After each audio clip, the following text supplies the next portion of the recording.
Chapter 1. Before him lay the vast azure sea, tranquil and distant, while above, the sky stretched in a deep and resplendent blue, blending seamlessly with the horizon, rendering it impossible to discern any boundaries. The sea breeze caressed him from both sides, gently lifting the dark strands of hair that hung down to his cheeks, his long locks cascading down his back as if soaked in black ink. He possessed a pair of piercing eyes, reminiscent of polished obsidian, their crystalline depths evoking the serenity of the world's most tranquil lakes. Bringing a sense of peace to those who gazed upon him, he slightly closed his eyes, relishing the gentle touch of the sea breeze and the faint scent of salt in the air. Yet, after a brief moment, his brow furrowed. He was acutely aware that this serene existence was but ephemeral, soon to be shattered. His name was Ling Fan, an inhabitant of a different realm. He had spent a month acclimating to his new identity as the descendant of a historian.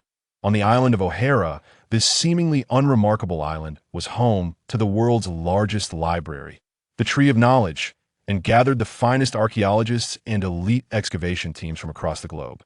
Indeed, Ling Fan had traversed into the world of One Piece, where O'Hara was renowned as a sacred place of archaeology in the West Blue, and also the birthplace of Nico Robin. As a devoted fan of the One Piece anime in his previous life, Ling Fan was well aware that the countdown to O'Hara's demise had already begun, for just 3 days prior, a giant had washed ashore. Ling Fan, guess who I am? Just as Ling Fan pondered the impending troubles of the future, a pair of cool, delicate hands covered his eyes, and he could smell the faint fragrance of flowers lingering on those tiny hands. Robin, need I even guess? Who else could it be? Ling Fan replied with a smile, gently releasing her adorable, rosy hand and turning to face her. The charming girl before him was indeed Robin, who at this moment was the same age as Ling Fan. Both being 8 years old, their backgrounds were quite similar. Robin's mother had set sail during her childhood and had never returned, while Ling Fan remained oblivious to the identities of his own parents. Ling Fan, let go of my hand. Robin's pink cheeks flushed slightly, appearing quite warm to the touch. Ling Fan did not relent. Instead, he teased, "Little Robin, I didn't expect you to be shy at such a young age." Robin's face turned crimson as she replied earnestly, "Ling Fan, today let's go find the giant." Robin shifted the topic. "The giant Saul, you mean?" Ling Fan inquired. Yes. Robin nodded eagerly, her fondness for conversing with giants evident. Yet the concerns that weighed heavily on Ling Fan's mind resurfaced as a time traveler. He knew that Saul was no ordinary giant. Saul's true identity was that of a rear admiral in the Navy, tasked with capturing Robin's mother, Nico Alvia, along with other scholars and archaeologists. However, after conversing with Robin's mother, Saul had a change of heart, deciding to rescue Alvia, which led to him being pursued by the Navy. Wounded from the Navy's assault, Saul drifted to O'Hara shortly after Ling Fan's arrival, and by chance was saved by Robin, with Ling Fan assisting her in tending to Saul's injuries. "Let's hurry." Robin beamed with innocent joy, prompting Ling Fan to grasp her hand firmly as they dashed toward the coastline where Saul resided, a secluded spot rarely visited by others, thus allowing a giant like Saul to remain undetected. Upon seeing the two, the disheveled Saul, adorned with a cowboy hat, erupted into a peculiar fit of laughter. "Trey hee hee hee. Ling Fan, my boy, Robin dear, have you come to chat with me again? Tee hee hee. Hey, your laughter is truly unappealing," Ling Fan retorted playfully. "Trey hee hee, it doesn't matter if it's unpleasant. Even in sorrow, one must laugh. That's how life becomes more beautiful," Saul cheerfully asserted.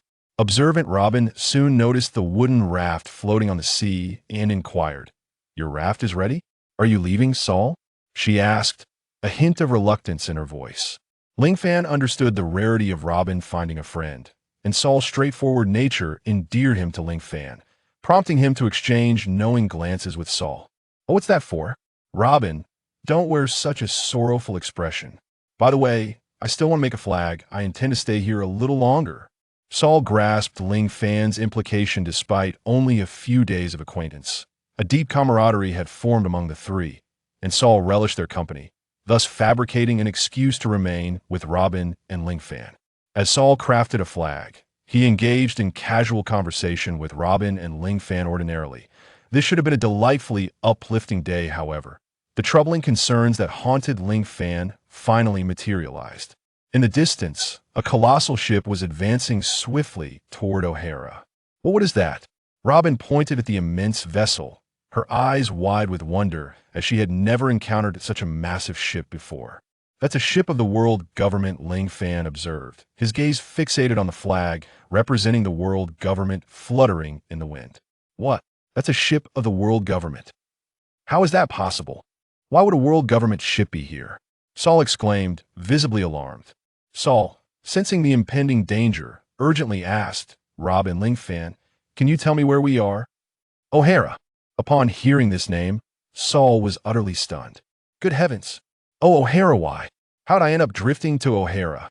Saul appeared on the verge of despair. Could it be? Saul continued. Robin, may I ask, does your mother's name happen to be? Nico Alvia, Robin replied clearly, articulating her mother's full name. Saul was left in utter disbelief, his body betraying him as he fell backwards, his enormous form hitting the ground with a resounding thud, stirring up clouds of dust. Then, with utmost seriousness, Saul declared, Robin, Ling Fan, this is no time for hesitation. You must flee. Once the world government arrives, the Navy's warships will be en route as well. They are here to annihilate all of O'Hara. This can't be. The Navy is supposed to protect us. Robin appeared completely incredulous. We have merely conducted research on the Void Century. We pose no threat to the Navy. We are simply scholars engaged in our rightful pursuits. Robin's disbelief was palpable. It is precisely for this reason that the Navy and the world government intend to obliterate O'Hara. They will eradicate all the scholars on the island. You must never reveal to anyone that you are a scholar. Saul warned. You're lying, you're talking nonsense. Robin's expression remained one of disbelief. Robin, what Saul says is true. The Navy's justice is far more insidious than you realize. They will show no mercy to those who study the Void Century. Ling Fan spoke earnestly. As a time traveler, Ling Fan understood well that in the world of One Piece, the world government and the Navy did not embody noble ideals. Yes, everything I say is true. I would never deceive you. If you don't believe me, you can return to town immediately and see if anything is amiss. Robin, perhaps your mother has returned. Saul insisted with grave seriousness. Really? Mother? Robin's heart surged with longing for her mother, prompting her to sprint toward the Tree of Knowledge on O'Hara Island. Ling Fan nodded at Saul and quickly followed Robin. Unaware of the white watch on his wrist gently emanating light, he also failed to notice the inscription on the watch, which read, System has successfully rebooted. Meanwhile, the world government ship had already docked at O'Hara's port, the flag representing the world government fluttering in the breeze as a group of men in black suits surveyed the island, revealing malicious intent. Inform headquarters that we have arrived. Quickly, quickly, one after another. What a hassle, but this job should earn me a promotion, right? Hey, you there? Seize all the scholars in this area, commanded the leader clad in black, who was none other than the operations chief, Spandam. Immediately, the black-clad figures commenced their hunt for the scholars, scouring the surroundings for any suspicious individuals. My lord, we are merely ordinary merchants. I am not a scholar. I swear I am not. I am just an ordinary person. I have no connection to these scholars. They're all in the library. As the saying goes, one knows the warmth and chill of their own situation when faced with the dire threat of life and death. The residents of O'Hara betrayed the scholars and archaeologists. Very well, then we shall head to the library. With a wave of his hand, Spandam directed the black-clad men toward the library. At that moment, Robin was exerting every ounce of her strength to reach the location of the Tree of Knowledge. Zero Fan, being a traveler from another world, was acutely aware that the tragedy of O'Hara was nearly inevitable. Except for Robin, everyone on O'Hara Island would be slaughtered by the Navy. Even those who managed to board escape vessels would ultimately be annihilated by the cannon fire of Admiral Sakazuki from the current Navy headquarters. This cannot stand. I must do something. Even if I can't prevent this tragedy, even if I cannot save all the scholars, I must at least rescue Saul and Robin. Having traversed into this world, Zero Fan felt the closest ties to Robin and Saul, and he longed for peaceful days to continue, yet reality loomed like a bomb with a lit fuse, poised to shatter everything in its path. A surge of courage and determination erupted within Zero Fan. Even if it's for my own sake, I cannot passively meet my end like this to save myself and Robin. I wish to change everything I can. Robin, I will find a way to delay the footsteps of those villains from the world government. You must hurry to the library and find the director. Zero Fan finally made his decision. Though Robin was concerned for Zero Fan's safety, seeing the resolute determination in his eyes brought tears to hers, and she nodded, immediately sprinting towards the tree of knowledge. Meanwhile, Zero Fan's mind began to race with anxious thoughts. Heavens, this is so unfair. What about the benefits for travelers? Other travelers have systems. Yet, no voice responded to Zero Fan's pleas. Instead, a member of CP9 in a dark suit approached him, drawing nearer. Feeling a pang of trepidation, Zero Fan took a step back and prayed once more. Any kind of system, a lottery system, a role-playing system, anything would suffice. If all else fails, just grant me the most powerful bloodline. Suddenly, he recalled a book he had once read titled Naruto, The Strongest Bloodline, wherein the protagonist possessed the Otsutsuki bloodline, rendering even Uchiha Madara and Kagaya incapable of stirring any waves before him. If only he could receive a bloodline system in the world of pirates. Then Zero Fan could reign supreme in no time. And throw in 5 cents while you're at it. Zero Fan's mind was flooded with 1,000 wild thoughts, for despite his earnest pleas, he found no sign of a response. Hey, you little brat, what are you sneaking around for? A black-clad figure had already raised a rifle, aiming it at Zero Fan. Perhaps having completely forgotten the specter of death, Zero Fan felt no fear. He understood that the figure before him was one of Spandam's subordinates. Not just any ordinary world government personnel, but a member of CP9. He knew he was no match for them. Though he awaited a system that never came, Zero Fan did not relinquish his courage. Defeated in body, but not in spirit. For dignity. For Robin. I, Zero Fan, fear nothing. With unwavering resolve, he vowed to die with dignity if it came to that. At that moment, the watch on Zero Fan's wrist began to emit an increasingly intense light, quickly capturing his attention. Well, what is this? Zero Fan exclaimed in astonishment, having never witnessed such a peculiar phenomenon before. This watch, what on earth is it? Since his arrival in this world, the watch had remained dark, and Zero Fan had been oblivious to its purpose, yet now, for reasons unknown, it shone with such brilliance. The object before him overlapped with something from his memories. I suddenly recall, isn't this the Holy Plan from Digimon? However, the dazzling light also drew the attention of the CP9 agents before him. You brat, what is that thing on your wrist? Hand it over. The black-clad figure eyed Zero Fan's wrist with curiosity, fearing it was some kind of weapon. I will not give it to you. Zero Fan held no fondness for these individuals and retorted defiantly. Oomph. You must be connected to the scholars. Seize him. After the command, several black-clad agents swiftly grabbed Zero Fan. Since you refuse to cooperate, we shall resort to force. The black-clad figure declared. I shall not be intimidated by you. Ling Fan, having experienced life in a previous existence, now stands fearless at this very moment. Just then, the watch upon his wrist emitted a dazzling radiance, but a pure white light enveloped everything. Its intensity and range utterly astonishing, instantly shrouding the entirety of O'Hara Island. Suddenly, a voice resonated in Ling Fan's ear. Detecting the host's intense positive energy, the strongest transformation system across the myriad realms is now activated.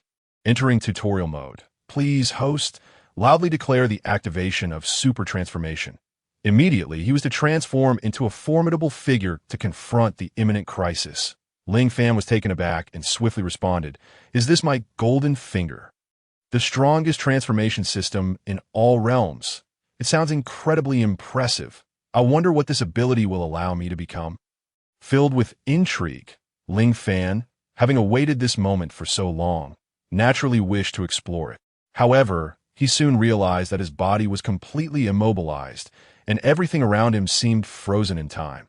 The entire world had turned gray, with only his throat able to produce sound. Please, host, loudly declare the activation of super transformation. Transform into a powerful figure to face the crisis at hand. The system reiterated. Ling Fan understood now that this was a mandatory tutorial enforced by the system, akin to starting a new game, where everything would freeze to gradually guide the novice through the basics, with no option to skip. Thus, he had no choice but to comply.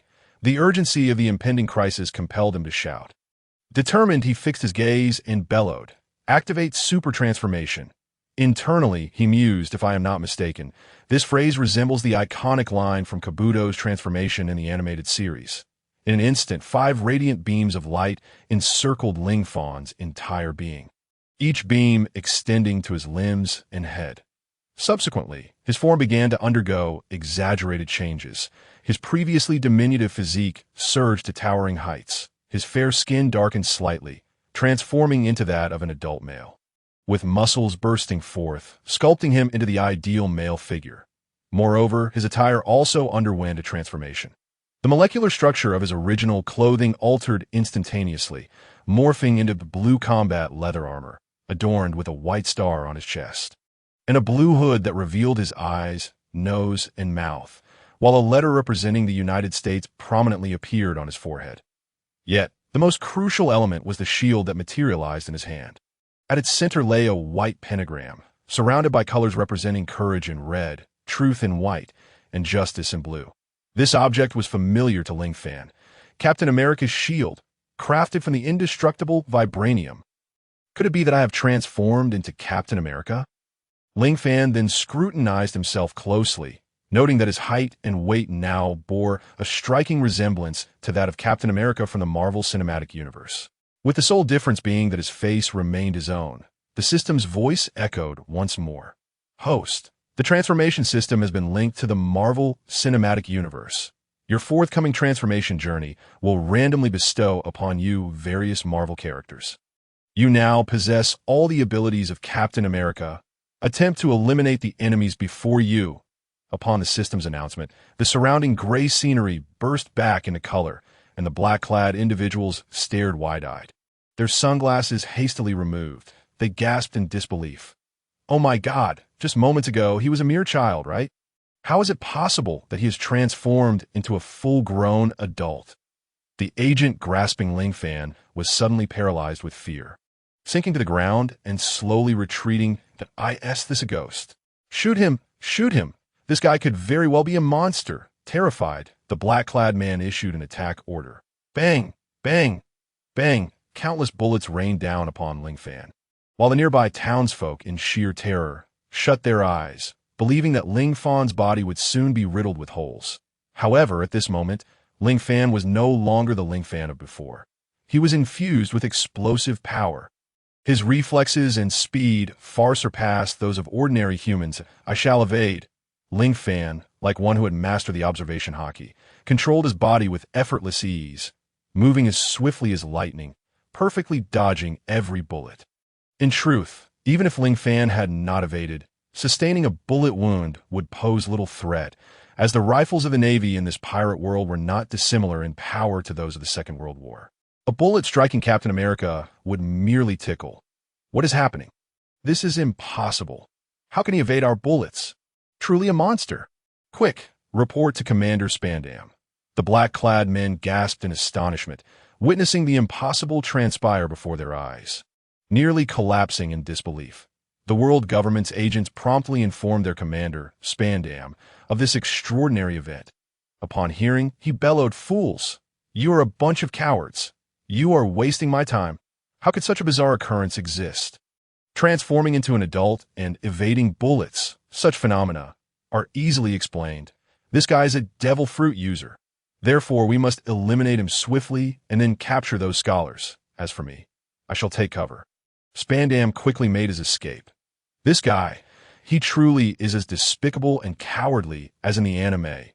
Ling Fan, now embodying Captain America, remarked. Two black-clad agents immediately charged at him. Shave! The agents vanished in an instant, delivering a kick towards Ling Fan. Humph!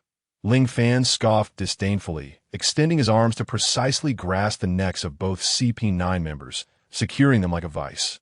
How could these dogs of the world government, who hadn't even completed their training in the six powers. Hope to contend with me? Ling Fan's eyes gleamed with vengeful intent. This cannot be. Who exactly are you? The agents were utterly bewildered, for they could hardly react. Shay was part of the six powers, a high-speed movement technique. The two black-clad men gazed at Ling Fan in terror, and he coldly sneered. The mere Navy six powers? Could they possibly stand against Captain America? I have already discerned your every move. To me, your speed resembles that of a tortoise. In the midst of the agent's panic, Ling Fan forcefully slammed both of them to the ground, producing a resounding crash that left two substantial craters in the earth. Captain America is the first superhero in the Marvel films. Having participated in the Super Soldier program, endowing him with strength, speed, reflexes, endurance, defense, and intellect that far exceed the norm if he can dodge bullets, what chance do the six powers stand? With a single blow, the two agents lay gasping for breath. And Spandam, witnessing this, felt an even deeper sense of dread. Goodness, he actually defeated my two most competent subordinates with a single strike.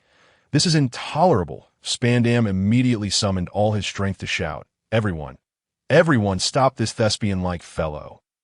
As he himself hastily sprinted towards the ship, resembling a fleeing rabbit, thespian-like fellow, Ling Fan narrowed his eyes. Dare you speak so carelessly before me? Run? Do you think you can escape? Ling Fan retrieved his shield from his back and hurled it with a single hand, sending it flying directly towards Spandam.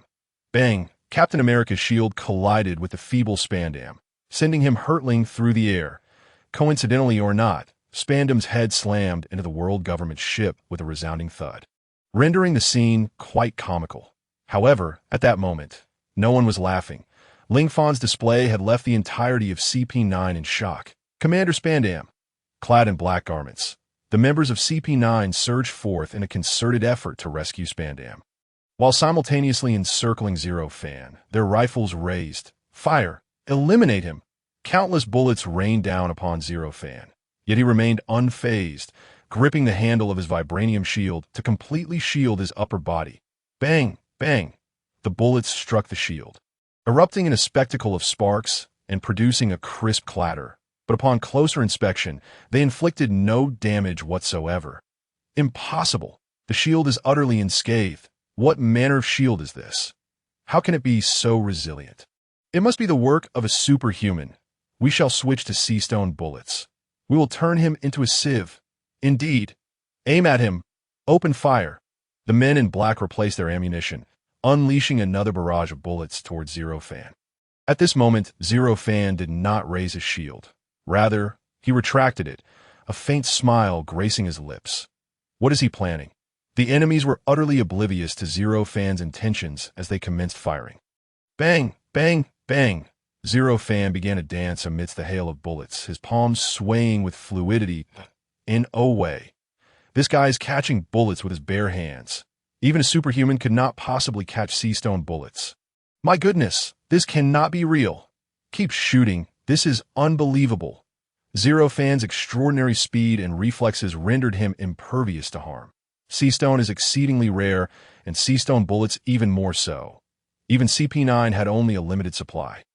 After a brief exchange of fire, they found themselves out of ammunition. At this juncture, Zero Fan unveiled a spectacle that left them in even greater disbelief. With his palm outstretched, countless bullets glimmered under the sunlight. Clearly visible, he had caught every single one. It appears you are out of bullets. Shall I return them to you? Zero Fan revealed a mischievous grin at my heavens. Is this even human? He can catch bullets with his bare hands. The black-clad figures began to question their very existence. And just then, Zero Fan's smile widened as he flung the sea-stone bullets back with a swift motion, due to Captain America's immense strength. The bullets carried formidable lethality, thudding against the bodies of the surrounding black-clad men, piercing through them entirely. Commander, help! This man is too powerful. We stand no chance. The operatives were being relentlessly pushed back by Zero Fan, who had transformed into Captain America, each of them in a state of utter disarray. Having lost all confidence in confronting him, it seems O'Hara not only researched the past, but also has ties to pirates. This is not my fault. O'Hara, Meet your demise, Spandam, having just been rescued by subordinates, pressed the button on his golden transponder snail. While Zero Fan could not prevent the demon-slaying order, he transformed into a superhero. Would certainly not surrender easily. Boom! A massive cannonball suddenly soared from a sea, its target set on the tree of knowledge. No, not only is Robin there, but also the innocent scholars of O'Hara. Zero Fan's heart surged with blood, his strength and speed reaching their zenith in that moment. His speed transcended human comprehension as he dashed toward the cannonball like a cheetah. What is he planning? Spandam's mouth fell agape. Could it be? Is he really going to intercept that cannonball? This must be a joke. My goodness. With a powerful push from his legs, Zero Fan's feet sank into the ground. Then, with a swift leap, he soared into the air, the surrounding objects receding from him, drawing ever closer to the cannonball. Shield. Zero Fan hurled his shield with pinpoint accuracy at the cannonball, effortlessly splitting the massive projectile in two. This is preposterous, Spandam immediately ordered. Everyone, turn the ship around. The Navy can handle the rest. Under the demon-slaying order, we cannot survive. We must retreat. Zero Fan had effortlessly neutralized the cannonball, thereby averting the destruction of the Tree of Knowledge. The shield in his hand, an indestructible artifact forged from the original adamantium metal, crafted by Iron Man's father and enhanced by Iron Man himself, rendered splitting the cannonball a trivial feat. In midair. Zero Fan grasped the returning shield, protecting it close to his front as he descended gracefully to the ground with barely a speck of dust upon him. The demon-slaying order had been activated. The Navy's main forces would soon converge. It seemed a fierce battle was imminent. Zero Fan clenched his fist, channeling the energy of Captain America. I could see that moment. His watch emitted a signal once more. Greetings, host. Next, we present the beginner's mission briefing. Completing a major event will grant you the opportunity to transform into a new superhero. Major event, Zero Fan inquired. The Sacred Plan proceeded to elaborate on the specific tasks. The upcoming beginner's mission briefing indicated that, due to the actions of CP9's Commander Spandam invoking the demon-slaying order, O'Hara was on the brink of life and death. This would be a far-reaching event, pivotal to the course of this world, and the host's mission was to alter the fate of O'Hara from destruction, utilizing the powers of Captain America, resist the Navy and the world government. The task of altering an event capable of influencing future developments is termed a major event mission. Upon completion of the major event, the powers of the Sacred Plan will undoubtedly be upgraded. You will receive a chance to transform into a new superhero, the specifics of which will be random. After the system's explanation, Zero Fan grasped the situation. He must continually alter the trajectory of history, completing a major task to randomly acquire different superheroes. Beginner explanation complete. Please note, each transformation will automatically determine whether to maintain the altered form based on the host's needs. The voice of the Sacred Plan faded, and the surroundings regained their vibrant colors, allowing Zero Fan's body to move freely once more. However, having already driven away CP9, the form of Captain America was temporarily rendered unnecessary, and Zero Fan reverted to his original self. The aftermath of the cannonball's assault had thrown the entire island of O'Hara into chaos, with throngs of islanders hastily boarding rescue boats. I must quickly find Robin and her mother, Zero Fan resolved. Knowing that to fulfill the major event, he must begin with rescuing Robin. Yet, before he could dash back to the Tree of Knowledge in search of her, a woman with gray-white hair, strikingly similar to Robin, emerged from the library brandishing a hunting rifle. Where is everyone? Didn't that group from the world government discover this place? Why is it deserted now? Has someone aided us? Upon seeing the scene, Zero Fan called out, Aunt Alvia, the CP9 members have been driven away by my friends. O'Hara is safe for the time being. Hearing her name called, Alvia was taken aback, her vigilance prompting her to aim her rifle towards the source of the voice.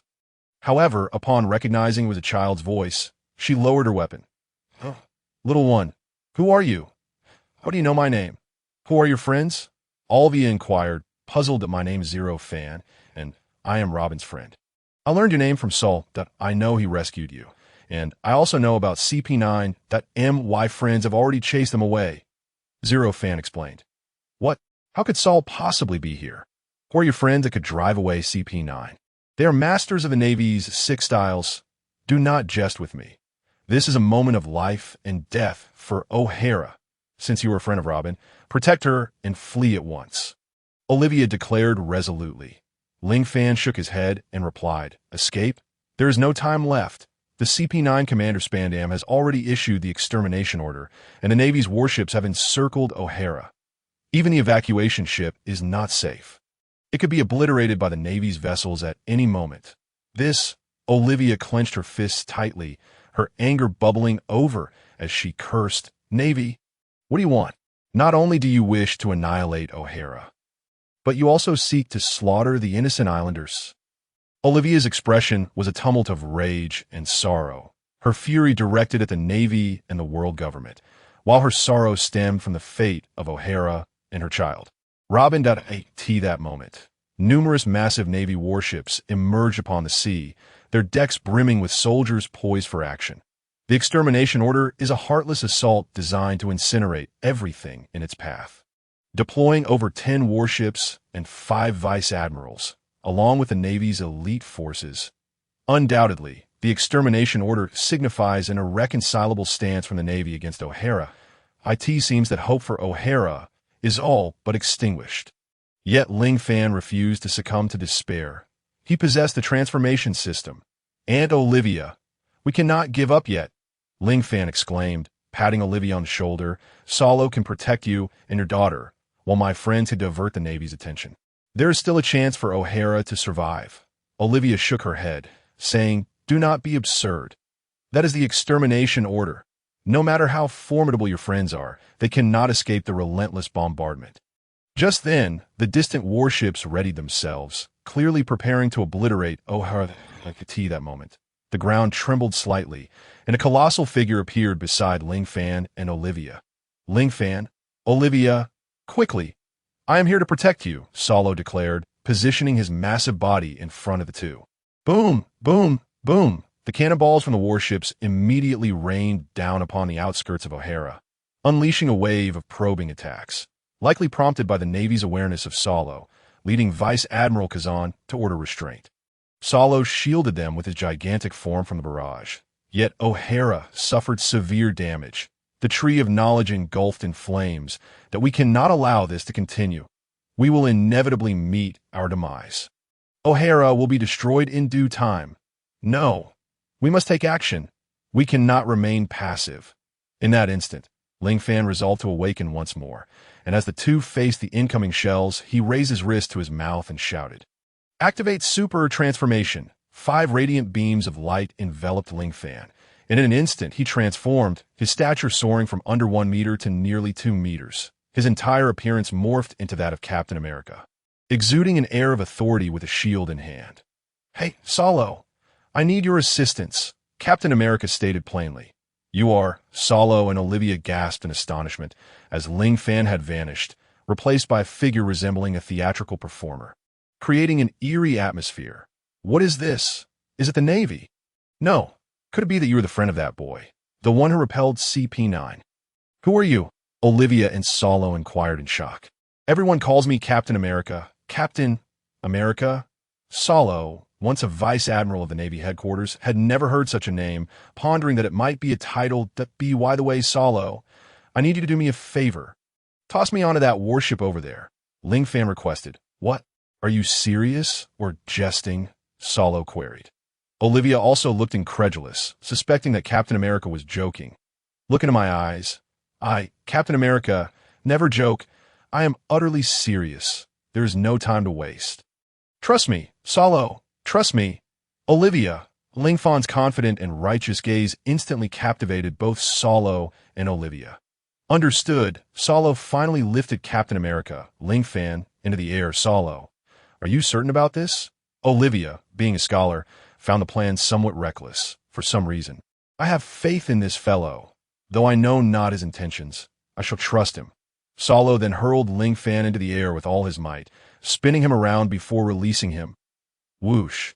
Captain America soared into the sky, propelled by the titanic strength of the giant, bringing the distant Navy warship within reach. Moments later, Ling Fan landed on the deck of the warship in an impressively heroic pose, his eyes gleaming with fierce determination as he proclaimed, "I am Captain America. I shall not allow you to obliterate O'Hara. Ha ha! What a peculiar fellow you are, like a stage performer. Have you watched too many theatrical plays?" The soldiers aboard the ship erupted in laughter at Captain America's appearance. Yet the Navy's laughter would soon vanish. Ling Fan assumed a combat stance that a true expert reveals their prowess immediately, and the Navy's rear admiral sensed an ominous premonition. Bellowing, "Open fire!" The Navy soldiers aimed their rifles at Ling Fan and began to shoot. But he darted towards them, nimbly evading the bullets. Ling Fan's reaction speed surpassed human limits. Without sustaining any injuries, he drew his shield from his back and hurled it with all his strength. Whoosh! The shield cleaved through the air, instantly knocking down nearly 100 Navy soldiers. Captain America fought like a wolf among sheep, delivering powerful blows to the Navy troops. Bang! A single punch from Ling Fan was enough to overwhelm 10 soldiers, who could not withstand the force. Boom! A kick from Ling Fan unleashed even greater power, sending the warship billowing with smoke. Whoosh! Seizing the momentum, Ling Fan hurled his indestructible shield, which cut through the air and crashed into the warship, causing it to erupt in flames. In less than 3 minutes, Ling Fan had already destroyed 1 warship. The stunned Navy Rear Admiral could scarcely comprehend the situation, momentarily forgetting his rank. My heavens! Is this fellow a monster? Such power! Comparable to the giants! Help! This guy is a master! Mommy! I want to go home! The entire warship fell to ruin under Ling Fan's overwhelming presence. Do not forget, Captain America is a hero of World War II, intimately familiar with the weak points of every warship. Although O'Hara Island lay some distance away, Ling Fan's extraordinary dominance over the Navy ignited flames throughout the ship, leaving Solo and Olivia frozen in place. They had never witnessed such a close encounter with a superhero-themed spectacle. Ling Fan's friend, truly formidable. He took down a warship in under 3 minutes. This fellow is indeed remarkable. Captain America, you say? I am a Rear Admiral of the Navy headquarters. Dare you face me in battle? A Rear Admiral clad in a Navy uniform challenged. Captain America Ling Fan smirked slightly and beckoned provocatively to the Rear Admiral. Humph. How dare you transform my ship into this state? I shall ensure your demise is a most unpleasant one. The Navy Rear Admiral charged towards Ling Fan.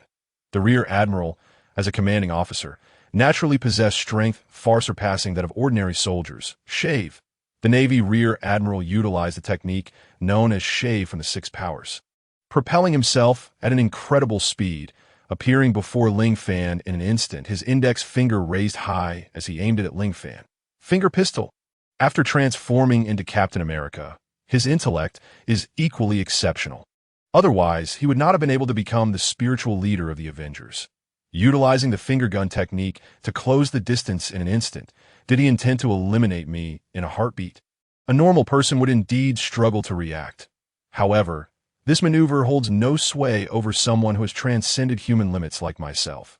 Ling Fan slightly raised an eyebrow, a mischievous grin forming on his lips. Just as the finger gun was about to make contact with his body, Ling Fan swiftly raised a shield before him. A resounding bang echoed, followed by a loud cry of pain. Ouch! That hurts!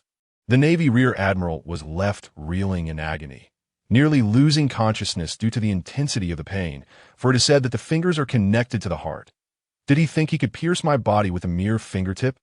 I shall ensure he loses a finger instead. Logically, the power of the 6 styles finger gun is immense, capable of effortlessly penetrating the bodies of ordinary individuals lacking hockey or iron fortitude. Naturally, the shield would also succumb to such an attack. Yet, Captain America's shield is indestructible, arguably the strongest shield of all. The naive Rear Admiral foolishly attempted to use the finger gun against Ling Fan, ultimately reaping the consequences of his actions. Is there any other means of attack? No. Then it is my turn.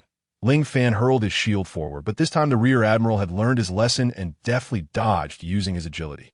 Iron block. The Rear Admiral's entire body became as hard as iron. And in response, Ling Fan threw a powerful punch. Bang!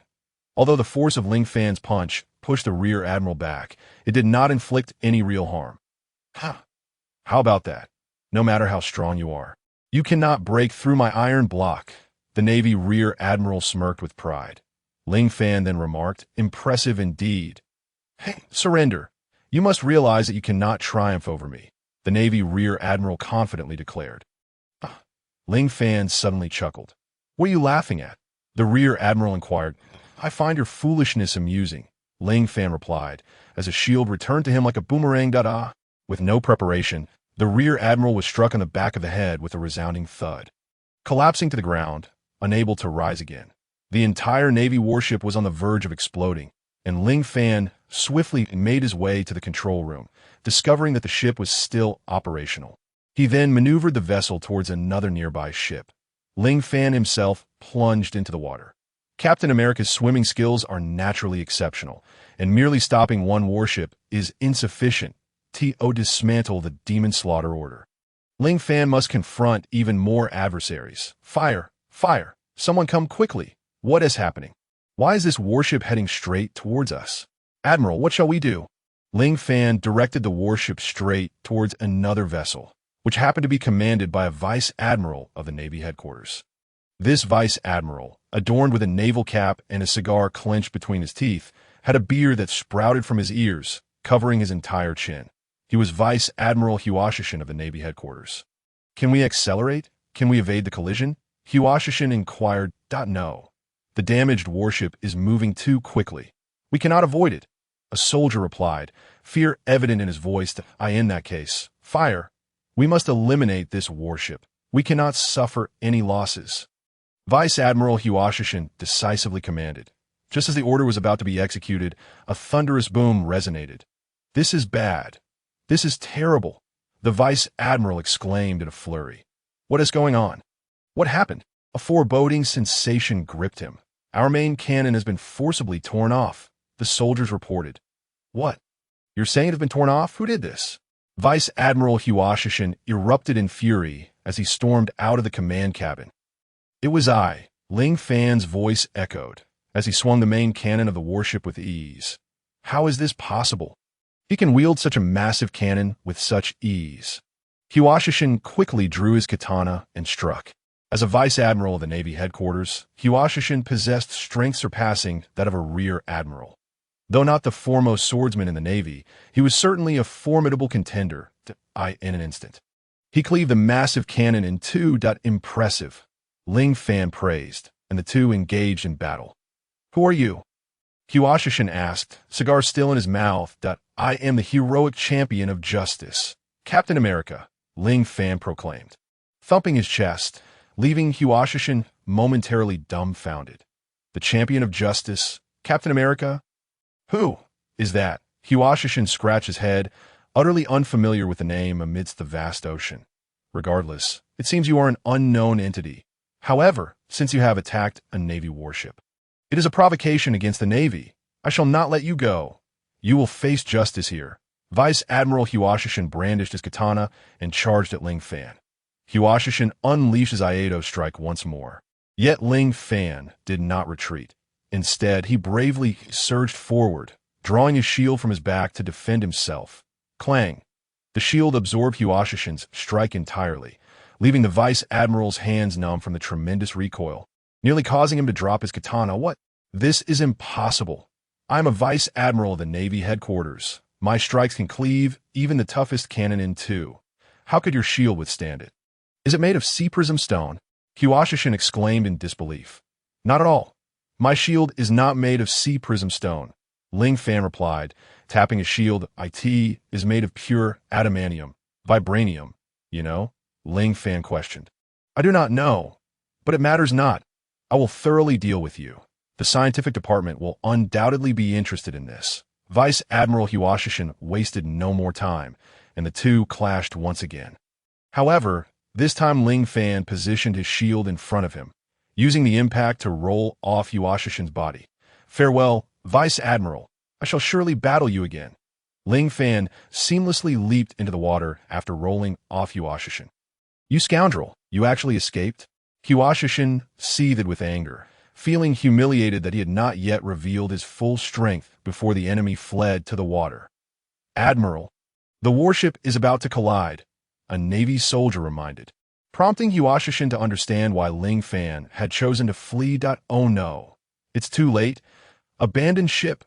Abandoned ship. Huashishin ultimately had no choice but to leap into the water, swiftly swimming towards other warships.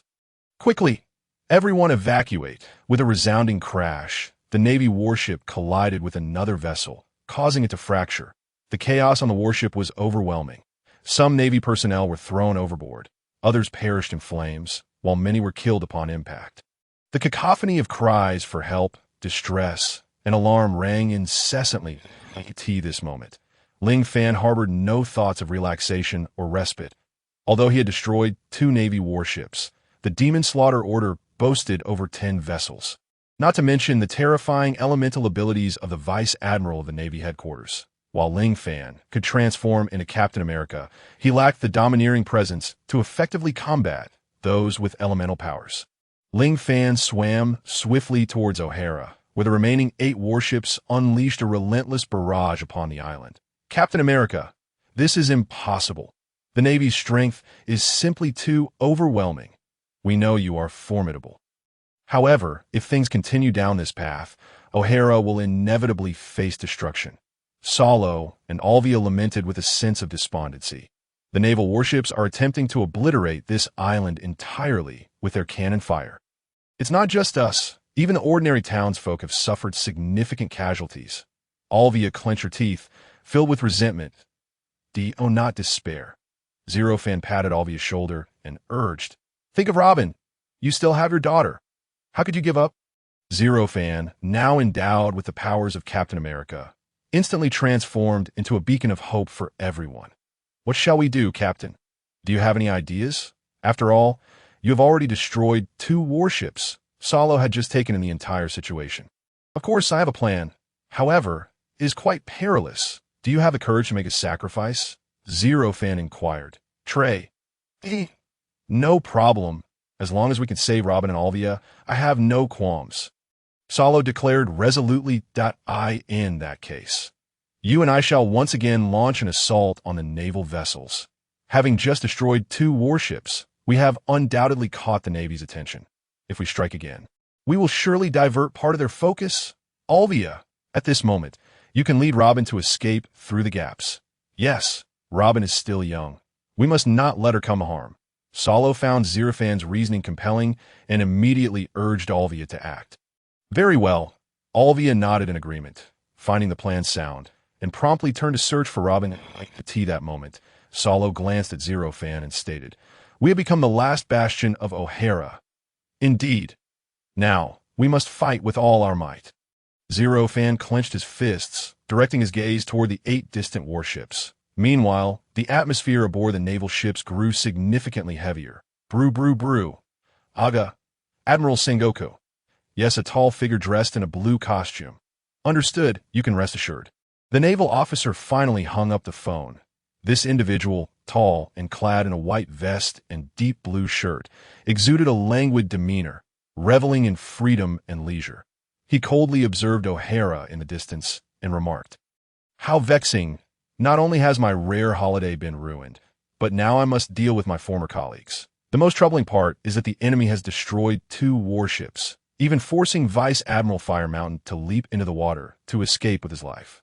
This is utterly outrageous, compelling Admiral Sengoku to issue a direct order for me, Kuzan, to eliminate them. I suspect it was Sakazuki who reported this. Alas, it seems the time has come for me to intervene.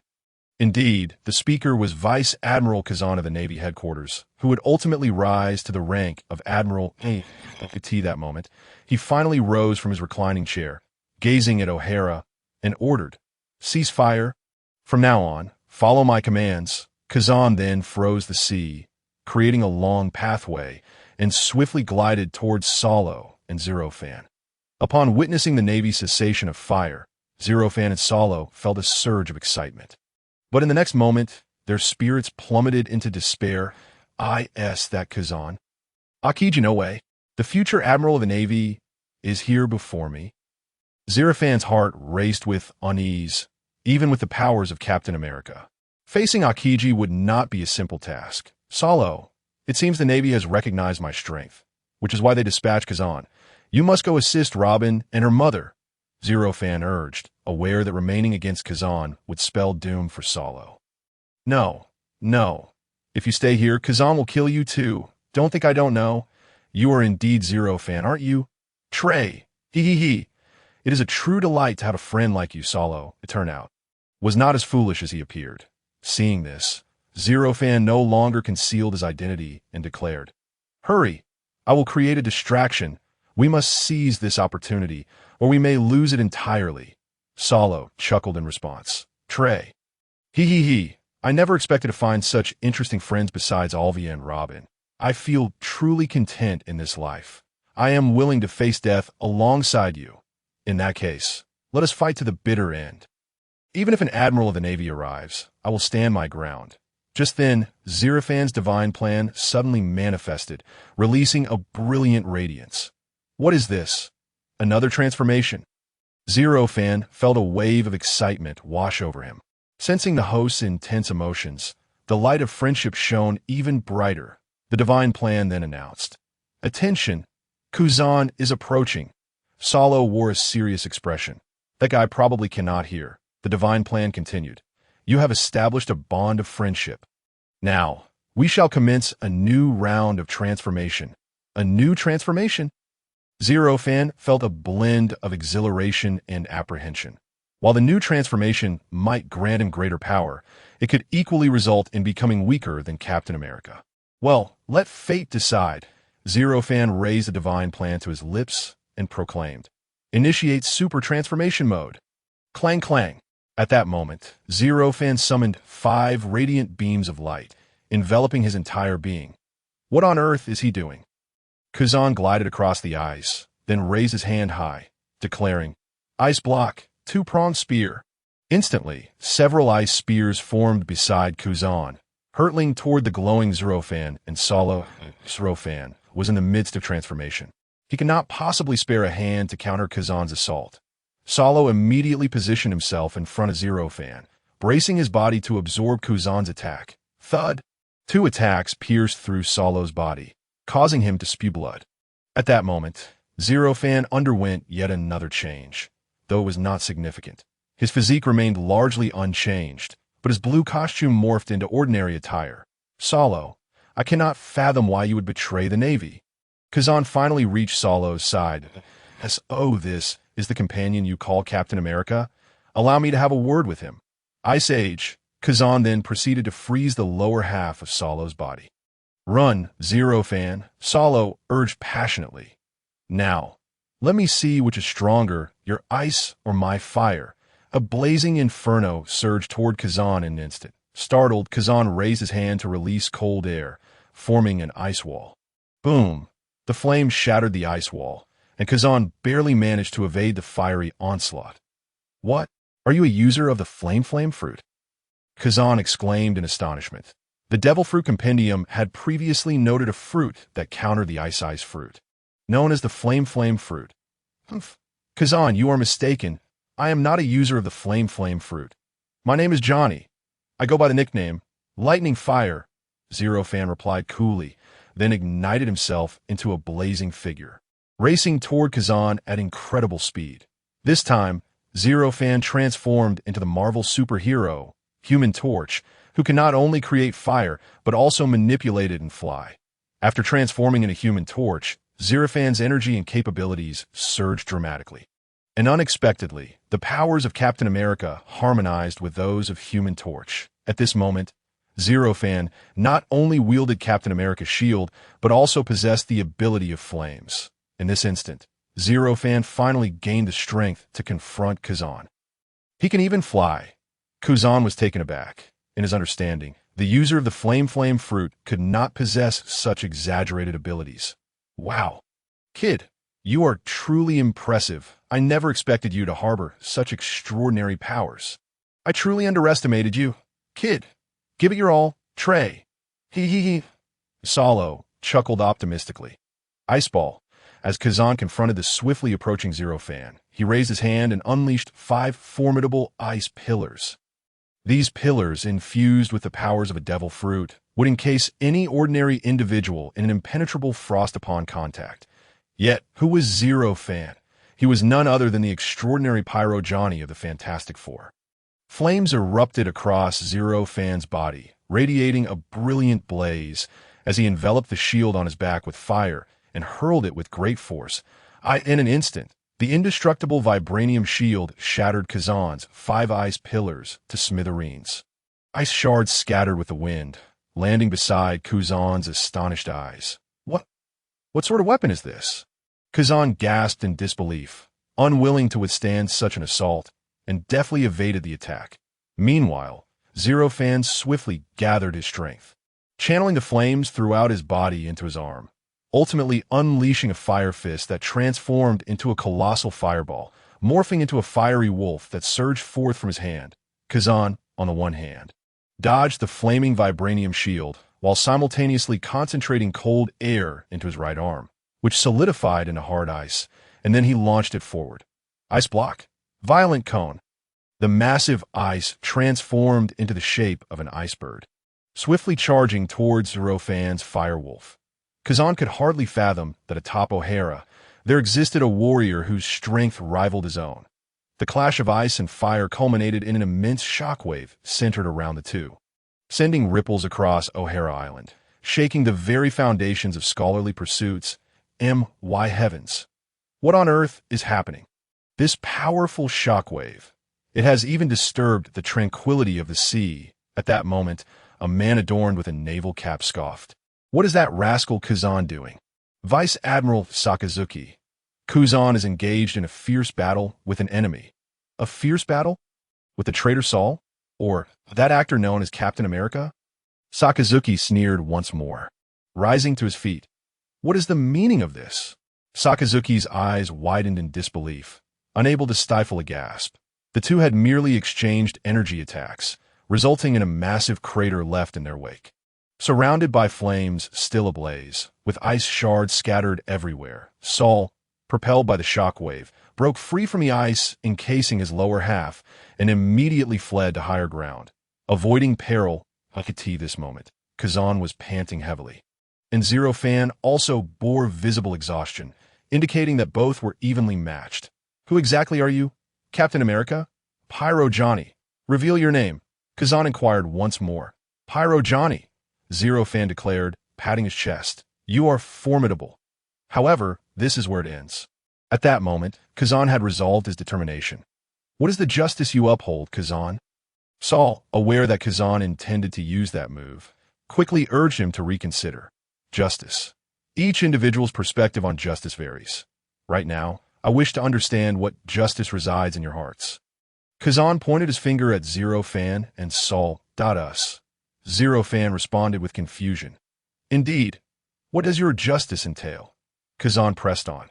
The world government and the Navy have no reason to rigidly adhere to their narrow sense of justice. Is it justifiable to slaughter scholars and archaeologists? My justice lies in protecting those I cherish, the friends, and, most importantly, the comrades by my side.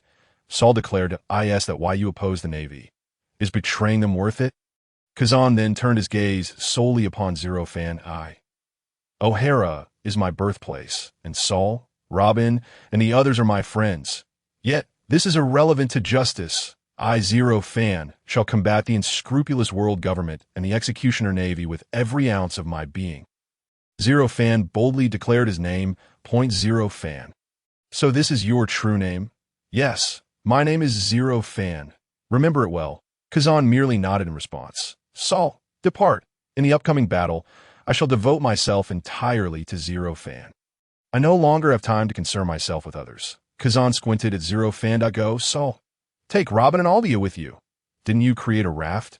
Use that to escape from the western coast. I am not someone to be trifled with. Zero Fan fixed his determined gaze upon Saul, who nodded and promptly set off to find Robin and Albia.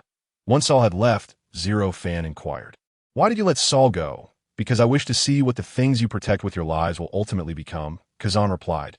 Humph. With your current strength, do you think you can easily take my life? Zero Fan brimmed with confidence. The combined powers of Captain America and Pyro Johnny were sufficient to render him invincible.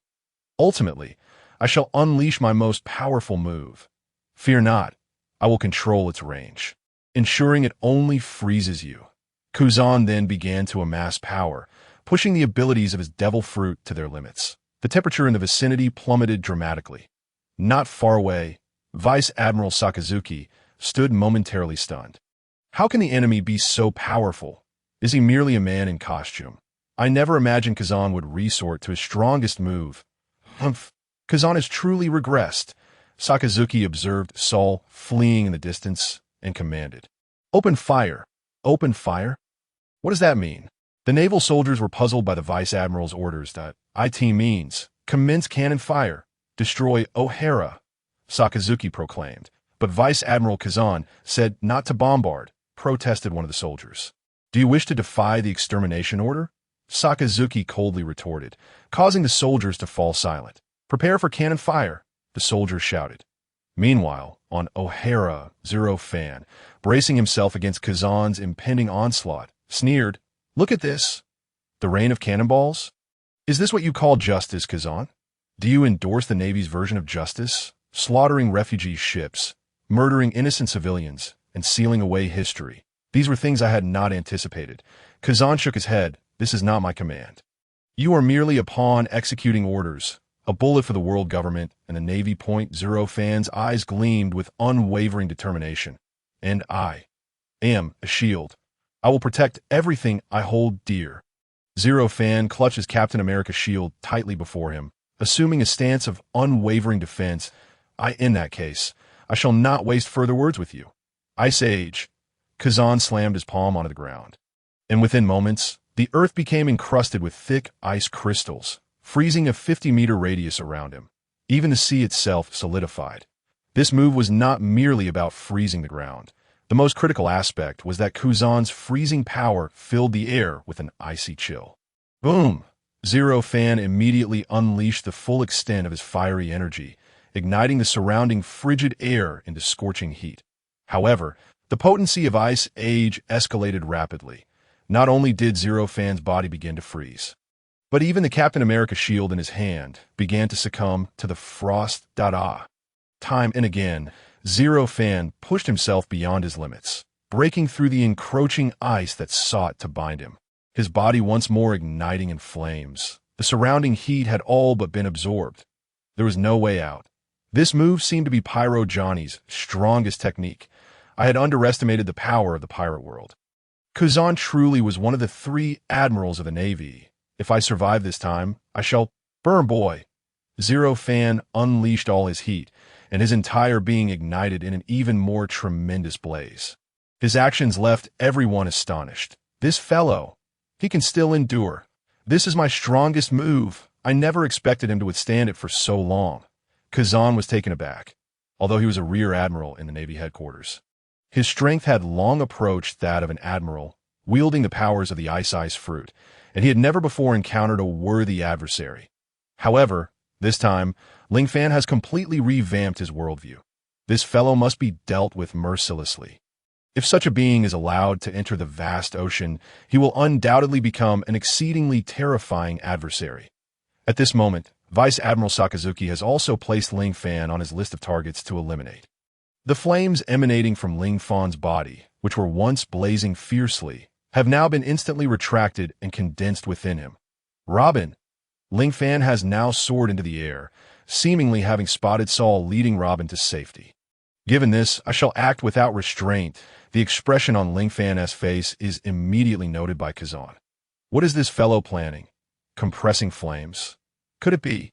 Kuzan's ominous premonition has come to fruition. Nova explosion. At the last moment, Ling Fan detonated his own body, instantly reducing everything around him to ashes. Boom. The tremendous sound resonated deafeningly. The ice surface was utterly destroyed, and Kuzan revealed a look of shock. He never anticipated that Ling Fan would resort to self-detonation.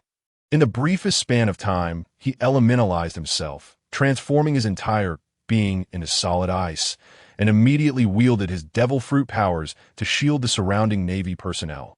However, the explosion caused by Ling Fan impacted the entirety of the ocean. The sea roiled tumultuously due to Ling Fan's detonation, with tidal waves swiftly engulfing several naval warships. The waves approached. Attention! Attention! My heavens! What magnitude of explosion is this? This fellow actually self-destructed. The waves instantly propelled a distant raft forward, on which a girl and a giant were hastily advancing. Ling Fan, you must not perish. I know he will return. Robin, keep smiling. Thus the goddess of fortune shall favor us. Ling Fan will surely be fine. Trey, he. Though smiling, tears were already streaming down their faces. This moment, O'Hara lay in ruins. Ling Fan, in a final act of desperation, unleashed the nova explosion of thunderfire, even though Vice Admiral Kazan did his utmost to prevent and protect the surroundings. Ling Fan still wrought irreversible consequences to this time. Admiral Sengoku was also left in shock. Upon hearing of O'Hara's plight, he found it hard to believe. What did you say? 10 warships were utterly obliterated by an explosion. How? Are the enemies Whitebeard? No. Are you joking with me? Sengoku wore a helpless expression. 10 warships, while insignificant in the grand scheme for the Navy, posed a grave issue when even the Demon Destruction Order could be annihilated. This is a matter that brings disgrace to the entire Navy. Not to mention that Vice Admirals Kazan and Sakazuki are both prime candidates for promotion to Admiral. And what of the culprit named Ling Fan? Very well. He must not be allowed to escape. Throw him into the deepest depths of Impel Down. After finishing his statement, Admiral Sengoku hung up the phone. This fellow, truly Sengoku, was a loss for words. Absently feeding some paper to his little sheep. Sengoku, what on earth is happening? Who is so formidable as to be cast into the lowest levels of Impel Down? An older gentleman nearby, munching on rice crackers and sipping tea, inquired. Carp, the Demon Destruction Order has been unleashed, and 10 warships were destroyed by a single individual, Sengoku replied. Just 10 warships? And what of it? Carp did not find the destruction of 10 warships particularly impressive. But it's not just about 10 warships. Those 10 warships carried nearly 10,000 soldiers. Additionally, there were dozens of Navy officers and 5 vice admirals, including Kazan and Sakazuki. Sengoku immediately asserted. You mean to say that in front of Kazan and Sakazuki, this fellow managed to annihilate 10 warships? Carp then grasped the root of Sengoku's concern. It seems his strength may have ascended to the level of an admiral. Carp remarked. Not quite. This fellow chose to self-destruct in the end. He is now left with but a breath of life, his limbs completely incapacitated, and he seems unable to utilize haki. Otherwise, Kazan would have been obliterated on the spot, which is a stroke of misfortune amidst the calamity. Sengoku sighed deeply. Truly, heroes emerge from the youth. This fellow is so tenacious. If only he would join the Navy. What a pity. Carp sighed and shook his head. Impossible. This fellow is part of O'Hara. He could never be accepted by the Navy or the world government. Preserving his life now is merely in compliance with the orders of the 5 elders. It seems the 5 elders wish to communicate with this individual, as all others have been annihilated. After concluding his statement, Sengoku busied himself. Meanwhile, not far from the Grand Line, amidst an expansive sea, stood a tower known as the Iron Wall, which has never allowed anyone to escape since its establishment. This is the Navy's underwater prison, Impel Down. At this moment, the Navy delivered a bloodied and battered individual to Warden Magellan. Warden Magellan, this person is named Ling Fan. I hand him over to you. Vice Admiral Sengoku has already briefed you on specifics. So we shall take our leave now. After handing Ling Fan's body over, the Navy promptly departed. This moment, Ling Fan was bloodied and burned, with only one arm remaining intact. However, on the wrist of that arm, the sacred plan reappeared, a figure resembling a demon, with wings protruding from his back and horns atop his head, stood as the director of Impel Down, the poison fruit user, Magellan. Beside him stood a subordinate, whose face bore the visage of a demon, adorned with a pharaoh's headdress, his belly swelling grotesquely. He was the chief jailer, Hannibal, but at this time, Hannibal had not yet become the deputy warden. Warden, this fellow, I see no need to imprison him any longer. He is in such a state? Someone, toss him directly into the sea. Hannibal then immediately realized he had overstepped. Forgive me. I have revealed my ambitions. I was merely issuing commands on your behalf. Warden, however, Magellan chose to ignore Hannibal and instead fixated his gaze upon the battered Ling Fan, stating, "Indeed, this fellow is in such a state, yet he is still to be thrown to the 6th level." "What? The 6th level? Are you certain, Warden?" Hannibal exclaimed in astonishment. "Certain. This is a direct order from Admiral Sengoku. This individual has obliterated 10 warships and can hold his own against Navy vice admirals. In no way. This fellow, he appears to be no more than an 8-year-old child? How can someone so small contend equally with a vice admiral?" Hannibal expressed disbelief. "Who knows? We need not concern ourselves with such matters. Oh no, I must find a restroom again. Quickly, take him to the lowest level." After Magellan concluded, he hurried off in search of a restroom. Truly an unreliable warden. "One day, I shall ascend to your position." Hannibal articulated his thoughts, immediately drawing Magellan's attention. "Ha. Forgive me. I have once again revealed my ambitions." Soon, Ling Fan was cast into the infinite hell. Unlike others, he was confined in a solitary chamber. For a long time, the 6th level had been devoid of visitors, and suddenly, a new individual arrives. "Ha, this is too interesting. Hey, who are you? How did you end up in infinite hell?" Generally, one wouldn't be confined here. Those who are locked up here are undoubtedly notorious pirates. And you? Why is this fellow silent? Wasn't he brought in on a stretcher? He seems to have only a breath of life left. Sigh. How dull. I thought we could have a chat. Ling Fan, devoid of sensation and plunged into a profound coma, was utterly unaware of the passage of time. After an indeterminate duration, Ling Fan suddenly felt a warmth emanating from his arm. How warm! My entire body is heating up. The icy sensation is dissipating. I remember I should be dead. The Nova explosion, did it not annihilate me? So I was merely dreaming. Ling Fan slapped himself and felt no pain. Wait, am I dreaming? Then I must not be dead? I ought to awaken. Typically, when an individual realizes they are dreaming, they tend to rouse from slumber, and Ling Fan is no exception. However, upon opening his eyes, he found himself in an unfamiliar place. He was confined within a cell that lacked even a bed, the surroundings exceedingly dire. Where am I?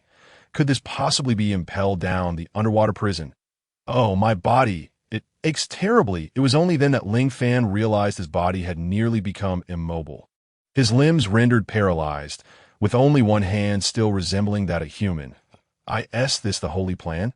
Ling Fan gasped, astonished to discover that the holy plan had sustained no damage whatsoever. How splendid. If only I could transform into Captain America, my injuries would heal rapidly. Yet before Ling Fan could metamorphose into the hero, a warm sensation began to radiate from the arm infused with the holy plan. Reminiscent of the feelings experienced in his dream. So, that is it. The holy plan has been nurturing my body all along. Though the effect is slight, it is still a positive development. A hint of joy appeared on Ling Fan's face. At that moment, another prisoner had noticed Ling Fan's awakening. Hey, kid, you're awake? Huh. What brought you here? Share with us what's happening outside. Ling Fan pondered for a moment before responding. Honestly, I am unsure. I was engaged in battle with the Navy. Fell unconscious, and upon waking, I found myself here. By the way, where exactly is this place? What? You don't know where you are? This is the largest prison in the world. Impel down, the underwater prison. Impel down. I truly am here. Such a long journey from the West Sea. The Navy has intentionally brought me here. For what purpose? I do not comprehend. Upon hearing Ling Fan mention his battle with the Navy, the man immediately became intrigued. Kid, you fought the Navy. You must be a great pirate, right? Your bounty must be substantial. Tell us more. How did you engage in combat? Ling Fan thought of Robin, who had surely escaped with Salt. He felt no urgency, especially since he needed the holy plan to continue nurturing his body. Thus, he decided to speak the truth that I'm not a pirate. The Navy initiated a demon-slaying order, and I engaged in battle with Rear Admiral Kazan.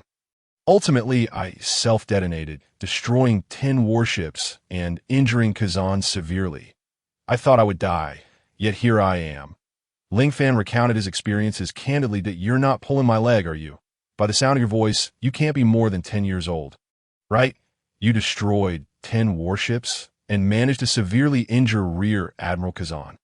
You must have just had a dream.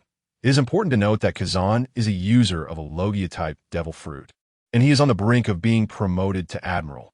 How could this be possible? Before Ling Fan could clarify, other voices chimed in. Huh, do you really believe what a child says? Why take it so seriously? With that said, we can all have a laugh. Not everyone who ends up in this infinite hell is a renowned powerhouse from the seas. Some only possess significant status that I suspect this little brat has an extraordinary background. Yet Ling Fan was taken aback. What? This is the 6th level of Impel, down. Infinite hell. How could I have entered here? Kid, from your tone, it seems you were aware of this 6th level all along. Of course, the 6th level is home to Legends of the Sea. Ling Fan immediately recalled his previous battle. If only I could use Haki against Kazan. With my strength coupled with Haki, I could have likely defeated him. If I could just learn Haki, I would surely be able to make a Logia user regret their existence. How frustrating. Then Ling Fan focused on the powerful individuals in this level that I shall rescue them. Then they can teach me. A bold plan formed in Ling Fan's mind. At that moment, someone approached from Infinite Hell. It was none other than Director Magellan. Why is that fellow Magellan here today? Could it possibly be because of this kid? He just woke up, and Magellan arrives. I suspect it's mostly due to this child. Magellan was an imposing figure, and due to his unique appearance in the world of pirates. Ling Fan recognized him at once. Is this the user of the poison fruit? The director of Impel Down Magellan. Even Captain America would likely succumb to his toxins, although Captain America is a super soldier and immune to ordinary poisons. In this pirate world, can the abilities of a devil fruit truly overcome scientific advancements? Ling Fan certainly dared not test that theory, especially as he had yet to fully recover. Magellan approached Ling Fan's cell and inquired. Kid, you're awake? Director Magellan, the esteemed director of Impel Down, has come to see me. I wonder what mischief this entails. Ling Fan spoke to the Navy without any pretense of politeness. The Navy and the world government annihilated O'Hara, forcing Robin and Saul to flee to evade the Navy's pursuit, and Ling Fan had nearly paid with his life. Humph, it's nothing much. I merely wish to see how an 8-year-old boy managed to destroy 10 Navy warships and even gravely injure Rear Admiral Kazan. I was previously skeptical, but now I am completely convinced. The Navy must be fabricating tales, right? Just you. I doubt you could even defeat an ordinary Navy soldier. Humph, Magellan. I couldn't care less about your opinion. Leave at once, and do not disturb my rest. Ling Fan spoke without the slightest hint of courtesy, even though legendary figures of the sea would not dare to confront Magellan in such a manner. After all, Magellan possesses strength on par with an admiral. Even the Blackbeard pirates were swiftly eliminated by him. Indeed, the powerful figures on the 6th level were left astonished. My goodness. What is this kid thinking? How dare he confront Magellan? What else is he unafraid to do? So, does this mean he truly did destroy 10 warships? Could it be true that he defeated the formidable Rear Admiral Kazan? Oh heavens! Is another legendary figure about to rise from the sea? This child appears to be around 10 years old. Excuse me, I am 8, Ling Fan clarified. Just then, the phone bug in the hands of the guard beside Magellan suddenly rang. Magellan answered the call and then spoke with immense respect. Yes, all right. You little brat, the 5 elders wish to speak with you directly. Keep your tongue in check. With that, Magellan directed the phone bug towards Ling Fan. The 5 elders? How terrifying. An 8-year-old child is deemed worthy of conversing with the 5 elders. Those 5 old men hold the highest authority in the world. What is this child's true identity? All the legendary pirates were intensely curious about the content of Ling Fan's conversation with the 5 elders. Ling Fan listened to the call with an air of indifference. Is your name Ling Fan? We are the 5 elders. What is it? I was rather busy sleeping. Ling Fan responded with considerable defiance. Are you a scholar from O'Hara? Are you asking if I'm a scholar from O'Hara? Ling Fan retorted. The phone bug is a remarkable creature, capable of mimicking the appearance and expressions of the speaker. Currently, the individual speaking was the bald elder. I am asking you. Ling Fan, are you a scholar from O'Hara? A historian? The bald elder was nearly driven to exasperation by Ling Fan's response. Indeed, I am asking you, are you not a scholar? A historian? This fellow must have some issues. Director Magellan, this individual appears to have some cognitive difficulties. You are the one with the problem. No, wait, this is one of the 5 elders. The 5 esteemed leaders of the world government. Show some respect. Magellan was nearly driven to his wits' end. Can you not speak properly? Magellan shot a fierce glare at Ling Fan, that if you continue to speak in such a manner, I shall ensure your demise. After threatening Ling Fan, Magellan found that Ling Fan had calmed down somewhat. I shall ask you once more, Ling Fan, are you a scholar? Can you comprehend the historical texts? And where have the young girl and Vice Admiral Soro gone? The voice of the 5 elders shifted, and the appearance of the phone bug transformed into that of a man with a bushy beard. Ling Fan replied, do you truly wish to know? This tale is rather lengthy. Speak. Once upon a time, when Earth was devoid of life. Hey, you little rascal, you're straying too far. Can you not be more concise? Magellan could no longer tolerate it. Answer my question directly. This is your final opportunity to continue living. The 5 elders on the other end were on the verge of fury. Since you have sincerely inquired, I shall graciously inform you. My aspiration is to become a scholar, but before I could achieve that, your navy launched an attack, and cannonballs were raining down from above. What even is the historical text? I have never heard of it. As for the young girl, of course, I know where she has gone. We are quite good friends. They even informed me of their destination before leaving. Where is that? Tell us. We shall allow you to live. This is your last chance. However, I seem to have forgotten some details. Just look at my grave injuries. My mind is in utter disarray. Perhaps I should take a moment to ponder. What island was it again? I apologize, I simply cannot recall. Ling Fan's acting was nothing short of remarkable. The 5 elders were consumed with rage, for Ling Fan's words were as good as nothing, yet they deemed it unnecessary to execute him. After all, Ling Fan's current state rendered his life or death of little consequence. Sparing him might yield information about Robin and Soro. Thus, the 5 elders relinquished the notion of killing Ling Fan. Ling Fan, having anticipated this, felt emboldened, for the historical texts and the blank century were the world government's Achilles' heel. Robin's existence might one day reveal that history to the world. Shortly thereafter, Magellan answered a call, nodded respectfully, and addressed Ling Fan. You should express your gratitude to the esteemed 5 elders. Quickly recall the whereabouts of those 2 individuals. We may consider allowing you to present some requests. Very well. I understand. Thank you. Now I wish to rest. As a disabled individual, Ling Fan promptly issued a dismissal, leaving Magellan somewhat awkward, yet he departed from the infinite hell. Damn the 5 elders! They still intend to strike down Robin and Soro. I must hasten my escape from this place. Once Magellan left, the other inmates in the cell erupted in astonishment. What a big shot. He actually dared to confront the 5 elders. Magellan, you truly do not regard them highly. We are filled with admiration for you, to stand against the Navy and the world government at such a young age. It makes us, the great pirates, feel quite ashamed. Ling Fan, in response to the pirates, adopted a more courteous tone. All of you legendary figures among pirates. Any one of you could cause the entire ocean to tremble. I have devised an escape plan. I wonder if you might be interested. What? An escape? The strong pirates exchanged glances and then burst into laughter. Ha ha ha. Hey, various sounds of mirth echoed. Child, in truth, we could have escaped long ago. We merely remain here because our needs are met. The pirate said with smiles, I see. Ling Fan nodded, somewhat understanding that I see. What nonsense! If we could have escaped, we would have done so already. The pirates couldn't help but scoff. Have you seen the sea stone handcuffs on our wrists? Have you noticed the sea stone chains behind us? Just look.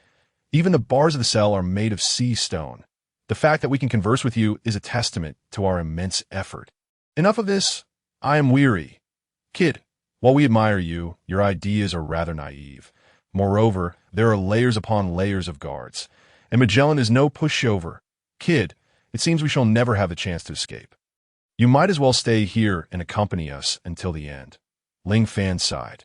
I refused, he then observed intently, noting that several cells were secured tightly with sea stone bars. For an ability user to remain standing in the presence of sea stone is already quite impressive. Alas, a legendary pirate of such stature, reduced to this cowardice. Truly, I am astounded. I initially thought those on the 6th level were formidable. Yet it turns out they are but timid souls. Ling Fan, unafraid of the five elders, certainly had no qualms about provoking the pirates of the 6th level. You, boy, do not become too complacent. If you grow too arrogant, you will surely learn of Magellan's true prowess. Magellan, merely a naval admiral in strength. That kind of trash is unworthy of even polishing my shoes. Ling Fan responded dismissively. You little brat, you can't even defeat Vice Admiral Kazan, and yet you claim you don't even know hockey? In the face of the pirate's skepticism, Ling Fan snorted, thinking to himself, Magellan is not even a Logia user. He then focused on his wrist. The sacred plan? Is it still healing me? Never mind, as long as I can transform into Captain America or Johnny Storm. If I can avoid encountering Magellan, I should be able to break free. Ling Fan had already devised a plan. Just as he was about to transform, a laugh drew everyone's attention. Geeky. Ha ha ha. How amusing. Little brother, I find your plan quite intriguing. If there truly is a chance to escape, I can even teach you hockey and swordsmanship. I am willing to believe in you, little brother. Ling Fan raised his head to see a rather unattractive man with a dazzling mane of golden hair. You are you not? Indeed, I am the legendary figure renowned across the seas. The great Shiki, the Golden Lion, who stands alongside Whitebeard and Roger. Upon seeing the Golden Lion, Ling Fan recognized that during the same year as the O'Hara incident, Shiki had sacrificed his legs and successfully escaped, becoming the only individual in history to break free from Impelled Down, not counting the later Luffy Dado. So it is the famed Shiki, the Golden Lion. Thank you for your acknowledgement. If that is the case for the upcoming escape, shall I be responsible solely for rescuing you? As for the other brutes, even if they bow and plead, I shall not rescue them. As the saying goes, a horse that knows its worth does not turn back. They did not come when needed, so I shall not actively call upon them later. Geeky. What a delightful little brother. If you can assist me in escaping, I shall grant you anything you desire. The Golden Lion had already intended to escape, and now that Ling Fan had proposed it, although both were harboring their own schemes, their goals were aligned. Splendid. Ling Fan nodded, directing his gaze towards the sacred plan. Activate the super transformation mode. Please select the hero you wish to transform into Captain America Rogers or Johnny Storm, the Human Torch. Before Ling Fan could utter his desired hero, the sacred plan immediately chimed in with a voice. Ding, ding, ding. Detection indicates that you have completed a major event-level task.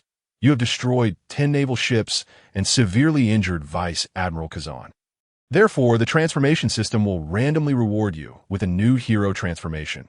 Would you like to select the new hero? Ling Fan's heart swelled with excitement and anticipation, having unleashed a nova explosion as the Human Torch.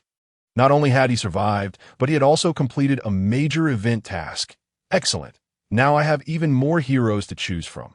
Ling Fan promptly declared, Transform me into a superhero. Internally, he mused, it better not be someone like Black Widow. The hero selection is complete. Please proceed with your transformation. The divine plan proclaimed that in a surge of excitement, Ling Fan shouted, Initiate super transformation mode. Immediately, 5 beams of light radiated from Ling Fan's body once more. Much like his previous transformation, these 5 beams enveloped his limbs and head, and this radiant energy swiftly assisted in the reconfiguration of Ling Fan's molecular structure. Through the transformation system, Ling Fan began to metamorphose into a new hero. Remarkably, due to this transformation into a superhero, Ling Fan's previously disabled body was restored almost instantaneously. Soon, he sensed a profound change within himself. His bones seemed to have undergone a transformation, rendering him virtually indestructible. His attire had also altered. What was once an unsightly prison uniform had now transformed into a dapper pair of jeans, complemented by a stylish leather jacket. His hairstyle had changed as well. And most importantly, Ling Fan's physique had grown taller and more imposing. What manner of hero is this? Ling Fan eagerly absorbed the information transmitted by the divine plan, nearly moved to tears upon receiving such revelations. At that moment, this hero was indeed the beacon of hope for Ling Fan. With his arms crossed before him, he gazed intently at his fists, and then, with a swift motion, 3 exceedingly sharp claws extended from the recessed bones of his knuckles. Clang! As the claws emerged, he struck them against one another, igniting a flurry of golden sparks that danced in the air, accompanied by a crisp metallic sound. Each of Ling Fan's arms bore 3 claws, which could be controlled by the muscles of his forearms, allowing for seamless extension and retraction. These were the adamantium claws. With a gentle exertion, Ling Fan effortlessly snapped his chains and facing the so-called indestructible sea prism stone prison. He waved his right hand, whoosh. The hardest sea prism stone door crumbled as if it were mere paper, completely obliterated by the adamantium claws. Clang! Ling Fan sliced through the prison door with astonishing ease, rendering it into countless fragments as effortlessly as one would cut through tofu. Indeed, the sea prism stone was no match for adamantium. What came next? It was high time for an escape, wasn't it? Ling Fan stepped through the shattered door. Following this, the astonished gasps of the infinite hell's strongest echoed around him. My goodness! Am I dreaming? Did you all see that? This fellow just demolished the sea prism stone prison. Isn't he supposed to be powerless? How is it that the sea prism stone has no effect on him? Countless powerful individuals were left in shock. Anyone who could so easily escape from their prison was certainly no weakling at that moment. Ling Fan approached the door of the Golden Lion's cell. What about that child? You didn't kill him, did you? Humph. Allow me to be frank. That child was my mentor.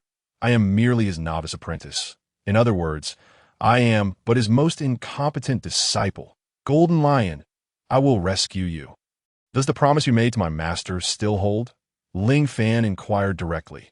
The Golden Lion was somewhat taken aback. Under normal circumstances, who would believe Ling Fan's words? Yet, Ling Fan was a formidable being capable of effortlessly shattering sea prism stone. Naturally, a strong person's words carried weight. Rest assured, the escape will be successful. Whatever your little master desires, I can fulfill. Although the Golden Lion's earlier promise to Ling Fan might not have been sincere, he now realized the gravity of the situation. If he angered that little master, even a powerhouse like him would not stand a chance against Ling Fan's claws. Remember your words. Ling Fan, unwilling to waste any time, took a step forward, placing his claws against the bars. And with a forceful push, clatter! The sound of the bars crashing to the ground reverberated through the A-I-R.M-Y heavens. The strongmen of infinite hell were left dumbfounded, gasping in shock, unsure how to express their astonishment. They were shackled by sea prism stone, rendered powerless. Even a tiger would be reduced to a feeble cat. Yet this imposing figure had shattered the established rules of the sea, wielding extraordinary powers while exhibiting no fear of the sea prism stone. Most astonishingly, this exceedingly hard mineral had been sliced into small pieces as if it were mere tofu. All of this utterly shattered their worldview. The Golden Lion was equally stunned. He had never witnessed such a direct prison break. What are you standing around for? Do you wish to remain here? Ling Fan huffed coldly, embodying the essence of a maritime powerhouse. No, at that moment, Ling Fan was the unparalleled champion of this world. Oh, I beseech you. Senior, please take us with you. Yes, we were blind to your might. We had no idea such a formidable personage existed upon the vast seas. This is an opportunity for escape we cannot afford to squander. On what grounds? Ling Fan inquired haughtily. Whatever you say goes. As long as you lead us to freedom, we will comply with your every request.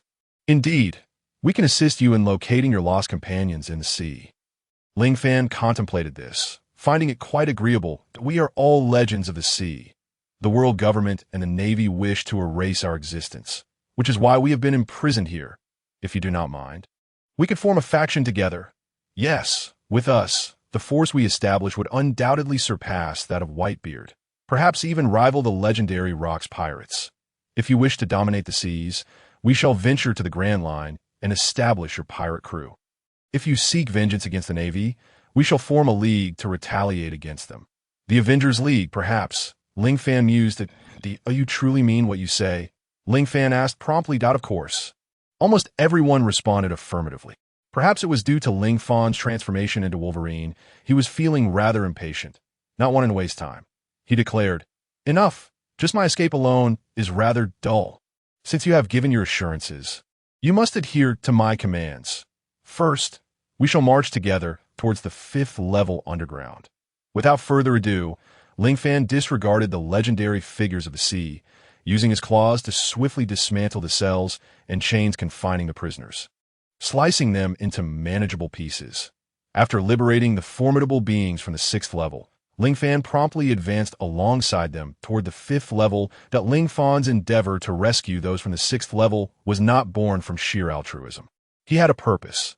The divine plan had previously stated that accomplishing a feat that would astonish the seas would fulfill a significant event, and completing a major event-level task would reward Ling Fan with the opportunity to transform into a superhero.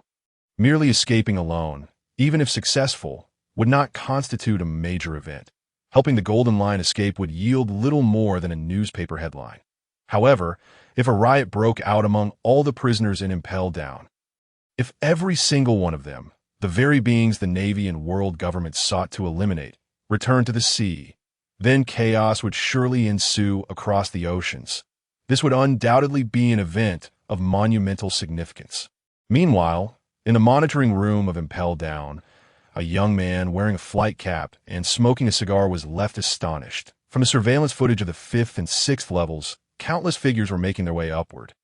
At that moment, the acting warden of Impel Down, Shiryu, was in utter disbelief, immediately dialing the phone of Warden Hannibal. However, Hannibal was currently preoccupied, idly picking his nose beside the restroom on the 4th level. Sigh, when will the director finally kick the bucket? I feel utterly drained. Why doesn't he hurry up and die? That way, I could take his position, Hannibal boasted, wearing a gas mask amidst a cloud of purple smoke. Hannibal, are you bad-mouthing the director again? A voice interjected, and oh, of course not. I merely let something slip. Ha! Hannibal replied. You rascal, could you please speak a bit more discreetly next time? The door was forcefully kicked open, revealing a massive figure seated upon the toilet. The individual inquiring was none other than the director himself, Magellan, who at that moment was engaged in a rather private affair. A.S. the wielder of the fruit. He spent the majority of his 24 hours expelling toxins. Good heavens! Director, please close the door. I was wrong. Hannibal donned a gas mask, was on the verge of suffocation. He promptly shut the door, only for the telephone bug on his person to start buzzing. Brew, brew, brew. Brew, brew, brew. Ugh. The telephone bug emitted a nauseating retch. Despite his frustration, Hannibal quickly answered the call. What? What did you say? Is that Director Magellan? With a swift kick, Hannibal flung open the bathroom door and handed the telephone bug to Magellan. Infinite Hell is in chaos. It's Shiryu on the line, Hannibal said, his anxiety palpable. Quick, hand me the telephone bug. Magellan, unable to adjust his trousers, seized the phone, only for the line to go dead, but a glance down revealed the telephone bug foaming at the mouth. It was unclear whether it was poisoned or simply overwhelmed by the stench. What a feeble creature the telephone bug is. What on earth happened? Hannibal, you must tell me, Magellan inquired. The pirates from Infinite Hell have escaped. They've reached the 5th underground level. Hurry, Hannibal, get to the control room immediately. We must thwart those rascals from Infinite Hell. It was evident that Magellan was exceedingly anxious. I have no idea, Hannibal replied, equally exasperated. Let us go.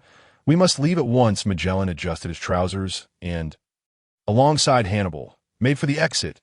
Wait. Hannibal grasped Magellan's arm.in such a critical situation. What are we waiting for? Is there something more pressing at hand? It seems you forgot to wipe yourself, Hannibal awkwardly remarked. Magellan, I can't believe the telephone bug was cut off. What are these two fools doing? Shiryu, equally perplexed, immediately sounded the alarm and seized the telephone bug. Salutars, highest level of alert.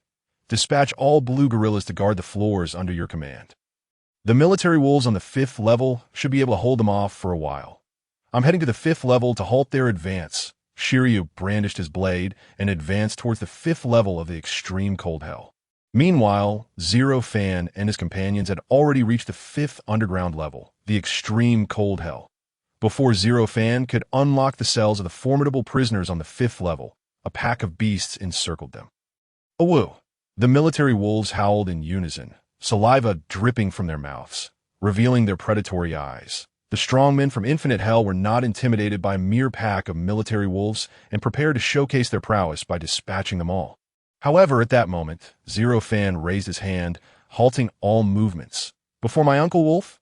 You dare howl again? What are you howling about? Leave this rabble to me."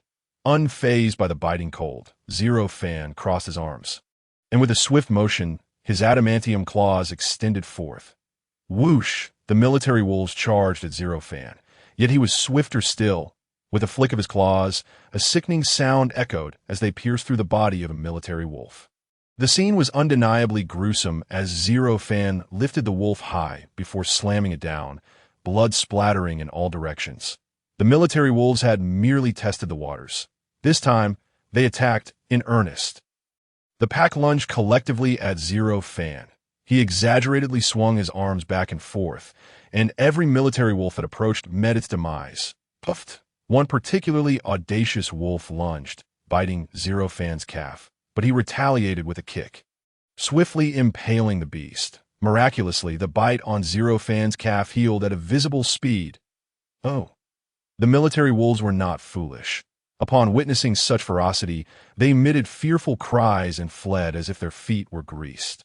On the pristine ice of the extreme cold hell, the only remnants were the bodies of the military wolves, all slain by Zero Fan's claws, their crimson blood staining the ice in a surreal tableau. The onlookers were astounded by Zero Fan's sheer terror. After all, the strongmen of Infinite Hell were no trifling characters, each one a legendary figure among pirates. Yet now, witnessing Zero Fan's regenerative abilities, they could not help but be left speechless. What an astonishing healing capacity. He can recover to his original state in an instant. That individual known as Kaido wouldn't stand a chance against this senior. Senior, we have yet to inquire your name. Jinshitsi and the others asked respectfully, cautious not to offend Zero Fan. "Call me Wolverine," Zero Fan declared with an air of authority, shaking his leather coat as he advanced towards the prison of the extreme cold hell. Wolverine possessed not only adamantium bones and claws, but also the keen insight of a wolverine, the extraordinary long-distance vision of an eagle, and an acute sense of danger. This was precisely why he could evade the military wolves' attacks. The earlier bite was merely a calculated risk taken to observe his own regenerative abilities. Indeed, the essence of Wolverine lay in his superlative healing factor. In the movies, Wolverine during World War II could heal rapidly even after a nuclear strike. The comics depicted him in an even more exaggerated light, reduced to nothing but a head, yet still able to breathe through his skin, embodying an indomitable spirit that approached immortality. The healing of Zero Fan's calf illustrated the incredible nature of Wolverine's regeneration. He was not merely an indestructible tank, but also an unrivaled warrior in close combat. His heightened perception transformed him into a fearsome assassin. Upon reaching the cell doors of the extreme cold hell, Zero Fan's recent exploits had not gone unnoticed by the pirates within this level, that he actually engaged in hand-to-hand combat with those military wolves. What is happening? Has he come from the lower levels? Is there even a sixth underground level? These individuals, good heavens, they are all notorious pirates. The one at the forefront has even tamed those ancient beings. Who on earth is he? They regarded Zero Fan with trepidation. Uncertain of his intentions that in the fifth underground level, the pirates of extreme cold hell, though not as monstrous as those in infinite hell, still boasted bounties of at least 100 million berries. Fear not, I am not here to slay you. I merely wish to offer you a boon. That boon is escape. I aim to liberate the entirety of Impel Down, to set free all the criminals, to sow further chaos across the seas. Next, you shall join me in assaulting the fourth underground level, one layer at a time. We shall liberate the prisoners. Step by step, we shall vanquish all the guards and navy sentinels. Let the history of pirates be etched with our names. Zero Fan, with great fervor, sought to turn this endeavor into an unprecedented event. Under the leadership of Zero Fan and the formidable pirates of Infinite Hell, all pirates of extreme cold hell were wholly liberated. With a fierce determination, they charged towards the fourth underground level, the scorching hell. However, before they could breach the entrance, a figure dawned in a flying cap. A cigar clenched between his teeth, and a blade in hand, obstructed their path. "Guards, wardens, capture all prisoners immediately." With me, Shiryu of the Rain, the Vice Warden present, I shall not allow them to advance any further. Shiryu was drenched in sweat, not from heat, but from anxiety. After all, this was 20 years prior to the events of the original story. Shiryu's strength was nowhere near that depicted in the canon, and the adversaries before him were seasoned pirates of the highest caliber. To assert that he felt no apprehension would be a blatant lie. Zero fan surveyed Shiryu, shaking his head. Shiryu of the Rain? You think you can impede me? You deal with his subordinates. Allow me, Wolverine, to engage him. What? Wolverine? Where did you come from? There is no record of you in Infinite Hell. You must be. I recall that little brat Zero Fan possessed the ability to transform into others. Could you be him? Shiryu was not foolish. He instantly deduced Zero Fan's identity, especially since the Navy had provided specific details about Zero Fan during the handover. Your ramblings are excessive. If you wish to engage me in battle, then let us proceed. With a swift motion, Zero Fan unleashed his indomitable alloy claws. This devil fruit ability, a paramecia type, Shiryu had already drawn his sword and lunged toward Zero Fan with remarkable speed. How intriguing! Zero Fan's exceptional long-range vision and acute danger perception guided his actions. He forcefully propelled himself forward, executing a cross slash with his claws. Bang! The X slash did not directly rend Shiryu, but it left a profound mark on his blade, as Shiryu had already coated himself and his sword with haki. Being the warden of Impelled Down, Shiryu had mastered haki long ago, yet despite not being directly torn apart, he was still taken aback. How is this possible? To disregard my haki and inflict damage upon me? And you haven't even unleashed your haki? The famed sword, Raijin, in Shiryu's hand, had suffered deep dents from Zero Fan's singular assault. This individual is formidable. His claws are exceedingly sharp. I cannot engage him in close quarters. Shiryu swiftly distanced himself from Zero Fan and began to unleash a flurry of sword energy with Raijin. Such trivial sword energy! Zero Fan countered by swiping his claws, effectively neutralizing the sword attacks. Ultimately, he grew weary of defending himself and barreled forward, absorbing the sword energy as he charged at Shiryu. The sword energy did indeed inflict some damage, but all harm sustained by Zero Fan healed rapidly within 10 seconds. To withstand such ethereal sword energy, he possesses this level of defense and regenerative ability. Who on earth is this man? Fear began to creep into Shiryu's heart. In a flash, Zero Fan closed the gap and slashed downward. Crack! The legendary sword, Raijin, was effortlessly cleaved in two. I am Zero Fan. I'm also Captain America, Thunderbolt, and Wolverine. I don't recognize any of those names. Shiryu was knocked to the ground by the sheer force of Zero Fan's blow, slowly inching backward, his face a mask of despair. He had never felt such fear, nor encountered an opponent as powerful as Zero Fan. Now do you recognize me? Zero Fan smiled faintly, retracted his adamantine claws, and delivered a powerful punch. A resounding thud echoed as Shiryu was rendered unconscious on the spot. The surrounding guards and wardens, unable to withstand the might of the Infinity Hell's warriors, saw their commander fall, causing morale to plummet to an all-time low. The formidable warriors of Infinity Hell swiftly dispatched the remaining guards and wardens. Satisfied, Zero Fan clapped his hands. Well done. However, now that the enemy has reinforcements, it indicates that we have been discovered. We must accelerate our pace. Ascending from the frigid depths of the 5th level of Hell, they approached the 4th level, known as the Scorching Hell. The temperature was exceedingly high, surrounded by pools of blood and seas of fire.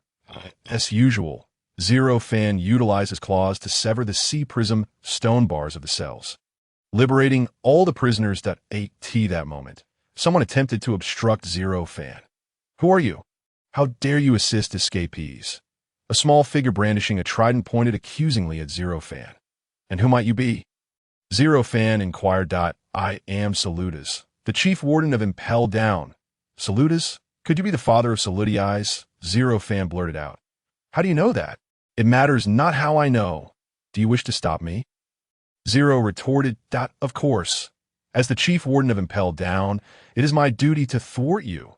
Saludas was resolute, showing no intent to yield. Very well then, let us engage in combat. But to deal with you, I shan't need to lift a finger. Zero Fan waved his hand, and the pirates surged forward. The prisoners emerging from the frigid hell were all notorious bounty hunters worth over $1 billion. Freed from their sea prism stone handcuffs, they unleashed their pent-up aggression. Some wielded devil fruit abilities, others employed haki, and soon the beasts and blue gorillas led by the chief warden were swiftly dispatched. Naturally, the cells of scorching hell were breached. But everyone understood that they could not let their guard down, for Impelled Down still held a formidable foe, Magellan, the user of the legendary poison fruit.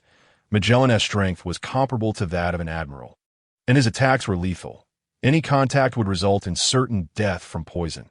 Even the most skilled users of haki were reluctant to confront Magellan, highlighting his formidable nature. Now, all were concerned about when the terrifying warden would encounter them. As they traversed past the 4th level, they arrived at the 3rd level, known as the Hungry Hell. The temperature here was milder than the 4th level, and most of the imprisoned pirates had bounties between 50 million and 100 million berries, thus a greater number than those in the previous level. After liberating the prisoners of the 3rd level, Zero Fan and the pirates descended to the 2nd level. This time, however, their progress was met with resistance. For the 2nd level was infamous as Beast Hell. This level was home to a myriad of beasts and countless beast guards. Many prisoners were even reluctant to escape, fearing that upon leaving their cells, they would become prey to the beasts. Most were too terrified to muster any strength. Roar! The beasts quickly detected the intruders, sounding an alarm, and charged forth. Yet, Zero Fan now commanded a substantial number of prisoners, and the pirates were no less formidable. The two factions clashed fiercely. Zero Fan, however, chose to rest, deeming it unnecessary to intervene against these creatures. His subordinates could handle the situation. Of course, a few foolish beasts attempted to attack Zero Fan, but he retaliated with his impervious adamantine claws, impaling them with ease. Under the leadership of Zero Fan and the legendary pirates, the entire layer of beasts was swiftly eradicated, culminating in Zero Fan executing a perfect leap to eliminate the grotesque beast leader. Sphinx. Upon witnessing the annihilation of all beasts, the atmosphere in Beast Hell erupted with jubilation as countless unknown pirates cheered in unison. They willingly pledged to follow Zero Fan into battle, regaining their courage amidst victory as they charged to the forefront. Ultimately, the prisoners from Beast Hell surged toward the 1st underground level. The 1st underground level was known as the Crimson Lotus Hell. It housed the most prisoners, albeit the weakest, just as the jubilant prisoners from the 2nd level surged upward.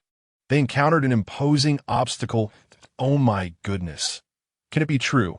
How unlucky can we get? This is the warden of Impelled Down, Magellan. How did he end up here? Isn't his office on the 4th level? I thought he had been defeated. The prisoners from the 2nd level did not hide their panic, while Magellan surveyed the crowd, his expression transforming into one of intense fury. From Infinity Hell to Crimson Lotus Hell, you have released all the prisoners. You scoundrels, I will make you pay dearly for this. Without further ado, Magellan unleashed a massive torrent of venom, instantly ensnaring the overconfident prisoners of the 2nd level. Gasping for breath, the prisoners succumbed to the poison, collapsing to the ground in a foamy stupor. The prisoners from the 2nd level hastily retreated. Upon witnessing their return, Zero Fan and the others were perplexed. Magellan is here. Run. So that's what happened. No wonder they fled. Lingfan showed no signs of concern as he glanced at the golden lion beside him and confidently asserted, "Rest assured, Magellan is in my capable hands. He intends to block us on the 1st underground level, so he must have deployed a considerable force. The others will be entrusted to you." "Understood, Lord Wolverine," the group responded in unison. Subsequently, they finally arrived at the Red Lotus Hell. At that moment, Magellan surveyed the scene, feeling a twinge of anxiety. "Damn it, Golden Lion, Red Count. Everyone from Infinite Hell is here. What is happening? These legendary pirates are surrounding that man in the center. Who is he? The Pirate King?" Magellan's heart raced with panic. Regardless of his rank as an admiral, even if he surpassed that status, what did it matter? The individuals before him were all formidable sea predators. Who are you? Why are you escaping from prison?" Magellan inquired. "Me. You don't recognize me?" Lingfan replied, "But I don't believe I've encountered you before." Who are you? I don't recall seeing you in Infinite Hell, and it seems the other hells have no impression of you either, Magellan said, feeling quite embarrassed. Suddenly, he remembered that a new inmate had arrived in Infinite Hell today, rumored to possess the ability to transform into others. Could it be that you are Ling Fan? Magellan gasped in astonishment. Clap, clap, clap. Ling Fan immediately applauded with a smile, saying, truly clever. No wonder you are the director of Impel Down, Magellan. However, I have no rewards to offer you, that if you insist, I could gift you with a big clown face. A clown face? Magellan was still trying to grasp the meaning when Ling Fan's metallic claws abruptly extended from the seams of his hands. Oh, you wish to fight me? Magellan glared at Ling Fan, asking, are you serious? If you truly are Ling Fan, you are certainly no match for me. Reports indicate you sunk 10 warships and severely injured Kazan with a self-explosion. But I am not like Kazan. My strength surpasses his. You are undoubtedly no match for me. Magellan was exceedingly confident. At that moment, his strength was far superior to Kazan's. Bragging serves no purpose. As the saying goes, the truth is revealed in action. I am eager to see whether I, Wolverine, am more formidable than you, Magellan. Ling Fan remained calm, making no moves as he awaited Magellan's attack. Magellan, no longer hiding his intentions, looked at Ling Fan and declared, very well, since you are oblivious to your impending doom. Do not blame me for showing no mercy. Poison pufferfish. Magellan unleashed a torrent of toxic spheres, knowing that any contact would result in immediate poisoning. However, Ling Fan's extraordinary instincts and perception allowed him to evade every single toxic sphere. Is it observation hockey? He can actually evade my poison pufferfish. With a wealth of combat experience, Magellan prepared to close the distance and employ an unavoidable technique. Poison tunnel. Magellan erupted with a deluge of toxic fluid, swiftly transforming it into a slippery path as he charged towards Ling Fan. How delightful! A mage dares to engage me in close combat. Ling Fan leaped forward, using his adamantium claws to strike. That Magellan's eyes widened in disbelief. While an ordinary human might manage to jump a few meters, Ling Fan soared over 10 meters, making it impossible to evade the attack. You intend to exchange injuries. How naive! Magellan was brimming with confidence. After all, if Ling Fan merely brushed against even a trace of his poison, the battle would be won. Magellan planned to conserve his strength for the other legendary pirates, ensuring that he could delay their naval reinforcements and complete his mission. Poison cloud. Magellan braced for Ling Fan's strike, releasing a cloud of deadly toxins that would temporarily incapacitate anyone who came into contact. However, reality proved far different from his expectations. Magellan never anticipated that Ling Fan's claws would be so formidable. With a sharp sound, Ling Fan's claws tore through Magellan's director's attire, leaving a deep gash. The sharp claws had nearly inflicted serious injury on Magellan. Terrifying. Such sharp claws. Magellan was drenched in sweat, yet Ling Fan, consumed by his offensive, found himself enveloped in Magellan's toxic mist. Your claws are indeed impressive. They're almost superhuman. Yet I have warned you if you plan to exchange injuries with me. That is sheer folly. I have consumed the venom fruit. The moment you touch even a trace of my poison, you'll be utterly immobilized. I've already won this contest. Next, I shall quell the inmates' uprising. Magellan tied a rope to his attire, managing a feeble smile. However, at that moment, a voice nearly sent Magellan into a panic. What did you just say? Repeat that. I didn't catch it. What? Magellan's expression turned one of sheer shock as he looked up to see a robust figure emerging from his poison mist. That figure, of course, was Ling Fan transformed into Wolverine. Magellan, unable to comprehend the situation, shouted, Impossible! Impossible! You should have died upon contact with my poison. You should be completely immobilized. I am the Poison Man. Could it be you prepared some antidote in advance? What is an antidote? I don't understand. Ling Fan shook his head. Humph. Impossible. There must be some mistake. You cannot have been unaffected by my poison and stand here unharmed. Poison Dragon. After his command, Magellan produced a torrent of blue poison, which slowly coalesced into 3 massive dragon forms. The poisonous dragons were terrifying, rumored to corrode anything they touched. Swoosh! the toxic dragons surged towards Ling Fan. Naturally, Ling Fan had no intention of remaining idle. He immediately began to move. While Magellan controlled the poisonous dragons in pursuit. Still running? Magellan narrowed his eyes, feeling utterly confident. The two dragons flanked Ling Fan, forcing him into a corner, while the third dragon descended from above, leaving Ling Fan with nowhere to evade. With no other option, Ling Fan crossed his arms, preparing to withstand the assault with his claws and body, but soon found himself engulfed by the poisonous dragons that Ling Fan let out a cry that sounded quite desperate. Ha ha ha, such naivety, did I not just say? The moment you touch even a hint of my poison, it will corrode you. Without an antidote, you cannot escape the fate of death. Magellan wore an expression of absolute confidence. What are you doing? Chasing me with 3 dragons. This thing is all water. Detest water. Look, I'm completely soaked. It's unbearable. Ling Fan expressed mild irritation, for indeed, Magellan's actions left him feeling quite uncomfortable, drenched in toxic liquid. Who could feel good in such a state? You, what is happening? You were clearly struck directly by my poison dragon. Even if you had an antidote, it wouldn't explain this. The poison is capable of corroding your body. Why?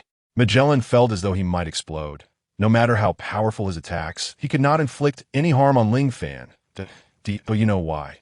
Your poison is ineffective, Ling Fan stated. Why? Magellan asked, curiosity piqued. Because I'm Wolverine. I, Wolverine, counter you, Magellan, Ling Fan proclaimed with pride. Wolverine? What are you talking about? I cannot comprehend.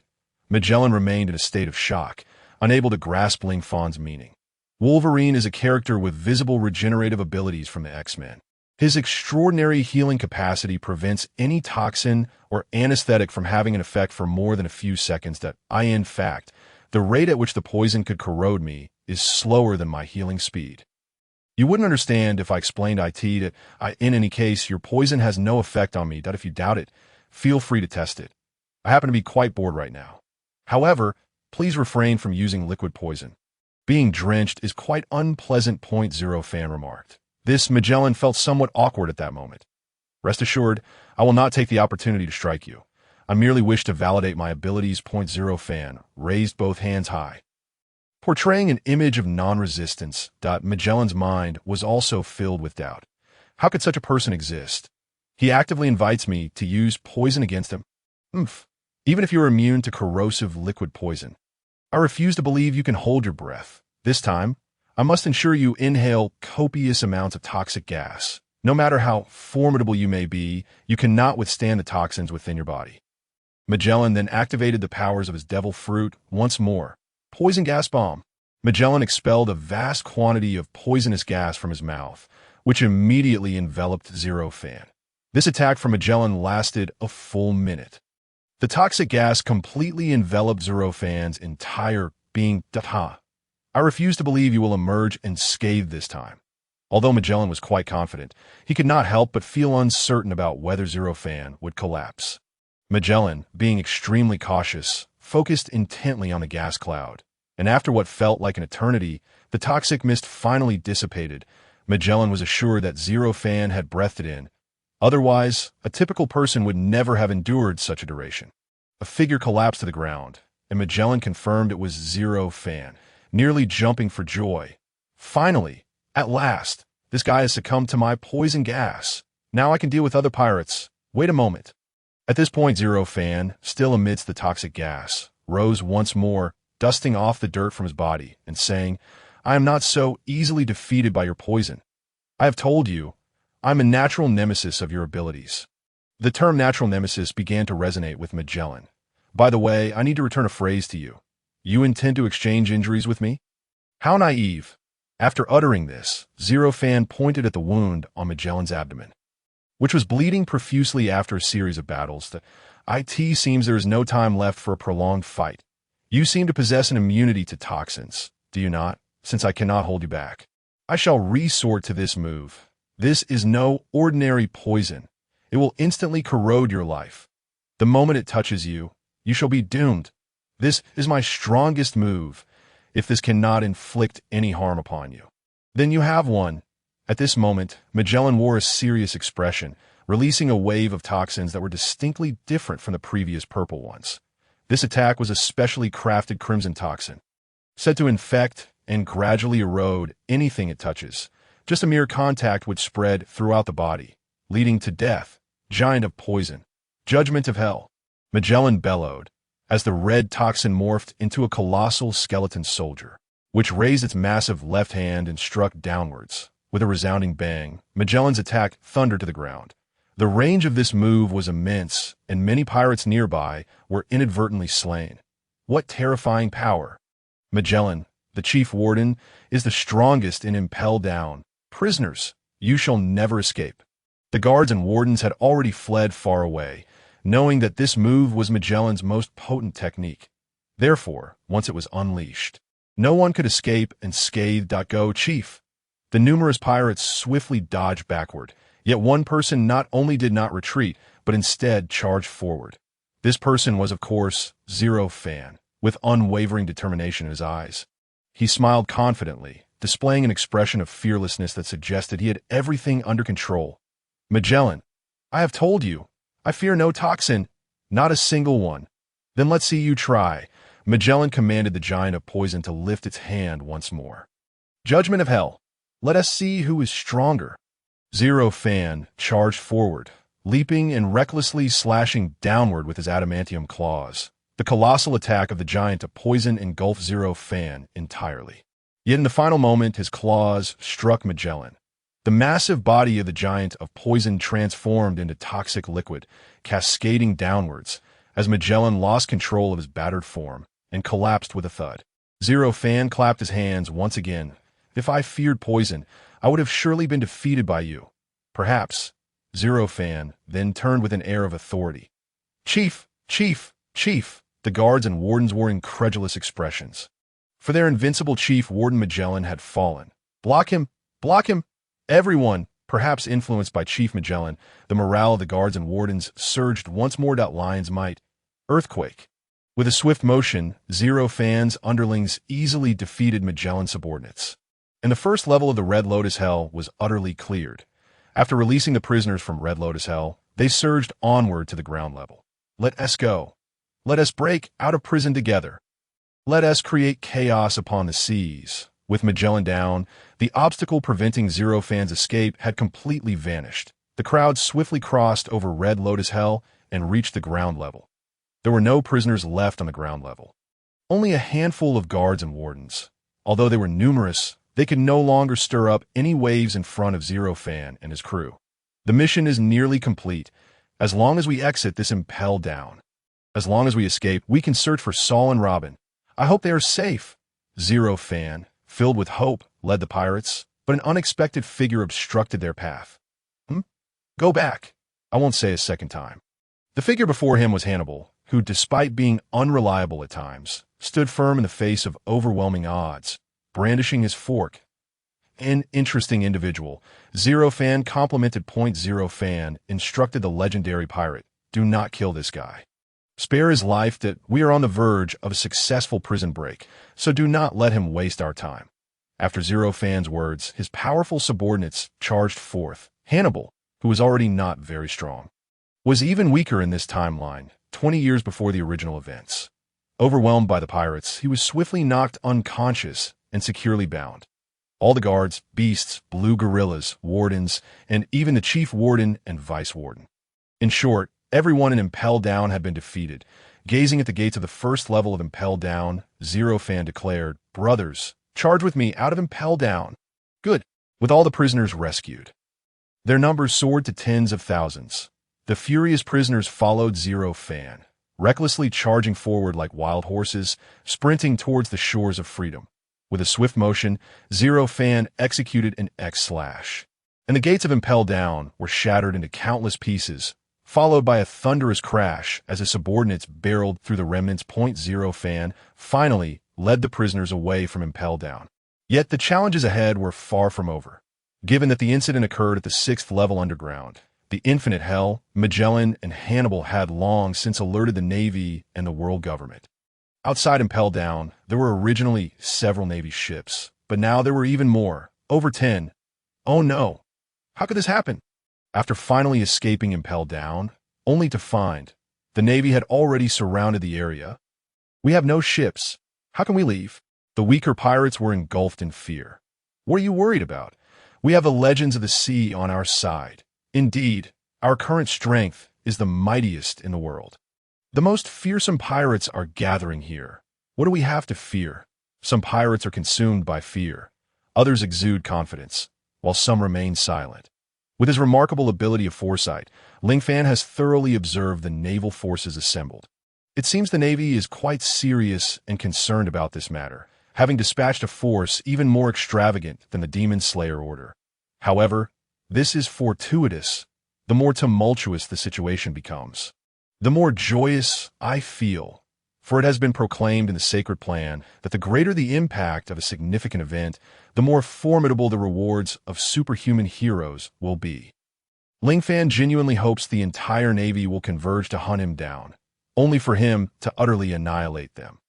This way, the mission will be accomplished, and he will once again be granted the opportunity to transform into a superhero. The Navy evidently possesses the speaking telephone bugs, which they use to issue a proclamation to Ling Fan and his companions. Inmates of Impel Down, this is your final warning. If you all turn back to your cells now, we shall overlook this escape attempt. However, should you remain where you are, there will be no mercy. The speaker's voice shifted, and with a glance, Ling Fan discerned the man's appearance, clad in a hat emblazoned with the Navy insignia. It was evident from his visage that he had a notoriously foul temper. Yes, oh it is, the future Marine Admiral Akinu. It appears he is leading this charge. A smile crept on Ling Fan's face, for he knew Sakazuki upheld absolute justice, which in essence served his own and the Navy's interests, willing to obliterate anything in his path. When the refuge ship from O'Hara was filled with individuals unrelated to scholars, including many children, Sakazuki displayed no emotional fluctuation and ordered the destruction of the refuge ship, a testament to his unwavering obstinacy. Do you have any plans, Lord Wolverine? Inquired the powerful Navy officer surrounding him. I have no specific plans. Everything I do is merely at the behest of my master, replied Ling Fan. Your master is quite an extraordinary figure. I never imagined he could foresee even the Navy's attempt to capture us. The pirates sensed that this master was exceptional. After a moment of contemplation, Ling Fan continued, the Navy will likely initiate their assault with cannon fire, but we cannot afford to waste any more time. We are in close proximity to the gates of justice, and the Navy can swiftly reinforce through the triangular sea current. We must depart before their reinforcements arrive. Otherwise, escape will be impossible. Next, we need to devise a way to board a Navy ship. Then, soldier against soldier, we shall carve a bloody path. Securing one Navy vessel will suffice for our departure. Ling Fan articulated his intentions clearly, and the other pirates concurred. But how do we reach them? There are no Navy ships in sight. Can we swim there? Some of us are devil fruit users. Encountering water would spell doom for them. Yes, King Shiki, I must trouble you, Ling Fan stated. A senior, you truly understand my abilities that I can utilize the powers of the float fruit to levitate certain objects. But there are far too many of us and nothing nearby to elevate. Ling Fan nodded. I understand, which is exactly why I intend to commandeer a Navy ship. If we squeeze together, we can surely fit on a large vessel. Once that is settled, you shall be responsible for levitating this piece of ground while our formidable pirates cross over. The other pirates can take refuge and Impel Down, and once our mission is complete, we shall return for you. Ling Fan's arrangements were meticulously laid out. Yes, he spoke. He extended his adamantium claws, efficiently slicing the ground into a perfect square. World Destroyer Bondi Waldo, Gold Lion Shiki, Douglas Bullet, Red Count. Patrick Redfield. Upon uttering these names, the entire pirate assembly was taken aback. I have no objections. Shiki has long desired to escape, sharing a common disdain for the Navy and the world government. Thus he readily accepted Ling Fan's invitation to battle. As for the World Destroyer Waldo, who had been frozen in a state of feigned death within Impel Down, Ling Fan's rescue naturally prompted his agreement to join the fight. As for Barrett and the Red Count, both formidable in their own right, they preferred to operate independently, Hence their responses were not as immediate that I know you are all formidable in the seas, but I saved you and even defeated Magellan. Would you consider assisting me? Ling Fan did not threaten them. Although they were pirates, there exists a principle of gratitude. Upon hearing this, the two felt a sense of obligation. Very well. We shall assist you with one task, declared the two powerful figures. These scoundrels dare to disregard the Navy's warnings. Vice Admiral Sakazuki's expression darkened, as his tolerance for the vile pirates was nearly non-existent, prompting him to issue the attack order without hesitation. Boom! Enormous cannonballs began to rain down upon Impel Down. Subsequently, cannon fire from other ships joined in, targeting the prison. Meanwhile, the weaker pirates nearby were taken aback. Let us retreat into Impel Down. We shall make the Navy pay for this. Ling Fan's eyes narrowed. With such powerful allies by his side, he felt emboldened, for he still lacked mastery over hockey, and facing the likes of a Kaido, a Logia user wielding magma, was no simple task, as countless cannonballs hurtled toward them. Ling Fan swiftly dispatched them with his razor-sharp claws, shattering them into fragments. The Red Count swung his sword with incredible speed, knocking down numerous cannonballs, creating a wall of sword energy that caused the projectiles to land harmlessly in the sea beyond Impel Down. World Destroyer Bondi Waldo did not fall behind, effortlessly sending cannonballs flying with his fists. As for Barrett and Gold Lion Shiki, they utilized their hockey and devil fruit abilities to swiftly eliminate all incoming projectiles. Impressive, the pirates exclaimed, exhilarated, for the individuals before them were legendary figures of the sea. Gold Lion, are you ready? Ling Fan inquired. No problem. Gold Lion responded with an okay gesture, taking his position on the ground Ling Fan had severed. Utilizing the powers of his float fruit, the piece of ground began to levitate into the air. Quickly, come aboard, Ling Fan beckoned. Soon, countless pirates ascended onto the floating ground, which sped towards the Navy ships. What is this? Gold Lion? This is the ability of Gold Lion's float fruit. We must stop them. We cannot allow Gold Lion to reach the Navy ships. Though Sakazuki commanded this, the Navy was powerless to intervene. For Gold Lion was a legendary pirate. Sakazuki's eyes widened in disbelief as he trembled slightly, for he clearly saw that the levitating platform bore some equally fearsome individuals. World Destroyer, the Red Count, and Barrett. My heavens, these are all legendary pirates renowned across the seas. This was the first time Sakazuki felt such panic since taking office as a Marine Vice Admiral. Not even the admirals, let alone the Yonko or Pirate King level, may be capable of contending with these figures. Quickly, contact headquarters for reinforcements. Sakazuki urged, his anxiety palpable. Report to Vice Admiral Sakazuki. Admiral Sengoku has already arrived. He insists that you must hold your ground. Relayed a Navy messenger. Hold. I do not know if I can withstand this. Who is that guy? Sakazuki pointed at the floating ground, where a man with a suave mustache, clad in a leather jacket, brandished 6 metallic claws. That man? Our intelligence department seems to lack information on him.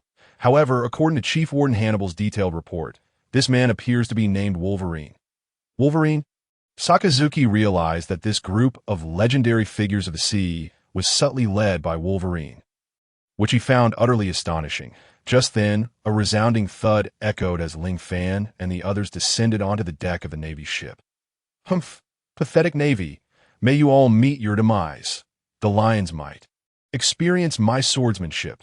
The conqueror's hockey. Before the power of my fruit, you are nothing. In the presence of legendary pirates, these Navy personnel are akin to mere chickens and dogs. Once, a mere decree to vanquish demons left Ling Fan feeling utterly powerless, especially when faced with Vice Admiral Kazan, whom he believed he could never rival. Yet now, circumstances have changed. With each transformation, Ling Fan can assume the guise of even more formidable heroes. Wolverine can easily overpower Magellan.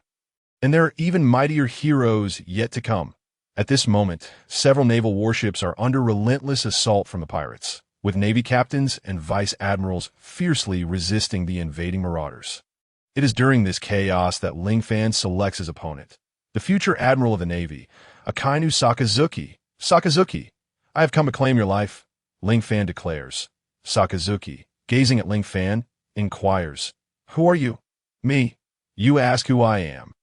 I am Wolverine. Pyro, Captain America." Ling Fan boldly proclaims his identity, and it dawns on Sakazuki that, "I see, you are a shapeshifter. That explains everything. I want to show mercy like Kazan. I will end your life and eliminate any future threats." Ling Fan, prepare to die. Flames engulf Sakazuki, revealing hints of molten lava. "I am the Magma Man, born of the natural magma fruit. Prepare to face the judgment of justice." Sakazuki, self-proclaimed champion of justice, elicits a chuckle from Ling Fan. "Sakazuki, spare me the pleasantries." Ling Fan has no intention of engaging in idle chatter, launching himself forward with a powerful leap. His sharp adamantium claws pierce through Sakazuki's body. Yet to Ling Fan's astonishment, Sakazuki remains unperturbed, having transformed into magma, igniting Ling Fan as he strikes. Ling Fan cries out in agony, his body seared. With a swift motion, he retaliates with his other claw, forcing Sakazuki to retreat. "Ha!" Sakazuki sneers, "You seem to lack hockey, even with your unique abilities. You shall never be my match." However, the next moment, Sakazuki is left dumbfounded, his expression one of disbelief that Ling Fan's recently scorched body begins to heal at an astonishing rate. Within mere seconds, his external wounds have completely mended. "What? How is this possible? You possess rapid regeneration? You must have defeated Magellan using this ability, right? This is a troublesome power." A hint of embarrassment crosses Sakazuki's face as Ling Fan's abilities catch him off guard. "Even if you can heal, after sustaining a significant blow, you shouldn't recover so swiftly. There's always a limit. As long as I obliterate you entirely, your demise will soon follow." Sakazuki smirks, narrowing his eyes at Ling Fan. Sakazuki, give it your best shot." Ling Fan shows no fear before Sakazuki. The transformation into Wolverine grants him the remarkable ability to withstand direct nuclear blasts, the sun's surface, and even magma, while Sakazuki wields formidable powers of the natural magma fruit. Ling Fan's abilities counter him perfectly. Nevertheless, Ling Fan cannot inflict harm on a natural fruit user, rendering their confrontation quite equitable. Hellhound, Sakazuki raises his arm, unleashing his devil fruit power, transforming it into lava, charging at Ling Fan with astonishing speed. Though Ling Fan can regenerate, he is not foolish enough to remain passive. With Wolverine's heightened senses, he deftly dodges Sakazuki's Hellhound attack, leaving Sakazuki astonished once more. "My move is swift and immensely powerful. Since you lack hockey, how could you evade it?" Sakazuki struggles to comprehend, suspecting Ling Fan has mastered observation hockey, yet confirming he lacks armament hockey. "What do I care if I can or cannot? Are you blind? Had I mastered armament hockey, I would have already beaten you to a pulp." Ling Fan retorts angrily, causing Sakazuki's expression to shift again. "Truly a demon. It would be best for you to keep your mouth shut." Sakazuki, clearly enraged, transforms his arm into lava once more. Contorting into the shape of a dog's head, he extends his molten limb towards Ling Fan, the lava dog head lunging ferociously. "Ha!" Ling Fan bellows, raising his arms to shield his head. Fool, you think you can withstand this attack? Even Whitebeard would never endure it," Sakazuki declares with confidence. With the might of his magma fruit, every time he executes this move, it signifies the end of the battle. Sakazuki smirks slightly, anticipating victory. Boom! The lava dog head pierces through Ling Fan's body, leaving a gaping hole in his abdomen. "What is this? No way. Is it a metal spine?" Sakazuki gasps in shock, witnessing Ling Fan's metallic spine. This moment, Ling Fan has transformed into Logan, whose bones were infused with high-temperature adamantium during the X project. Now, his entire skeletal structure has been replaced with cooled adamantium metal. The astonishment does not end there. Sakazuki soon observes the flesh around the wound in Ling Fan's abdomen rapidly knitting itself back together. The internal organs swiftly healing as well. In less than half a minute, Ling Fan returns to perfect condition. This Sakazuki begins to question his life choices, feeling an overwhelming urge to leap from the ship. He has never encountered an opponent with such terrifying regenerative capabilities. What am I to do? Regardless of how powerful my attacks are, even if I pierce this guy's body, he heals at lightning speed. It's utterly unfathomable.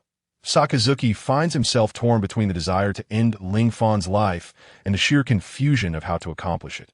Realizing the time is ripe, Ling Fan lunges with ferocity. Akin to a beast, tackling Sakazuki entirely, Ling Fan's speed is so extraordinary that even Sakazuki is caught off guard. Naturally, Sakazuki elementalizes immediately, yet to his surprise after being tackled, Ling Fan leaps onto another naval vessel, that he escaped. Sakazuki has yet to process the situation. You shall not flee. Though he cannot inflict significant damage, Sakazuki will not let Ling Fan slip away so easily that Ling Fan's intent is not to defeat Sakazuki. After all, Sakazuki is merely a vice admiral in the Navy headquarters. Even if he were to overcome him, it would hardly spark any significant incident. Moreover, Ling Fan lacks armament haki, rendering him incapable of inflicting meaningful harm. Ling Fan observes the ongoing battle, noting that the other warships have suffered considerable destruction. However, one ship remains intact, prompting Ling Fan to utilize his superhuman leaping ability for a swift strategic retreat. Upon arrival, the formidable Shiki the Golden Lion activates his float fruit ability. Resulting in a miraculous scene, the massive Navy warship begins to levitate. The Momo fruit, Bondewald, a user of the Momo fruit, can amplify his speed and the speed and volume of any object he touches by 1,100 times. He activates his power, and the ship's velocity reaches unprecedented heights, swiftly nearing Impel Down. Get on board. We are retreating. With a thunderous roar, Ling Fan rallied his comrades, the feeble pirates overwhelmed with gratitude as they realized he had not forsaken them. They swiftly began to board the ship. Although the majority of the Navy and their warships had been vanquished by the formidable warriors, Sakazuki remained obstinately resolute. Even alone, he could not allow the prisoners of Impel Down to escape unchecked. His expression was as grim as the depths of the ocean, his fury reaching a boiling point, for Ling Fan and his companions had ignited a wrath within him. Die, you despicable pirates and prisoners. You shall pay for your transgressions. He raised his fist high towards the heavens, which transformed into searing molten lava. In an instant, colossal fists of magma erupted into the sky. Following this, like a meteor shower, the magma fists plummeted rapidly from above. Meteor volcano. The warship docked at Impel Down was undoubtedly Sakazuki's target. Behold! At that moment, to shield the pirates, Ling Fan leapt with all his might, extending his clawed hands. A swift whoosh echoed as two massive magma fists were cleaved into segments by Ling Fan.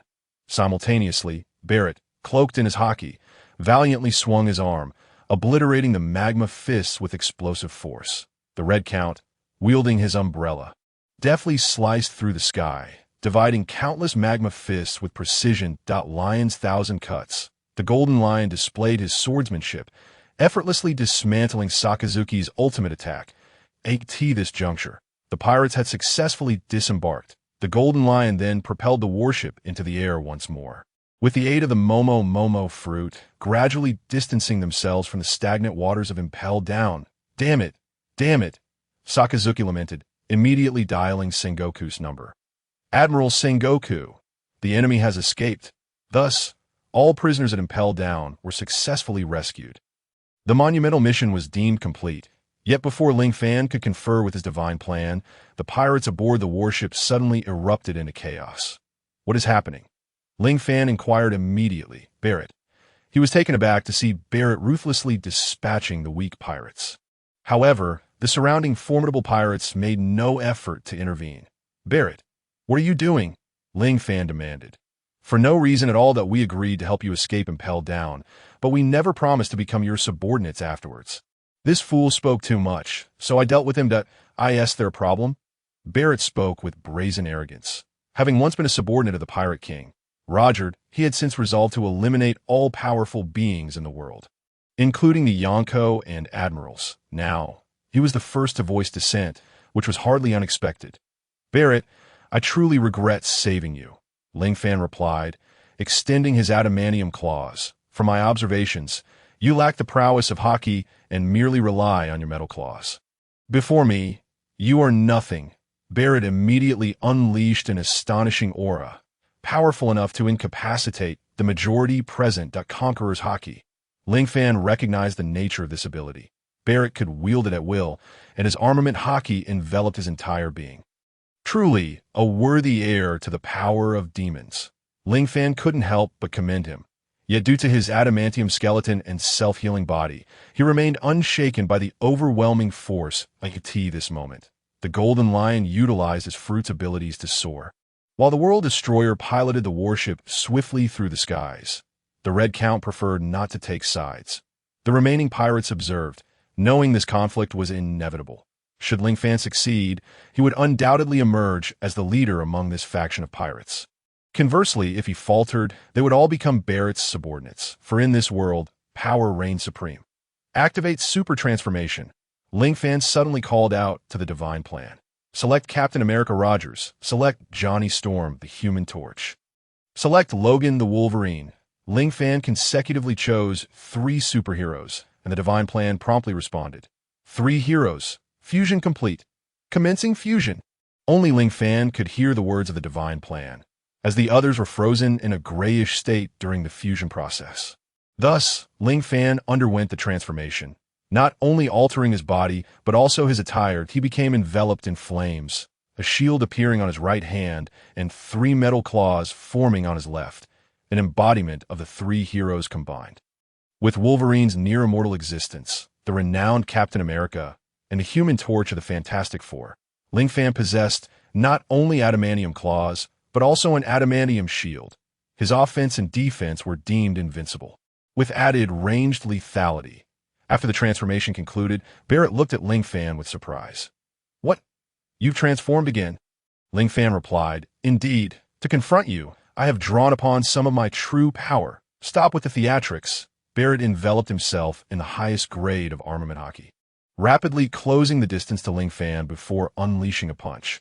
Ling Fan swiftly raised a shield, which was now imbued with flames, capable of both defending against the enemy and incinerating them. Boom! Barrett's fist collided with Captain America's shield, the tremendous recoil forcing him back several steps. He could hardly believe that his serious strike had been completely thwarted by this shield. How is this possible? Even a shield infused with sea prism stone shouldn't be this unyielding. Your shield, could it be made entirely of sea prism stone? Barrett questioned. "I wouldn't know." Ling Fan replied as he hurled his shield. Although Barrett braced himself with his armament haki, the sheer force of Ling Fan's strength sent him flying. So powerful. Ling Fan's might is incredible. What manner of shield is this?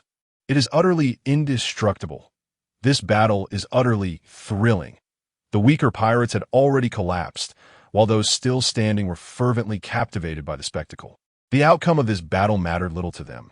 What was paramount was their ability to savor the unfolding drama.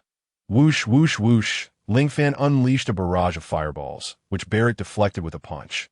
Once more, Ling Fan sent his shield flying, and the two engaged in a game akin to ball play, the fireballs accelerating until they finally detonated. Seizing the moment of the explosion, Ling Fan launched his follow-up attack. While utilizing his shield for protection, he charged rapidly towards Barrett. "I refuse to believe you can forever hide behind your shield." Devil Mode. Barrett activated his Devil Mode, merging his haki with his demonic aura. Significantly amplifying his power, he then raised his hand, declaring, "The strongest fist." Ling Fan propelled himself towards Barrett with all his might, both of them crashing together with a resounding bang, simultaneously spitting blood. "How can it be this hard?" Barrett exclaimed in shock. Ling Fan, equally astonished, remarked, "Truly, Barrett, your strongest punch in Devil Mode is formidable." He then swiftly healed, fully restoring himself. "Continue, Barrett. I've yet to unleash my attack." Ling Fan proclaimed, flames erupting from his body. Barrett remained vigilant, sustaining his Devil Mode, retracting his fist before launching a powerful punch. Boom! Ling Fan hurled his shield once more, which Barrett deflected, only for a shimmering claw to pierce through the shield's cover. Not good. Barrett attempted to evade, but realized he was too late. How is this possible? This guy's reaction speed, his sensing ability, is astonishingly strong. In a shock, Barrett was instantly struck by Ling Fan's adamantium claw. Puffed. With a singular sound, Zero Fan's adamantium claw unexpectedly penetrated Barrett's body. "This is impossible." My haki was actually breached. Barrett's face was filled with disbelief, and he subsequently spat out a mouthful of blood. Not only was Barrett incredulous, but the other pirates were equally astonished that a person completely ignorant of hockey could shatter the defenses of one who stood at the pinnacle of the pirate world, solely through sheer strength and his metallic claws. This was nothing short of a worldview-shattering event. How formidable was Barrett's hockey? With a single punch, he could obliterate Luffy's fourth-gear Snake Man. In the film, Luffy had relied on the assistance of numerous powerful allies to overcome Barrett's hockey. Yet, the current situation revealed that Zero Fan, empowered by Captain America and Wolverine, had pierced through Barrett's body with his adamantium claw. Your claws. It's no wonder they can slice through sea prism stone railings with ease. Perhaps the hardest substance in the world would falter against them. Barrett revealed a mysterious smile before collapsing to the ground. This fellow is incredibly strong. Zero Fan felt no exhilaration from defeating Barrett. Compared to those he had fought before, he was certain that Barrett's strength was at least on par with that of an admiral. This victory was largely due to the Divine Plan's augmentation, but most importantly, it relied on the adamantium alloy. Are there others? Zero Fan's gaze swept across the entire warship, landing on those still standing on the deck. At that moment, another individual raised his hand voluntarily. Mr. Zero Fan, I am grateful for your life-saving grace, yet I still wish to spar with you. The speaker was none other than the Red Count, a figure of equal stature to Whitebeard and Roger. The Red Count, known as the Prideful Red, possessed a tall and slender physique, with white hair braided into two plaits cascading over his shoulders. He wore a crimson shirt and blood-red trousers, complemented by gold-trimmed black shoes, and a flowing blood-red cloak patterned with checks. Around his neck lay a blue rose, and in his hand, he held a slender bat-handle umbrella. His eyebrows were crimson, and a golden chain adorned his lips, with a devilish smile curling at the corners of his mouth. What? Redfield, do you wish to battle me as well? Zero Fan inquired. Indeed, the recent battle has ignited my blood. I wish to spar with you, and I am quite curious about your inner thoughts, the Red Count responded. The Red Count possessed the world's most elite observation hockey, enabling him to effortlessly read the memories of others. He also boasted extraordinary speed and unparalleled swordsmanship, firmly establishing him as a formidable figure at the level of the Four Emperors. Are you certain you wish to fight me? There is little meaning in our battle, Zero Fan remarked, his desire to face the Red Count evident, for the latter's intentions were pure, merely to engage in a friendly spar. However, Barrett had sought to kill him, of vastly different nature. Indeed, it holds no significance. Regardless of victory or defeat, I shall leave this place, the Red Count stated.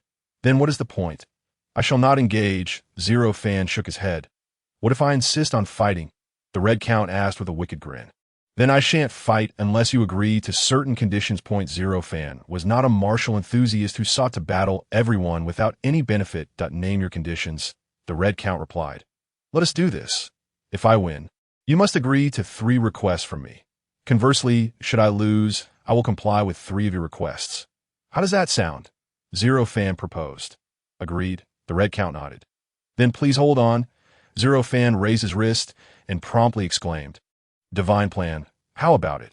Is there a chance to summon a new hero? Initiating detection. Detection successful. You have successfully led all prisoners out of Impel Down. Defeated Director Magellan. Additionally, you have repelled the Navy's encirclement and escaped from Admiral Sakazuki's subordinates. Now, we shall randomly select one among 3 superheroes for you. First, Black Widow. Second, Hulk. Third, Quicksilver. Zero Fan prayed fervently. The Widow is beautiful, but she would be of little use to me now. Please, do not let it be her. Choose from the other 2. If he were to gain the power of the Hulk, he believed he could easily send Barrett flying with a single punch, without even needing hockey, that if he merged with the Hulk. Escaping from Impel Down would be a trivial matter. He could simply smash through the prison walls. Quicksilver was someone Zero Fan was not well acquainted with, but he knew that his speed was such that he could play ping-pong with himself and rescue everyone from a blast. Transforming into Quicksilver would undoubtedly be powerful. Dear heavens, please grant me this favor. Do not let me become the Widow. Perhaps Zero Fan's prayers were answered, as a voice from the Divine Plan announced. Congratulations. Host, this time, you have randomly drawn Quicksilver. It is advised that for your first transformation, you should assume the form of Quicksilver without merging. Otherwise, you may struggle to familiarize yourself with this hero's abilities. The divine plan suggested, "Very well, I shall transform into Quicksilver. Let me experience his prowess." Understood. Initiating super transformation, Zero Fan commanded the divine plan, "Transform into Quicksilver." Just like before, 5 beams of light enveloped Zero Fan's limbs and head. As the light faded, he discovered himself clad in a blue bodysuit, slightly lighter in hue than Captain America's. What is this? How did I change into a new outfit out of nowhere? The surrounding gray faded, and the time freeze dissipated. At this moment, Zero Fan had transformed into Quicksilver. The Red Count and the surrounding pirates gazed in astonishment at the transformed Zero. "Oh, not forget your promise to me."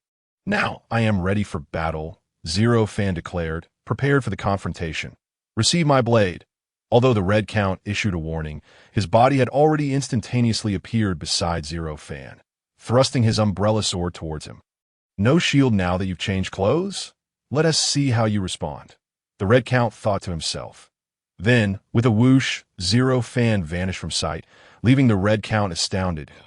He looked up to find Zero Fan lounging on a deck chair, wearing sunglasses, eating an apple, and reading a newspaper as he basked in the sun. What is happening? There was nothing here just moments ago. The Red Count was thoroughly perplexed. "Of course," Zero Fan replied, "that I just retrieved them." "Nonsense! How could you be so fast? And how do you even have an apple?" The Red Count inquired, astonished. "That I found the apple in the ship's kitchen. The deck chair was in the storeroom, and a newspaper was on a wooden box on the aft deck. Who knows where that Navy bought it? The sunglasses were found in the crew's quarters," Zero Fan explained in great detail. "This is impossible. The places you mentioned are quite far apart. Gathering all these items, what kind of outrageous speed would that require? Among the Navy admirals, there is one who can move at the speed of light, seemingly having consumed the light fruit. Could it be that this senior who rescued us from impelled down possesses a similar fruit ability?" Zero Fan's words sparked skepticism among the pirates. Some believed him, while others did not, but their beliefs mattered little at this moment. What Zero Fan ultimately desired was to defeat the Red Count before him. "I refuse to believe your speed could be so extraordinary. Witness my blade." The Red Count, without holding back, unleashed his utmost speed. With a whoosh, the Red Count approached Zero Fan at a near-instantaneous velocity, swinging his umbrella towards him. The Red Count fixated on Zero Fan, his observation haki activated, ready to capture every movement. This time, he was certain his umbrella would undoubtedly strike true at that very moment. A miraculous scene unfolded once more. The weapon in the hands of the Red Count, his umbrella sword, had astonishingly transformed into a ribbon fish encased in ice, while his weapon was now in the possession of Ling Fan. Ling Fan, once again reclining on the previous lounge chair, was not perusing a newspaper or basking in the sun this time. Instead, he held a glass of juice. How could this be? Ling Fan had once again upended the Red Count's perception. His speed was simply unparalleled. The surrounding pirates displayed expressions of astonishment in their eyes. Ling Fan had seemingly appeared on the lounge chair in the blink of an eye, yet he had accomplished a multitude of tasks. First, he had utilized his supersonic speed to dash to the kitchen, retrieving the frozen ribbon fish. Then, seizing the moment when the Red Count raised his umbrella to strike, he deftly swapped it out for the fish and subsequently prepared a mojito. Only then did he return to the lounge chair. "Now do you understand my prowess, Red Count? If you still fail to grasp my might, I shall commence my offensive next time," Ling Fan declared. No one had ever posed a threat to the Red Count. After all, he was one of the foremost powers of the sea. Even should the current Marine Admiral, Steelbone Kong, appear, it was uncertain whether he could match the Red Count. If you have the ability, then fight me. Otherwise, what is the point? Let us engage in a full-scale battle." Upon finishing his words, the Red Count entered a serious state, emanating his observation haki, which functioned like radar, transmitting information from his surroundings directly to him, in addition to unleashing his observation haki. Such a formidable warrior like the Red Count naturally also released an overwhelming conqueror's haki, an immense aura that swiftly suppressed Ling Fan. Good heavens, I have never witnessed such formidable conqueror's haki in the pirate world. Is the Red Count's haki truly this powerful? What of others? Ling Fan was now acutely aware of the Red Count's might. The Golden Lion Shiki and the World Destroyer Bondi Waldo, too, felt the pressure and continued to urge their ships to retreat. Then the Red Count made his move. He charged towards Ling Fan with terrifying speed. Yet Ling Fan was even faster. His supersonic velocity granted him an absolute advantage in speed. Quicksilver was indeed powerful, excelling in swiftness, yet lacking in substantial output. Thus, Ling Fan promptly addressed the Holy Plan. Holy Plan, is it possible to fuse other heroes into Quicksilver? Ling Fan inquired. Due to the system not yet being upgraded, it can currently only fuse a maximum of 3 heroes, the Holy Plan replied. In that case, I shall fuse Wolverine and Captain America, Ling Fan proclaimed. Certainly. As he activated his super transformation, Captain America's shield materialized on Ling Fan's back, while his hands erupted with adamantium claws. When time resumed, Ling Fan swiftly employed his exaggerated Quicksilver speed, utilizing his Wolverine claws to launch a rapid assault on the Red Count. Given Ling Fan's speed far exceeded that of the Red Count. Even though the Red Count anticipated his intent through observation hockey, he remained unable to halt Ling Fan's actions in the realm of martial arts. Speed reigned supreme. Ling Fan had no intention of taking the Red Count's life. Hence his strikes were not lethal. The Red Count, upon making his move, felt a scorching pain in his back and discovered he was bleeding. Turning around, he beheld the blood on Ling Fan's claws. Thud! The Red Count collapsed to the ground, unable to believe the reality that he had been swiftly taken down by Ling Fan. The surrounding pirates were left dumbfounded, no matter how strong they were. They could never rival the Red Count or Barrett, yet both formidable figures had been vanquished, prompting an immediate decision among them. Master, we shall follow your lead. Indeed, whatever you command shall be our decree. We are but mere petty pirates, willing to serve under you. The crowd regarded Ling Fan with utmost respect. He was naturally quite pleased. With power came respect from the pirates. And you, Red Count? Ling Fan inquired. You could have slain me just now. Since you have honored your promise and defeated me, I shall not go back on my word. Very well. The first matter is that you must teach me all your skills. The second matter is that you shall do as I command. The third matter, I have yet to decide. We shall discuss it later. How does that sound? Agreed. The Red Count acquiesced to Ling Fan, thus gaining a formidable ally. Senior, since you possess such strength, we are all willing to follow your command. Why not bestow upon our organization a name that resonates with power? Golden Lion Shiki suggested. Ling Fan nodded, considering this a fitting proposal. The organization was established by him, and should it accomplish great deeds, they would reflect upon him, leading to more transformation opportunities. Of course. Do you have any suggestions? Ling Fan asked. The crowd proposed various names for their organization, and ultimately, Ling Fan settled on a compelling title. Let us call ourselves the Avengers. Our objective is to overthrow the Marines and the Celestial Dragons who govern the world government. The Avengers? A splendid name. It sounds powerful. Golden Lion and the others expressed their enthusiastic agreement. Subsequently, Ling Fan formulated a grander scheme. Mr. Golden Lion, where are we currently? Ling Fan inquired that we have already distanced ourselves from Impel Down. At our current pace, the Marines cannot catch us, Golden Lion replied. Today marks the establishment of our Avengers, a moment worth commemorating. After careful consideration, I have resolved to undertake a significant endeavor to celebrate the formation of our Avengers. A significant endeavor. Is escaping Impel Down not significant enough? For the others, merely escaping the impregnable fortress of Impel Down was a lifetime achievement. In the original narrative, Golden Lion had sacrificed both his legs to successfully escape. Without Ling Fan, Golden Lion would not have found himself in such a safe position now. Ling Fan responded, escaping Impel Down is of little consequence. We have not inflicted any substantial damage upon the Marines or the world government.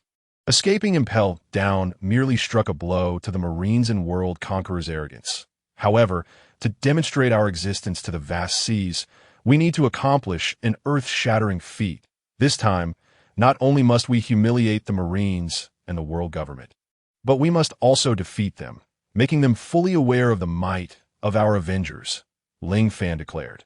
The pirates were soon stirred by Ling Fan's fervent speech, eager to spring into action and contribute to the alliance. So, what shall we do? What should be our target? Golden Lion and the other pirates inquired. Since we are near Impel Down, we should be able to enter the gates of justice and ride the Marine's triangular sea current, allowing us to swiftly approach Judicial Island. Ling Fan suggested. Judicial Island? Is it your target? Have we already left? Now, we must return.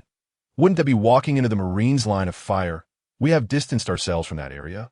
Returning now might not be wise. Additionally, the Marines will certainly not open the gates of justice for us, Golden Lion remarked. Ling Fan merely smiled and replied, the Marines certainly will not open the gates of justice for us. But they will never anticipate that we would return after leaving, that we simply need to blend in with the Marines and sneak back. With Ling Fan's assurance, Golden Lion had no choice but to activate his float fruit, turning the ship around and utilizing the ship's compass system to return. Indeed, after Ling Fan commanded the ship to return, they stealthily navigated into the midst of the Marine fleet, where the Marine vessels were scattered, seemingly on alert. Thus, the addition of another Marine ship in the sea would not attract undue attention. Now, we merely need to observe which Marine ship is bound for Judicial Island and follow it, Ling Fan remarked. The pirates were taken aback, as they had not anticipated that events would unfold so smoothly. Soon, the naval ship, having lost track of Ling Fan and the other pirates, ultimately searched in vain and had no choice but to set sail towards the gates of justice. At this moment, we followed the naval ship in its voyage. After Ling Fan's declaration, the ship swiftly pursued another military vessel. Entering the vast gates of justice, as the gates swung open, the currents immediately surged in, propelling the ship forward with great speed. The triangular current serves as a rapid transit channel exclusively utilized by the Navy and the world government, allowing naval vessels to traverse swiftly between Impel Down, Judicial Island, and Marineford. Thanks to the triangular current, the ships swiftly reached Marineford, yet the crew did not halt their advance. Instead, they urged the world destroyer, Bondewald, to activate the Momo fruit, propelling the entire vessel into another current's path. What is happening with that ship? Why hasn't it stopped? That is Judicial Island. What do these rascals intend to do? This is bad. Could they be enemies? As the Navy sensed something amiss, Ling Fan and his crew's ship charged forward with lightning speed towards Judicial Island. Quickly! Quickly! Open fire! Surround them! They are the enemies. They seem to be the fugitives from Impel Down. The naval headquarters immediately sounded the alarm, startling Admiral Zephyr, as shells rained down from above, targeting Ling Fan's ship, riding the current towards Judicial Island. Combined with the enhancement from the Momo fruit, the vessel's speed far surpassed the ordinary. Even with a few cannonballs fired, they were swiftly neutralized by Ling Fan and the Golden Lion. The naval ship ultimately evaded capture, leaving the Navy far behind. One exhilarating experience. We are truly about to reach Judicial Island. Senior, is our plan to destroy Judicial Island? Inquired the Golden Lion and others. Indeed, we not only aim to annihilate Judicial Island, but also to deliver a crushing blow to the Navy that comes to its aid. Furthermore, we shall declare war on the world government and the Navy. We must leave our alliance's name etched in history. Let the Navy and the world government tremble before us, Ling Fan asserted resolutely. After a while, the ship finally arrived near Judicial Island. Yet a massive gate loomed before them, tightly shut. This gate, of course, was the gates of justice. Without it opening, they could not reach Judicial Island. The gate is closed? What should we do? Yes, at this rate, the Navy will catch up. Ling Fan waved his hand, saying, please remain calm. He then transformed once more, activating his super transformation mode, this time combining the powers of Thunderfire, Wolverine, and Captain America, taking on the guise of Wolverine. After his declaration, Ling Fan was enveloped in 5 radiant beams of light, soon completing his transformation. His hair adapted to Logan's distinctive style, his upper body clad in a leather jacket, and denim trousers adorned his lower half. Sir, what are you planning to do? The Golden Lion asked, astonished. Ling Fan's transformation had left everyone somewhat enlightened about his abilities. I shall now open the gates of justice, Ling Fan proclaimed with great confidence. Open? How can the gates of justice be opened? Shall we negotiate with the Navy? The gates of justice appear to be constructed from sea prism stone, not easily destroyed, and given their immense size. Even a barrage of cannon fire for 3 days and nights might not suffice to breach them. The surrounding pirates voiced their doubts, to which Ling Fan promptly replied, "Rest assured, with me here, I will show you a spectacle." Upon finishing his words, flames engulfed his entire being, and he charged toward the gates of justice, a flame wielder. Is this the power of the flame fruit? This senior seems to possess an array of different abilities. How formidable! Amidst the gasps of awe, Ling Fan reached the gates of justice. I could see that moment. He hovered in mid-air, and with a swift motion, his adamantium claws extended. Ling Fan maneuvered his body to the top of the gates, and, with a decisive action, embedded his claws into the structure. He then let out a thunderous shout. His entire body began to descend slowly, yet sparks erupted from his hands. Soon, an extensive fissure was carved into the gate. Good heavens! Is this senior truly attempting to single-handedly? The senior is terrifying. The hardest material in the world seems as fragile as tofu before his claws. As the pirates marveled, Ling Fan once again soared above the gates of justice. Given the thickness of the structure, he rubbed his claws together before descending to carve again. After repeating this process 5 or 6 times, the surface of the gates was riddled with numerous deep grooves. Now this is intriguing. Ling Fan then flew back, increasing the distance between himself and the gates, and with one hand, he pulled back, igniting his body in a blazing inferno. Indeed, Ling Fan had ignited the flames of Johnny, maximizing their power, and then unleashed a full-force punch at the gates of justice. Boom! Bang! Ling Fan's fiery fist swelled, engulfing the entire gates in flames, as the surface was scorched, eventually melting away to form a significant hole. Subsequently, Ling Fan utilized his claws to swipe sideways, completely breaching the opening, allowing the external currents to rush in. With a powerful kick, Ling Fan struck the now battered gates of justice, causing the embodiment of naval justice to collapse. Splash! As the gates fell, a massive wave erupted, and with its destruction, the surrounding currents became chaotic. Ling Fan immediately soared back to the naval vessel, commanding the Golden Lion to elevate the ship. Once airborne, Walder employed the Momo fruit to hasten their entry into the Judicial Island territory. Emerging from the gates of justice, the towering Judicial Tower of Judicial Island was laid bare before them. Who are you? Leave this place. This is Judicial Island, the bastion of the world government. Depart at once. The Navy personnel stationed on Judicial Island, having noticed the suspicious vessel, shouted loudly, brandishing rifles aimed at Ling Fan and his crew. This is odd. How did they emerge from the gates of justice? Yes, we never opened the gates of justice. Could they possibly have flown here? My goodness! Look, the gates of justice have vanished. These rascals have destroyed the gates of justice. The collapse of the gates of justice was a shocking affair, as it served as the exclusive rapid transit route for the world government and the Navy. Its destruction rendered the route ineffective unless the gates were reconstructed. Quickly report to the naval headquarters. Also, inform the world government of the current situation. These individuals are undoubtedly the prisoners who escaped from Impel Down. The naval officers, weighed down by anxiety and gravity, began directing the battle. Ling Fan and his crew docked, bringing the ship to a halt. Open fire. The naval officer immediately issued the command to commence shooting. Rat-a-tat-tat. Ling Fan raised Captain America's shield to protect his upper body, deflecting a barrage of bullets. After the volley, as the Navy reloaded, Ling Fan swiftly aimed at the surrounding towers and with a swift motion, hurled his shield. The Navy stationed atop the Judicial Tower, firing downwards at Ling Fan and his crew, suddenly found a shield soaring towards them at an arc thud.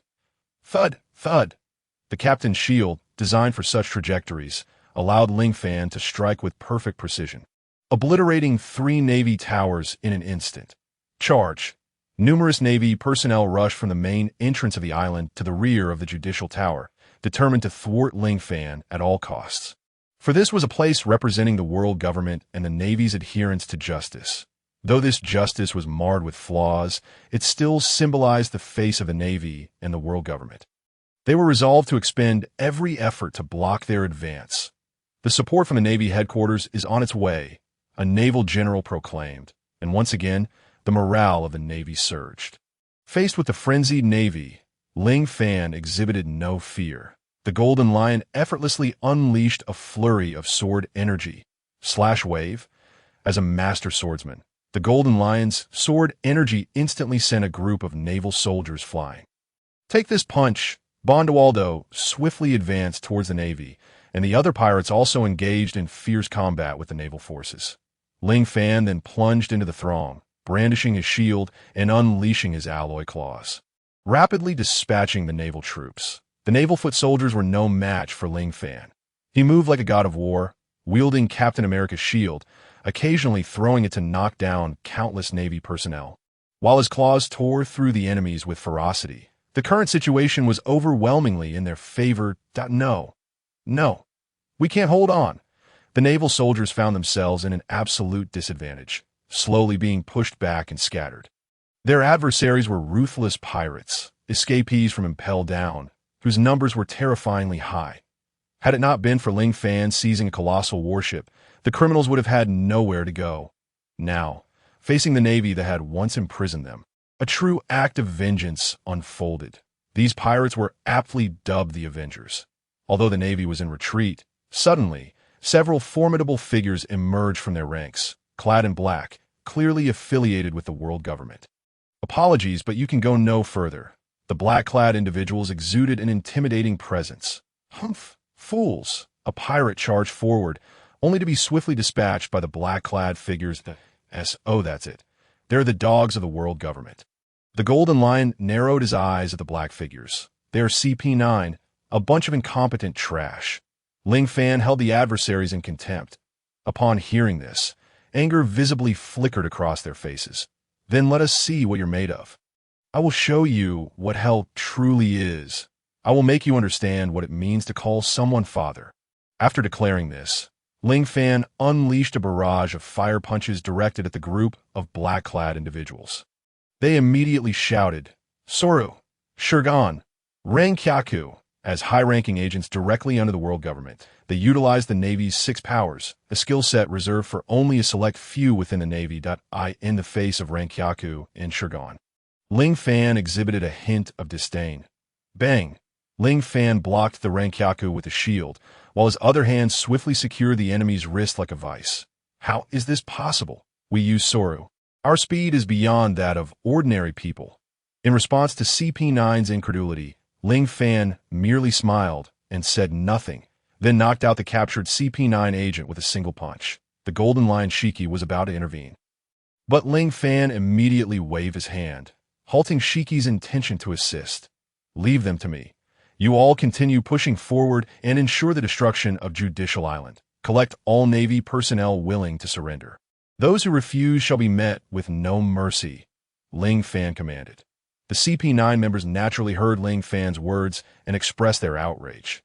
Humph, you underestimate us far too much. We are masters of the 6 powers. Ling Fan's disdain intensified. Bring it on together.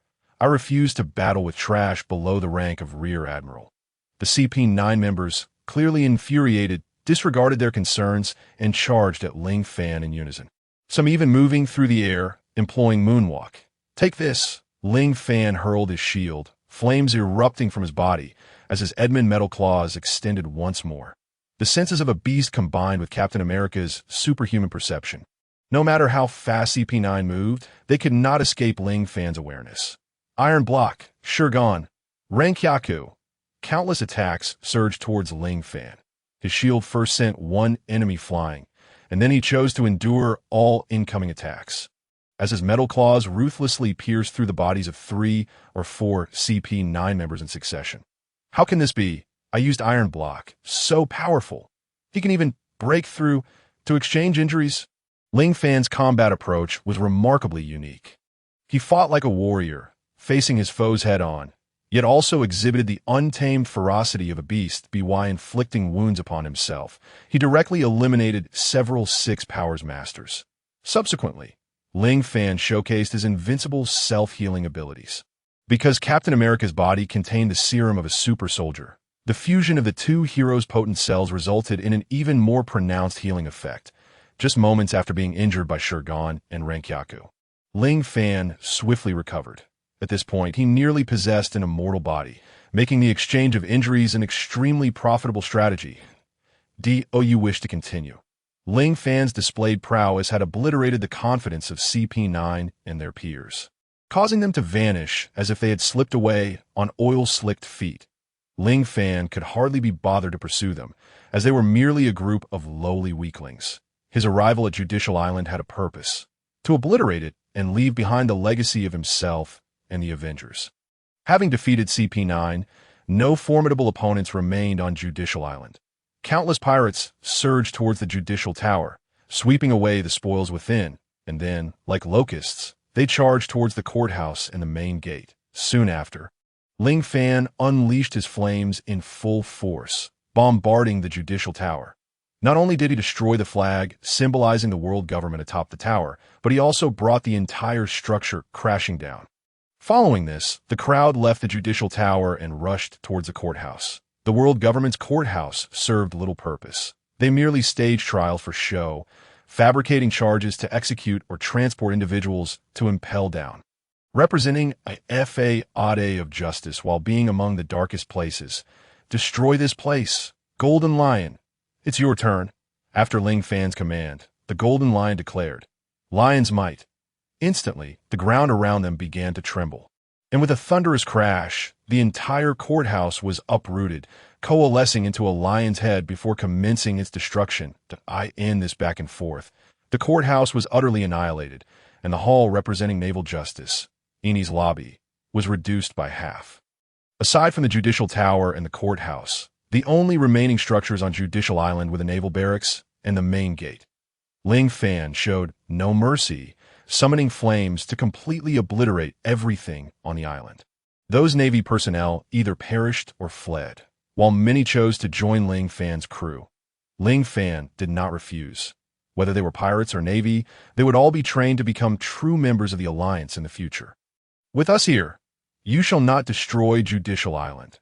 Just as Ling Fan attempted to demolish the main gate of Judicial Island, two giants blocked his path. "It's you two." Ling Fan recognized them, but had forgotten their names. "You know us. Excuse us. You will absolutely not destroy the main gate, because we will stop you." The Golden Lion prepared to eliminate the two, but Ling Fan immediately intervened. The blue demon, Dory, and the red demon, Broggy. Ling Fan inquired. "Of course. We know them. He is our captain." The two giants exclaimed excitedly. "How do you know about them?" Ling Fan promptly replied, "Naturally. They are in the Grand Line. You have been deceived by the Navy. They have made you guard this gate for 100 years for no reason." "My goodness, you can't be lying to us, can you?" the two giants asked. "Of course not. Dory and Broggy are both members of the giant warrior pirates, aren't they? We will also become a pirate crew. We are far more trustworthy than the Navy. They have deceived you for so long." Furthermore, Dory and Broggy are currently engaged in duels in Little Garden to become true warriors of Elbath. If you are willing, I can take you to find them, as long as you do not obstruct us. After Ling Fan finished speaking, the two giants naturally became quite agitated. By the way, what are your names? Ling Fan genuinely forgot the names of the two. "I am called Casey, and I am called Oimo. And you?" "I am Ling Fan." Ling Fan readily acknowledged his identity, and now everyone understood that those formidable beings were indeed Ling Fan. Damn the Navy! Damn the world government! How dare they deceive us? No need for you, Lord Ling Fan. To take action, we will personally destroy Judicial Island. Casey and Oimo, true to their giant lineage, each swung a massive hammer and a colossal axe, respectively, both crashing down upon the main gate. Boom! The entire structure of Judicial Island was utterly obliterated. The giants were well-liked, and after joining Ling Fan, many Navy personnel defected to him as well. Realizing the vile nature of the Navy and the world government, many chose to join Ling Fan's ranks for the sake of survival. Ling Fan's expedition was indeed fruitful. Not only did he annihilate Judicial Island and declare war against the Navy and the world government, but he also gained a significant number of Navy recruits, bolstering the ranks of his Avengers Alliance. Holy Plan, greetings! I have completely obliterated Judicial Island. Are there any new heroes for me to choose from? The Holy Plan replied. Please hold on, currently undergoing verification.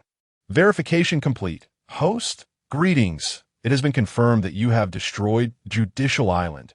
Judicial Island is a crucial site for the judicial activities of the world government, and your destruction of it will create tremendous ripples across the seas. Following verification, this event is classified as a major incident. Thus, you will be granted an opportunity to randomly select a hero. This time, 3 heroes will be randomly chosen for you. Hero 1, Dark Phoenix. Hero 2, Venom, Symbiote. Hero 3, Hulk. Upon hearing the 3 heroes mentioned by the Holy Plan, Ling Fan was naturally exhilarated. Dark Phoenix needs no introduction. Even Professor X and Magneto are no match for his second personality. Venom, being an intelligent extraterrestrial entity, will turn its host into a great hero if it bonds with a good person, or a supervillain if it bonds with a bad one. However, as it is a symbiote, Ling Fan speculated that transforming into Venom would require layering with a hero. As for Hulk, there is no need for elaboration. His strength undoubtedly surpasses that of the giants. Exceptional regenerative capabilities, unmatched defensive prowess, incredible offensive power. Regardless of which hero he transformed into, Ling Fan would be immensely gratified. Let us commence the random selection. Ling Fan declared directly to the Holy Plan. All right, beginning the selection. Congratulations, host. You have drawn Hulk. The Holy Plan then added, would you like to transform into Hulk immediately? It is advised that you refrain from merging with other heroes and solely choose Hulk to fully experience his abilities. No problem. Activate Super Transformation. Transform into Hulk. As Ling Fan's voice fell, his entire being was immediately enveloped by 5 beams of light, causing his leather jacket and jeans to vanish entirely in the white radiance that a surge of destructive desire welled up within Ling Fan's heart. Subsequently, his muscles became even more explosive, and his body began to swell, his skin turning green. How powerful! I can feel my overwhelming strength. At present, I estimate I could obliterate the entire Impel Down with a single punch. Ling Fan discovered that in his transformed state as the Green Giant, he had not lost control. He could maintain his clarity even with such immense power. Fear not, host. I shall not allow you to become a mindless beast of slaughter.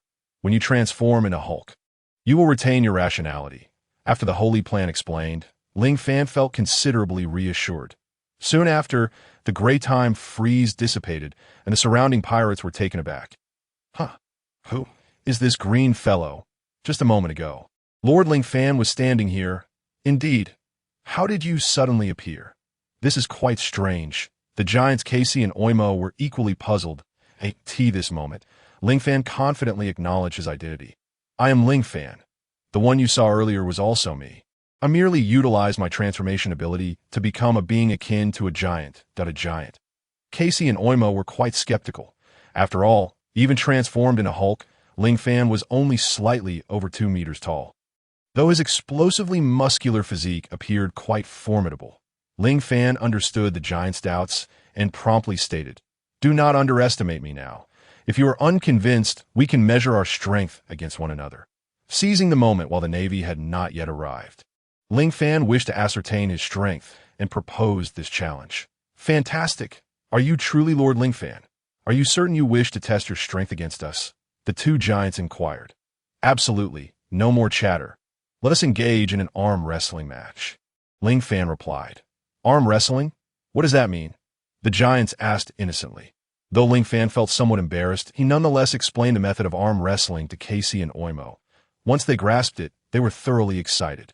Ling Fan casually selected a relatively intact patch of ground, then placed his elbow upon it, commencing the arm wrestling contest against the 2 giants.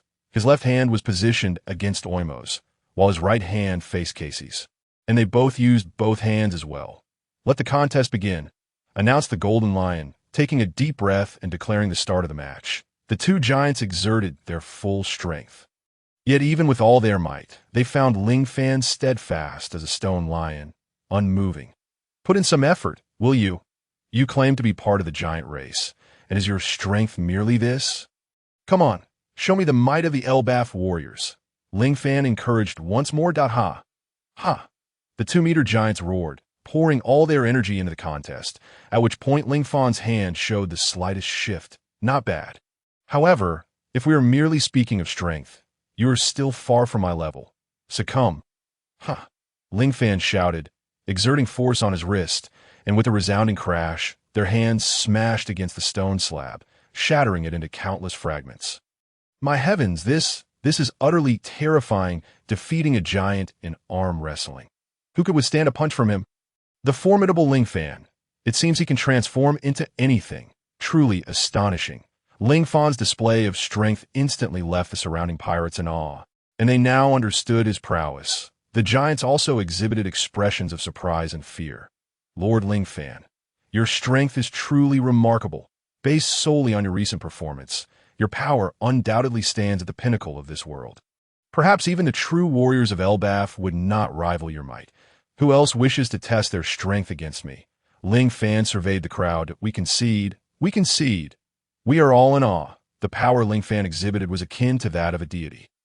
Just then, before the already destroyed Gate of Justice, a fleet of Navy ships suddenly appeared, numbering at least 15 to the Navy. Has the Navy finally arrived? Yet they are too late. We have already destroyed Judicial Island. Ling Fan declared to the ships before him, everyone, prepare for battle. We shall completely eradicate these Navy forces on the Navy ships. What? You cannot be serious? This is Judicial Island? It has already been reduced to ruins. Judicial Island has been overtaken by the enemy. This is impossible. Are there not so many Navy personnel still present? Surely they cannot have all been defeated? I recall there were 2 giant guards at the main gate. Right?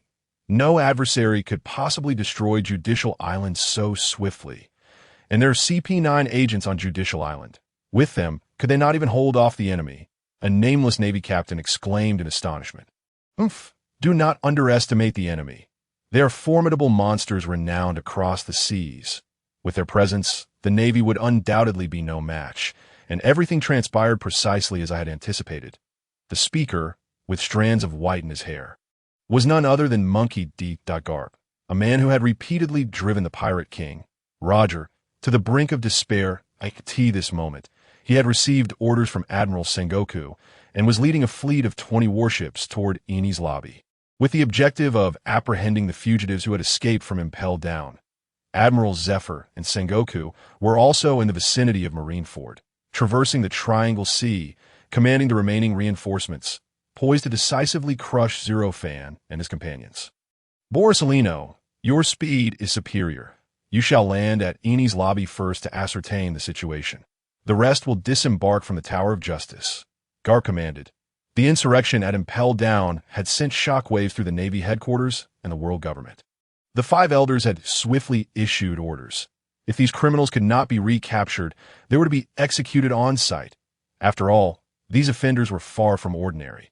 The Navy was taking this incident with utmost seriousness, mobilizing nearly all available forces from the headquarters to Eni's lobby.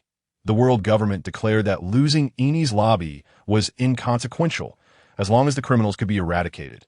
Thus, Admiral Garp promptly dispatched the Navy's hero, Garp, along with several vice admirals, to spearhead the assault on Eni's lobby, while also sending Admiral Zephyr and Sengoku toward the same destination. Although Zero Fan had destroyed the Gates of Justice, it was merely to facilitate his own passage. The currents remained intact, allowing the Navy to reach Eni's lobby via the Triangle Sea, activate super transformation, merge with Captain America and Wolverine. Upon merging with these 2 superheroes, Zero Fan's stature remarkably increased from over 2 meters to 3 meters. Everyone, the enemy is approaching via the Triangle Sea. They will undoubtedly land at the Tower of Justice. As the saying goes, in a narrow path, the brave prevail. Let us charge forth together. Follow me. Zero Fan then propelled his colossal form toward the direction of the Navy. Boom! Boom! Zero Fan sprinted with astounding speed, each powerful step leaving a deep crater in his wake. He swiftly reached the ruins beside the Tower of Justice, where the Navy had yet to disembark. Suddenly, a brilliant yellow light flickered before him. How terrifying! Are you the instigator of all this chaos? Zero Fan. Truly an extraordinary individual, remarked a rather disheveled man clad in a suit and sunglasses. This man's appearance and words were strikingly emblematic, prompting Zero Fan to inquire, are you the Marine Vice Admiral, Borsalino? Oh, you seem to recognize me. Might I ask what transpired on Enel's lobby? The future Marine Admiral, the Yellow Monkey, inquired directly. Zero Fan, eager for the Navy to arrive so he could unleash havoc, saw no harm in delaying a moment longer. Enel's lobby was, naturally, obliterated by me and my subordinates.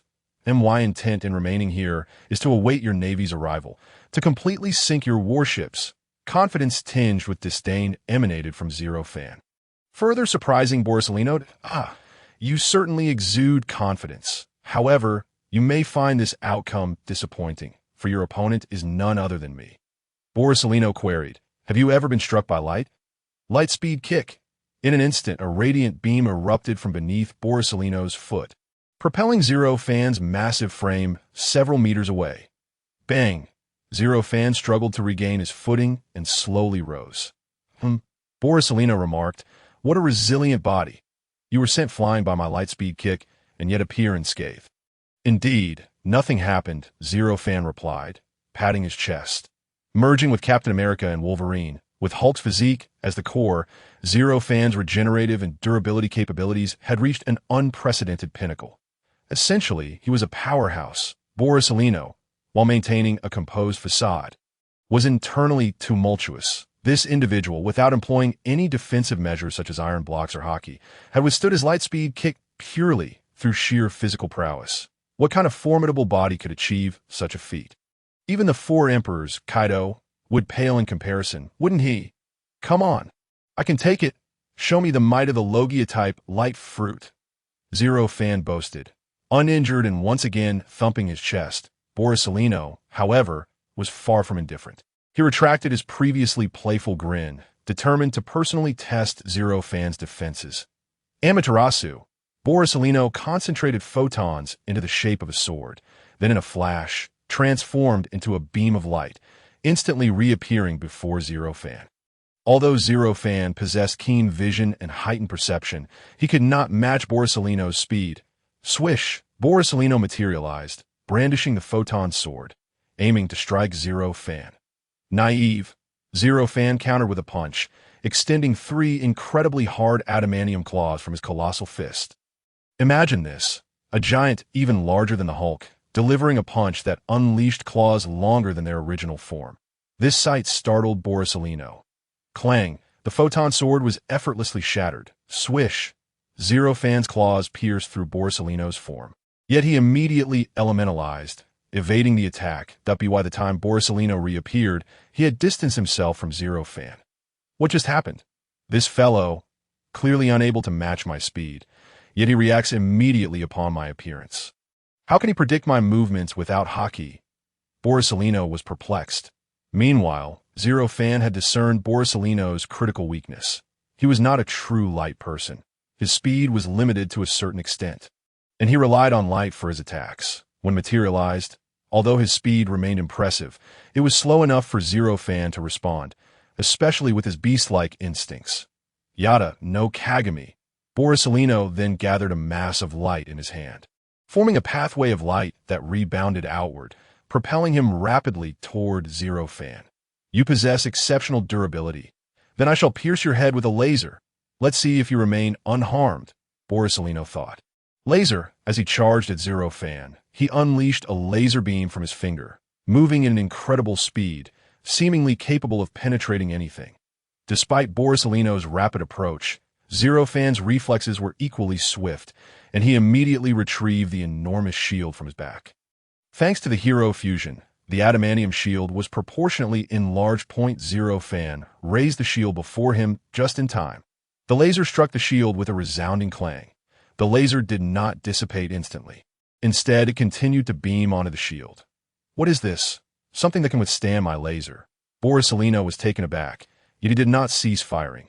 The laser persisted. Zero Fan continued to shield himself, but his body was gradually pushed backward, the immense force of Borsalino's laser impacting him. Boom! Zero Fan, however, refused to yield. As he exerted force, the ground beneath him caved in.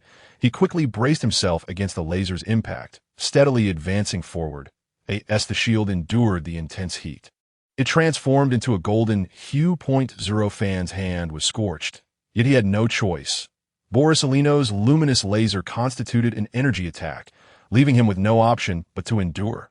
Meanwhile, Borsalino was utterly astonished. What kind of shield is this? It is not sea prism stone. This metal can withstand my laser for so long. And this fellow's strength can resist the impact of my laser beam. Truly remarkable. The yellow monkey offered a commendation, noting that the laser beams were not continuously emitted. Such persistent use would impose significant strain on the yellow monkey itself. Under the unyielding pressure of Zero Fan, the yellow monkey ultimately had no choice but to retract its laser. Borsalino, are you not the one who takes the most pride in your speed? Allow me to demonstrate what true velocity entails. After declaring this, Zero Fan immediately called out to his divine plan. Initiate super transformation. Merge with Quicksilver. Thunder Fire. Hulk. As his words resounded, 5 beams of light enveloped Zero Fan's form. Although his appearance remained largely unchanged, it was evident that he had successfully fused with Thunder Fire. Yet there seemed to be no significant alteration. Was his body smaller? What was happening? The yellow monkey was bewildered by Zero Fan's intentions. Following this, a race of speed commenced. With a whoosh, Zero Fan vanished from sight, causing the yellow monkey's pupils to constrict. His observation haki seemed to sense something amiss. However, the yellow monkey was utterly unprepared for Zero Fan's velocity. As everything around him froze in time, in an instant, Zero Fan dashed towards the yellow monkey.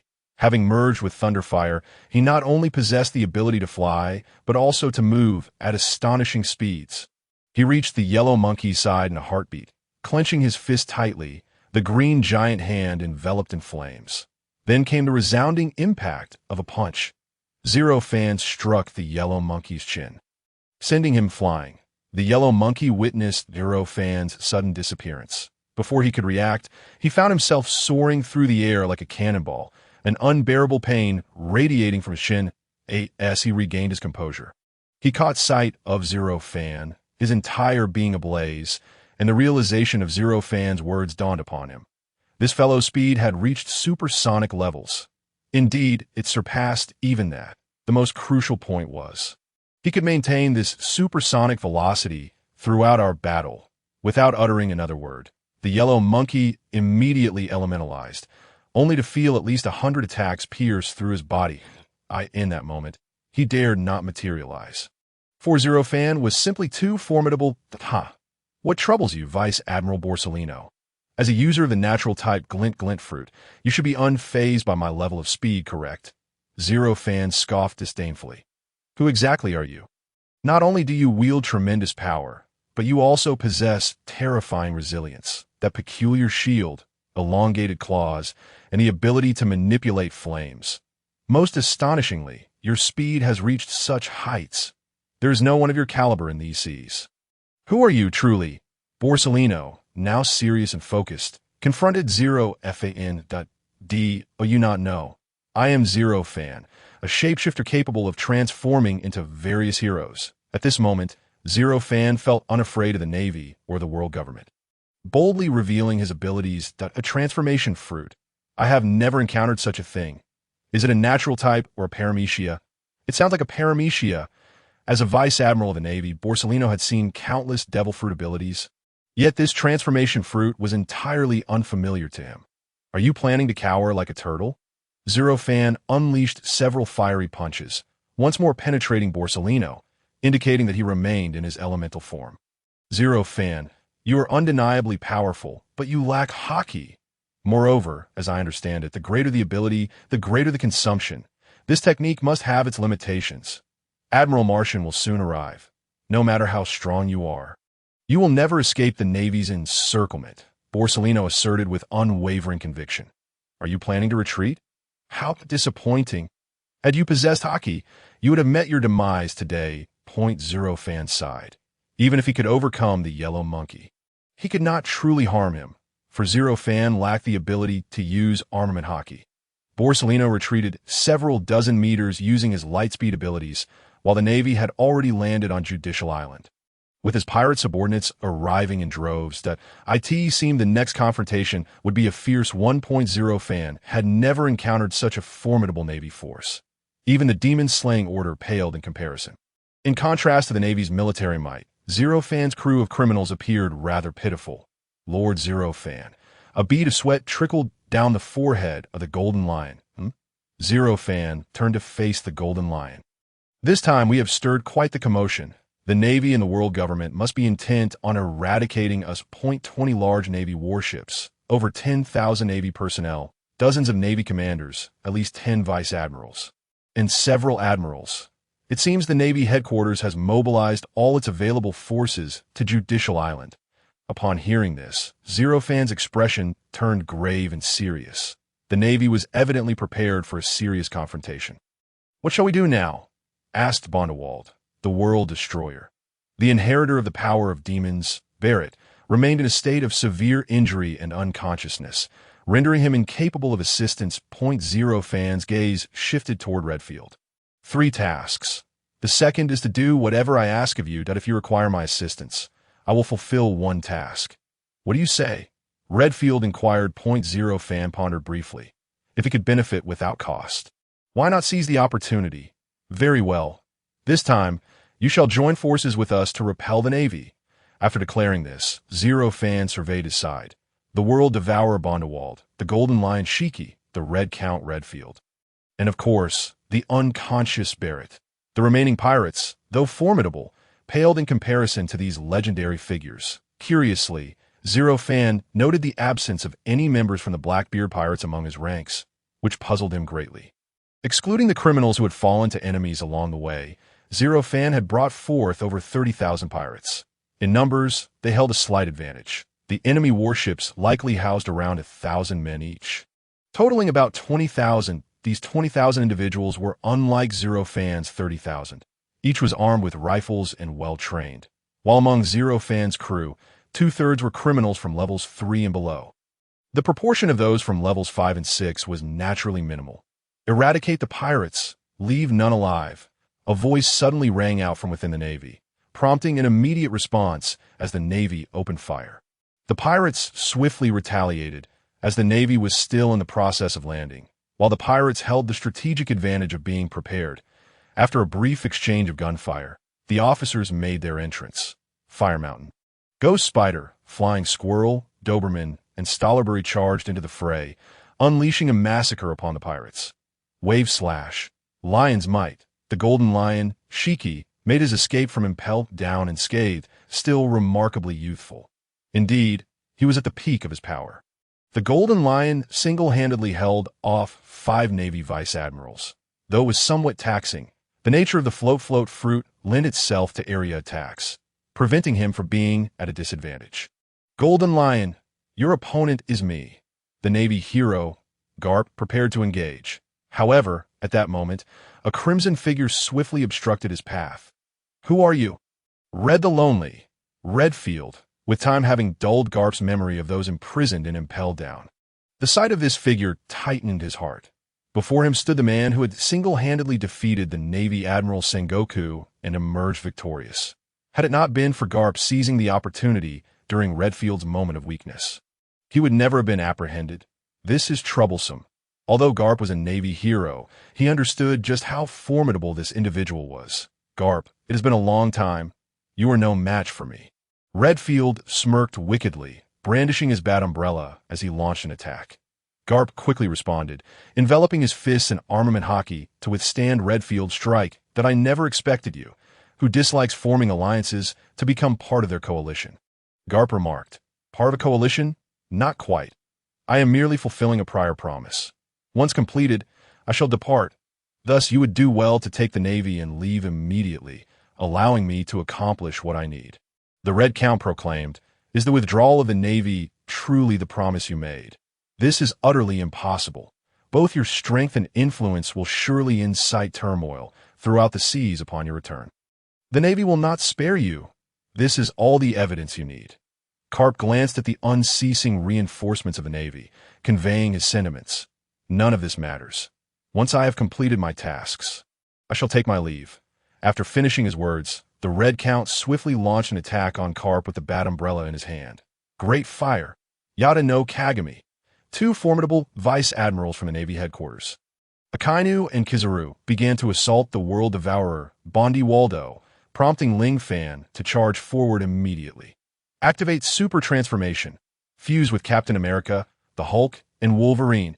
As these three merged, Ling Fan entered a state of near immortality. This time, he did not base his transformation on the Hulk, but rather on the dashing Wolverine, combining the powers of Hulk and Captain America. Consequently, his body did not become excessively large, yet he retained exaggerated speed and strength. That guy again? How has his power increased? Akainu thought, recalling his previous encounter with Ling Fan, who had only been able to endure Akainu's attacks due to Wolverine's rapid healing abilities. However, this time was different. Ling Fan possessed the immense strength of the Hulk.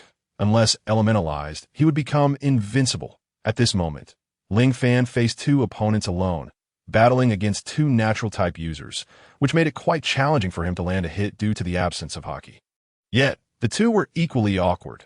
Even if their attacks struck Ling Fan, he would fully heal within 5 seconds. Furthermore, Ling Fan's defense and offense were integrated, wielding a shield and extending his Edmund metal claws to charge forward. Any attacks from the two would be blocked by his shield, leaving them with no choice but to elementalize. Kizaru attempted once more to unleash a laser attack on Ling Fan's head. But it was utterly futile. The moment his finger began to gather power, the large shield immediately shielded Ling Fan's face. The two vice admirals of the Navy found themselves unable to harm Ling Fan and were instead restrained. Do not forget about me. The World Devourer, Bondi Waldo, utilizes Momo Fruit to unleash widespread devastation upon the Navy. The Golden Lion, with a casual flick of his lion's might, also eliminated numerous Navy personnel. Damn it! Akainu and the others cursed vehemently.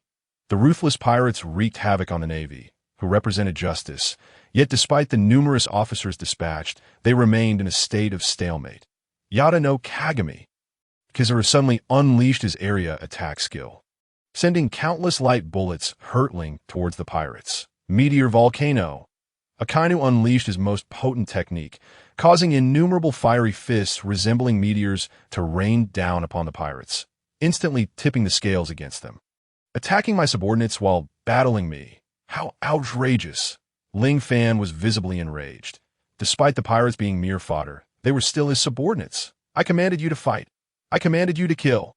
Ling Fan expended all his strength, hurling his shield with an explosive sound. The shield flew forth at an alarming speed, tracing a perfect arc along its path. Countless Navy soldiers were sent flying. The shield was indestructible, and despite colliding with so many Navy personnel, it maintained its trajectory. Bastard, great fire! Akainu prepared to attack Ling Fan while he was defenseless, only to be met with sudden chaos. The Navy's formation was instantly disrupted, and a staggering aura erupted, causing the ground beneath to tremble. It was the Conqueror's Haki. Ling Fan grasped Captain America's shield once more and turned his gaze towards another direction. That IT was none other than the solitary Redfield, who unleashed his Conqueror's Haki. The Conqueror's Haki immediately suppressed Carp before affecting countless nearby Navy soldiers, rendering the weaker ones senseless and collapsing to the ground. Ha ha ha ha! Count me in. The Golden Lion also erupted with Conqueror's Haki. A significant number of pirates unleashed their Haki, all aimed at the Navy, resulting in the pirates gaining the upper hand.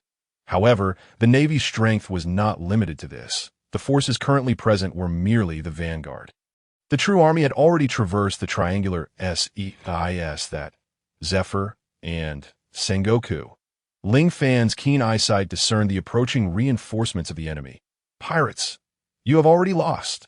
2 admirals led the full might of the Navy headquarters to the scene. The despicable pirates will ultimately meet their demise. Akainu wore a smug smile. Humph. Naive. Do you think we will simply retreat? Ling Fan scoffed disdainfully. I am Ling Fan. I shall turn the seas upside down.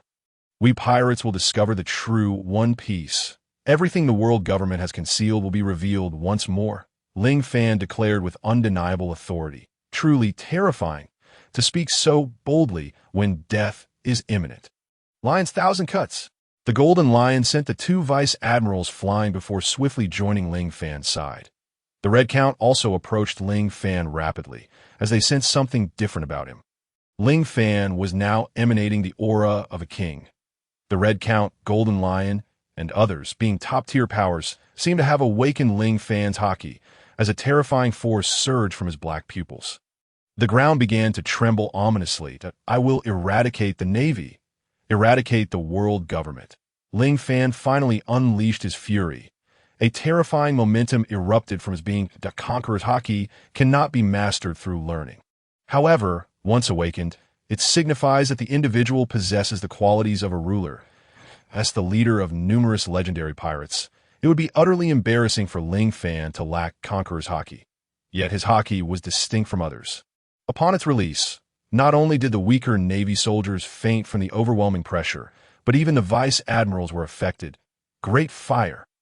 Akainu hurled a punch at Ling Fan, yet the magma flames never reached him, ultimately dissipating against Ling Fan's astounding presence. Such formidable conqueror's haki.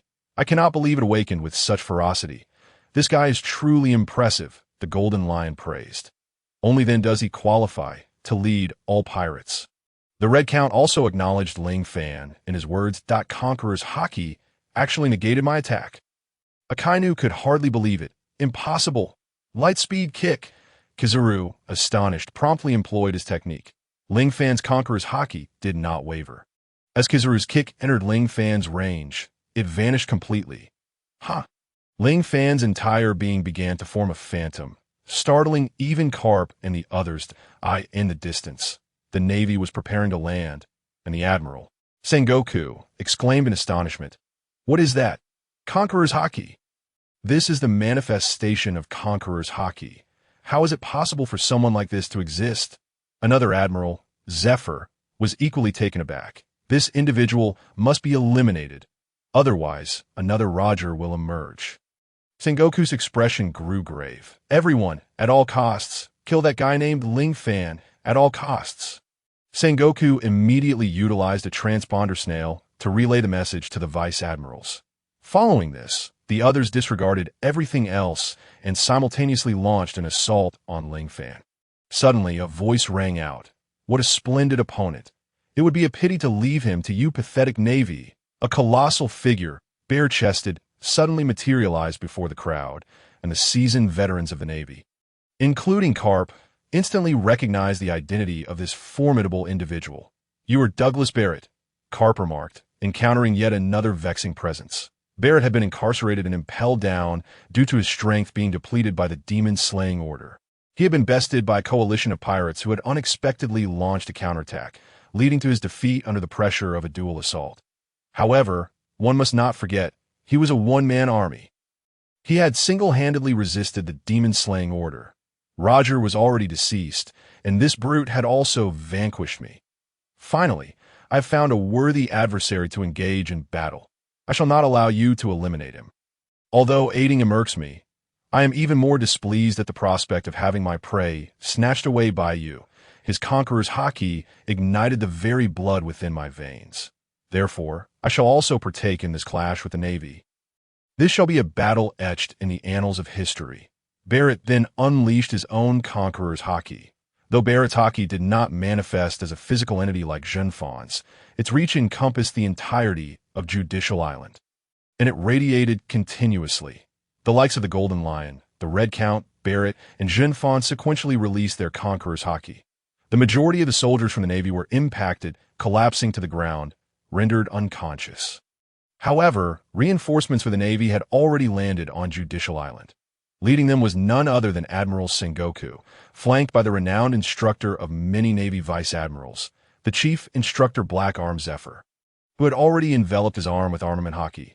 Indeed, it was as I suspected, the Golden Lion, the Red Count, Barrett, and the World Eater.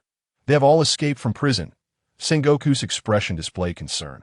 Since you have arrived, let us engage in a battle with all our might, Zephyr proclaimed. Allow me to test your strength, Zhenfan. Sengoku was well aware that the mastermind behind this prison break was none other than Zhenfan, who had previously achieved the feat of defeating Kazan and annihilating 10 Navy warships. Truly, a formidable individual, to survive under the demon-slaying order, to be confined and impelled down, yet manage to escape successfully. Moreover, he has obliterated the heavily guarded Judicial Island. Now, he has even awakened such potent conqueror's haki. I, Sengoku, am eager to discover your true power. Naturally, Sengoku selected Junfan as his opponent. Are you underestimating me? Barrett surged forward at an astonishing speed, attempting to strike Sengoku, only to be immediately blocked by Admiral Black-Armed Zephyr with his arms. Oh, then I shall play with you for a while. Barrett commenced his battle with Zephyr. The Red Count faced off against Carp, who was evidently at a disadvantage. Soon after, the Yellow Monkey, Borsellino, swiftly intervened, with two Navy vice admirals joining forces against the Red Count, resulting in a fiercely competitive confrontation. Meanwhile, the Golden Lion sent 3 vice admirals flying, prompting Sakazuki to quickly step in. The current battlefield was as follows: Golden Lion versus multiple vice admirals and Sakazuki, Red Count versus Carp and Borsellino, Barrett versus Black-Armed Zephyr, Junfan versus Sengoku, World Eater, and other pirates versus the remaining Navy forces. Although this battle may not surpass the legendary Summit War in certain aspects, it was undeniably a momentous conflict. Human fruit, mythical beast type, great Buddha form. At this moment, Sengoku transformed into a colossal Buddha statue, raising his hand to unleash a massive Buddha palm towards Junfan. Due to the sheer scale of Sengoku's form, both Navy and pirate forces were affected by the ensuing chaos. Yet Sengoku remained singularly focused on eliminating Junfan, deeming any collateral damage inconsequential. Do not presume I am easy prey. Junfan effortlessly held up Sengoku's gigantic golden Buddha palm. What? Sengoku was taken aback, as no one had ever withstood the weight of his enormous palm through sheer brute strength before. Yet the spectacle before him was undeniable. This fellow possesses remarkable strength. The more I ponder, the more exhilarating it becomes. I yearn to join in this fray. Barrett's spirit surged with fervor. Not be distracted. Your opponent is me. Black-Armed Zephyr was determined to prevent Barrett from interfering in the clash between Sengoku and Junfan. In his mind, no matter how powerful Junfan was, he could never match Sengoku.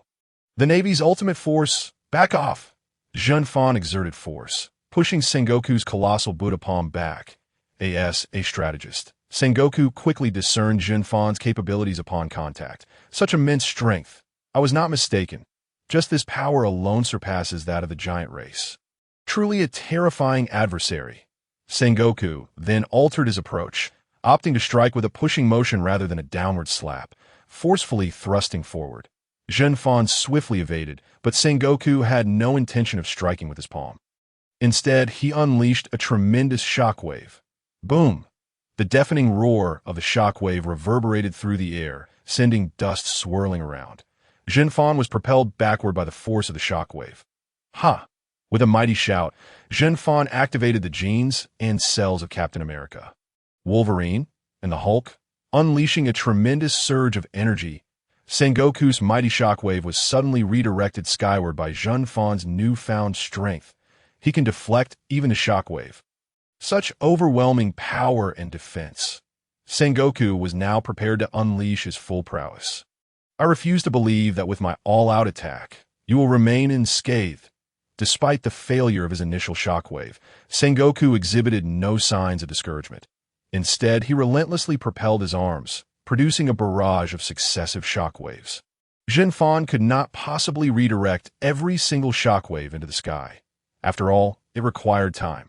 Yet Sengoku's attacks grew increasingly potent, prompting Junfan to seemingly adopt a new strategy as he readied his shield once more.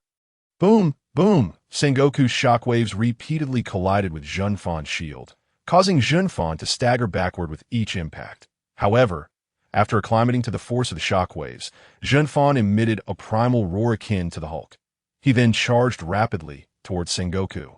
Even as Sengoku's shockwaves intensified, they could not halt Junfan's relentless advance. How? Is this possible? Just how much strength does this fellow possess?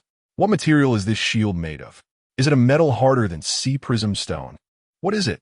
My series of terrifying shockwaves? Not even Junfan could withstand them. Even if Roger were here, he might not survive. Sengoku's hands grew somewhat numb at this moment. Junfan had closed the distance, and Sengoku swiftly extended his massive hand. palm raised to intercept Junfan. In a surprising display, Junfan leapt high, effortlessly vaulting over Sengoku's palm. Sengoku, transformed into a gigantic Buddha, had an immense stature, and even a single hand would be beyond the reach of an ordinary person to leap over. Could this fellow be a superhuman from Germa 66? To leap over such a height? Navy soldiers gaped in astonishment, discussing the spectacle. Sengoku, though shocked, quickly adapted, transforming his palm into a fist, capturing Junfan with one hand while bringing the other crashing down upon him. Junfan, the pirates cried out in alarm, all too aware of the magnitude of Sengoku's full-force strike as a Buddha bearing down upon the ground. After waiting so long, Sengoku had finally reached this moment. Dai Junfan, no matter how powerful you are, you shall not survive. At last, Sengoku's fist descended. Boom! A tremendous sound echoed. Ha! Finally taken him down. Pirates, you may disperse. Your leader has been eliminated. Sengoku laughed heartily, naturally raising his fist in triumph. What? Nothing at all. Sengoku's expression was one of sheer disbelief. With his full force, the entire judicial island trembled, nearly sinking beneath the weight of his strike, yet the final outcome was that he raised his hand. Finding nothing there. This is impossible. I have been waiting for this opportunity. Sengoku scanned the area, searching for Junfan's presence. Hey, I'm right here. At that moment, a voice resounded, unmistakably belonging to Lingfan, who had, unbeknownst to himself, ascended to the shoulder of Sengoku. Sengoku's expression morphed into one of disbelief. You rascal. He raised his palm to strike his own shoulder, yet by the time he brought it down, Lingfan had already darted onto Sengoku's shoulder. This fellow, so nimble. I hardly even saw how he managed that. Sengoku could not help but exclaim. Lingfan, a smirk gracing his lips, responded with palpable pride. What do you think, General Sengoku? My strength is rather commendable. Wouldn't you agree? I wonder, given my prowess, do I qualify as a general-level fighter? Enough with the arrogance. Sengoku swung his golden Buddha palm once more, attempting to launch an attack on Lingfan. However, Lingfan effortlessly evaded each strike. Showcasing remarkable ease that as they exchanged blows, Lingfan remained invigorated, while Sengoku, drenched in sweat, appeared somewhat fatigued. As a strategist, Sengoku was analyzing Lingfan with keen scrutiny.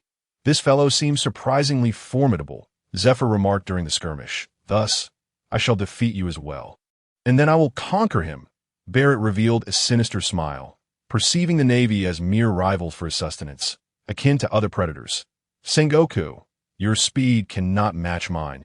That is a fact, I mean no disrespect.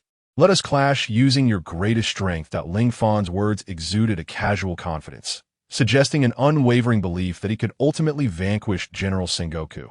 Regardless of the approach in truth, Lingfan's ability to evade Sengoku's attacks stemmed from his fusion with Quicksilver. Wolverine and Captain America. Leveraging Quicksilver's supersonic speed, Lingfan had positioned himself in an invulnerable state. However, mere invincibility was insufficient for victory. Lingfan aspired to defeat Sengoku openly, thereby significantly boosting the morale of his subordinates. Upon hearing Lingfan's nonchalant remarks, Sengoku's ire flared anew. I am a Navy admiral, the pinnacle of our might. Do not underestimate me. Sengoku clasped his hands together, transforming into an even larger golden Buddha, his power evidently amplified. This time, I will wield my full strength to triumph over you, Lingfan then declared, activating super transformation, fusing Hulk, Captain America, and Wolverine. As he spoke, his body began to swell rapidly. This time, Lingfan did not suppress his abilities, resulting in a heightening of his physique that, while not as grand as Sengoku's, was nonetheless imposing. Good heavens, this fellow has become a monster. Such a creature is truly terrifying. General Sengoku must be cautious. Those who had witnessed Lingfan's might urge Sengoku to be wary. Sengoku, taken aback by the sight of Lingfan transformed into a green giant, discerned the sheer terror of Hulk's strength. Sengoku prepared to unleash his full potential. Armament Haki, hardening. Sengoku's Haki did not merely overlay black upon gold. It transformed into an even more resplendent golden hue. The golden Haki enveloped his form, rendering him a formidable human weapon. Boom, boom, boom. The golden Buddha charged at Ling Fan, who, with a fierce expression, propelled himself upward with explosive force, veins bulging beneath his green skin.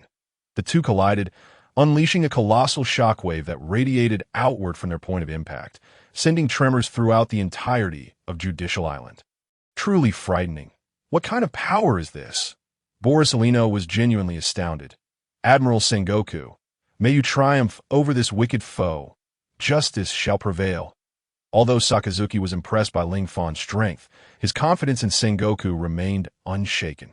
No wonder he commands my presence. Such power is simply extraordinary. The Golden Lion, having never bowed to anyone in his life, found himself begrudgingly admiring Ling Fan, not solely for aiding his escape, but for the way Ling Fan commanded respect from even the mightiest.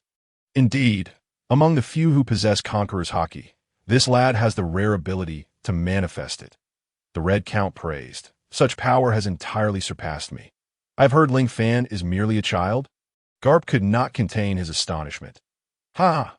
Indeed, such power. It certainly rivals Roger. If only I can engage him in full combat. That would be delightful. I shall devote my life to defeating him, since the demise of Pirate King Roger. Barrett had lost his purpose, but Ling Fan reignited within him a desire to surpass a worthy adversary. Sengoku, his demeanor grave as water, fixed his intense gaze upon Ling Fan. The latter's eyes, however, radiated unwavering confidence and determination. Admiral Sengoku, I shall defeat you. I will dismantle the rule of the world government and the Navy, Ling Fan asserted resolutely. Humph, foolish delusions. Sengoku and Ling Fan grasped each other's hands tightly, resembling sumo wrestlers engaged in a test of strength. Sengoku exerted all his might, while Ling Fan gradually amplified his own power, having fused with Captain America, Wolverine, and Hulk. As Ling Fan's strength surged, Sengoku's immense form began to be pushed backward. Such incredible power! In my lifetime of battles, I have never encountered anyone with such divine strength. Though you are my enemy, you command respect, Sengoku remarked as he intensified his efforts, visibly straining. You too, among all I have faced, your strength is unparalleled. As others praised Ling Fan, he reciprocated with admiration, undeterred in his quest to elevate his own power further. Sengoku was once more propelled backward. What power! Who else could possibly rival me? Sengoku mused to himself. However, just as Ling Fan was about to send Sengoku flying, a figure appeared behind him. Sengoku noticed Zephyr at his rear. At that moment, Zephyr declared, I will not let him defeat you, Sengoku. For justice, we shall never yield. Zephyr's presence radiated with newfound grandeur. Ling Fan found himself somewhat speechless. Zephyr still harbored faith in the Navy and the world government, oblivious to the future when his entire crew of Navy recruits would be slaughtered, while their enemies basked in the world government's protection as warlords of the sea. Are you going to impede me as well, Z? Ling Fan inquired. The might of an admiral is not something a mere wretch like you can aspire to match. Whatever the matter, come at me. Zephyr charged directly at Ling Fan. Transforming his arms into blackened forms, he embodied the true essence of Black-Armed Zephyr. In comparison to Sengoku's Buddha form, Zephyr was considerably smaller. And unlike others, he had not consumed a devil fruit, relying instead on his formidable Haki. As both Sengoku and Zephyr surged toward Ling Fan, he stood resolutely against the two, though he faced two adversaries. Ling Fan felt no fear. Rather, he was filled with an indomitable fighting spirit. Come on, I shall handle you both with care. Ling Fan boldly advanced, raising his fists not only toward Zephyr, but also toward Sengoku. The three clashed in a fierce melee, and though Ling Fan lacked mastery of observation Haki, his exceptional reflexes and heightened senses rendered him undeterred in his newfound colossal form, driven solely by raw determination. Zephyr and Sengoku launched a barrage of attacks, yet Ling Fan effortlessly thwarted them. As for those strikes that he could not evade, Ling Fan did not choose to retreat. Instead, he endured the pain while countering with his own assaults. Whether it was Captain America, Wolverine, or Hulk, each possessed extraordinary regenerative abilities. Now, with their powers merged, their capabilities had become remarkably formidable. Not to mention Zephyr and Sengoku. even if Fleet Admiral Sengoku were to arrive. It would not guarantee their victory over Ling Fan at this moment. Ling Fan could be described as invincible. Utilizing his body like a tank, he plowed through the battlefield, while Zephyr, a long-revered naval admiral and a seasoned warrior of the sea, found himself continuously pushed back by Ling Fan's relentless confrontation. This is unacceptable. Sengoku, this individual's physique is far too robust, Zephyr exclaimed. Did you witness that? Even after I struck him with full force, merely grazing his skin, he was able to heal rapidly within seconds. His resilience is beyond that of the Yonko Kaido. Sengoku, well aware of what Kaido represented, the strongest creature across land, sea, and air, understood the gravity of the situation. I wonder how these two will fare against one another. Zephyr pondered. Give it up. You have already lost, Ling Fan declared. In terms of high-end combat power, our performance has concluded. You are no match for us. Not quite. Sengoku pointed towards the ongoing clash between the Navy and pirates. Our Navy has regained the upper hand, and more reinforcements are on their way. Even if your individual strength is unmatched, you cannot contend with the entire Navy. You cannot defeat Borsalino or Akainu. Moreover, we have ample time to engage with you. CP0 is en route, and Fleet Admiral Steelbone Kong is rumored to be coming as well, Sengoku said with a cold smirk. However, Ling Fan detected a hint of anxiety on Sengoku's face. This unease was not born from deceit, but rather from the truth. Sengoku feared that Ling Fan might suddenly erupt in fury, annihilating all the Navy personnel present, leaving even the high-ranking officers with no chance of survival. As long as they were not nature-type Navy warriors, they would likely fall to a monster like Ling Fan. Unbeknownst to Sengoku, he had begun to harbor a tinge of fear towards Ling Fan, a sentiment he had never experienced even in the presence of Pirate King Roger. Ling Fan was no mindless hero. He understood when to fight fiercely and when to bide his time. Just as a bear stands tall before attacking to intimidate its opponent, Sengoku was employing the remaining strength of the Navy to threaten Ling Fan, hoping to dissuade him from this course of action and communicate with the Navy in a different manner. Are you seeking to negotiate? Ling Fan then asked. Sengoku, you are a clever man, and I comprehend your intentions. Currently, we are isolated, while the Navy can continuously approach through the triangular sea currents. The world government will undoubtedly send reinforcements if the Navy suffers defeats. Should we lose our high-ranking combatants, your Navy would easily regain the advantage, and our demise would be imminent. Both Sengoku and Garp were taken aback. They had not anticipated that Ling Fan was not only a fierce fighter, but also possessed such clarity of thought. You are correct. We are at an impasse. However, you cannot overcome us either. In the long run, we shall emerge victorious, so would you consider negotiating with our Navy? I am left with no other choice, Sengoku stated. Ling Fan contemplated for a moment before responding. Sengoku, you are merely an admiral of the Navy. Does your word hold any weight? Will those in the world government heed your call? I cannot ascertain this. What if, after reaching an agreement, the Navy and the world government refuse to acknowledge it? Furthermore, if we were to perish here, would it not fall upon you and your Navy to tarnish our names? Your words carry a great deal of truth, Ling Fan. If the Navy merely aims to buy time without genuine intentions to negotiate, then it is perhaps best not to engage in talks, the Golden Lion scoffed. Ling Fan, being a high-caliber combatant, had no fear of the Navy. Oh, you do have a point. In that case, I shall consult with the Admiral, Sengoku replied, picking up the Den Mushi. After a brief conversation, Sengoku ultimately hung up the phone. Shortly thereafter, he received another call. Yes, Sengoku slowly approached Ling Fan and said, Ling Fan, the Gorosei wish to speak with you. The Gorosei? The highest authorities of the world government. All the pirates understood the significance of the Gorosei, who represented the world government itself. It seems they are genuinely intent on negotiating, my Lord Ling Fan, the Golden Lion remarked. I wonder what tricks the Gorosei will employ, the Red Count said, scanning the Navy with a sly grin. Hee. What will this develop into? Barrett also wore a wicked smile.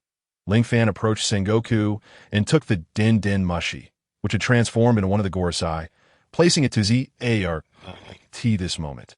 Both Ling Fan and Sengoku had reverted to their normal forms. with Ling Fan appearing as Captain America. The onlookers were already accustomed to Ling Fan's transformation abilities, so it elicited no surprise. The Gorosei found it amusing to see the face of Captain America, adorned with a blue mask and an emblazon on his forehead. Is that really Ling Fan? One of the Gorosei inquired. I am Ling Fan, he affirmed. Ling Fan nearly retorted sharply at the Gorosei. What an impressive individual. Once merely a child from O'Hara. Now he stands at this pinnacle. The counter-demon edict, the chaos and impel down, the destruction of Enel's lobby. Each feat is beyond the capabilities of an ordinary individual. Ling Fan immediately countered, "You flatter me.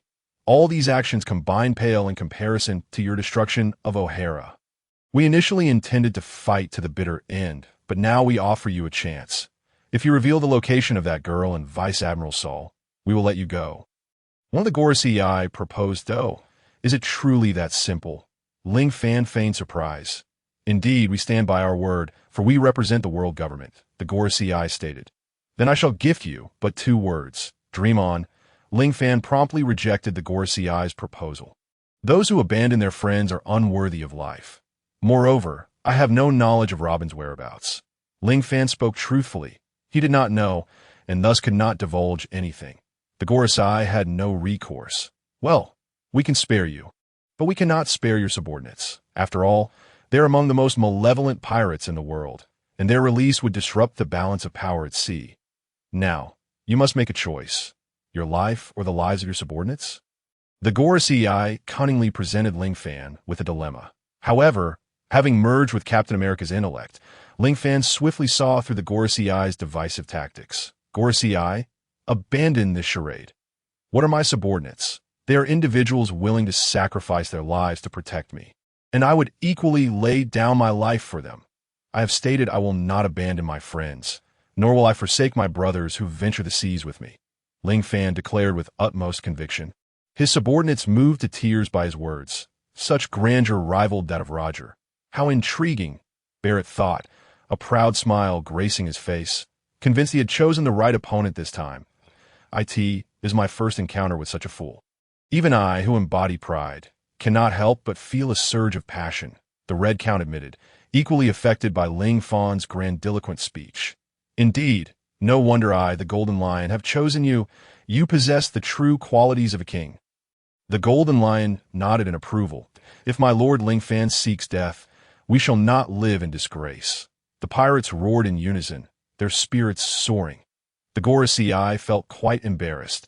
They had aimed to drive a wedge between the pirates and Ling Fan, only to inadvertently strengthen their bond. "Gorosei, cease your petty tricks.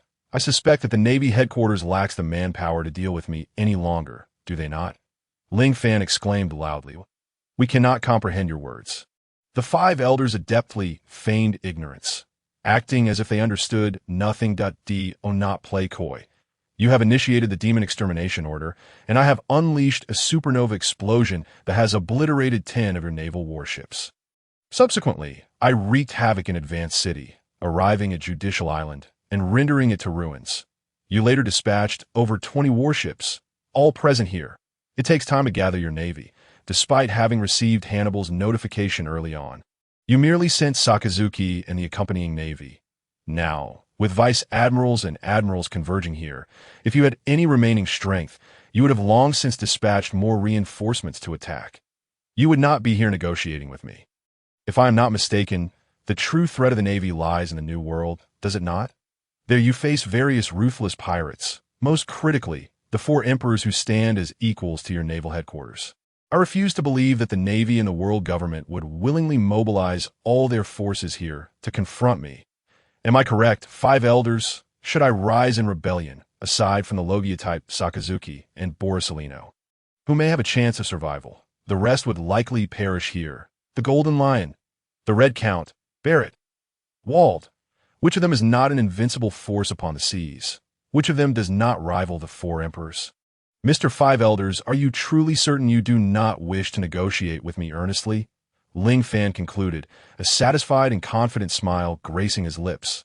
The 5 Elders were somewhat taken aback. Your intellect is quite astute. Would you have any interest in joining the world government or the Navy? Rest assured, should you align with us, All pirates will be inducted as Navy, and you would ascend to the rank of Admiral. What say you? The 5 elders extended an olive branch once more, this time without any tricks, simply admiring Ling Fan. In that case, I must decline that I have slain far too many of your Navy's executioners. We are better suited as pirates that you still wish to negotiate. If not, let us commence battle, Ling Fan declared, his fighting spirit igniting at the mere sight of Sengoku and Zephyr. Wait, the 5 elders quickly urged Ling Fan. As Sengoku had just conveyed the full situation to Steel Bone Kong, who in turn relayed all details to the 5 elders. Only after confirming Ling Fan's formidable strength did the 5 elders make this call. Otherwise, they would not waste time with him. Be direct. Your earlier analysis was quite accurate. The Navy lacks the strength to dispatch more forces against you. I know you will not relent and allow the Navy to depart. Speak your demands, the 5 elders stated. Any demands? Ling Fan asked, somewhat incredulous. Yes, it must be so. The 5 elders had no other choice. Ling Fan's power rendered even the admirals helpless against him, and his personal charm and keen intellect compelled the 5 elders to take a step back. In that case, I declare the Judicial Island Agreement to commence, Ling Fan asserted, taking the lead. What agreement? The 5 elders inquired. Point 3 demands. Fulfill them, and I shall permit the Navy to leave, Ling Fan proclaimed with authority. Point 3. Pray, enlighten us. The 5 elders awaited Ling Fan's declarations. These 3 demands are exceedingly simple for you and the world government to fulfill, Ling Fan continued. Firstly, following the O'Hara incident, the world government must have issued bounties on former Vice Admiral Saul and Nico Robin. My demand is to revoke the bounties on Robin and Saul, Ling Fan stated. O'Hara scholars. What do they have to do with you? We have previously stated we would satisfy your personal requests, yet you ask us to spare those we most desire to eliminate. The 5 elders were resolute in their intent to eradicate Robin and Saul, one being the sole scholar capable of deciphering the poneglyphs, and the other a Navy traitor who sought to save the demon child. With reason and sentiment. The 5 elders would not agree. Ling Fan anticipated their refusal and asserted, this condition is paramount. If you cannot meet this demand, there is nothing further to discuss, and I shall unleash my full power to annihilate your Navy. Ling Fan was not jesting.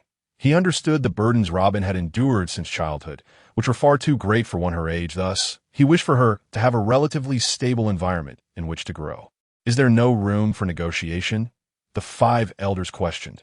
This is the first condition, representing the world government's willingness to reconcile with me, Ling Fan. If you cannot agree to this, then let it be. Ling Fan's stance was resolute.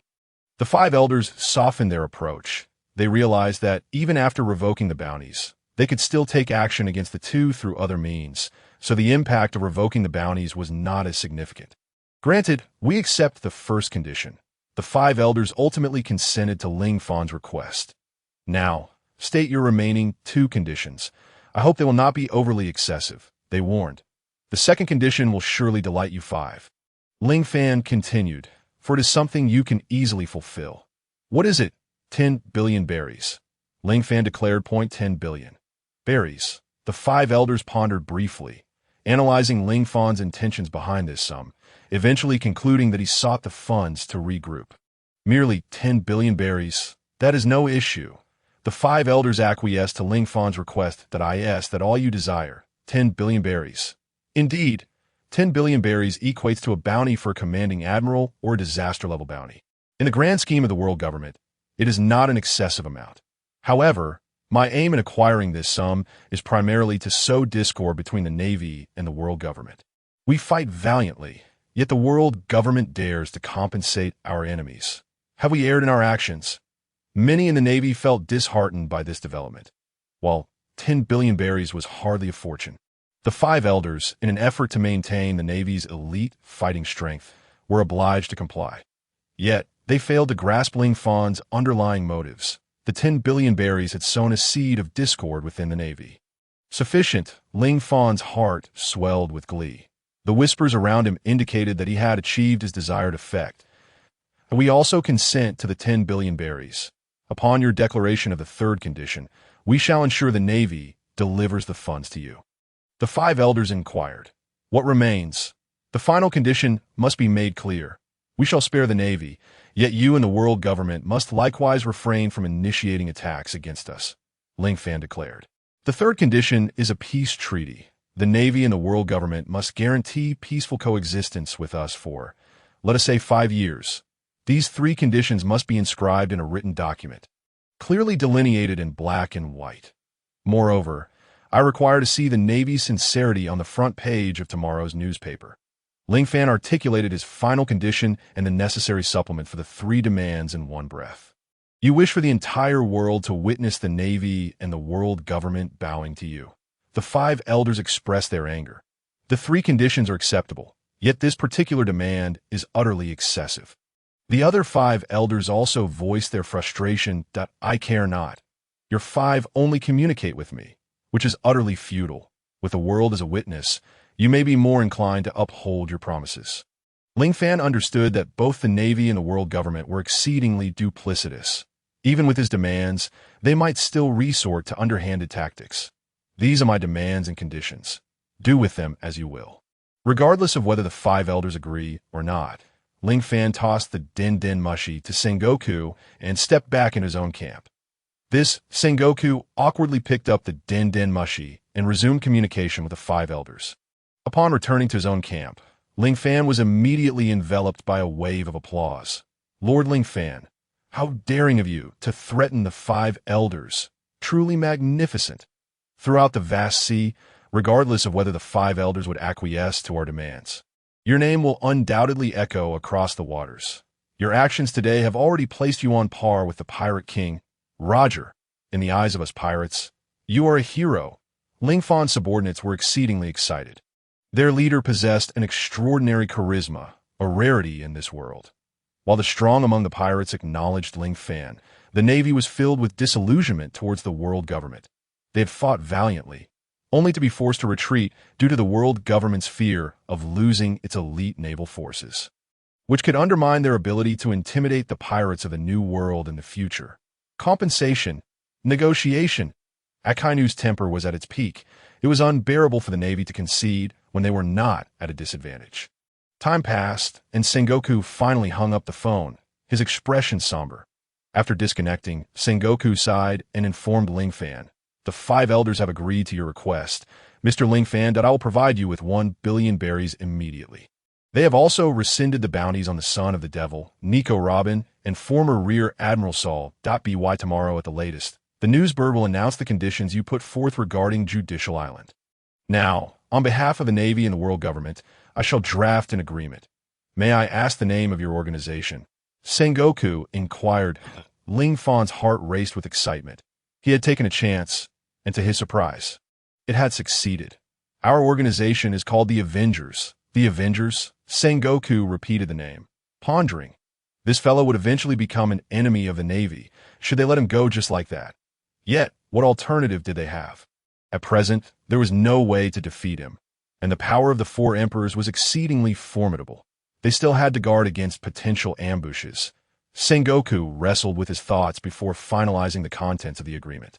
Ling Fan approached, scrutinized the document, found no issues, and subsequently signed his name. Sengoku followed suit, and soon after, several figures resembling battlefield reporters in the Navy captured the moment of their handshake, marking the completion of the agreement. Is this sufficient? Sengoku asked. It is sufficient. The Navy may withdraw. We shall not strike, Ling Fan replied. Judicial Island is ours. What I mean is, you may leave first. Sengoku did not expect Ling Fan to take the initiative.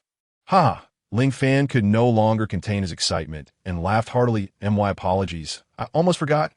Everyone back to the warship, Ling Fan commanded. Immediately, his subordinates surged toward the warship like a tide, unperturbed by the possibility of a sudden naval attack. For they knew they had an exceedingly powerful ally, their leader, Ling Fan. Seeing all the pirates board the warship, Sengoku swallowed hard. Everyone heed my command. Ling Fan glanced at Shiki the Golden Lion and then at Waldo and the others. Take off! The warship, propelled by Shiki's float fruit, ascended into the sky, rising higher and higher until Judicial Island was no longer visible. Soon after, Waldo activated the Momo fruit, and the warship's speed multiplied dramatically, ultimately vanishing into the horizon. Ling Fan, in search of Robin, directed the warship westward. Both impelled down, and Judicial Island lay in the first half of the Grand Line, and such rapid flight was akin to bypassing the continent entirely. On the warship, Ling Fan had completely extricated himself from the conflict with the Navy, confident that they would not renege on their word, as everything was documented in black and white. Ling Fan, fight me. On the warship, a burly man boldly challenged Ling Fan. Barrett, it's you again. Haven't you already been defeated by me? Ling Fan inquired. That was due to my carelessness. This time, I will give it my all and fight you. Barrett transformed into his devil mode, preparing to strike. However, this time, the Red Count stepped in front of Ling Fan. The solitary one is now protecting his prey. Barrett asked with a grin that I do not regard him as prey. I have promised him 2 conditions. Allow me to fulfill these tasks, and then you may duel him. Is that agreeable? The Red Count stated. What if I refuse? Barrett stepped forward that if you refuse, I shall have no choice but to eliminate you. The Red Count said with a slight smirk. You all should cease this bickering. Do you not see that Lord Ling Fan is entirely ignoring you? Waldo interjected. Indeed, we are currently the strongest force at sea. Let us avoid internal strife. Otherwise, I shall have the warship plummet, and we shall all perish together, Shiki added with a half-joking tone. Ling Fan, immersed in discussions about whether the Holy Plan was a significant event, was oblivious to the commotion and promptly stated, Barrett, I am a man without hockey. Even if you defeat me, it would hardly be a fair victory, would it? The Red Count has promised to teach me everything he knows.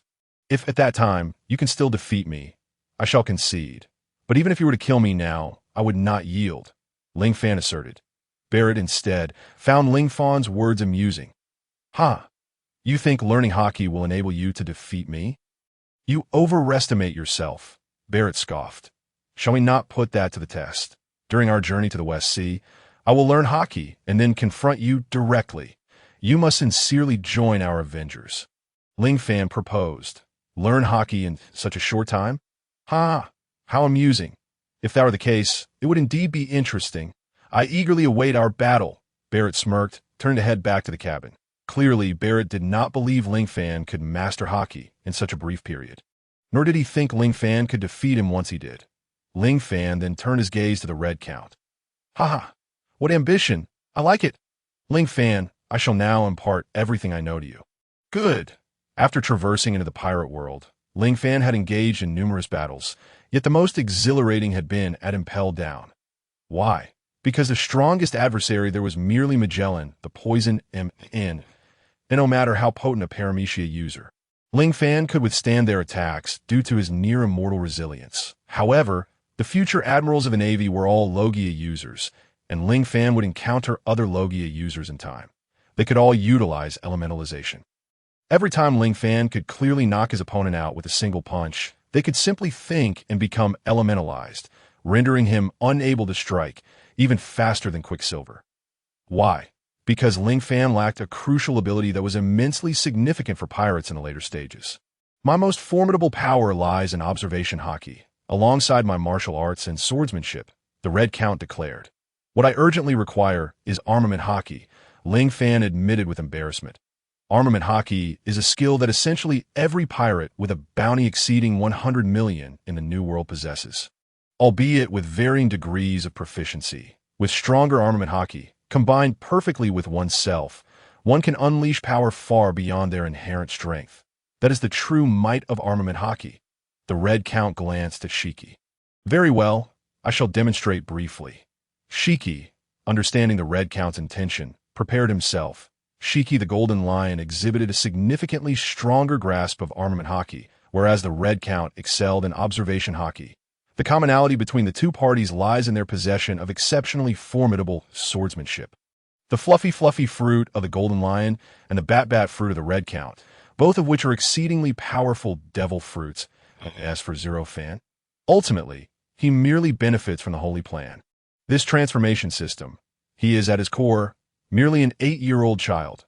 Walder, could you please reduce the speed of the flying ship slightly? This would allow us more time. Shiki Redfield, from here on, I would appreciate your guidance on the use of hockey. Immediately thereafter, Zero Fan exited his transformed state, reverting back to his 8-year-old self. That is this not the little master you spoke of? Is this your true form? Indeed, this is my true self. When it comes to my companions, there is no need for deception. May I inquire, how old are you? Walder asked, his curiosity piqued. I am 8 years old, Zero Fan replied, drawing upon his lingering memories. 8 years old. The crowd gasped in astonishment. To have awakened Conqueror's Haki at such a tender age? How terrifying. It seems we made the right choice. The pirates did not regard Zero Fan with disdain. Rather, their respect for him intensified. Subsequently, the Red Count and the Golden Lion began to provide Zero Fan with meticulous instruction. Armament Haki is one of the 3 classifications of Haki, the other 2 being Conqueror's Haki and Observation Haki. You have already awakened Conqueror's Haki. From now on, as long as you can control it, you will be able to wield it freely. Observation Haki possesses various functions: sensing attacks, predicting the opponent's next move, gauging the strength of living beings, perceiving their emotions and thoughts, and discerning the location and number of objects beyond one's line of sight. These are the fundamental abilities of Observation Haki, with range and intensity varying from person to person. Armament Haki, on the other hand, the 2 legendary pirates poured all their knowledge into Zero Fan, who, to his own surprise, managed to retain such complex information. Holy Plan, could you elucidate it for me? Zero Fan inquired. I assent it natural, considering Captain America possesses photographic memory. Holy Plan replied. However, I am not currently fused with Captain America. Am I? I exist in my true form. Zero Fan asked, bewildered. Yes, those heroes you have fused with will further alter your physique, guiding your body toward enhancement. But Dio, you understand. This means that one day, you will not need to transform to possess the abilities of various superheroes. Each transformation will subtly influence your true self. Holy Plan explained, and Zero Fan finally grasped the concept. At this juncture, the Golden Lion and the Red Count queried, do you comprehend the fundamental knowledge of Haki and swordsmanship? While Zero Fan was simultaneously engaged in conversation with Holy Plan, he was also absorbing the teachings of the 2 legendary pirates, and now all knowledge pertaining to Haki and swordsmanship was firmly lodged in his mind. Teachers, could you elaborate on practical combat? After all, battling Barrett is a real fight, and it's not as though I could theoretically defeat him, right? Zero Fan stated. The theories we just presented were distilled from our extensive combat experience. It is remarkable that you comprehended them so swiftly. Fool, have you forgotten how exceptionally intelligent Lord Zero Fan is? Very well. Since your progress is so rapid, we shall now discuss practical applications, and I will accelerate the pace. The Red Count swiftly shared his insights on Observation Haki, then invited Zero Fan to attack him. The Red Count evaded all of Zero Fan's strikes with ease. Following this, the Golden Lion enveloped his arms in Armament Haki. Launching an offensive against the Red Count, the 2 legendary pirates were willing to employ real combat to expedite Zero Fan's understanding. Zero Fan, exhibiting remarkable intelligence, instantly grasped the implications of the Golden Lion and the Red Count's actions. Not only could Haki be enveloped around oneself, but it could also be applied to one's weapons. The Golden Lion covered his 2 swords in Armament Haki and commenced slashing at the Red Count. The Red Count's Observation Haki was formidable, allowing him to effortlessly dodge the Golden Lion's attacks. His speed far surpassed that of the Golden Lion, and he quickly closed the distance, ultimately placing his hand before the Golden Lion. If I were to utilize my Devil Fruit powers, I might not be at a disadvantage against you. The Golden Lion, still preoccupied with maneuvering the airship, ultimately fell to the Red Count. After witnessing the clash between the legendary pirates, Zero Fan gleaned much and promptly closed his eyes to feel his own Haki. Attempting to gain control over it, he sensed. The Red Count and the Golden Lion were astonished. They could hardly fathom that Zero Fan had reached such an extraordinary level, not only displaying exceptional intelligence, but also an abundance of Haki. Awakening Conqueror's Haki at the age of 8, now he was swiftly delving into the training of Armament Haki. He was rapidly mastering Armament Haki. Such comprehension! Is he a born warrior? It seems the sea shall soon witness the emergence of a pirate rivaling. No, even surpassing Roger. The Red Count and the Golden Lion gazed at Zero Fan, Feeling emotions they had not experienced in years. Zero Fan immersed himself entirely in the world of mastering armament hockey, and after what felt like an eternity, he finally found that sensation, subsequently activating armament hockey and covering his arms with it. With a whoosh, Zero Fan opened his eyes to find a thin layer of black substance enveloping his arm. Armament hockey hardening. Have I truly mastered it? How terrifying! The surrounding pirates marveled at Zero Fan's talent. They had toiled greatly to attain mastery of hockey in their own time. Yet, Zero Fan did not become complacent. He immediately released the armament hockey hardening, then utilized hockey to envelop himself once more. That familiar sensation returning. Zero Fan once again manifested the black armament hockey. He repeated this action until he had completely internalized the feel of hardening with armament hockey, finally exhaling in relief. It seems armament hockey serves to enhance both defense and offense. But what about projecting hockey outward? Zero Fan began to experiment with the external projection of armament hockey. Suddenly, a powerful wave of armament hockey erupted forth, and Zero Fan distinctly felt his hockey had indeed improved. Projecting armament hockey outward seems capable of intimidating adversaries. Of course, one can also concentrate hockey in specific areas, such as the fists, achieving extreme enhancement akin to Luffy, or enveloping the entire body, resulting in a blackened appearance. Perhaps this is what is referred to as the devil mode. Unbeknownst to them, the airship had already entered the territory of the West Sea, and Barrett, seemingly timing his entrance, emerged from the cabin to witness Zero Fan enveloped in armament hockey. His eyes instantly widened in shock and disbelief. Zero Fan. Is that really you? This guy has managed to master armament hockey in such a brief span of time? Barrett found himself at a loss for words to that moment. Zero Fan felt ready and opened his eyes. The sky outside had already darkened, and Barrett stood there, exuding a formidable presence. Barrett, is it? I have learned armament hockey. While I have yet to refine it to perfection, it is sufficient to deal with you that I intend to swiftly defeat you without damaging the airship. Zero Fan then transformed. This time, he chose not Wolverine, but merely transformed into Captain America. Brandishing his shield, Zero Fan looked at Barrett and declared, "Let the battle commence, Barrett." "Haha." Barrett laughed heartily before replying, "It has been a long time since I felt this excited, ever since Roger's demise. Few have been able to thrill me like this. That I hope you do not disappoint me. It would be best if you defeated me. That way, I could find direction in my life," Barrett stated. "Rest assured, since I arrived in this world, I have only ever defeated myself. No one has ever bested me. That I will certainly fulfill your wish to be defeated by me." Zero Fan smiled slightly, his eyes brimming with fighting spirit as he gazed at Barrett. "Let us begin." As soon as Barrett's voice fell, his eyes sharpened like those of an eagle, and his entire aura instantaneously locked onto Ling Fan. Subsequently, Ling Fan felt the overwhelming presence of Barrett. Barrett unleashed his might, not only enveloped in armament hockey, but also in Conqueror's hockey. The terrifying Conqueror's hockey, though directed solely at Ling Fan, still left the surrounding weaker pirates dazed and disoriented.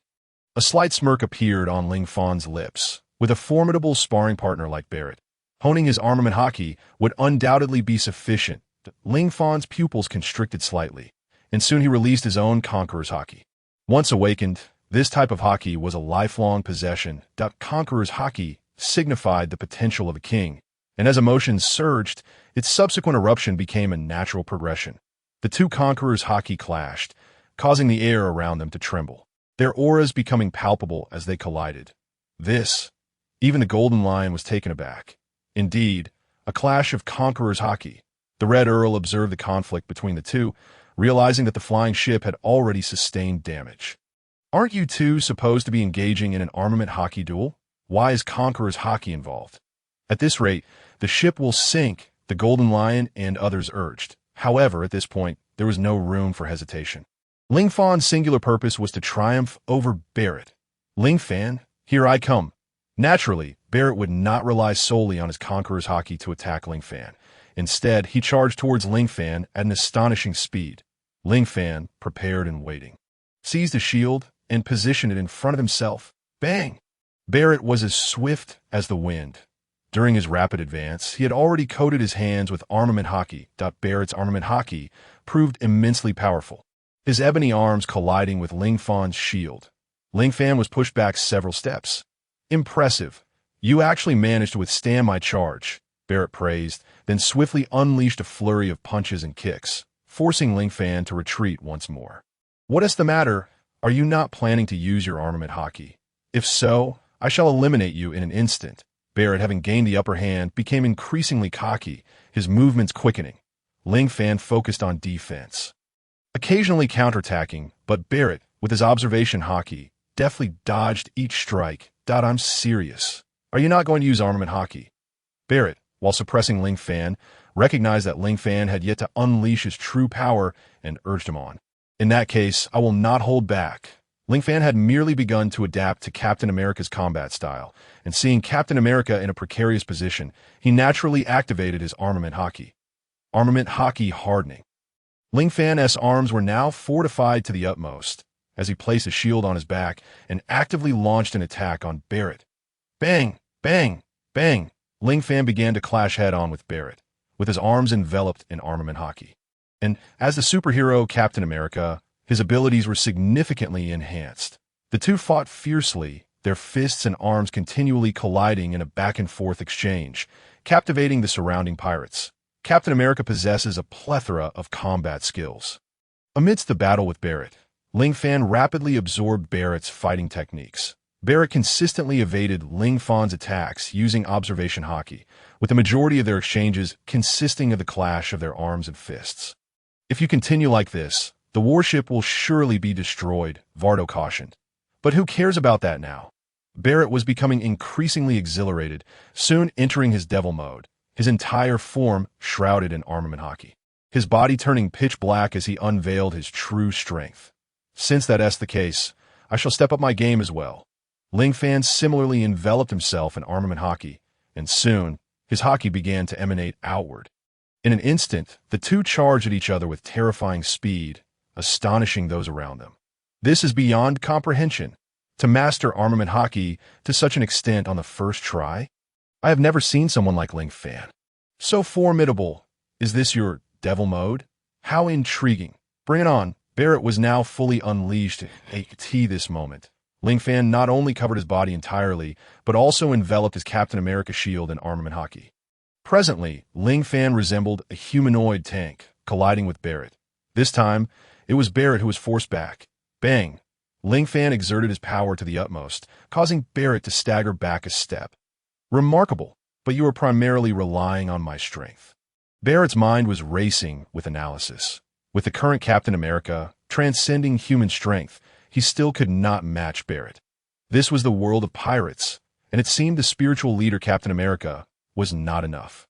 Ling Fan then declared, Barrett, don't blame me for overwhelming you. Fusion. Wolverine.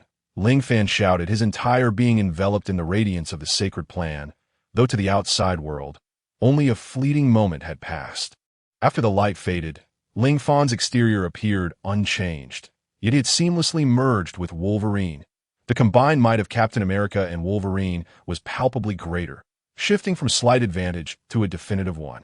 In his devil mode, Ling Fan now resembled a weapon of devastation. Even without his shield, he could send Barrett flying with sheer physical force.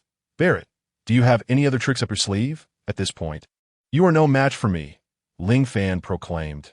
Not necessarily. I am thoroughly enjoying this, Barrett replied with excitement. Enjoying? In that case, I shall ensure you enjoy it to the fullest. Ling Fan extended his hands, and adamantium claws erupted from his arms. The razor-sharp adamantium claws, combined with the armament haki of the pirate world? It seems you wish to conclude this contest, Barrett remarked, a hint of mischief dancing in his eyes. Indeed, after such a lengthy battle, it is time to draw a perfect conclusion. Ling Fan responded, gazing at Barrett. In that case, let's unleash our most powerful moves once more. I know you can extend those strange claws from your hands. They are exceedingly sharp, and now, paired with armament haki, they will surely be unstoppable. But I refuse to concede. I desire to engage you in a serious battle once again. Ling Fan, you are unaware. You possess a haki that surpasses Roger's. Your ambitions exceed all others. Do not think I am oblivious. But if I cannot conquer even you, how can I hope to conquer the entire world? Therefore, unleash your claws, the strongest fist. Barrett concentrated his haki, and his hands darkened further. Ling Fan had already solidified his resolve, covering his claws with armament haki. The two launched themselves at each other. With a swish, Ling Fan found himself behind Barrett. Now, I have the right to conquer the world. Don Ti, Ling Fan inquired, retracting his claws and completely shedding his armament haki. Ha! From now on, I will no longer refer to you as Ling Fan the Kid. In the future, I shall surely surpass you. Captain, Barrett laughed heartily. Then came a sound as Barrett's armament haki dissipated completely, and suddenly, blood began to spout from the wounds on his body like a spring. Boom! Barrett's body finally collapsed onto the warship, losing consciousness. Immediately, Ling Fan noticed the awe in everyone's eyes. Realizing the importance of seizing the moment, he promptly addressed all the pirates. Barrett has challenged me more than once, and I have defeated him just as often. Our organization is called the Avengers. We may challenge our own, but at critical moments, we shall never turn on each other. Otherwise, regardless of who it is, I will eliminate them. Oh, you all hear me? At this moment, Ling Fan exuded an awe-inspiring presence, and the pirates readily agreed. I understand that many of you are renowned legendary pirates, and some are mere insignificant minions, but under my command, it matters not. I am fair, adhering to the principle that the virtuous shall inherit the earth. Moving forward, I will implement some adjustments within our organization. Ling Fan intended to take this opportunity to clarify the organization's standing. First, though we're the Avengers, however, we are also pirates. Our goal is Raftel, and that is beyond dispute, Ji Fan remarked. Henceforth, our pirate crew shall be known as the Avengers Pirates, and I shall be the captain. Do any of you have any objections? Ji Fan inquired, to which everyone naturally voiced none, including the likes of Gold Lion Shiki and Red Earl, who expressed their agreement. Subsequently, Ji Fan announced the positions akin to Vice Admiral ranks within his crew. Gold Lion Shiki, your skills are formidable, and you have proven loyal to me thus far. I appoint you as the captain of the 2nd Division. Red Earl, Redfield, you too were once a legendary pirate. Though you embody solitude, do you not wish to join me in adventures upon the high seas? I designate you as the captain of the 3rd Division, the inheritor of the power of the devil. Barrett is currently in a state of unconsciousness, but I shall appoint him as the captain of the 4th Division. Bondi Waldo, I shall designate you as the captain of the 5th Division, after Ji Fan completed the appointments. Everyone collectively inquired. So, Captain Ji Fan, who is to be the captain of the 1st Division? The captain of the 1st Division is none other than myself, in addition to serving as the Fleet Admiral. I shall also take on the role of the 1st Division captain, Ji Fan elaborated. Moving forward, I will assign each of you to the respective divisions based on your capabilities. The strongest among you will become the vice captain of your division. And should anyone believe they can successfully challenge their captain, feel free to do so. If you succeed, you shall take their place as captain. Of course, challenges must occur one-on-one and in the presence of all. And I too am eligible to challenge. If you believe your strength surpasses mine, you may issue a duel request at any time. Ji Fan conveyed his philosophy to his crew of pirates, who were filled with excitement. Some pirates believed themselves to be exceptionally strong, but lacked an appropriate platform until now. Ji Fan not only offered them protection, but also provided them the opportunity for advancement. If you have any questions, do not hesitate to ask me. As for Buffett, who will attend to his medical needs. We cannot allow the blood of our 4th Division captain to drain away. Lord Ji Fan, how shall we address you? As the Alliance Leader, or Captain, or Fleet Admiral?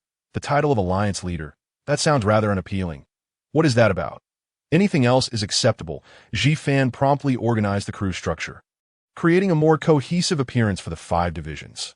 While the flying ship continued its journey to the West Sea, Ji Fan seized the opportunity to ensure his pirates enjoyed a hearty meal, and then commanded them to commence duels within their respective divisions.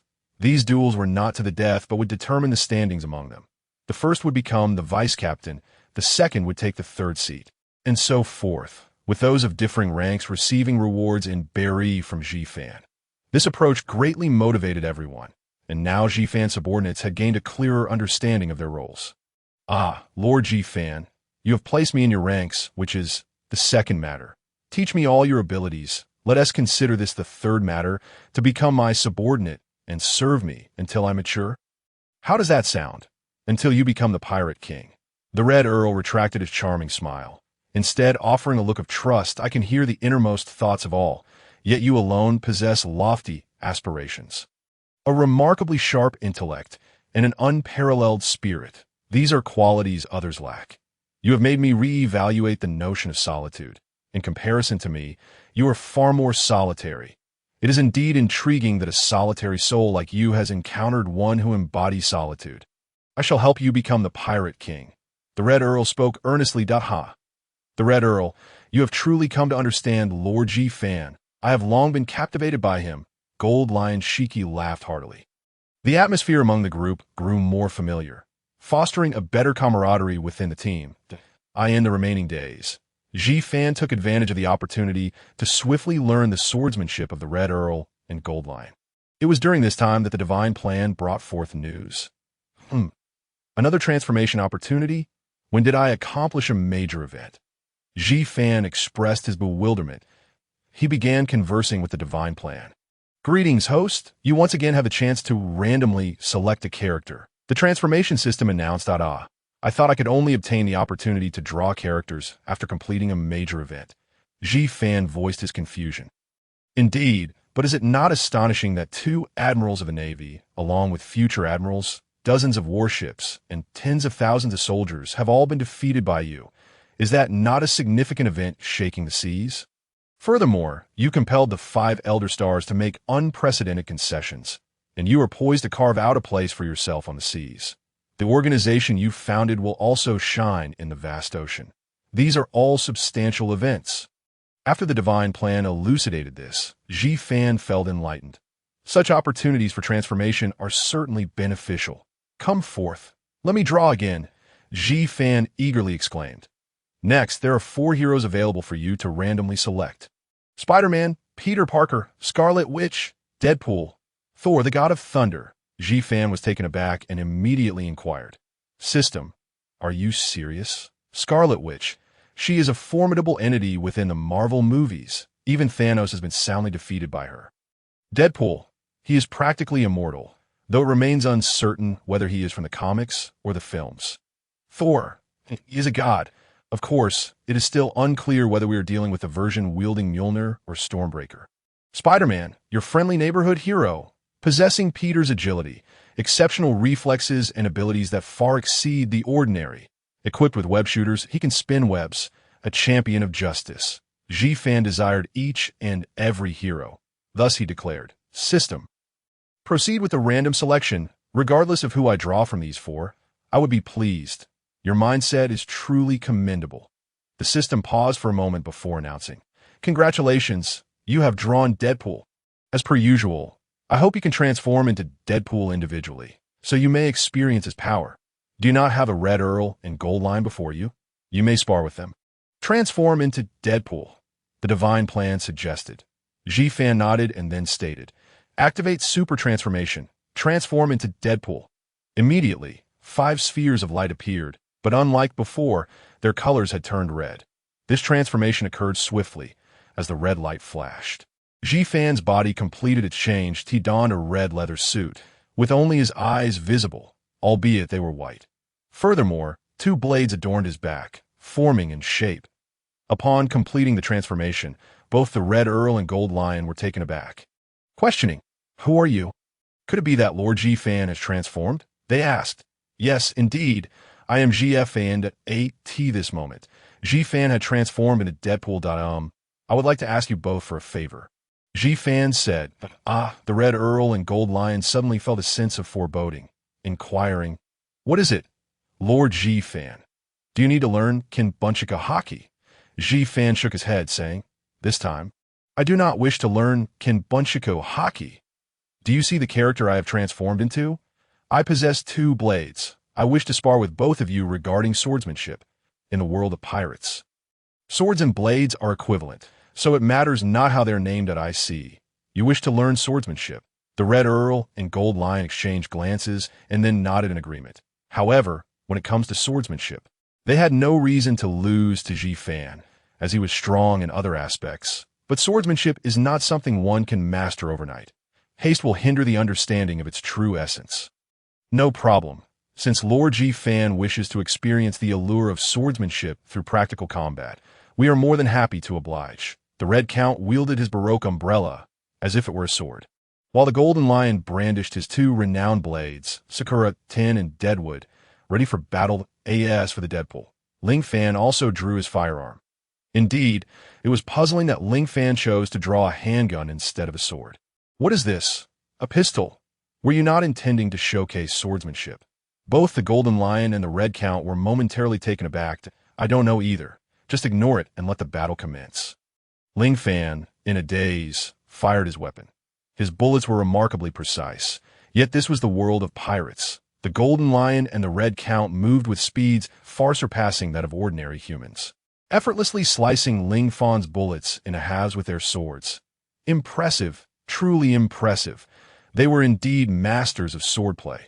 This time, there would be no mistakes. Ling Fan drew his sword from behind. The sword of the Deadpool was crafted from carbon sodium steel, primarily composed of carbon alloy, an imitation of a legendary Edmund alloy. Although it lacked the hardness of Edmund alloy, it possessed excellent ductility and had self-healing properties. The Deadpool had once defeated Wolverine with this very blade, showcasing its formidable power. Ling Fan had a feeling that this sword would prove exceptionally effective against Kaido, given the latter's immense physical strength and dragon transformation abilities, which surely granted him formidable regenerative capabilities.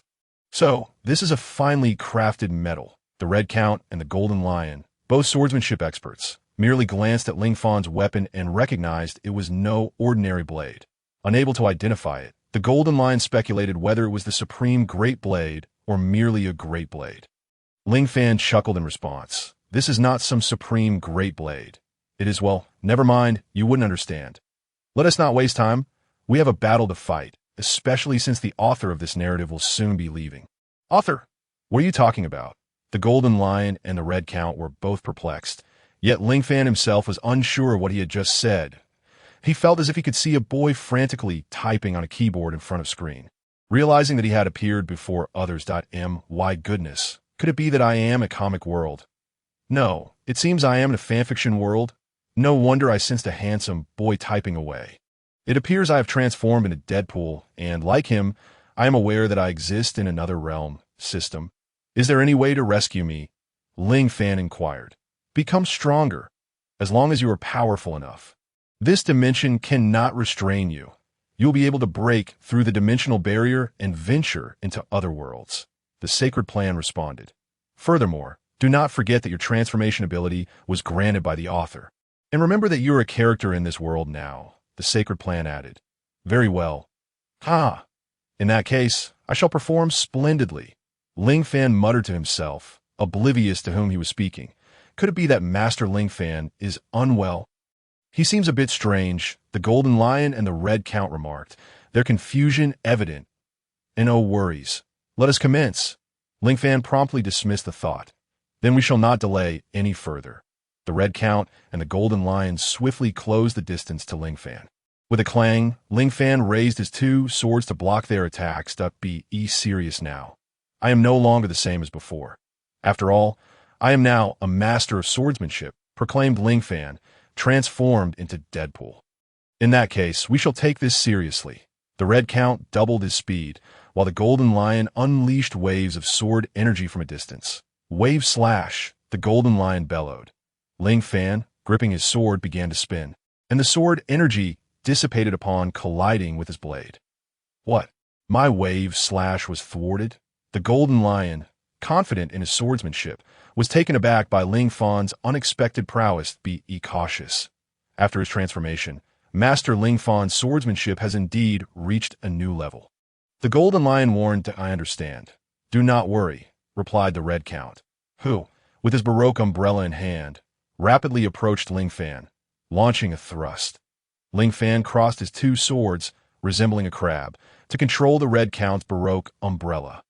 Lion's thousand cuts. The Golden Lion then unleashed an even stronger wave of sword energy. That moment, Ling Fan vanished with a swish, appearing beside the Golden Lion as if teleporting. What is this? The Golden Lion's expression was one of shock. He clearly witnessed Ling Fan teleporting to his side. It seems this teleportation belt is quite remarkable, Ling Fan thought, recognizing it as one of Deadpool's abilities. Possessing teleportation, swordsmanship. Is this the extent of this character's abilities? The Red Count inquired.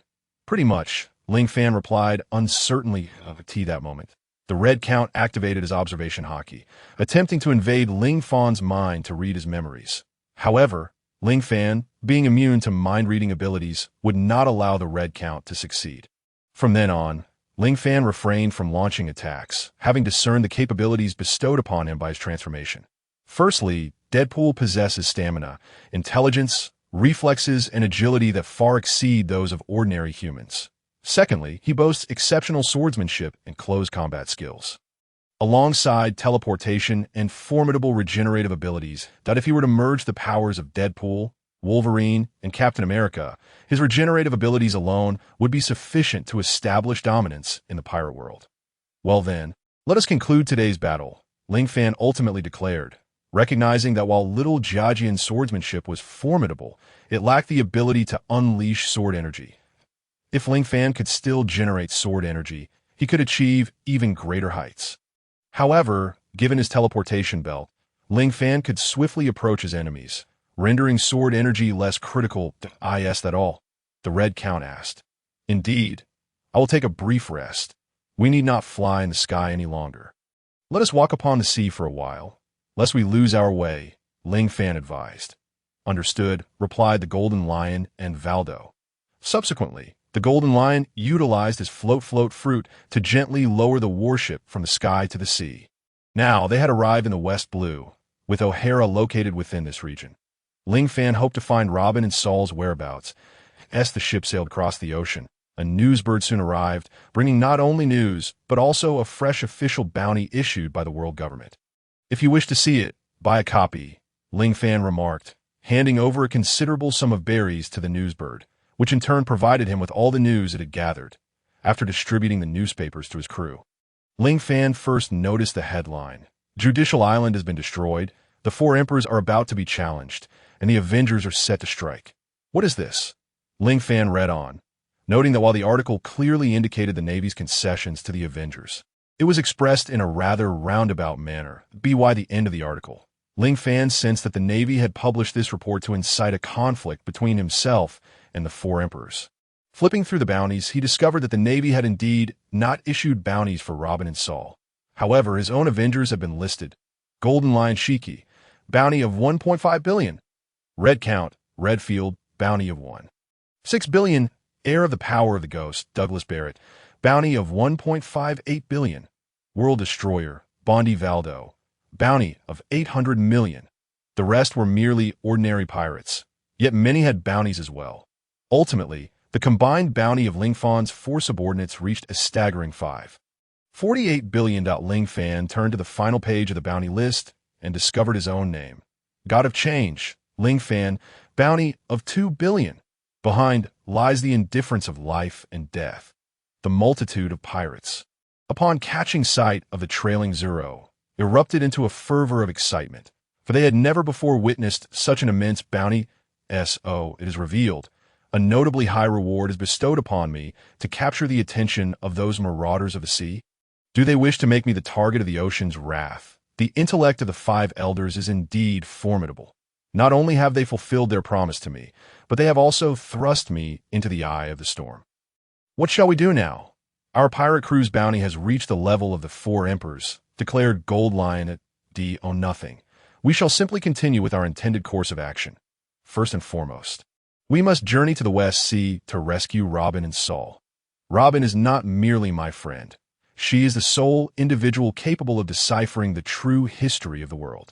With Robin by our side, we may one day truly enter Raftel and uncover the one piece left by the Pirate King. Furthermore, Saul is not just a friend, as a former Vice Admiral of the Navy and a member of the giant race. His strength will be invaluable to our alliance. For both personal and pragmatic reasons, we must locate Robin and Saul without delay.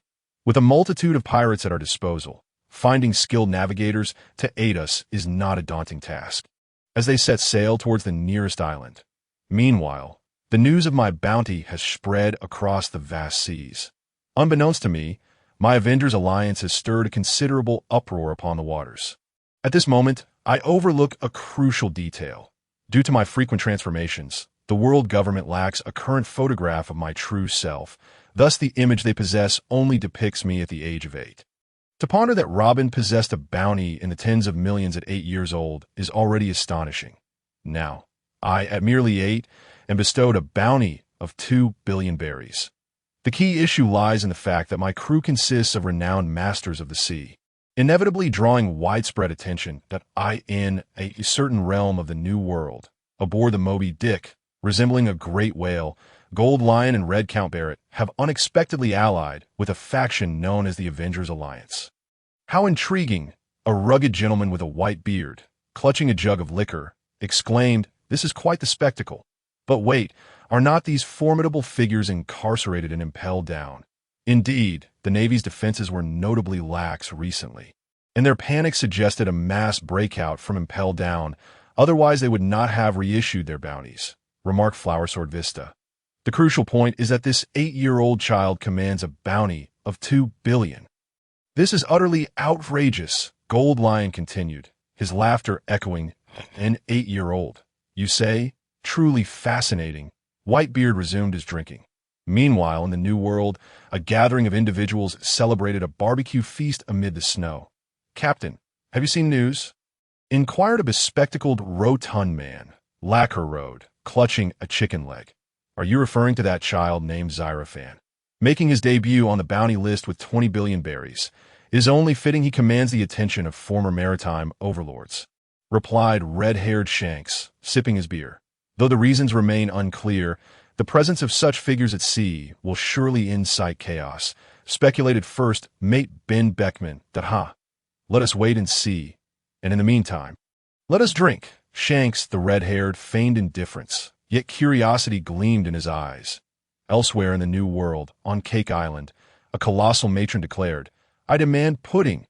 "Coming right away," replied a long-tongued subordinate, hastily preparing a massive dessert.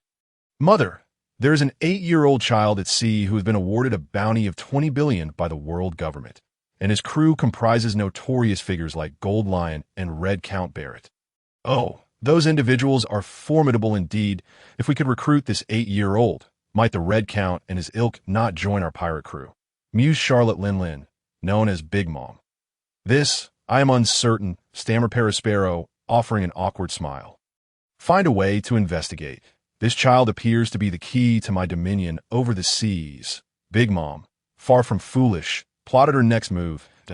In Wayno, the three calamities reported this remarkable tale to a muscular man. 20 billion, 8 years old, Gold Lion and Red Count. How amusing. We shall see what unfolds when they arrive in the New World. Yamato, you have squandered so much of our time with your 11 warriors. It seems the time has come for me to act. Kaido transformed into his dragon form, soaring towards Yamato. Throughout the vast oceans, the 4 emperors have received word of Xyraphan's exploits, while countless pirate factions fixate on him and the newly formed Avengers Alliance, eagerly anticipating his next move. Meanwhile, Xyraphan has arrived at a Grand Island, dispatching a portion of his crew to procure resources while sending others to seek news of Robin and Saul. After issuing these straightforward commands, he awaited reports aboard his ship. Yet, at that moment, a resounding crash echoed as the warship suddenly began to disintegrate, collapsing in the harbor. It appeared the vessel had sustained severe damage and impelled down, and subsequently accelerated at an unsustainable speed. The battles with Barrett and later with my crew had rendered the ship unable to withstand further strain, as Red Count keenly diagnosed the situation. "Help! The ship is collapsing."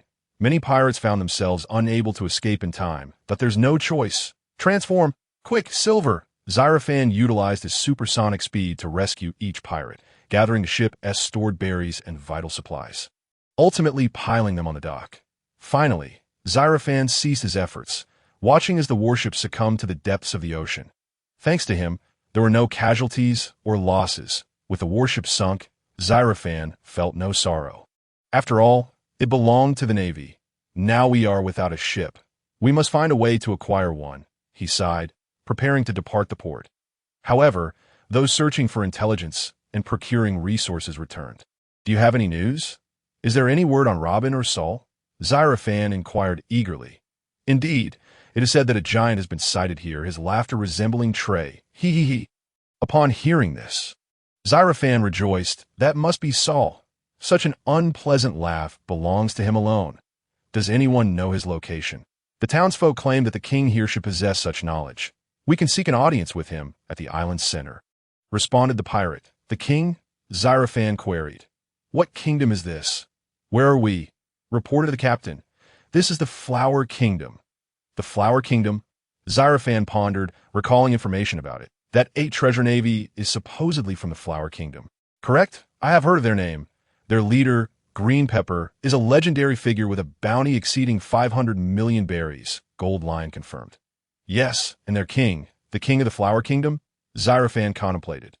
Let us proceed. To uncover the whereabouts of Sol and Robin, we must visit the royal palace. You all stay here. It would not bode well for tens of thousands of pirates to enter the palace. Although this kingdom does not reject pirates, the sheer number changes the nature of our presence. You should await your captain here, Xyrophan commanded before inquiring with the surrounding villagers for directions as he made his way to the royal palace. Preparing to meet the king of the Flower Kingdom. Is that it? The palace of the Flower Kingdom? Xyrophan spotted the majestic structure atop the highest hill, enveloped in blossoms, exuding an air of serenity. He quickened his pace, finally arriving at the grand entrance of the palace. Who goes there? The guard inquired. That a pirate. Xyrophan replied. That a pirate? Indeed, the pirate with a bounty of 20 billion. Xyrophan, 0.2 billion. A bounty? Are you jesting? The guard appeared somewhat skeptical. I am not joking. My name is Ling Fan, and I wish to meet the king of the Flower Kingdom. Ling Fan replied. A mere child? You should leave at once and stop this foolishness. The guard said, noticing Ling Fan's youthful appearance. At that moment, he looked no older than 8, failing to capture the guard's attention. What is this? Ling Fan then raised his hand, utilizing armament hockey, and struck the ground with force. A resounding boom echoed as he created a substantial crater in the earth. That I trust one am not merely a simple child anymore. Ling Fan inquired. You are actually a master, the guard stammered, quickly apologizing. I beg your pardon. Are you certain you wish to see the king at this moment?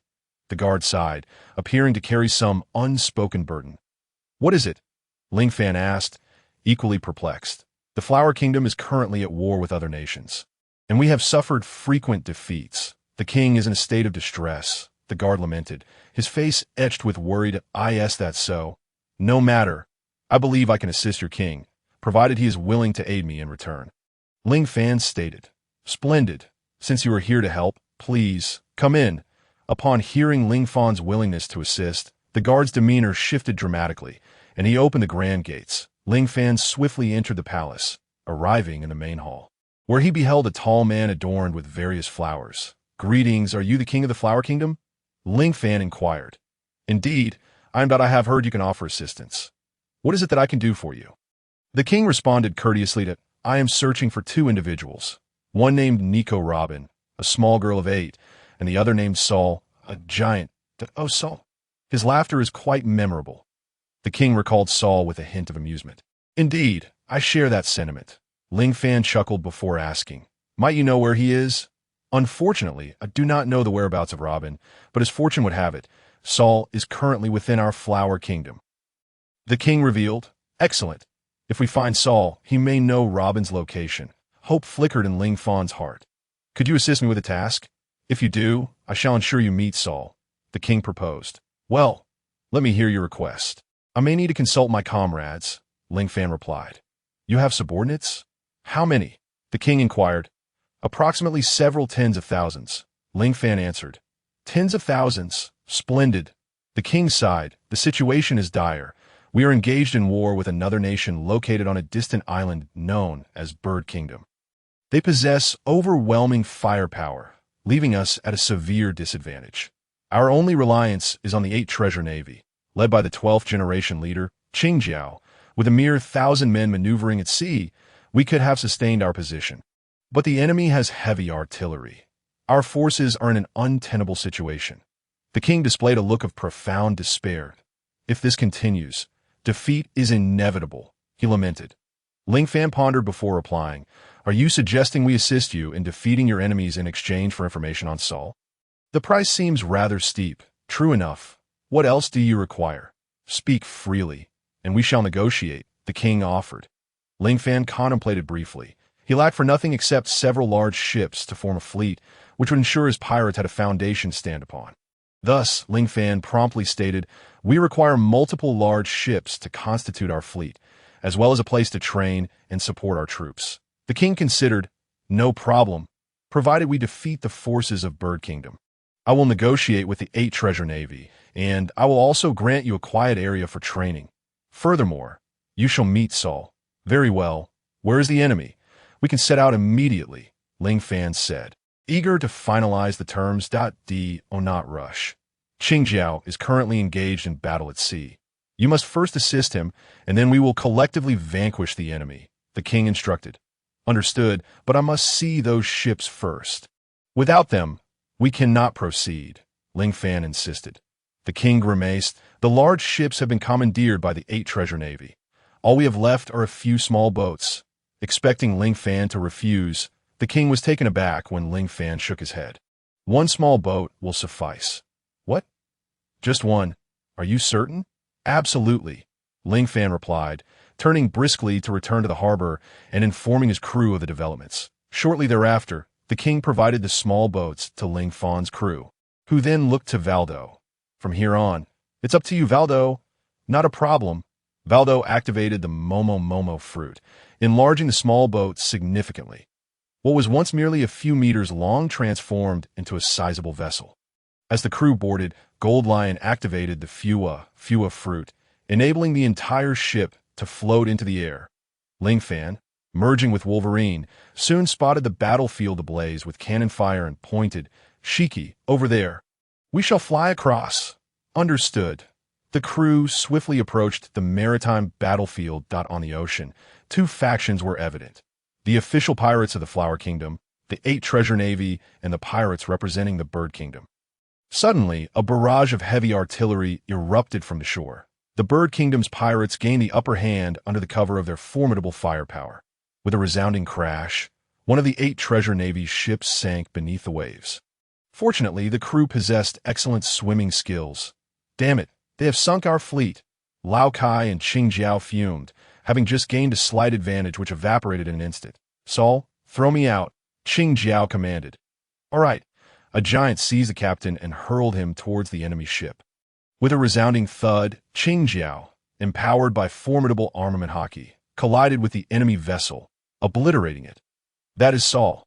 Ling Fan recognized him instantly, and no wonder the king made such guarantees.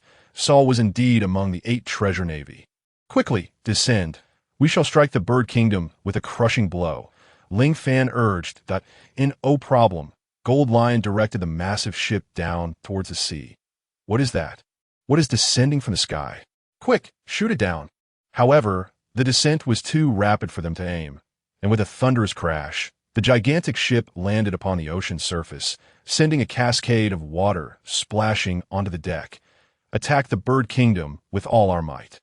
"Support the Flower Kingdom," Ling Fan bellowed, instantly teleporting onto the deck of the Bird Kingdom's ship. "It's the enemy. A guy in a red suit," the enemy shouted upon spotting Ling Fan. That moment, Ling Fan had transformed. This time, he embodied Deadpool while merging with Wolverine, granting him not only immense explosive power, but also terrifying agility and reflexes. Faced with the formidable fleet of the Bird Kingdom, Ling Fan felt no fear. "Attack him!" the Bird Kingdom's well-equipped officers commanded, and a hail of bullets rained down upon Ling Fan. Clang! At this moment, Ling Fan had already drawn the sword from his back, wielding it with remarkable speed, creating a multitude of sparks from the friction. Although the bullets were aimed at him, he deftly deflected them with his spinning blade time and again. having successfully thwarted a barrage of gunfire from the soldiers of the Bird Kingdom. Ling Fan, sword in hand, began to dance amidst the throng of soldiers, his agile movements knocking countless adversaries to the ground. Each step he took resembled a devil's grind upon the earth. Boom! A fearless soldier from the Bird Kingdom fired a hand cannon at close range. Yet, astonishingly, Ling Fan caught the cannonball mid-flight and hurled it into the sea. Simultaneously, the islands of the Bird Kingdom erupted in heavy artillery bombardment, with countless shells raining down around Ling Fan. Remarkably, he managed to seize them and send them crashing onto the enemy warships. Each explosion obliterated the opposing vessels, while the 8 Treasure Water Army swiftly seized the initiative in the battle. Who is this guy? How can he be so powerful? Surely, you are not soldiers of the Flower Kingdom. Are you? Why are you attacking us? Indeed, this is merely our personal feud with the Flower Kingdom, so please do not interfere. The soldiers of the Bird Kingdom, witnessing Ling Fan's formidable prowess, hastily attempted to communicate with him in hopes of persuading him to withdraw.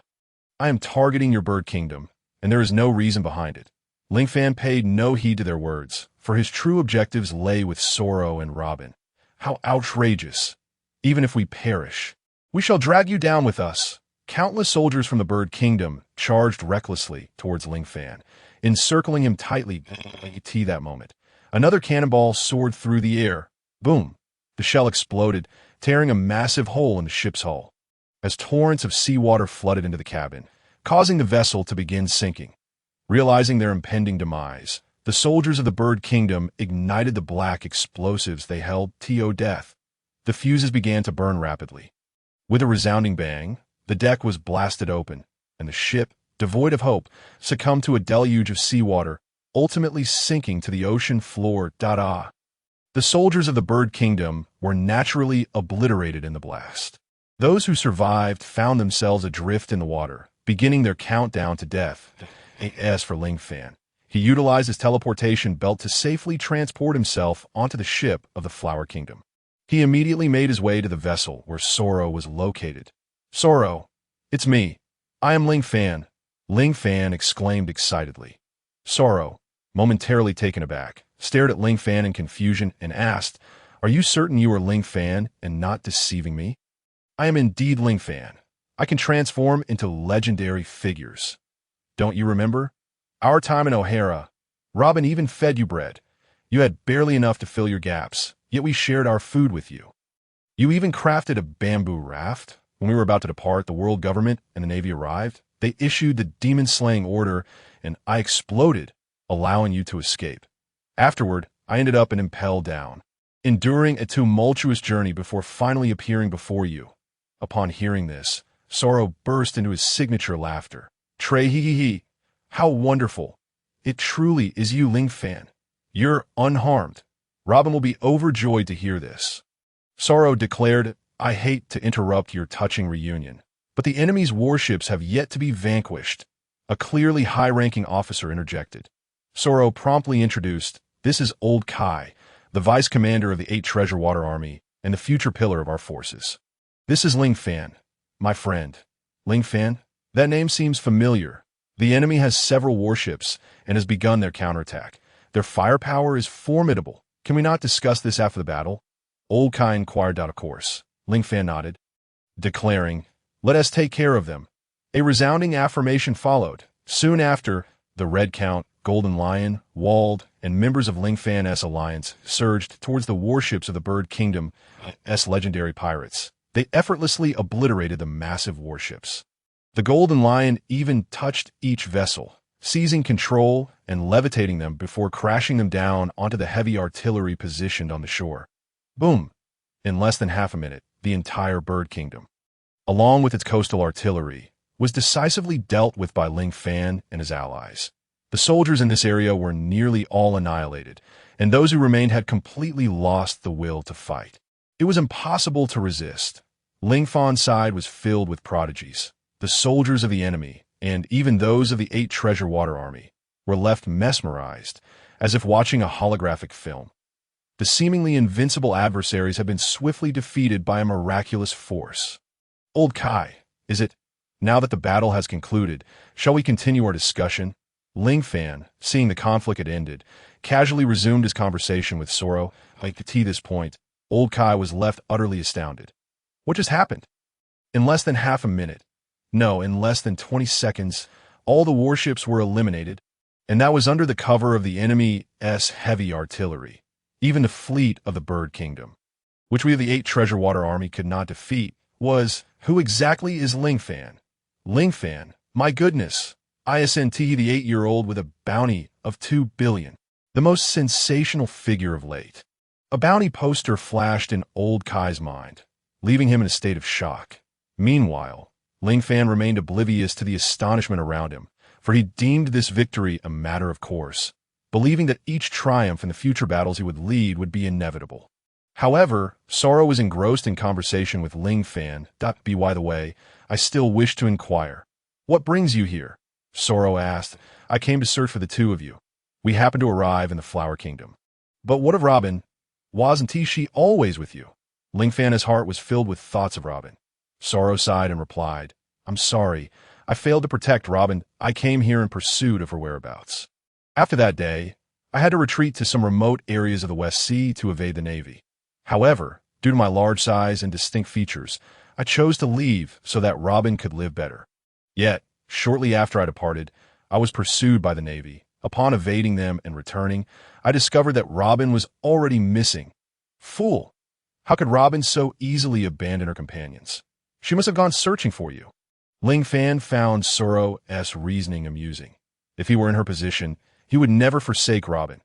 Indeed, it dawned on me later that in my quest to find Robin, I uncovered that the people of the Bird Kingdom seemed to know her whereabouts. However, the Bird Kingdom was at war with the Flower Kingdom and was currently in a phase of isolation that I could not infiltrate the Bird Kingdom alone to search for Robin. It was at this time that the king of the Flower Kingdom made me a promise.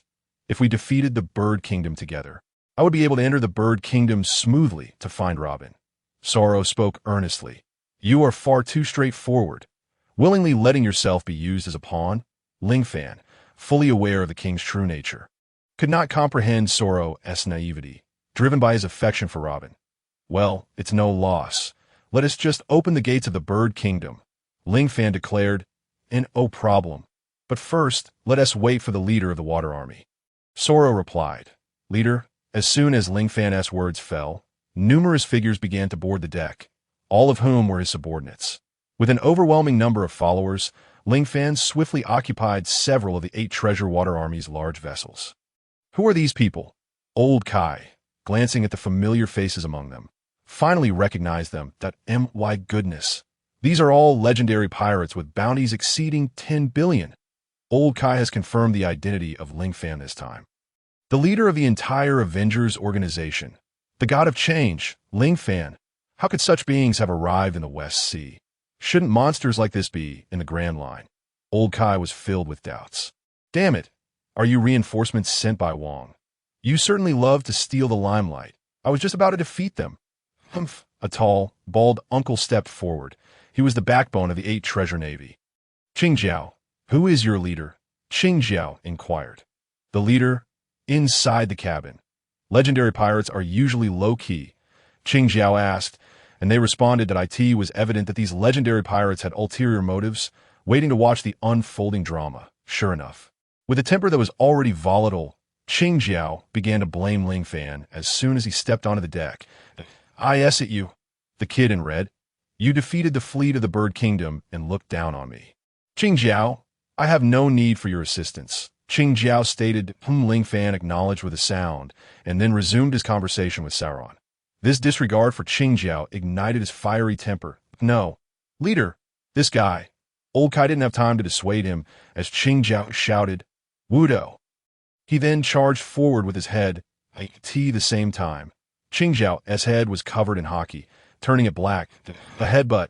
Ling Fan reacted swiftly, immediately grabbing Qingjiao's head, but to his surprise, Qingjiao possessed significant strength, sending Ling Fan flying from the cabin ceiling, crashing through the wall, and ultimately colliding with the ship's wooden railing.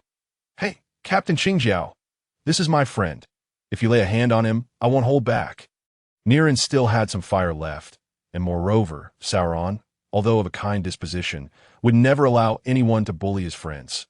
Humph, Sauron, I merely wish to teach this young man a lesson. His strength seems rather mediocre. Qing Jiao smirked. Who are you calling mediocre? Just as Qing Jiao smirked, Ling Fan had already appeared behind him, poking him with a finger. Qing Jiao immediately executed several agile flips to distance himself. When did you come behind me? Qing Jiao felt nothing. Ling Fan was like a phantom, seemingly possessing the ability to teleport. What do you say? Just as Ling Fan's words fell, he appeared behind Qing Jiao once again, and everyone realized that Ling Fan did not merely seem to possess teleportation. He truly had that ability. Humph, just a lowly scoundrel who can only dodge. Qing Jiao then unleashed his Conqueror's Haki, clearly demonstrating excellent control of it, aimed directly at Ling Fan. Ling Fan snorted coldly. Conqueror's Haki, it is said that in the New World, there are countless possessors of Conqueror's Haki, but mine doesn't necessarily belong to that category, right? You also possess Conqueror's Haki. Don't think that withstanding my Conqueror's Haki means you have it. This is not the New World, but the West Sea. Among a million, there's but one with the qualifications of a king, and it definitely won't be someone like you. Before Qing Jiao could finish his sentence, Ling Fan regained his sense of Conqueror's Haki. Conqueror's Haki! Ling Fan roared, releasing his Haki, which radiated around him, suffused with a deep crimson hue. This red Haki was naturally directed at Qing Jiao. Qing Jiao's pupils constricted, his expression drastically changing. An expert knows immediately upon contact. Qing Jiao's heart trembled, realizing that the person before him was already among the top-tier powerhouses of the sea. Impressive, truly remarkable. I have never witnessed Conqueror's Haki of this caliber. Merely standing nearby, one can feel such pressure. If I were to take this Haki head-on, my goodness, I cannot even begin to imagine. Old Kai's jaw dropped in astonishment. At this juncture, he could certainly ascertain who Qing Jiao's opponent was and immediately urged, Captain Qing Jiao, please be cautious. This is Ling Fan, a 4-Emperor-level pirate with a bounty of 2 billion, known as the God of Change. Old Kai shouted, Oh, 2 billion. No wonder. However, I will not back down at this moment. I'm also a possessor of Conqueror's Haki. Qing Jiao fully unleashed his Conqueror's Haki. The two's Haki clashed together, swiftly creating a tumultuous confrontation of their wills. The Haki from both sides collided, generating countless shockwaves. An unfathomable force tore the 8-treasure Navy's flagship apart. This is not a place for us to linger. Staying even a moment longer under such intense conflict would be excruciating. The clash of Conqueror's Haki was indeed monumental. Who among Captain Qing Jiao and the man before him is the strongest? The two not only unleashed their auras, but also began to compete with their armament Haki. One strike, and I will take you down. I'm a great pirate of the sea, Qing Jiao declared, then hardened his armament Haki, completely reinforcing his head before charging forward. This time, I will not be sent flying. Ling Fan chose not to evade the attack using teleportation. Instead, with a whoosh, he enveloped himself entirely in armament Haki. Ling Fan entered a devilish mode, his Deadpool body covered in Haki, and then thrust his hands forward, forcefully pressing down on Qing Jiao's head as he charged towards him. Not bad. You managed to take my strike head on. Now it's time for a contest of strength, Qing Jiao said, further boosting his power. Forcing Ling Fan to take a step back, it seems that merging with Wolverine and Deadpool is no longer sufficient to surpass Qing Jiao in strength. Ling Fan pondered, recognizing that Qing Jiao's head had the capacity to crush entire icebergs. Wolverine primarily excelled in close-range explosive power and lethality, while Deadpool had remarkable reflexes with swords and firearms. Although both possessed physiques far beyond the ordinary, they lacked the earth-shattering might. It seems I need to merge with a powerhouse specializing in strength.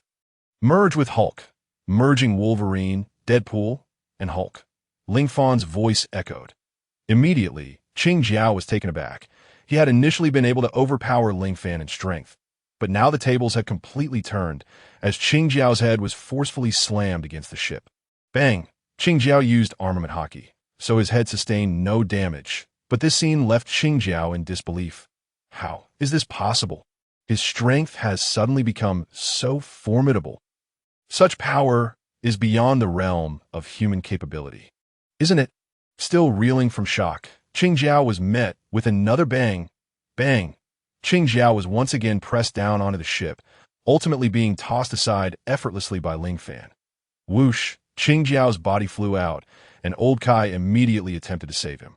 However, Old Kai did not anticipate that Ling Fan's strength was so immense that not only did he fail to rescue Qing Jiao, but he too was swept away.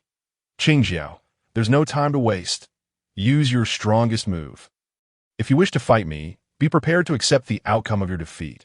Ling Fan said calmly at this moment. Ling Fan had merged with the Hulk, yet because he was primarily in Deadpool mode. His physical changes were minimal. Even if the skin changed, it remained beneath the red spandex, invisible to others. After crashing through 2 ships, Qing Jiao finally came to a halt. Good lad. With your recent strength, you far surpass Carp. This move, I will stake everything on it. If I cannot defeat you, the 8 treasure navy will be at your mercy. Qing Jiao resolved himself, prepared to use his most powerful technique, Point 8 Punch's ultimate skill. No spike dragon, no spike nail. Qing Jiao once again utilized his unique head, hardening his armament haki, channeling it to its utmost in his head that I shall also unleash a move. Ling Fan similarly honed his armament haki to its peak, charging towards Qing Jiao. Although Ling Fan's technique bore no name, no one dared to underestimate his attack, for every strike from Ling Fan could be deemed a finishing move. The magnitude of such power was beyond the comprehension of ordinary humans. Boom! The two finally collided, and what began as a clash of conquerors' haki now escalated to an extreme confrontation of armament haki as well that I see. Ling Fan is honing his skills against Qing Jiao. The Golden Lion finally comprehended the situation. Had he employed the same intensity against Green Pepper as he did against his adversaries, Ling Fan would have triumphed long. You understand now. Ling Fan's transformation seemed to endow him with various powers, yet none are inherently his own. The armament haki and conqueror's haki are the true abilities he has mastered and possesses if he can harness these powers to their fullest potential. It appears that the characters he transforms into will also gain further enhancement, remarked the Red Count. It seems the battle is nearing its conclusion. With his astute intellect, his armament haki should see further advancement. The Golden Lion has already discerned the weariness in Green Pepper. This moment, Green Pepper is unable to contend with Ling Fan. His strength is overwhelming, and all of Green Pepper's attacks have been completely thwarted by Ling Fan. You have lost, Ling Fan proclaimed, raising his arm high and delivering a powerful punch to Green Pepper's protruding head. The sheer force was so great that the pointed head became deformed, ultimately being struck into a sharp point once more. Thus, the conical Green Pepper was vanquished by Ling Fan. This time, Ling Fan relied primarily on his own abilities. He aspires to one day become an unparalleled powerhouse upon the seas without the need for transformation. Green Pepper, my lord, please show mercy. We have conceded this duel. The 8 treasure navy is at your command. Old Kai, a man of great sagacity, immediately interceded for Green Pepper. Ling Fan had never intended to take Green Pepper's life, for he was not one to take a life unnecessarily.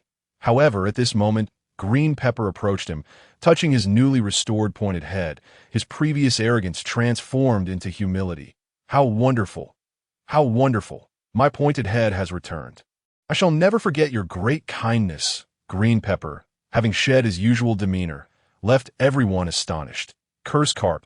Once, he struck my head back into shape, preventing me from accessing treasure. Yet now, my pointed head has returned. With it, I am the true conical Green Pepper. Very well. This conclusion is satisfactory, Ling Fan mused, having achieved his objective, marking the end of this contest. Marvelous. Salo also felt elated for Ling Fan. He had not anticipated that Ling Fan's strength had reached the point where he could defeat the notorious leader of the 8 treasure navy, whose bounty was as high as 500 million berries. The battle had concluded. Was it now time to launch an assault on Bird Country? Ling Fan inquired, glancing at Green Pepper.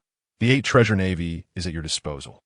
Whenever you wish to attack Bird Country, the decision rests with you. This point, Green Pepper remained absorbed in the excitement of regaining his pointed head, showing no concern for matters beyond that. Old Kai looked at Ling Fan and said, Ling Fan, let us proceed as Green Pepper suggests. Ling Fan had inadvertently restored Green Pepper's pointed head, not realizing that this would drastically alter the latter's disposition, leading him to regard Ling Fan as a benefactor. Simultaneously, Ling Fan's strength garnered the recognition of the others. The 8 Treasure Navy was willing to join the Avengers Alliance, and naturally, Ling Fan would not refuse. In truth, although the 8 Treasure Navy appeared numerous and was the official pirate faction of Flower Country, their actual count was only a little over 1,000, thus, their addition to Ling Fan's alliance did not significantly alter the numbers. However, the 8 Treasure Navy possessed the large vessels that Ling Fan currently sought, and both Green Pepper and Old Kai were formidable in their own right, thereby considerably augmenting Ling Fan's alliance's strength. Henceforth, I declare an assault on Bird Country. Let us breach the gates of Bird Country, Ling Fan proclaimed. Although the fleet of Bird Country had been entirely decimated at sea, their resilience persisted. The artillery fire they wielded once again erupted. Countless soldiers from Bird Country obliterated the warships hurled by the Golden Lion, subsequently unleashing heavy artillery fire upon Ling Fan and his companions. These rascals are infuriating.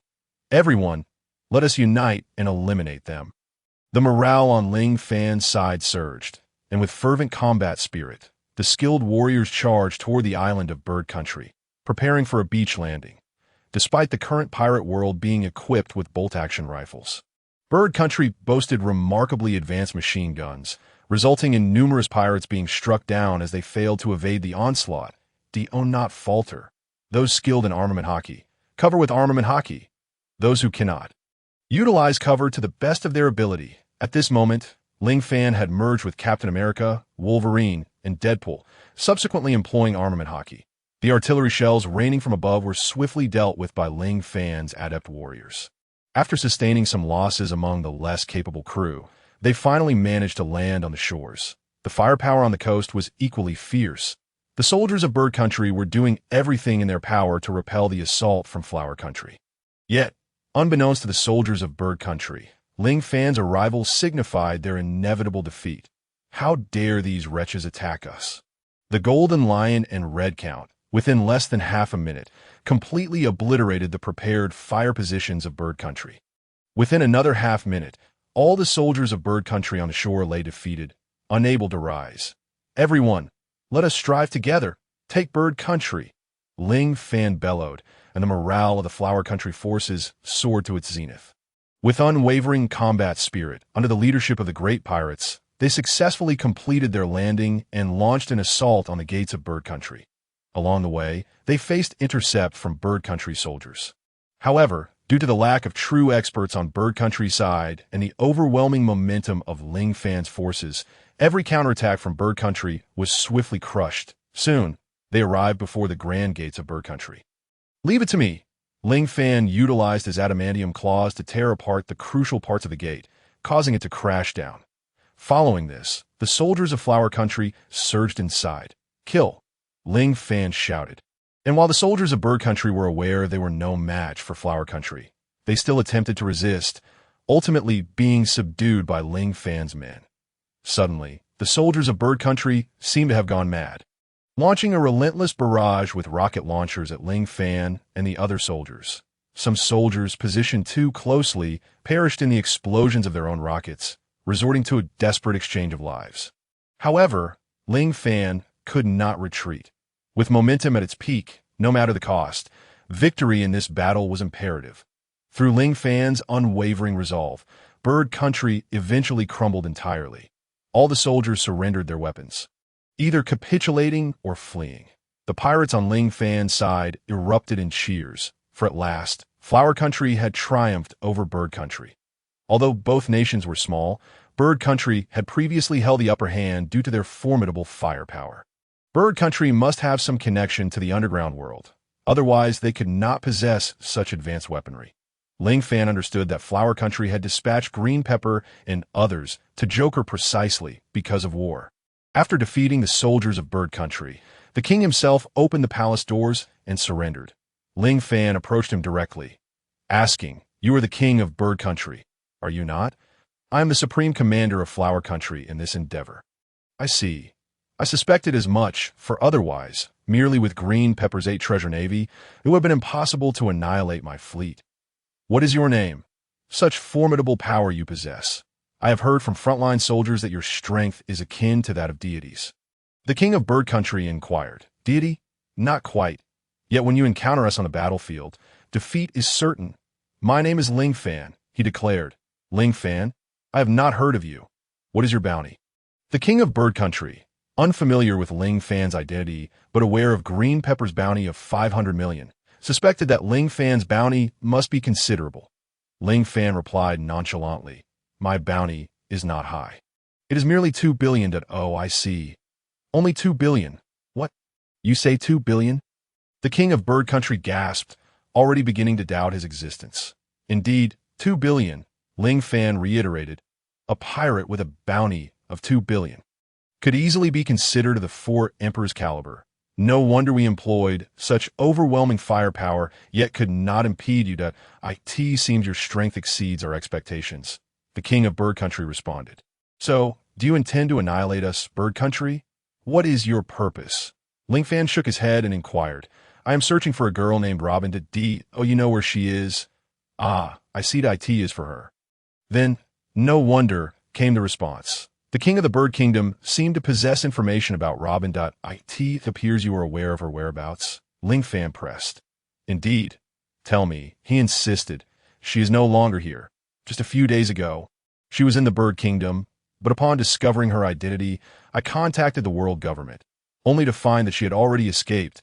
The king replied with a chuckle, if I am not mistaken. They should be arriving soon, correct? Your Flower Kingdom should brace itself for the impending sanctions from the world government and the Navy. The king of the Bird Kingdom sneered. How splendid. The world government and the Navy are coming to seek their doom. Are they? Then I shall show no mercy. Ling Fan retorted with a similar derisive laugh. Regardless of whether you are a pirate with a bounty of 2 billion or one of the 4 emperors, you cannot frolic in the West Sea. The king of the Bird Kingdom expressed his skepticism towards Ling Fan. Typically, a bounty of 2 billion would preclude one from venturing into the West Sea. Whether true or false, the world government and the Navy will come to my aid. The fact that your Flower Kingdom harbors official pirates is something that the world government and the Navy cannot tolerate. The king scoffed once more. Then let us see who can annihilate whom. Ling Fan declared, swiftly delivering a chop to the back of the Bird Kingdom king's head, rendering him completely unconscious. Soon after, the esteemed Xiangjiao of the 8 Treasures Navy approached Ling Fan. Master Ling Fan, the world government and Navy warships have arrived outside. Approximately 5 ships, he reported. With our vessel, we may not stand a chance, Xiangjiao added. Haha, splendid news. Ling Fan exclaimed with laughter. What is it, Master Ling Fan? Do you wish to destroy them? Xiangjiao queried. Indeed, your bounty of 2 billion would deter you from fearing their naval ships, he continued. Ling Fan shook his head, saying, the iron shoes are worn out without finding a place. This fellow's warships have come to us. So we shall not hold back. Our alliance is vast. Even with the large ships of the 8 Treasures Navy, it may not suffice. But if we include the Navy's warships, we shall possess a formidable fleet. Ling Fan asserted. I see. You intend to seize their warships. Xiangjiao grasped the plan. Yes, all personnel, heed my orders. Ling Fan then summoned everyone together and stated, 1st and 5th Divisions operate the firepower weapons to suppress the enemy from a distance. 2nd, 3rd, and 4th Divisions, along with the 8 Treasures Navy, will intercept the Navy and the world government at sea. Captains of all divisions shall board the Navy and world government vessels with me. If any enemy surrenders, we will accept them. But if their commanders resist to the death, kill. Ling Fan decisively issued a series of commands. As he arranged everything, Ling Fan observed the approach of the Navy and world government ships. His demeanor gravely serious as he fixed his gaze upon the S.D. Oh, not rush. Wait a moment. Ling Fan urged his impatient subordinates. I it time now. The enemy has entered our attack range, Jean Shitsi and others remarked. Do not rush. They may still escape. Ling Fan reassured his followers that it is too late. If we advance any further, we will expose ourselves. Lao Kai anxiously reminded Ling Fan. Indeed. Now is the moment. Launch the attack. Ling Fan commanded. The heavy artillery on the sea sealed off the retreat of the Navy and world government vessels. Facing them was the 8 Treasures Navy's fleet, which, while not as formidable as the world government's, was still no weakling. Damn it. The enemy has ambushes. Enemy attack. Enemy attack. Vice Admiral. Admiral Spandine. The Navy soldiers were taken aback. They were not from the main Navy headquarters, but from an obscure branch, and had never encountered a pirate ambushing the Navy before. With cannon fire erupting, the Navy did not suffer severe bombardment. The 8 Treasures Navy utilized grappling hooks to latch onto the Navy's ships, swiftly boarding them. Eliminate the enemies. Ling Fan waved his hand, and countless pirates surged forward to mercilessly overpower their foes. Ling Fan need not lift a finger. His subordinates were more than sufficient to handle the adversaries before them. The battle raged fiercely, yet Ling Fan remained unfazed, his focus solely on Spandine. This was the very man who had executed the Buster Call on O'Hara. He had escaped last time, but this time he would not be allowed to flee. Ling Fan activated his instant movement belt and swiftly appeared aboard the Navy's ship, seizing Spandine with a firm grip. "Come with me," Ling Fan said with a chilling smile, then instantly transported him to his own deck. "Bind him," Ling Fan commanded, and his subordinates promptly secured Spandine tightly. "They have captured Admiral Spandine. We must rescue him." The members of CP9 immediately activated their moonwalk, attempting to traverse the air. Return, Ling Fan merged with Thunderfire Johnny and unleashed a series of fiery punches, accurately striking the CP9 members. Some attempted to evade with iron blocks, while others used paper drawings, but once more, they charged towards Spandine. "Aha! You truly are ungrateful," Ling Fan declared as he unleashed his Conqueror's Haki, the terrifying force obliterating half of the Navy's underlings, while those from CP9 walking in midair plummeted into the water. "Enjoy the bullets." Ling Fan brandished his pistol, rapidly firing at the fallen foes. The CP9 members in the water, their minds still dazed, struggled to control their bodies, only to be mercilessly struck by Ling Fan's gunfire, swiftly leading to their demise. Meanwhile, the high-ranking Navy officers, mainly several branch rear admirals and 1 vice admiral, were present. The rear admiral's prowess was unquestionable, yet at this moment, the branch vice admiral was preparing to flee. "Run! If we don't escape now, when will we?" The branch vice admiral recognized the legendary figures in the sea, such as the Golden Lion and the Red Earl, whose strength overshadowed even that of the main fleet's generals. "Now you wish to flee? Why come here in the first place?" Ling Fan sneered, then declared, "Drop your weapons, surrender, or perish." "We surrender! We surrender!" Many Navy personnel, realizing the overwhelming strength of their adversaries, immediately ceased resistance, though some still clung to their last stand, determined to fight to the end. In that case, do not blame us for our ruthlessness. Ling Fan gestured, and his pirate crew surged towards those who continued to resist. They swiftly dispatched the remaining defiant Navy soldiers. After a while, the battle concluded. Ultimately, the branch vice admiral and Spandine were both bound. Ling Fan walked on the deck, gazing at the two with a knowing smile. "Will you surrender?" Ling Fan inquired. "I surrender. Please do not kill me." "I too surrender." Both men hastily proclaimed their capitulation. Ling Fan then regarded them coldly, stating, "Only one of you shall live." He tossed 2 knives to them and loosened their bindings. "Choose to kill the other, or be killed yourselves. Begin," Ling Fan said with remarkable calmness. Though the two were freed, they felt no sense of relief. Instead, their hearts grew heavier. They exchanged glances, each scrutinizing the other. "Is this true, great pirate?" Spandine's inner resolve wavered. "What I say is true. You may kill each other, and I shall release the survivor." Ling Fan reaffirmed once more. The confidence of the vice admiral from the Navy branch had grown somewhat, although his strength was not particularly formidable. It was certainly superior to Spandam's. "Shall we have a discussion, my lord?" Spandam's eyes darted about, as if he was concocting some devious scheme. Ling Fan smiled and said, "You may deliberate, but rest assured, one of you will undoubtedly meet your demise." Ling Fan was not in a hurry. The naval and world government warships had already been seized, and the forces of the 8 Treasure Navy and Ling Fan's alliance had swelled to an astonishing number.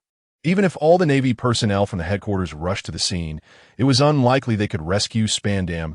At this moment, Spandam began conferring with the vice admiral. You wouldn't be considering sacrificing me, would you? The Vice Admiral inquired. Commander Spandam, your abilities are inferior to mine. Thus your fate is sealed. If you have any last words, I shall convey them, he continued. Spandam, suppressing his smile, replied, both of us can escape death. What do you think about this arrangement? He then leaned in and whispered a plan into the ear of the Vice Admiral. What are your chances? The Vice Admiral asked. If it were just me, I would have no confidence whatsoever. But with your assistance, my chances rise to 100%, Spandam declared with great confidence. However, Ling Fan had already discerned their scheme. Let us not forget that Ling Fan could transform into Wolverine. And a wolf's hearing is 24 times that of a normal human. After they finished devising their plan, Ling Fan merely chuckled. Then, observing that the two had indeed begun to take action, he inquired, have you two concluded your discussions? Of course, Pirate Lord, Spandam smiled. Your radiant smile suggests you intend to sacrifice this Vice Admiral, does it not? Ling Fan questioned. Not at all. This Vice Admiral has realized that you have not attacked our vessels, indicating that you are lacking in ships, that if we provide information regarding the vessels, might we expect leniency? Spandam suggested. You are quite astute, recognizing my shortage of ships. Excellent. Whoever first presents me with this information shall be spared, Ling Fan declared. Following this, the Vice Admiral stepped forward and began, not far to the west from here lies the G-12 branch, a naval base in the West Sea. Numerous ships are docked there. Just as the Vice Admiral was speaking, Spandam made his move, raising his gun and aiming it at the Vice Admiral. Bang! Spandam unexpectedly fired at such close range. The Vice Admiral's body was instantly pierced by the bullet. He cried out in pain, shocked that Spandam would betray him from behind. Why did you attack me? The Vice Admiral exclaimed, disbelief etched across his face as he looked at Spandam. Why? You said I would die, did you not? Naturally, I must ensure my own survival. You are merely a lowly Vice Admiral, while I am the commander of CP9. In terms of status, I am undoubtedly superior, Spandam proclaimed with pride. He raised his gun once more, aiming it at the Vice Admiral. This time, you are surely doomed, and I shall live on. Spandam chose to fire again, the bullet poised to pierce the Vice Admiral. Clang! Ling Fan intervened, placing his Captain America shield in front of the Vice Admiral. The Vice Admiral was thoroughly puzzled. What is this? Spandam recognized the shield. It was the very one that had sent him crashing into a ship back in O'Hara. Spandam, you truly remain despicable. Look at who I am.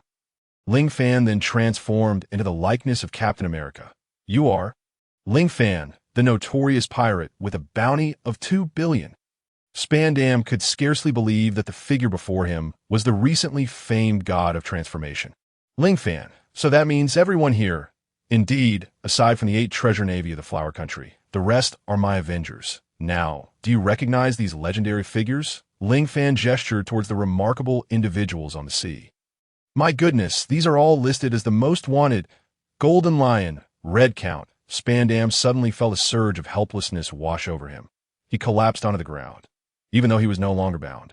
He found no desire to escape, for it was clear that there was no chance of fleeing. Since it is you, why grant us the opportunity to survive? Spandam inquired. Ling Fan scoffed. I initially intended to toy with you, let you turn on one another, but I underestimated you. Your treachery exceeds my expectations. The task of eliminating you shall be left to your own hand. Ling Fan patted the Vice Admiral on the shoulder.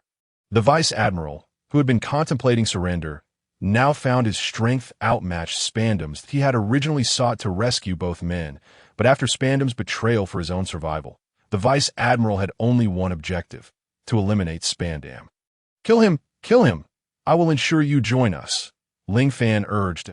In comparison to Spandam, this Vice Admiral was far more agreeable. Spandam, I shall end your life. Although the Vice Admiral was gravely injured, he still dragged his weary body to Spandam's side. You die! Spandam fired again, but at that moment, Ling Fan suddenly executed a rapid teleportation, snatching the gun from Spandam's grasp. You have no chance left. Ling Fan's eyes were icy as the Vice Admiral drew his sword, swiftly plunging it into Spandam's heart. Spandam's words fell short as he breathed his last, the commander of CP9 succumbing to the very Vice Admiral he had sought to betray. Of course, the vice admiral, having expended all his strength, ultimately collapsed to the ground, unconscious. Save him. Let him rest. When he awakens, we shall inquire further about the G12 branch, Ling Fan instructed, gesturing as he maneuvered the warship back to the bird country. Upon arriving in the bird country, Ling Fan swiftly took control of the territory. Although this nation was not particularly large, it boasted a substantial populace and several villages. Life in the flower country was certainly not more comfortable than in the bird country. Upon returning, Ling Fan's first order of business was to officially incorporate the 8 Treasure Navy into his rank's Point 8 Treasure Navy. Are you willing to join the Avengers? To formally integrate? Ling Fan inquired. Of course. Qingjiao nodded affirmatively. Though we are the official pirates of the flower country, we yearn to explore the seas and seek treasures, Old Kai added. Ling Fan nodded. After all, Qingjiao had previously sought to breach the iceberg to obtain treasure. Had it not been for Carp's punch flattening his head, he would not harbor such animosity towards Carp. Very well, the 8 Treasure Navy is now a formal part of our Avengers. Ling Fan ultimately incorporated the 8 Treasure Navy into his ranks, establishing them as the 6th division that he assigned those adept in naval warfare to Qingjiao, ensuring they train the Navy. Additionally, Ling Fan organized Salo and 2 giant soldiers into a separate division, primarily composed of strength-oriented fighters. Forming the 7th division, Ling Fan, do you have any news of Robin? Salo inquired. The king of the bird country mentioned that Robin has departed ahead of schedule. It seems our connection to Robin has once again been severed. Ling Fan replied. However, Robin should be faring much better now, as her bounty has at least been lifted, and living with others, she is unlikely to be discovered at IC. Nevertheless, we must expedite our search for Robin. Salo stated. Indeed, although Robin's bounty has been rescinded, who knows what schemes the world government might employ, as Robin is the last surviving scholar of O'Hara. Ling Fan said with a grave expression, Isn't there still you? Salo asked me. I wouldn't consider myself a scholar. You could call me the prophet. Ling Fan cracked a cold joke, and only Saul roared with laughter, while the others remained unmoved.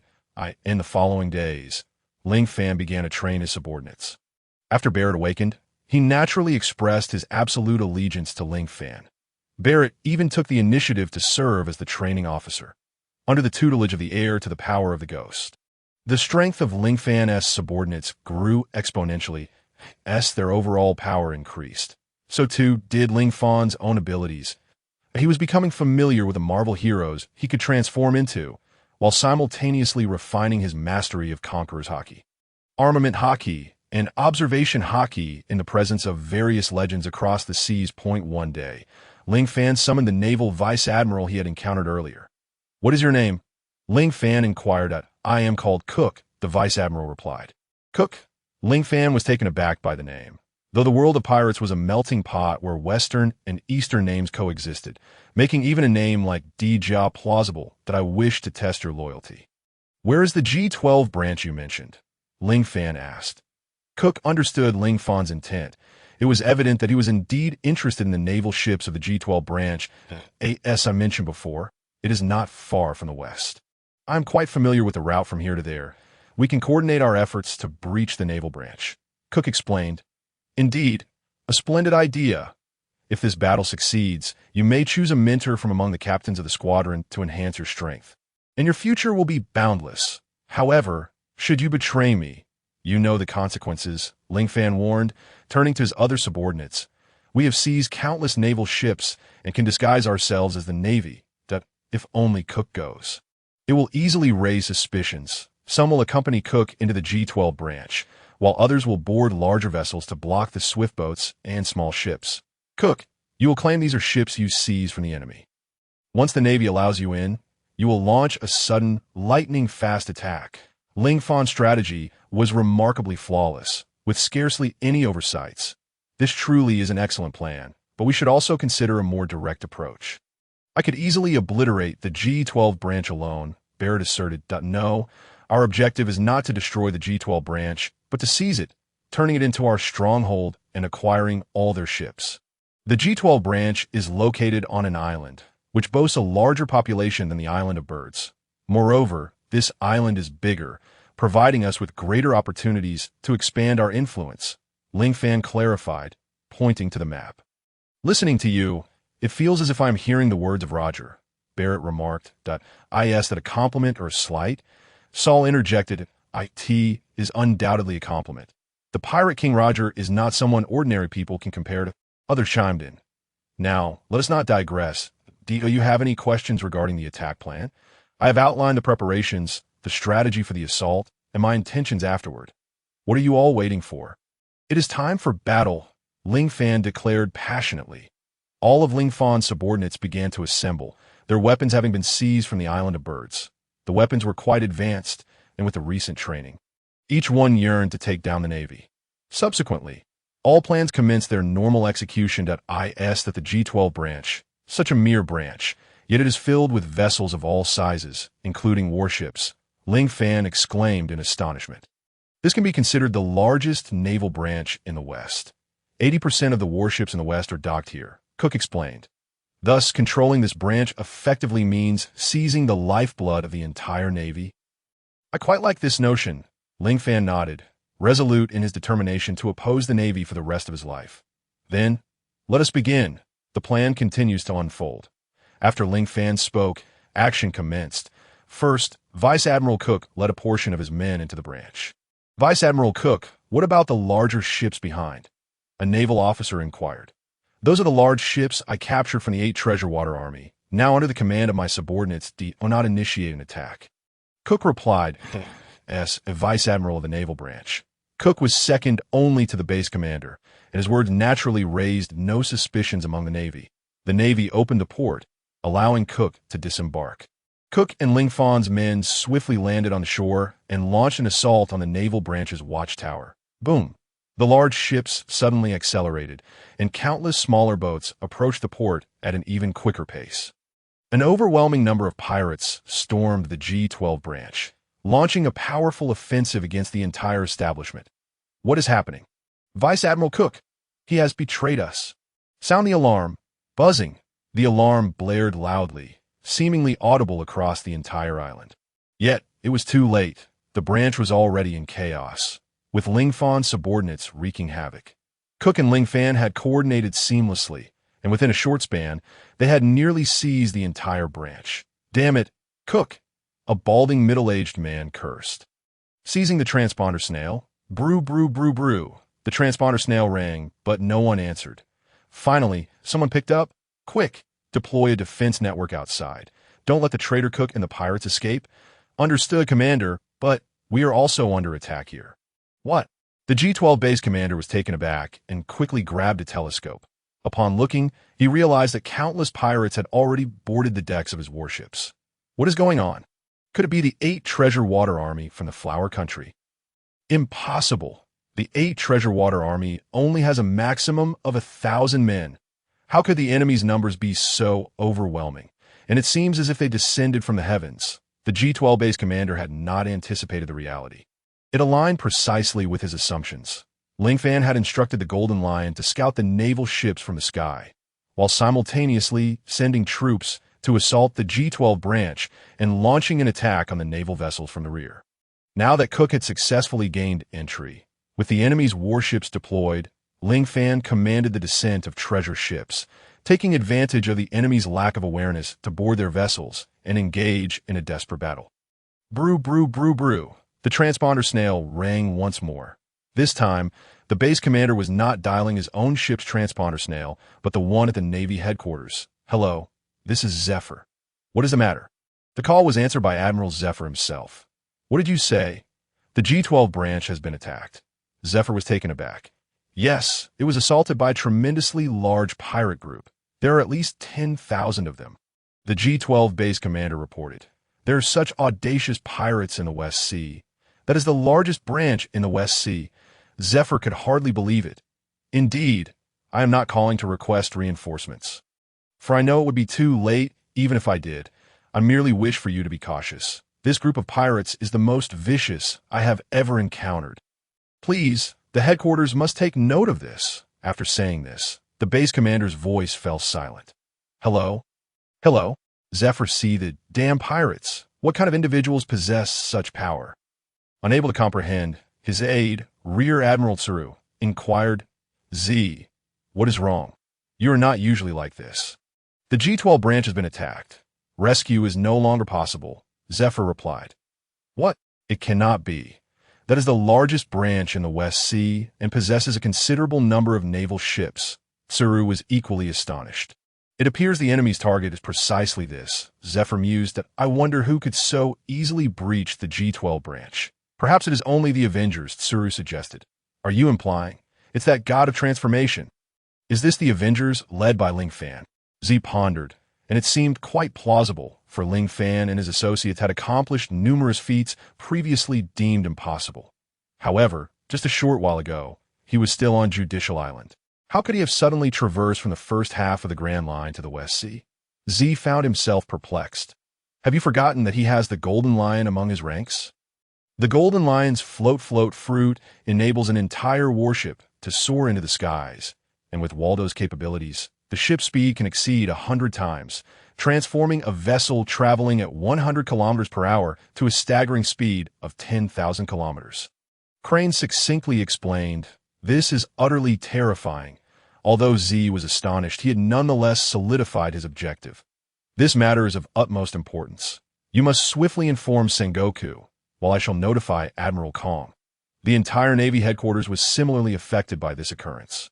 However, following the battle at Judicial Island, the Navy's strength had already been significantly diminished, and they were still required to guard against the 4 emperors and other notorious pirates at sea, rendering them incapable of dispatching further reinforcements. At this very moment, Ling Fan had already secured a pivotal victory. The entire G12 branch was now under his control, with Navy personnel either dead, injured, or surrendering. Lord Ling Fan, the base commander of the Navy, has been completely ensnared by the Golden Lion's might. Ling Fan? You are Ling Fan? The base commander, having heard of Ling Fan's infamous reputation, was immediately struck with astonishment. Indeed, that is I now tell me. Will you surrender or meet your demise? Ling Fan inquired coldly. I shall never surrender. The base commander replied with considerable resolve. Very well, since you refuse to yield. Ling Fan glanced at the Golden Lion, who promptly crushed the base commander. This seemed profoundly intimidated the other Navy personnel. I am aware that many of you were coerced into joining my ranks due to my formidable strength, and you felt incapable of opposing me. However, you need not worry. We are not mere pirates. We are avengers that we seek vengeance, not conflict. Those of you who surrender will become heroes. We shall support you, and you can continue to uphold the world's peace. Yet, you will no longer belong to the Navy, but rather become part of us. Rewards await those who join us. However, those who intend to resist us will ultimately face death. Ling Fan subsequently rewarded some who voluntarily surrendered, thereby stabilizing the morale within the G12 branch. Ling Fan learned of the severe corruption issues plaguing the G12 branch's base commander, who colluded with the mountain bandits on the island, exploiting the common folk. Furthermore, the base commander never cared about his reputation. If his subordinates were heard speaking ill of him, he would simply execute them, which fostered deep resentment among his ranks. Logically, they should not have fallen so swiftly. Yet anxiety permeated the air, and no one wished to exert effort. Thus, Ling Fan's execution of the base commander did not incite any backlash. After subjugating the entire G12 branch, his subordinates began to tally the number of warships, to their surprise discovering that this single branch boasted over 20 vessels. Although varied in size, it must be acknowledged that all were warships, significantly more powerful than ordinary ships. With these warships, combined with his previous fleet, Ling Fan could now command a formidable fleet of up to 30 vessels. Alongside the surrendering Navy, the number of his subordinates reached a new pinnacle. Naturally, Ling Fan promptly ordered his subordinates to report the data. Report, Lord Ling Fan. We have gained 5,000 Navy personnel through surrender. Additionally, we have acquired a substantial stockpile of food and water resources, along with over 20 captured warships. It can be deemed a small victory.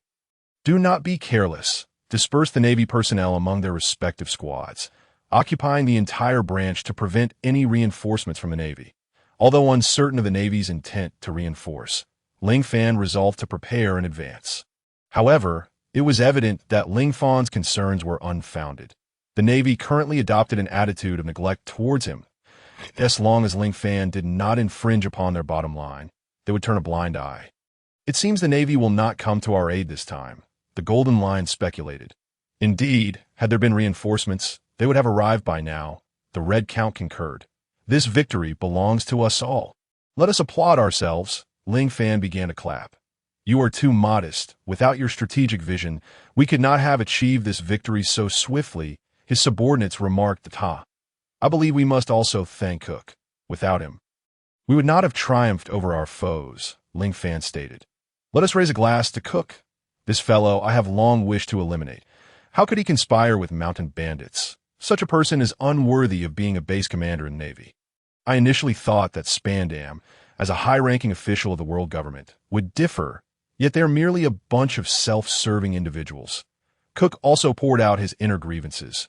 Lord Ling Fan, could you grant me the request to eliminate the mountain bandits?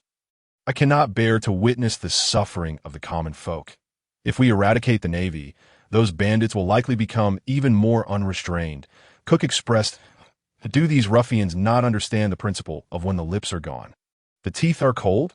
When the tree falls, the monkeys scatter. Should they not disband immediately? The Red Count pondered.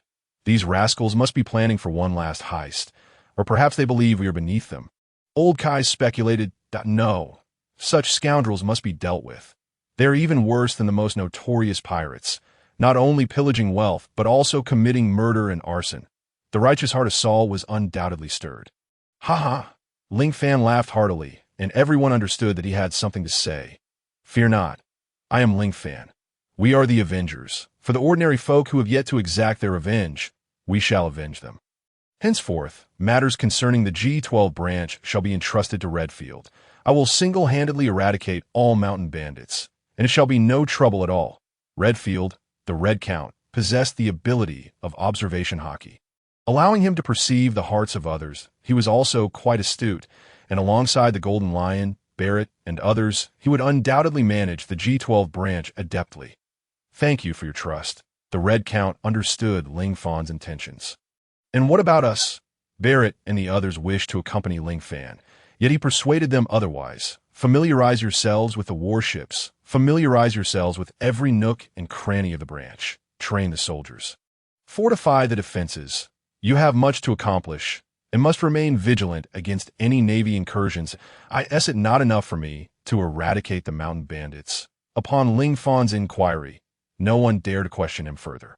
Ling Fan exited the G12 branch, first utilizing his teleportation to reach the highest point of the G12 branch, then employing Wolverine's long-range vision to survey the surroundings. The island was vast, and Ling Fan could only conduct a rough observation. This island is truly remarkable, possessing greater potential for development than the land of birds, and it is evident that the population is significantly larger. If properly developed, it should yield substantial potential. However, the Navy branch's location poses some issues, being too close to the port, making it vulnerable to enemy attacks. Were it up to me, I would position the headquarters over there. Ling Fan then gazed at a massive mountain in the distance. Perfectly situated at the island's edge, encircled by mountains on three sides, with only one side allowing entry and exit. This geographical position is easy to defend and difficult to attack, with some development. Even 100,000 Navy personnel would struggle to conquer it. Ling Fan began to contemplate establishing a headquarters. Mountain bandits? To Ling Fan's surprise, while surveying the terrain, he spotted a group of mountain bandits currently launching an assault on the surrounding villages. I see. So the bandits have taken over that defensible location and are now planning to pillage the villages. Their route of attack was evidently premeditated, suggesting meticulous planning. Their leader seems to possess a certain degree of capability. However, the tides on this island are about to change. Ling Fan felt no need to establish any strategic guidelines. Instead, he swiftly utilized the teleportation belt to arrive at the village in an instant. Soon, the bandits had descended upon the area, opening fire on the innocent populace. Without hesitation, Ling Fan sprang into action, employing the abilities of Quicksilver to catch every bullet with remarkable speed, subsequently releasing them from his grasp. The metallic clatter of bullets hitting the ground left both the villagers and the bandits in a state of shock. What is happening? Catching bullets with bare hands? Could he be an ability user? Get lost. We are bandits. We don't even fear the Navy. Though taken aback, the bandits displayed an air of confidence that only fueled Ling Fan's murderous intent further. That my lord. Help us. These fiends are pillaging and killing without mercy. Many villages have already fallen victim to their cruel hands. One villager cried out. Indeed, the Navy has done nothing. The wealth they plunder is likely shared with the Navy. They are in cahoots. Wait. Who are you? My lord? A sudden realization dawned on the crowd. The figure before them was neither bandit nor Navy, but something else entirely. Yet, the specifics mattered not. Ling Fan raised his hand high and declared, I shall do my utmost to help you through this crisis. But they are many. Another villager protested. Yes, my lord, we thought you were a member of the Navy from another region. But it appears you are alone. Run, my lord. Quickly seek reinforcements. The islanders, though gripped by fear, were determined to protect Ling Fan, stirring a sense of gratitude within him. Did you see that? These cowardly islanders are not worth saving. They lack even the courage to resist. The bandit laughed heartily. Ling Fan retorted. You are mistaken. They are merely fighting you in their own way. That it is not death itself that they fear, but the unknown terror it brings. You have inflicted upon them endless suffering, yet they still cling to hope within their hearts. Such individuals deserve my protection, while you are only worthy of death. You have not taken up arms out of desperation for survival. Rather, you are lost in a quagmire of slaughter and greed. His aura of menace began to permeate the surroundings. Why do I feel a chill running down my spine? One of the bandits thought, instinctively recognizing the danger. We outnumber him. Why should we fear him? Kill him! The bandits charged at Ling Fan. What followed was a lopsided battle. Ling Fan refrained from using overly brutal weapons, relying solely on his fists and feet to swiftly incapacitate dozens of bandits. Incredible. The villagers beheld Ling Fan. Their hope reignited. The bandits, filled with fear, realized they had never encountered such an extraordinary situation before. They collapsed to the ground, covered in dirt and utterly defeated. Who are you? Our leader will not let you go unpunished. They cried, seeking courage in the name of their chief. Your leader? Who might that be? Ling Fan, having surveyed the terrain, had already surmised the cunning of the bandit chief. However, mere intelligence would earn them no reprieve in his eyes. Our leader is the infamous black and white duo. Even Navy vice admirals dare not confront them, boasted one bandit, pride evident in his voice. Ling Fan scoffed, a Navy vice admiral? How could they compare to me? Yet, he noted the adoration reflected in the eyes of the bandits when the black and white duo was mentioned. It appeared these two figures held significant sway over them. The surrounding villagers, observing Ling Fan's demeanor, promptly interjected, My lord, do not underestimate them. Indeed, the black and white duo are merciless demons. Their strength is formidable. Exercise caution. Prompted by the villagers' warnings, Ling Fan's curiosity regarding the identities of these notorious bandit leaders grew. To instill such fear in the hearts of so many islanders indicated that their chief possessed considerable prowess. Ling Fan then turned to the bandits and inquired, Your chief must reside on that mountain. Correct? Indeed. So hurry and take us back. They replied. And how might we entice them to reveal themselves? Ling Fan probed. If you dare to harm us, our leader will surely come to our aid. Absolutely. Our leader cares for us deeply. The bandits mistook Ling Fan's inquiries for trepidation, believing he was preparing to release them. However, a sly smile crept upon Ling Fan's lips as he swiftly teleported next to one of the bandits, with a series of thunderous impacts. Ling Fan used the captain's shield to send several bandits flying. They crashed to the ground, unable to rise due to the immense force. Witnessing the spectacle, the remaining bandits were overtaken by fear and attempted to flee. Yet, within mere seconds, they too were sent sprawling by Ling Fan's onslaught. A multitude of bandits formed a small hill of bodies, their cries of agony filling the air as they lay broken and battered. You've been reduced to this state. Where's the black and white duo? They haven't shown themselves at all, Ling Fan mused. Indeed, mere braggarts, or perhaps their leader regards them as nothing more than tools meant to serve faithfully. The villagers, having never witnessed such a merciless beating of bandits, erupted in applause. My lord, truly a divine being. In mere moments, you have dispatched so many bandits. My lord, how magnificent! Could he be our savior? Do not celebrate too soon. The black and white duo will not let this noble figure escape their wrath. I see that moment. An elder stepped forward, shaking his head at Ling Fan. Young man, you have dealt these bandits a severe blow, and our village cannot repay you. You must leave quickly. Otherwise, when the black and white duo returns, they will certainly kill you. They are beings even vice admirals cannot defeat. Unfazed, Ling Fan shook his head resolutely. Fear not, for if I depart, the black and white duo will surely place the blame on you. My intentions would then be rendered futile. Rest assured, not a single one of them will escape today. Does anyone know the path to assault their stronghold? Ling Fan inquired. Silence fell over the crowd, as even those who knew were likely captured by the bandits. Suddenly, a frail arm was raised high, and Ling Fan followed it to discover a child wearing a straw hat. Do you know the way up the mountain? Ling Fan asked. What is your name? My name is Xiaobai. My father is a woodcutter. Yesterday, while we were cutting wood, we inadvertently wandered into their lair. My father was captured by the bandits while trying to protect me. The child Xiaobai pleaded tearfully. Could you help me rescue him? Xiaobai was but a pitiful child. With his mother long deceased, he relied solely on his father. Please, my lord, help him, the villagers implored, their hearts aching for Xiaobai. Ling Fan nodded and asked, Do you know the path up the mountain? I do. Very well, let us go. We shall vanquish the black and white duo and rescue your father in the process. Will Xiaobai be in danger? The elder asked. Such questions are best left unasked. Ling Fan shook his head, raising his hand to conjure a fireball, delivering a swift end to the suffering children. Wow, this lord is truly a divine being. Since then, no one has dared to question Ling Fan any longer.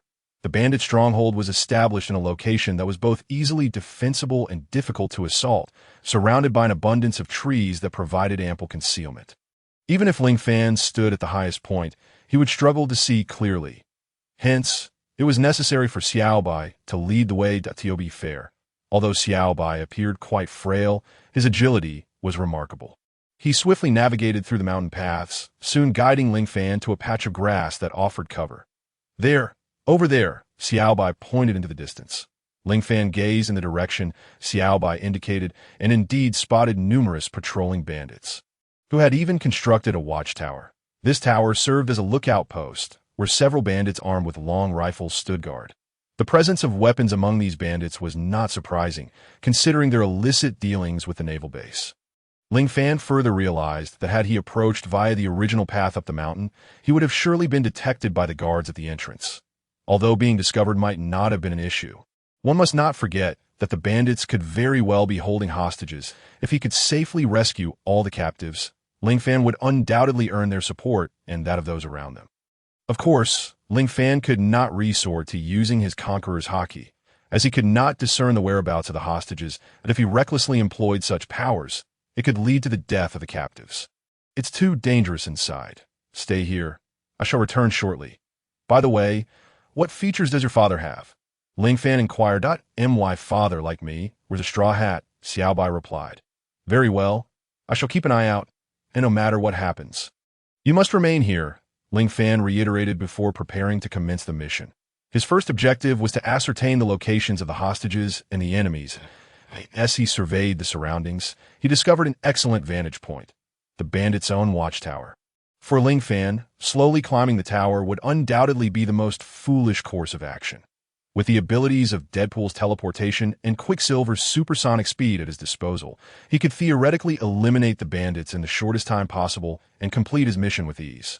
However, such an approach would mean relying solely on the system to conclude the battle, yielding little personal growth. Ling Fan desired to enhance his own strength. After all, reinforcing his own abilities would result in a cumulative enhancement when he transformed into a hero. Thus, to bolster himself, Ling Fan merely fused with Captain America and swiftly ascended the tower. Upon reaching the top, he found several bandits, each armed with rifles, who had a clear line of sight to detect distant foes. Yet, they were entirely unaware that a shadow was stealthily approaching them under the cover of night. Boom! Ling Fan could sense everything around him. and once he calmed his inner turmoil, his observation haki activated instinctively. From his position atop the tower, he estimated there were about 8 enemies, and they needed to be dealt with in an instant. Otherwise, the bandits might raise the alarm, alerting others. Ling Fan pondered for a brief moment before preparing himself. Whoosh! Ling Fan finally emerged from the ladder. Who goes there? The bandits immediately spotted him, but Ling Fan's speed was superior. With a swift motion, he hurled his shield. The shield flew at an incredible velocity, striking the nearest enemy with tremendous force. Bang! The shield knocked one bandit after another aside before returning to Ling Fan's hand. Without hesitation, he tossed the Captain America shield once more, sending several more foes sprawling. Enemy attack. Sound the alarm, one bandit shouted, realizing the imminent danger. However, Ling Fan's fist had already arrived. Silence! Boom! His powerful punch struck the bandit's head, rendering him dazed and spitting blood, on the verge of death. The ordinary bandits, with physiques no different from regular humans, stood no chance against Ling Fan's fusion with Captain America, and they swiftly succumbed.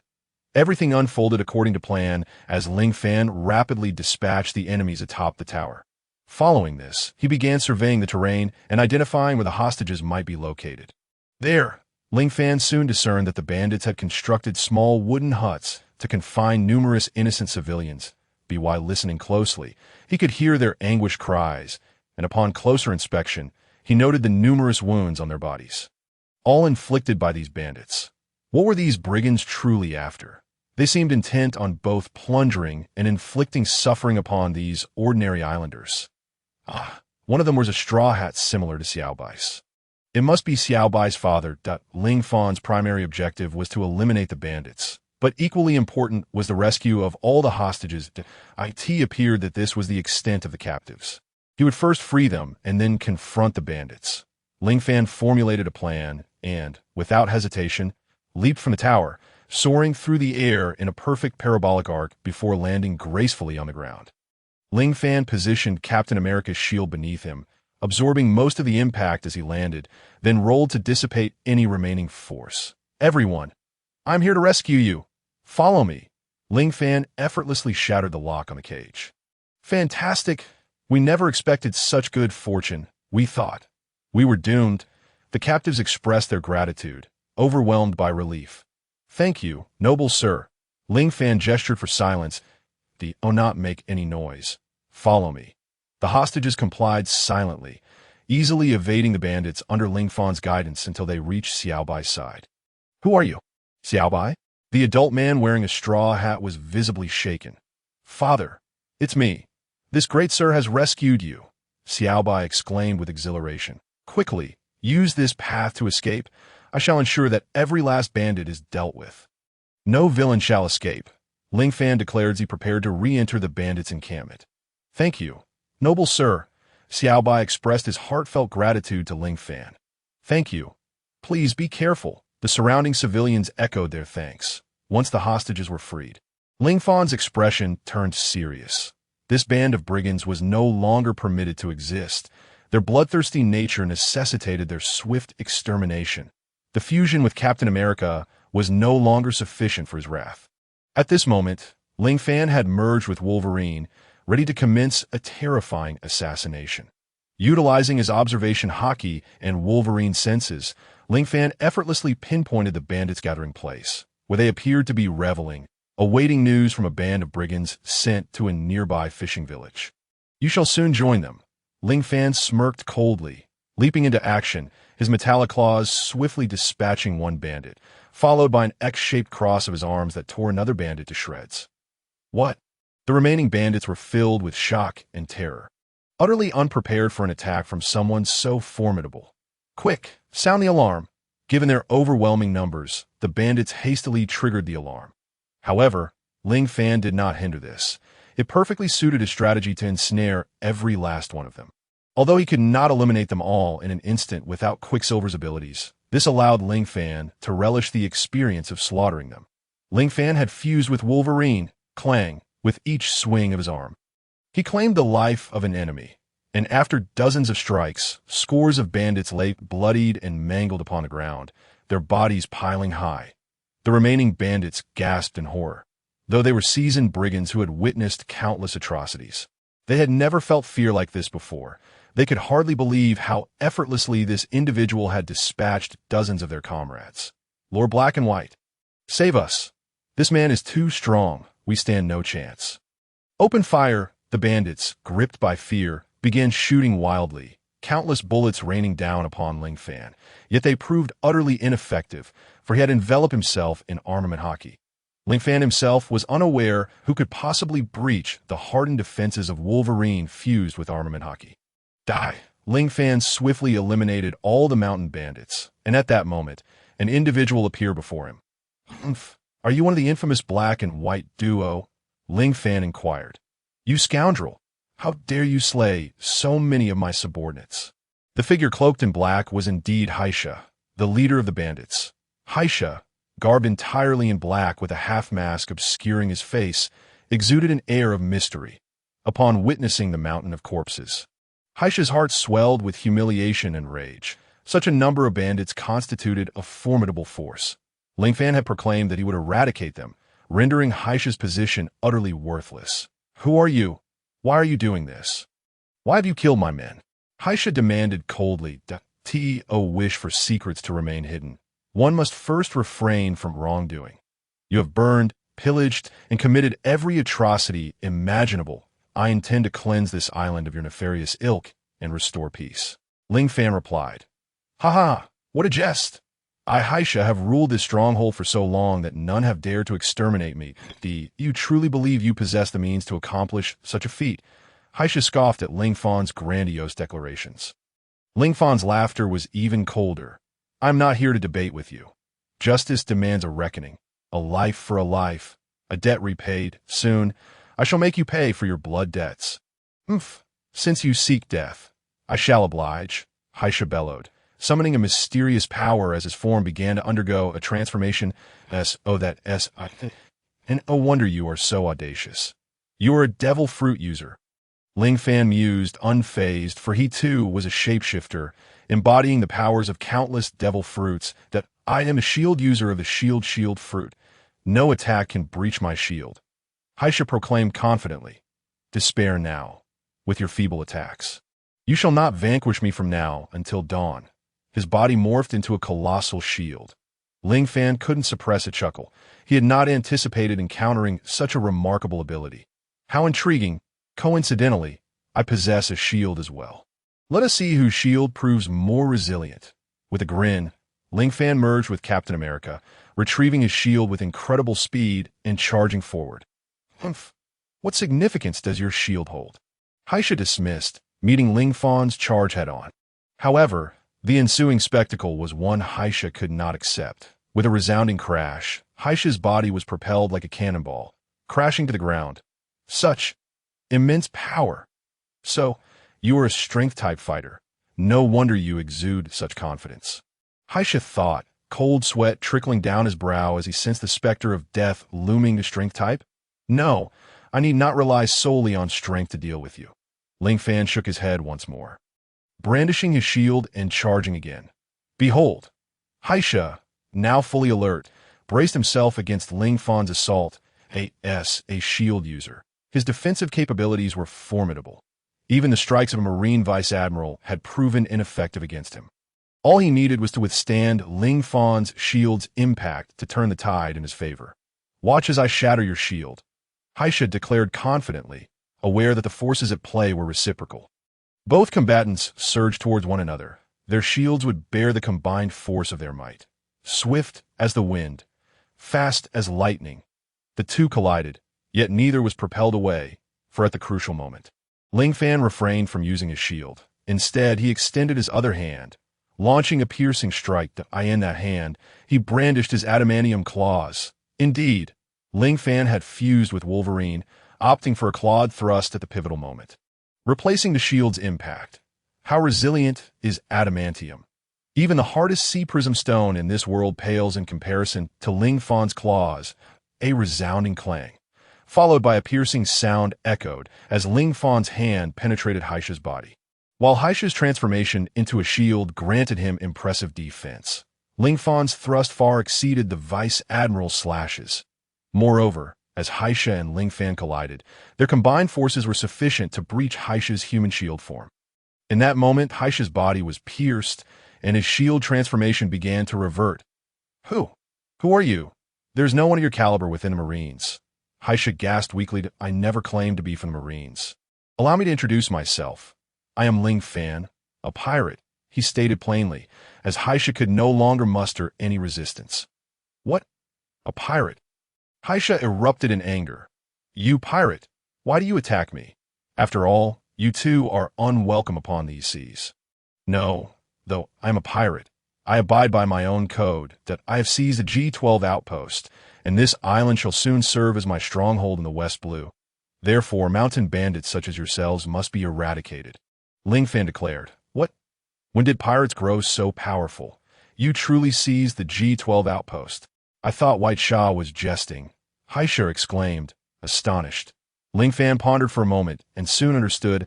It seemed that among the black and white duo, he was the brawn while she was the brains. Having chosen this location for their stronghold and fortified it so effectively, it was undoubtedly due to Baisha's influence. But what kind of pirate are you? What is your background?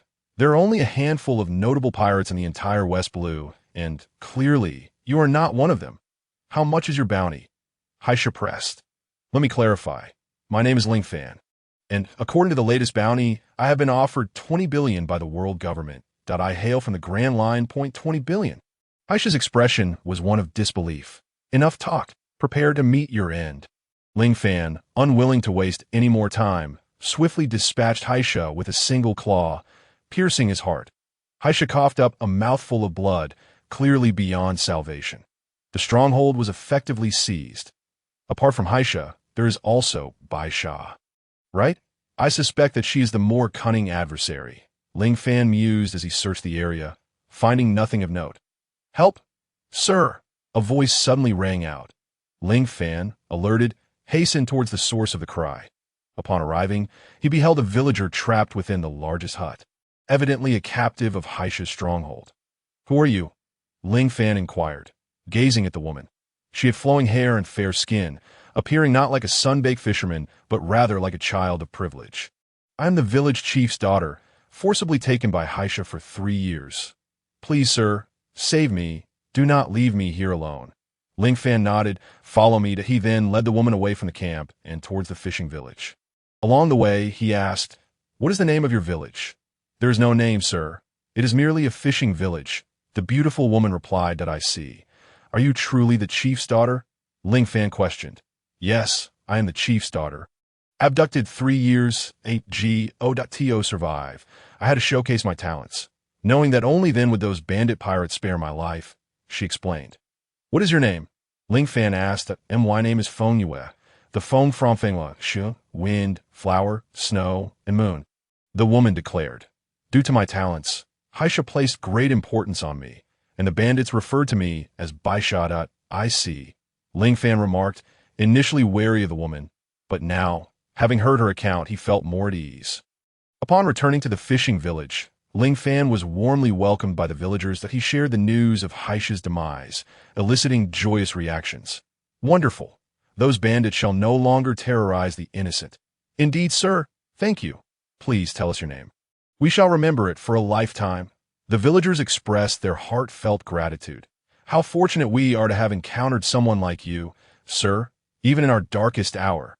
The villagers were elated, and Ling Fan spotted Xiao Bai and his father, who were equally thankful to him.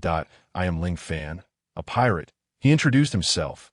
Ling Fan said, Pirate? Are you certain, my lord? That seems impossible. How could you, my lord, assist us and still be a merciless pirate? The others expressed their disbelief. But Ling Fan persisted, and eventually they had no choice but to agree. Though I am a pirate, I am not a villain.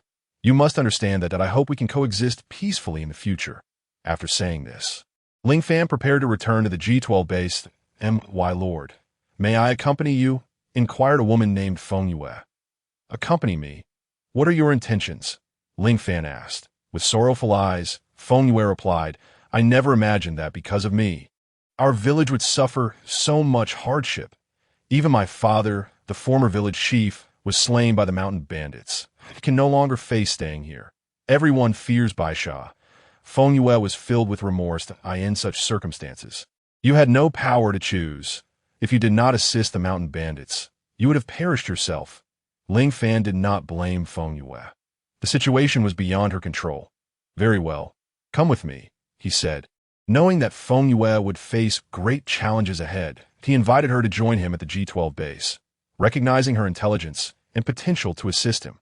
Upon returning to the G12 base, Ling Fan found that all the surrendering Navy personnel had been dispersed by his trusted aides. Assigned to various teams under formidable leaders, Ling Fan had organized these teams into a meticulous hierarchy, comprising several divisions, each containing numerous brigades, which were further divided into smaller squads. This intricate structure allowed Ling Fan to maintain a clear grasp of his forces. Having seized the G12 base and eliminated the mountain bandits from the island, Ling Fan decided to relocate his headquarters from the base to the former bandit stronghold. Ling Fan, leading a substantial number of his subordinates, began reconstruction efforts. Within a few months, the original bandit camp transformed into a formidable fortress, complete with various lookout stations and towers. The island's defensive system was significantly enhanced, and Ling Fan felt confident that even if the Navy's headquarters sent troops, they would find it challenging to breach the island. He named this island Qixing Island, the western headquarters of the Avengers Alliance. Just as everything was progressing rapidly, Saul staggered before Ling Fan. Ling Fan, I have news about Robin. Is that so? Where is Robin? Ling Fan inquired. It seems she has appeared in the Grand Line, Saul replied. Ling Fan pondered for a moment.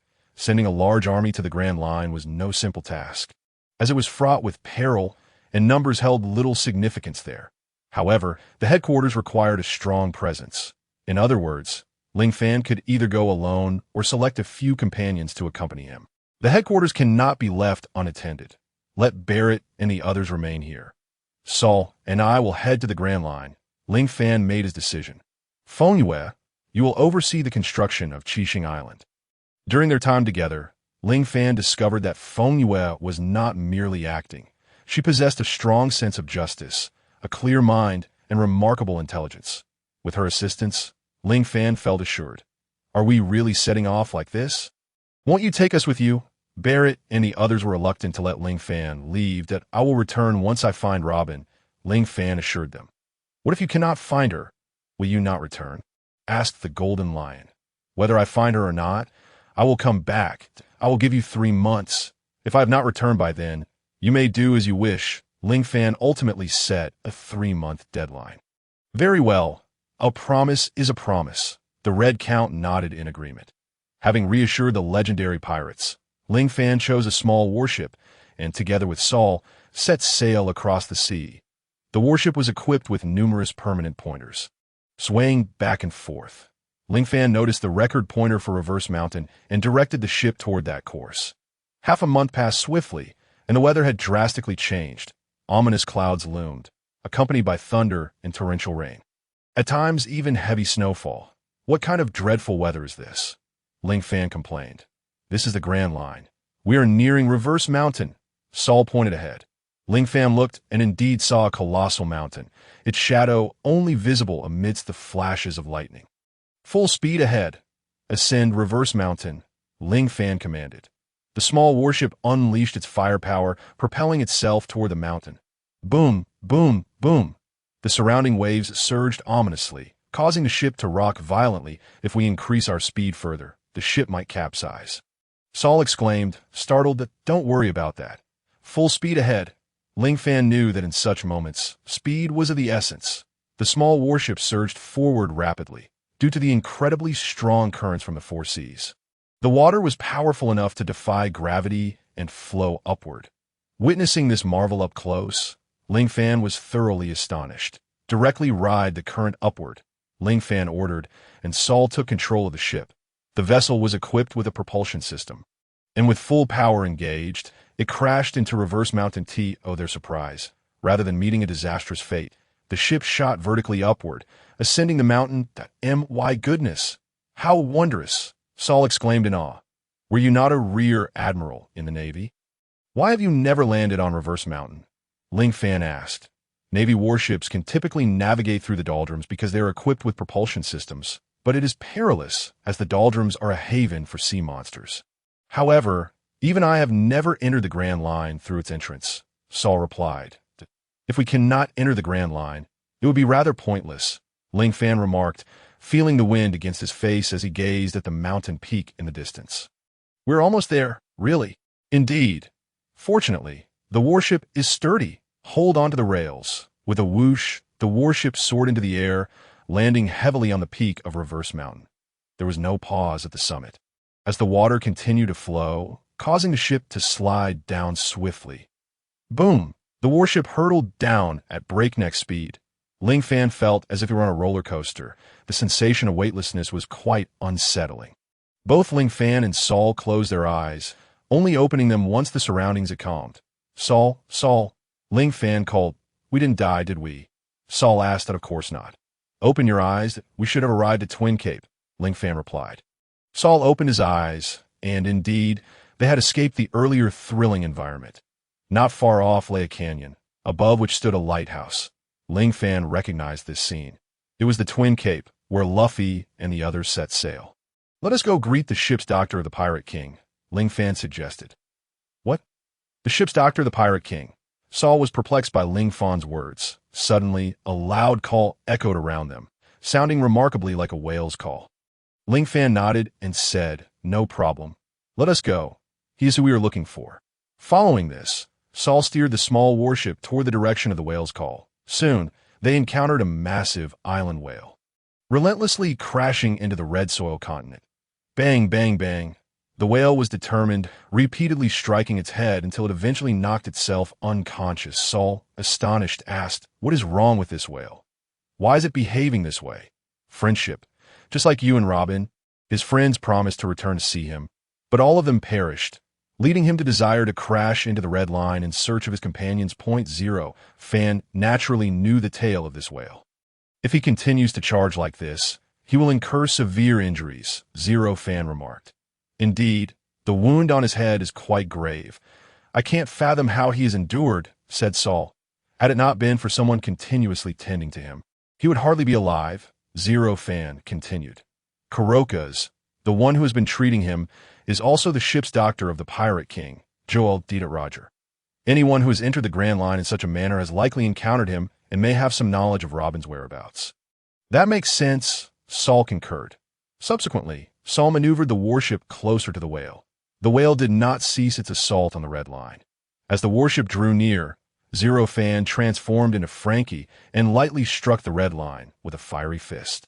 The whale, emitting a sound akin to a child's cry, noticed the red line, seemingly aware of an attack, and turned its gaze in that direction. That moment, a figure soared through the air, engulfed in flames.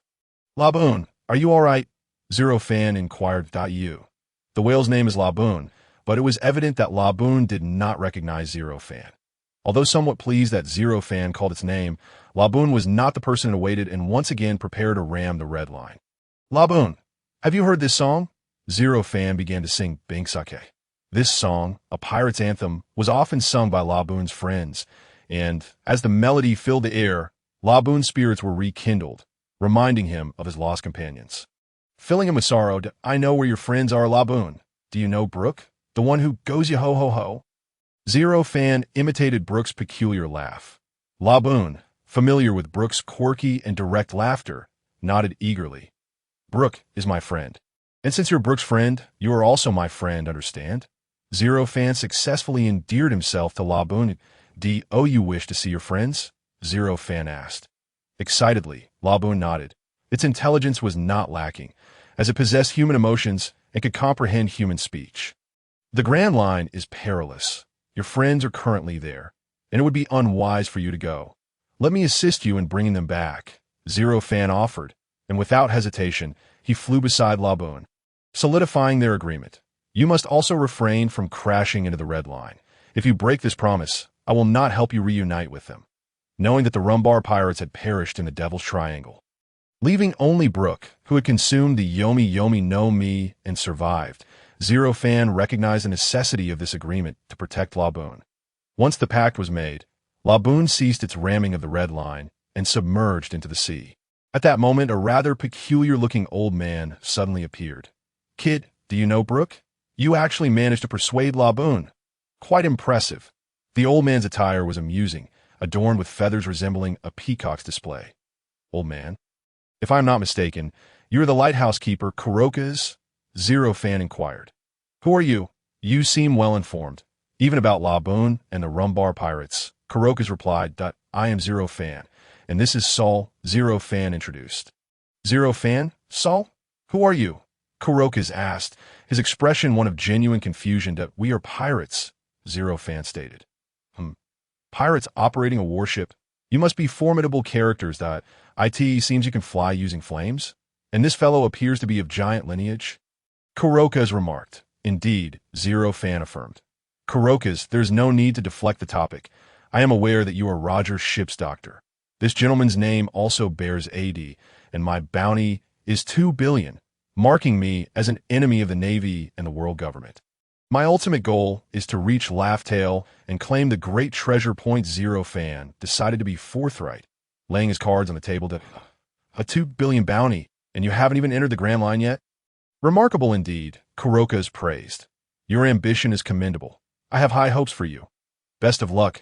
Kuroka's then reclined back in his chair and resumed reading his newspaper.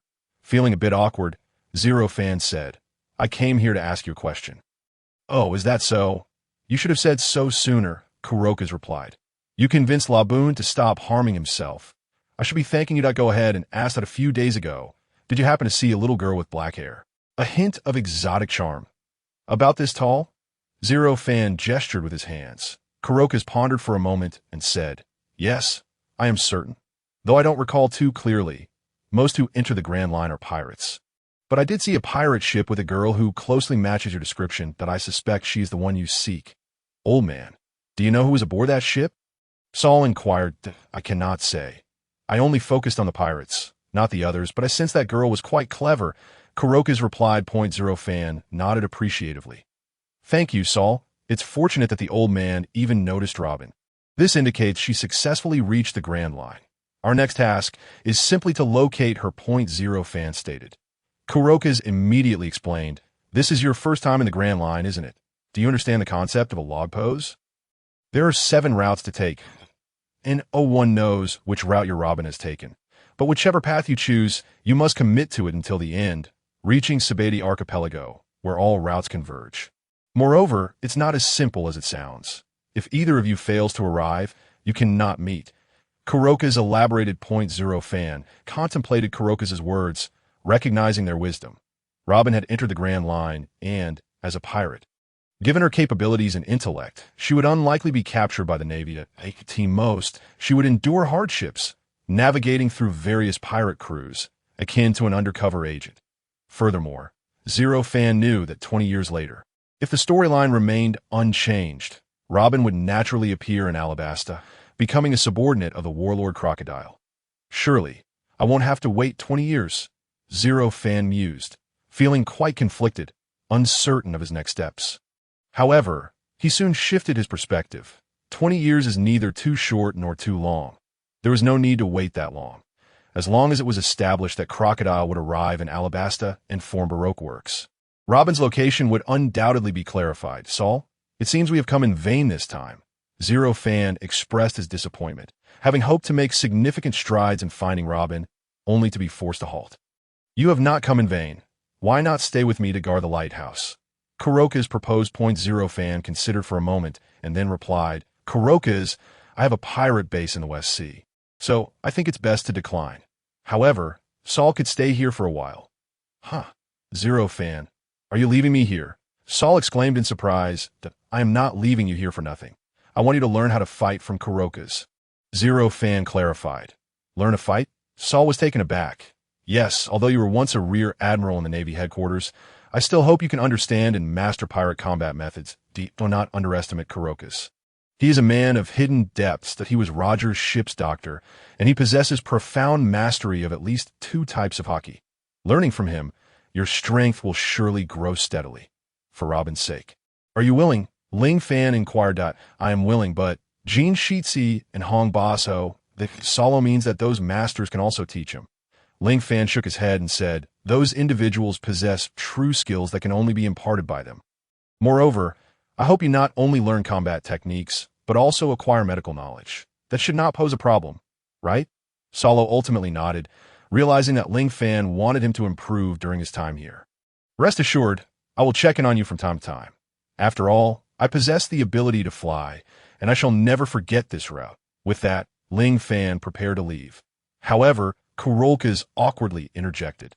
"My heavens, you have arranged this without my consent as the party involved. What would it take for you to agree?"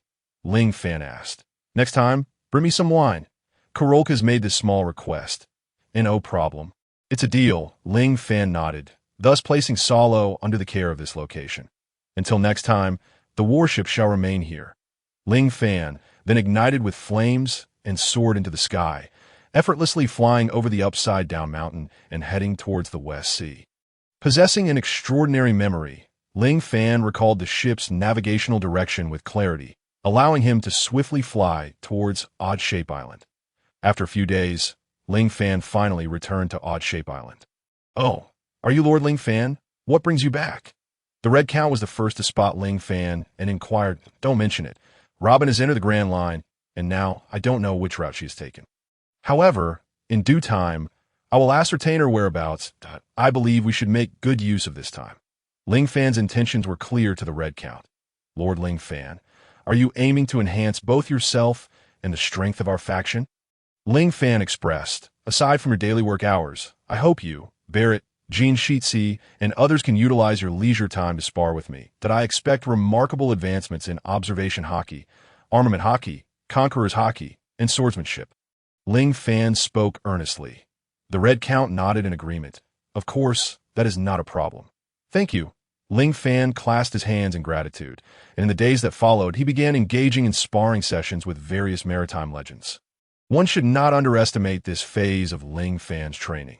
During this time, he willingly endured blows without transforming, relying solely on his innate strength. Although Ling Fan had previously mastered the 3 types of hockey and swordsmanship, he had yet to reach the pinnacle of these skills.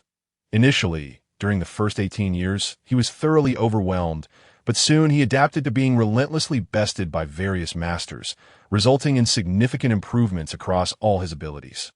To speak of swordsmanship, Ling Fan occasionally transformed into Deadpool to spar with others, eventually elevating his own swordsmanship to an extraordinary level, allowing him to triumph over maritime legends in combat.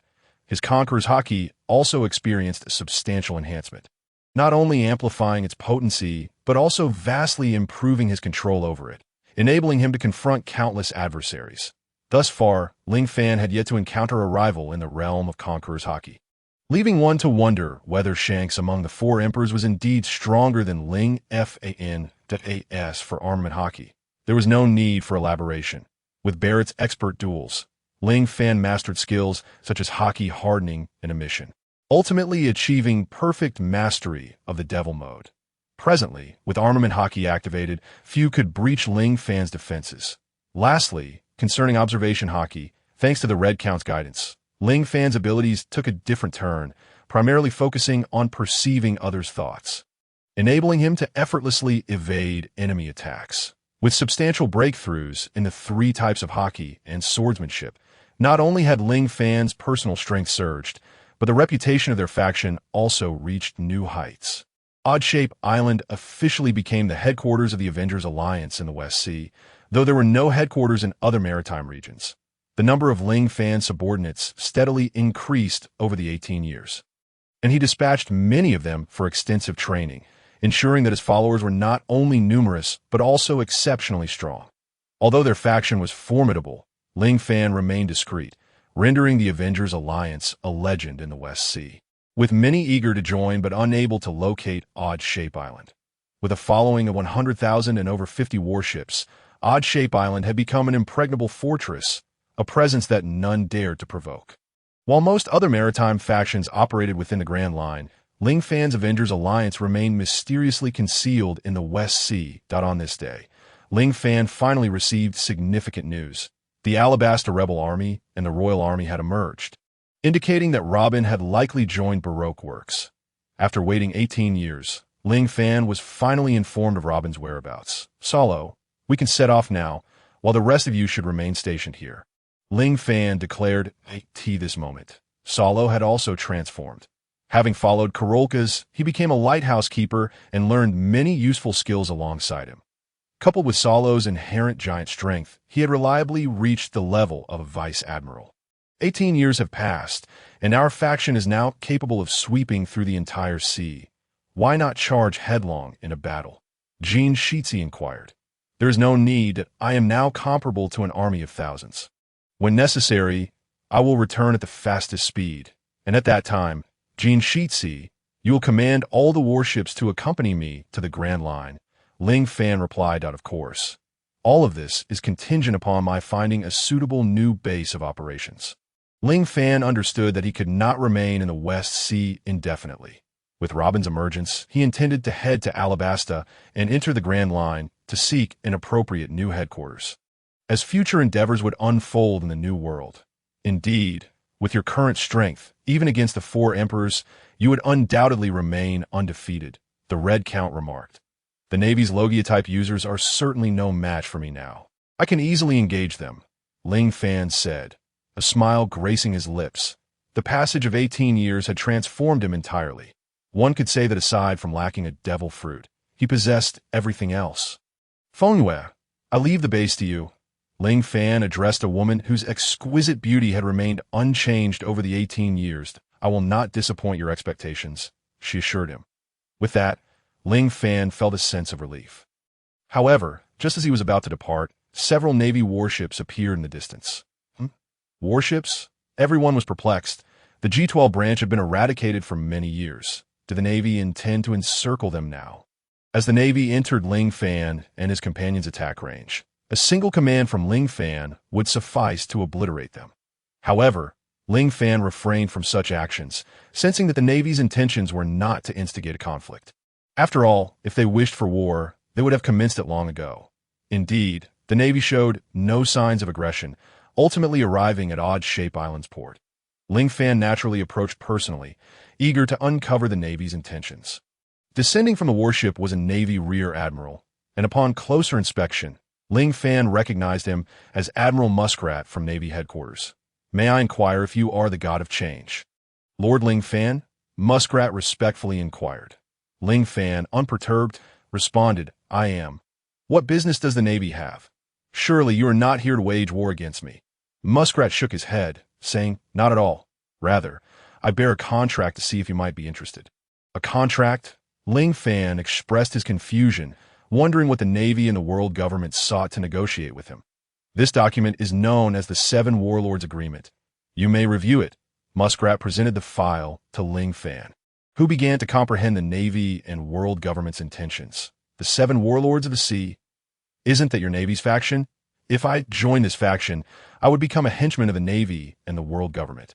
"Wouldn't I?" Ling Fan inquired. Muskrat clarified, "Not quite. The 7 warlords operate independently. You would only be summoned in cases of forced conscription, at which time you would be required to respond. During other times, you would enjoy certain privileges. And the Navy would not actively break the alliance. Furthermore, all bounties on you and your faction's pirates would be rescinded. In other words, you would be allies of the Navy." Muskrat explained, "Is the Navy and the world government so bold? I am indeed one of the survivors of O'Hara, having shattered the demon-slaying order, toppled the advanced city, and obliterated Judicial Island. Even so, can we truly cast aside past grievances?" Zero Fan inquired, his skepticism palpable. "Of course. Firstly, you are not a scholar, and it is entirely expected that you crushed the demon-slaying order. While Advanced City may have fallen, you managed to gather all the criminals, and the seas have not erupted into chaos. As for Judicial Island, it has been destroyed, but in these past years, we have successfully rebuilt it.douc. Are we ready to abandon our pursuit of you? Can you continue the agreement established back at Judicial Island and renew the friendship between us and the Navy by signing this 7 Warlords Agreement? At that point, you shall become one of the 7 Warlords. To sign or not to sign? Zero Fan pondered. For a moment, he found himself at a loss, thought if he signed, he would ascend to the status of a warlord. Yet if he refused, there would be little loss. After all, given his current strength, The Navy would not dare to launch a full-scale attack. The Navy and the world government would surely not push him to his limits. How about this, Admiral Weasel? Leave a contact number. I would like to discuss this matter with my subordinates, as it is quite significant. It is only reasonable that you should have called us in advance to allow us some time to consider. Zero Fan expressed with a hint of exasperation that, the Navy claims it is to demonstrate sufficient sincerity that we have traveled such a distance. No worries. I can wait 3 days. After that, you can provide us with your response. Indeed, the Seven Warlords Agreement is of considerable importance to both the Navy and yourself. IT represents the balance of power at sea, and with your inclusion, it is certainly advantageous. I shall take my leave for now. Admiral Weasel politely bid farewell and departed. The Navy's warships sailed into the distance, eventually anchoring not far from the shore, a distance that reassured both parties. Once the Navy had moved away, Zero Fan commenced discussions with his companions. Should they join the Seven Warlords? Zero Fan asked. Naturally, figures like the Golden Lion and Red Earl opted not to join, their reasoning being simple. Zero Fan had already reached the pinnacle of power at sea. The three great forces of the New World consist of the Navy headquarters, the Four Emperors, and the Seven Warlords. The Four Emperors may not even be his match, and to be honest, the Seven Warlords seem somewhat beneath him. Moreover, the Seven Warlords ultimately must heed the Navy headquarters. Although the Navy headquarters cannot summon them daily, Zero Fan had no reason to assist the Navy. Zero Fan's ultimate goal was to reach Raftel and acquire the great treasure, which would inevitably position him as an adversary to the Navy. However, such a perspective was countered by others. Feng Yuan Salo, among others, advocated for joining. Firstly, Zero Fan was about to enter the Grand Line, where numerous pirate factions thrived. Becoming a Seven Warlord would provide a significant deterrent effect, and if he were to achieve that status, the Navy would have no grounds to impede his development in the Grand Line. Of course, to reach Raftel, Zero Fan required 4 historical poneglyphs, all of which were in the possession of the Four Emperors, if he were to launch an offensive against the Four Emperors in the future. Even if the Navy chose not to support him, they would never betray him behind his back. Both sides presented valid arguments, leaving Zero Fan in a state of contemplation. Emotionally, he wished to reject the Seven Warlords. Yet rationally, accepting the position would provide him with considerable assistance, sparing him from many troubles. 3 days passed in this manner, and on the final evening, Zero Fan's den mushy suddenly rang. Who could it be at this hour? Zero Fan answered the call. Hello, may I speak with the God of Change, Zero Fan? The voice on the other end inquired. Zero Fan, glancing at the den mushy, had an inkling of the caller's identity. I am Zero Fan. You must be the infamous and fearsome pirate, Monkey D. Dragon. Zero Fan stated directly, revealing the caller's identity. The other party was evidently taken aback. Indeed, a hero emerges in youth. You have guessed my identity with a single phrase. Dragon praised, I wonder, what brings you to call me at this late hour? If I am not mistaken, you are inquiring about the Seven Warlords. Given that Dragon called, it was only natural for him to ask Zero Fan about his considerations. Impressive. You have even deduced my intentions. Allow me to ask, will you accept the Seven Warlords or refuse? Dragon inquired. Zero Fan countered. Honestly, I've yet to make up my mind. Why don't you share your thoughts? Should I refuse or accept? Without hesitation, Dragon replied, of course, you should accept. Why is that?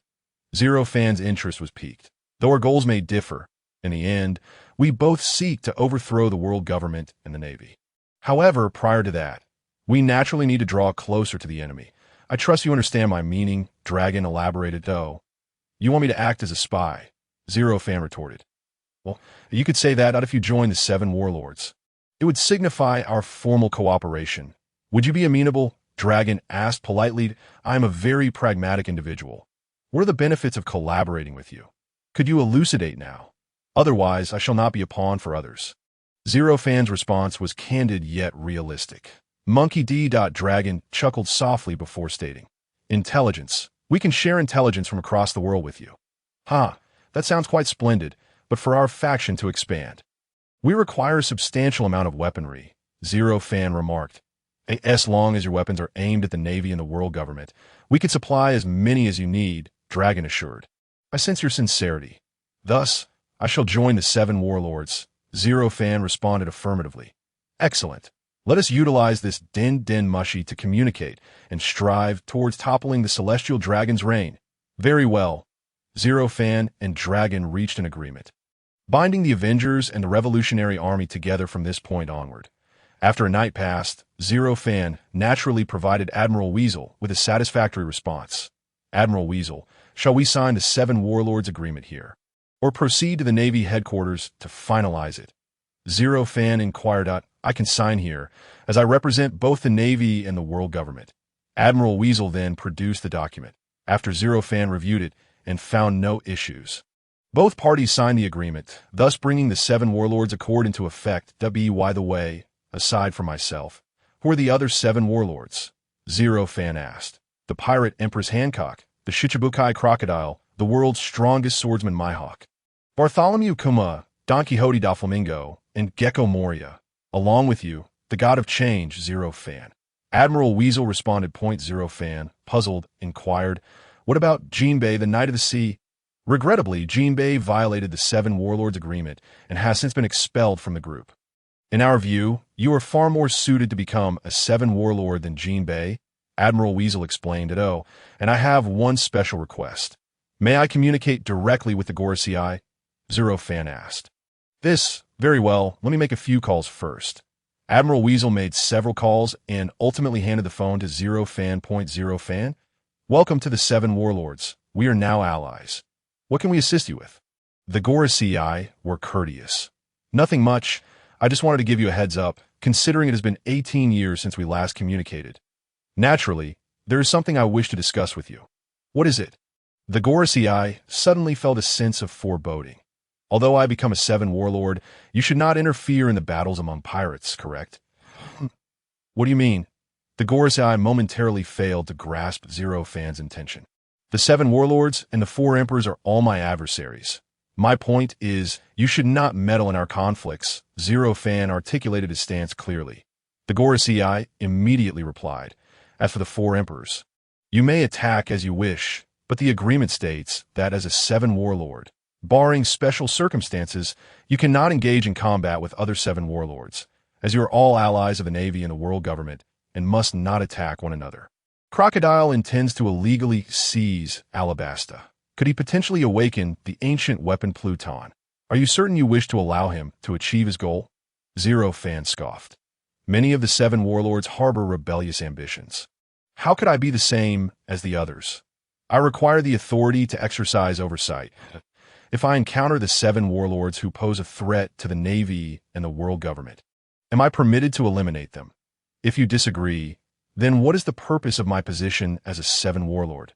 Zero Fan shook his head. If you are opposed, you may declare that the 7 warlord agreement is null and void, and I shall apprehend individuals such as Weasel. Zero Fan's demeanor abruptly shifted, emanating a formidable aura, not one of Conqueror's haki, but merely the essence of his personal strength. Yet, this very presence was sufficient to render Weasel breathless. What caliber of powerhouse is this? Weasel gasped in astonishment, unable to fathom that Zero Fan had grown to such an extent. Are you threatening me, Zero Fan? One of the elders inquired in a hushed tone. Indeed, the Red Count, Gold Lion, and Barrett. These formidable beings have been under my command, making me a unique entity among the 7 warlords. I will only take action if it is confirmed that there is a detrimental effect on the world government and the Navy. If you still refuse, then I shall seek other candidates for the 7 warlords. Zero Fan scoffed, exuding a hint of disdain. The elders fell into silence for a moment, simultaneously wary of Zero Fan's power while desiring to utilize him. Ultimately, they acquiesced to his demands. Subsequently, matters became considerably simpler. Weasel departed from Odd Shape Island, and the following day, news of Zero Fan's induction into the 7 warlords topped headlines across various media outlets. The Navy enthusiastically publicized this development, bolstering their own credibility, while of course the bounty on Zero Fan's entire faction was rescinded. Everything is in place. We must depart from here. The latter half of the Grand Line is our true destination. Within a few days, Zero Fan summoned all of his subordinates, and the entire Avengers Alliance mobilized. All members boarded the warships, taking every weapon and resource with them, Zero Fan had resolved to leave the West Sea and formally enter the Grand Line. Gold Lion, I am counting on you. After Zero Fan's declaration, Gold Lion nodded, causing the warships to levitate under the influence of the float fruit. Subsequently, Vardo employed the Momo fruit, amplifying the ship's speed 100-fold. At last, they arrived at the Twin Gorges. All right, upon reaching this point, we shall cease flying, otherwise it would lack excitement. Following Zero Fan's orders, 50 warships gently descended upon the ocean's surface. Kurakasu, who was reading a newspaper, was taken aback as 50 warships descended from the sky, a sight too astonishing to behold. Among the warships, a voice called out, "Kurakasu, long time no see." Barrett, once a formidable figure aboard the Pirate King's ship, naturally recognized the ship's doctor. "Who are you?" "Barrett?" Kurakasu exclaimed in utter shock. Their relationship had never been particularly close, but upon seeing Zero Fan and Saul, he realized their intent to officially enter the Grand Line. The dragon has emerged from the sea. Kurakasu had felt Zero Fan's transformation year after year. After all this time, just how powerful had Zero Fan become? After a brief exchange of pleasantries, Zero Fan commanded his subordinates to advance, selecting the same route that Luffy had chosen. The weather in the Grand Line is notoriously peculiar, and compasses and navigational tools often malfunction. Only by relying on the log pose can one ascertain their position. Fortunately, Zero Fan's fleet was equipped with a log pose and multiple permanent record pointers for crucial locations, preventing them from becoming lost. During Zero Fan's journey toward the Grand Line, a wave of energy emanated from the sacred plan on his wrist. Zero Fan immediately inquired, "Sacred plan, is there something amiss?" The sacred plan responded, "Congratulations, host. You have joined the 7 warlords of the sea. Due to the world government's extensive publicity, your recent actions have significantly impacted the entire sea, thus marking a major event. Therefore, you are rewarded with the ability to randomly select a hero. This time, you may exclude 2 from 5 options." The system announced that, "Oh, I can exclude 2 from 5 heroes? Excellent. Do tell." Zero Fan was intrigued. Having remained in hiding for 18 years without the opportunity to select a hero, he eagerly anticipated soaring to new heights once more. Hero 1.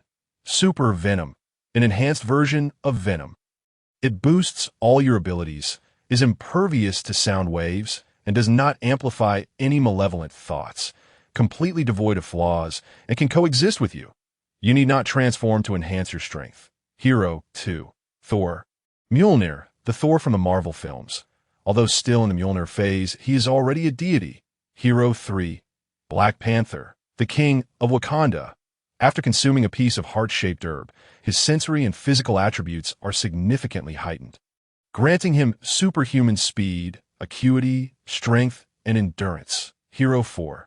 Magneto, the supervillain from X-Men. He controls the Earth's magnetic field and can use it to levitate. Hero 5. Iron Man, a physicist, engineer, and genius inventor, equipped with formidable combat armor. He also possesses the advanced artificial intelligence, J.A.R.V.I.S. Which one would you like to exclude? The system inquired. Zero Fan pondered, realizing he already possessed Wolverine and Deadpool. Black Panther seemed redundant, so he excluded him first. As for Magneto, while he sounded powerful, in the world of pirates, enemies wielding observation hockey and armament hockey could anticipate Zero Fan's magnetic attacks that if they hardened their bodies with armament hockey, no matter how strong his magnetic force, he could not entirely vanquish his foes. Compared to Magneto, Super Venom, Thor, and Iron Man were far more practical. Thus, Zero Fan decided to exclude Magneto as well. Having excluded these 2, please assist me in selecting from the remaining 3. Zero Fan made his decision. Ding, ding, ding. The sacred plan then announced, "Congratulations, host. You have randomly selected. You have drawn him." "What have I drawn? Do not keep me in suspense. Just tell me." Zero Fan urged. "You have drawn Iron Man, Tony Stark." The system's voice resonated. "Oh, it is Iron Man. Quite commendable." Zero Fan exclaimed with excitement to his sacred plan. "Activate super transformation mode." Immediately, 5 beams of white light enveloped Zero Fan's form. And as the light dissipated, he found himself transformed into a crimson mech form. Iron Man transformation directly into mech mode. Zero Fan inquired. Indeed, Iron Man's human form does not possess significantly enhanced physical capabilities compared to an ordinary person. Thus, the system defaults to transforming him into mech mode. Once Zero Fan transformed into Iron Man, it was as though he had entered a mech. To his surprise, the clarity of vision within the mech was remarkable, and he could control his every movement with ease, clearly aided by powerful propulsion mechanisms, allowing Zero Fan to execute any action effortlessly. His subordinates were astonished and inquired, "Master Zero Fan, have you transformed again? This time into an iron mech?" Zero Fan nodded, affirming, "Yes, an iron mech.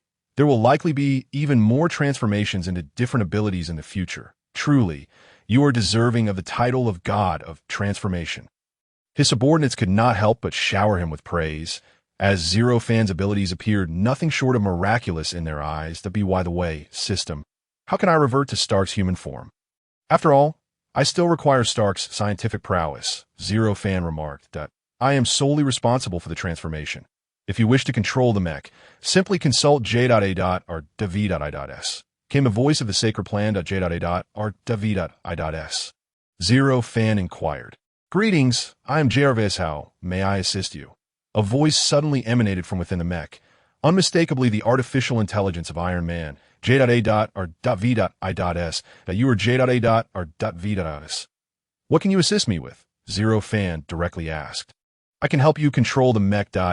In this world, should you wish to remove the mech, I can instantly transform it into a briefcase. I can also assist with concealment if necessary. J.A. or V.I.S. responded. Please assist me for a moment. I wish to test it out. Zero Fan commanded. Very well. J.A. or V.I.S. replied. The mechanized armor on Ling Fan swiftly detached itself, assembling in astonishing speed until it ultimately transformed into a silver briefcase. This spectacle resembled that of Transformers, leaving Ling Fan utterly astonished. Whenever you wish to revert, you may do so. Just inform me, Jarvis remarked. Feel free to inquire about anything related to the mech, he added. Now let us combine. I wish to witness the capabilities of the mech. Ling Fan declared. Following his words, Iron Man's combat armor once again assembled onto Ling Fan's form. Controlling it may not be as straightforward, but with your intellect, you should soon discern the method of operation, Jarvis said. I appreciate your kind words, Ling Fan replied, as he began to engage the propulsion system, maneuvering his limbs and hands until he gradually floated into the air. Impressive. To achieve flight on your very first attempt is remarkable, Jarvis praised. Ling Fan realized that to maintain a stable hover, he needed to release energy in a balanced proportion, that if he desired to soar higher, he would need to activate more propulsion devices on his limbs. Although Iron Man's armor was exceptional, its energy was finite. Once depleted, the mech would retain only limited capabilities. Nonetheless, Ling Fan had not forgotten that he could transform into other superheroes. Iron Man primarily represented energy beams. Such energy attacks and the genius intellect of Tony Stark, which spanned various fields of study. During their journey to the Grand Line, Ling Fan dedicated considerable time to acclimatizing to the Iron Man transformation. And eventually, the entire fleet reached the first stop of the Grand Line. Due to Ling Fan's choice of the central route, they inevitably arrived at Alabasta, making their first stop at Whiskey Peak. Dozens of warships have been further enhanced, and the flag of Ling Fan's Avengers fluttered above them, leading to a warm welcome upon their arrival. Welcome to this place. This is an island that embraces pirates. Congratulations on reaching the Grand Line. Countless pirates enthusiastically applauded Ling Fan and his companions, who seemed genuinely welcomed. What is happening? This seems different from the Grand Line we envisioned. Isn't this supposed to be a gathering place for ruthless pirates? How could they welcome pirates? Ling Fan's companions expressed their confusion. Ling Fan, however, understood the reason. Whiskey Peak served as the outpost for Baroque works. Sand Crocodile was indeed a cunning individual. Leveraging his influence, he intended to control the fourth route of the Grand Line, aiming to recruit those of value and eliminate any adversaries. Although it appeared to be a haven for pirates, it was, in fact, a gathering place for bounty hunters, also a subsidiary of Baroque works. Ling Fan disclosed the entire scheme to his subordinates, who were now aware of the conspiracy at Whiskey Peak. Not worry. They will not act against us for the time being that we shall indulge in food and drink. At Ling Fan's level of power, how could such a minor force as Baroque works possibly threaten him? With the need to store magnetic power for the record pointer, Ling Fan and his companions docked directly at the harbor. "Welcome. I'm the mayor of this place, Ma. A man with curly hair greeted them amiably. Beside him stood a woman with a formidable physique. Ling Fan immediately recognized the two. One was Mr. 8, and the other was Miss Monday, both belonging to Baroque Works. However, Mr. 8 was an undercover agent, his true identity being the captain of the Alabaster Royal Guard, Ikaram. Each faction had its own intentions. Ling Fan's group, Fearless, intended to let his subordinates enjoy the festivities, while Ikaram aimed to intoxicate everyone and subsequently tally their spoils. Ikaram emitted a peculiar sound, as if warming up his voice, that we have prepared delicious dishes to host everyone. Fear not. We shall not charge a single belly. This is a paradise for pirates. Enjoy yourselves to the fullest." The crowd indulged in chicken legs and beer, and after a hearty feast, most had succumbed to slumber. By the deep of night, nearly everyone was asleep. Ling Fan feigned drunkenness, collapsing onto the table, then quietly ascended to the rooftop, where he discovered that his skilled subordinates were also concealed nearby. "Shoo, do not make a sound. Let us observe their intentions. I will signal when to strike," Ling Fan cautioned. Understood, the Red Count and the others acknowledged. They then overheard a conversation between Ikaram and Miss Monday. "Who are these people? They possess a fleet of 50 ships. Such a multitude of crew members. More than our Baroque forces." One remarked, what? "They are still under our influence," another replied. "Alas, with so many people, our food and drink have been consumed. I wonder if this was wise. Perhaps there aren't many bounties among them." The two began to compare notes, yet found no significant bounties, discovering only a few with low rewards. Strange. How could such a vast pirate force have no bounties?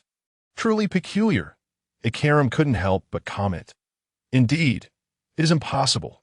Although there are a few bounties, they are pitifully low. I am curious who their captain is. Perhaps he has a bounty?" Monday inquired. "Makes sense. Their captain appears to be that 20-year-old boy with fair skin and black hair. Looking around 25 or 26. Let us compare notes," Ikaram suggested. Upon witnessing this, Ling Fan immediately interjected. "I shall entertain them. Do you have my previous bounty? How tedious. However, I too am rather bored. I possess the bounties of all our high-ranking members. Let us amuse them." The Red Count smirked. The group promptly returned to the dining area, collapsing together, with Ling Fan discreetly placing the bounty sheet on himself. Soon, Ikaram and Monday arrived, revealing Ling Fan's face. After a prolonged gaze, they appeared puzzled. "Isn't that the same face depicted on their flag? I feel as though I've seen it somewhere before." Monday exclaimed, "Perhaps we have just captured a pirate with a significant bounty. Quickly, compare it with the latest bounty list." Ikaram urged, handing the bounty list to Monday. She promptly began to sift through it, but upon reaching the end, found no mention of Ling Fan's bounty. "What? This fellow has no bounty. Could we have apprehended the wrong person? These individuals are not pirates? Impossible. Look at their attire and the pirate flag. It is evident they are indeed pirates. It appears they are an obscure band of pirates without any notoriety. Once they awaken, let them go." Ikaram sighed in resignation. The absence of a bounty was due to Ling Fan's induction into the 7 warlords of the sea, which led to the cancellation of his bounty. Thus, neither Ling Fan nor his subordinates appeared on the latest bounty roster, though some new or mistaken pirates still had bounties. Sensing the opportune moment, Ling Fan turned over, revealing his bounty. "Mr. 8, look, is that not his own photograph in his hand?" Monday exclaimed excitedly, swiftly seizing the bounty. Upon seeing the bounty's value, Monday stared incredulously at Ling Fan, repeatedly comparing the two. "What? This cannot be. How is this possible? This must be a mistake." Monday stammered, bewildered. Ikaram, equally perplexed, inquired, "What is the matter?" "Look at this bounty." On Monday, the bounty list was handed over to Ikaram. Ikaram took the list and glanced at it. The first thing that caught his eye was the word bounty, followed by a photograph of a certain Zero. It was evident that the individual before him was indeed the one depicted in the image, confirming that he was indeed wanted. Soon after, Ikaram's gaze fell upon a series of numbers on the list. 2 billion berries. What an astronomical bounty! Before Icolum could fully digest this revelation, he was interrupted by Monday. Take a closer look. There are several zeros following the number. Monday remarked, let me count. My heavens, this must be a dream. The bounty is 20 billion, just entering the grand line, and he possesses a bounty of 20 billion. Wait, his name is Zero Fan. The god of transformation, Zero Fan. It can't be mistaken. This man is one of the recently renowned 7 warlords of the sea, Zero Fan. Goodness gracious, we've bitten off more than we can chew this time. Icolum was equally flustered, realizing that this individual commanded an impressive fleet of 50 warships, belonging to one of the strongest powers in the world. Yet a flicker of doubt lingered in Icolum's mind. If he truly was Zero Fan, then why had they managed to incapacitate him? Perhaps he was merely an impersonator or a fan of Zero Fan. Monday speculated.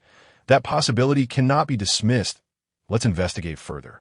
After all, there are also bounties on his subordinates. Let's take a look, he suggested a minute later. Both men were utterly dumbfounded. Zero Fan subordinates, such as the Red Count, Gold Lion, and Barrett, were figures far beyond their reach. The bounties they commanded, amounting to billions, had stretched their comprehension to its limits. Zero Fan then ceased his charade, standing up alongside his subordinates, causing Icolum and Monday to jump back in shock. Lord Zero Fan, you've awakened. I hope your meals were satisfactory and your thirst quenched. Please do not hesitate to inform us of any shortcomings in our hospitality. Icolum spoke with utmost politeness. Under normal circumstances, had the bounty been merely 2 billion, Icolum and Monday might have contemplated a confrontation. However, facing an enemy with a bounty of 20 billion, a figure of the caliber of the 4 emperors, what could mere agents like themselves possibly achieve? Yet, hope flickered within Icolum's heart. If this man could be persuaded to aid them, perhaps they could save Alabasta.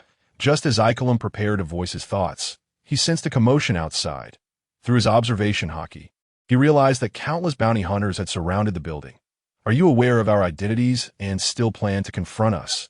Zero Fan asked with a nonchalant smile, seemingly unfazed by the impending danger. Misunderstanding. Leave this to me. Icolum steadied Zero Fan and his companions and dashed outside to reason with his comrades. My apologies. It was our subordinate who acted rashly. Please forgive us, Monday added, attempting to placate Zero Fan. Fearing that an upset could lead to catastrophic consequences. Eliminate them. Claim the bounty. Just the warships alone would suffice for a feast. Many pirates outside shouted in excitement, entirely oblivious to the gravity of their predicament. Icolum rushed outside, urging his men to stand down. However, greed proved insatiable, and the bounty hunters disregarded his pleas. No, this cannot be done. You have no idea who is inside. Icolum implored desperately. I could see that moment. A man wearing a crown and bearing the number 9 on his face appeared.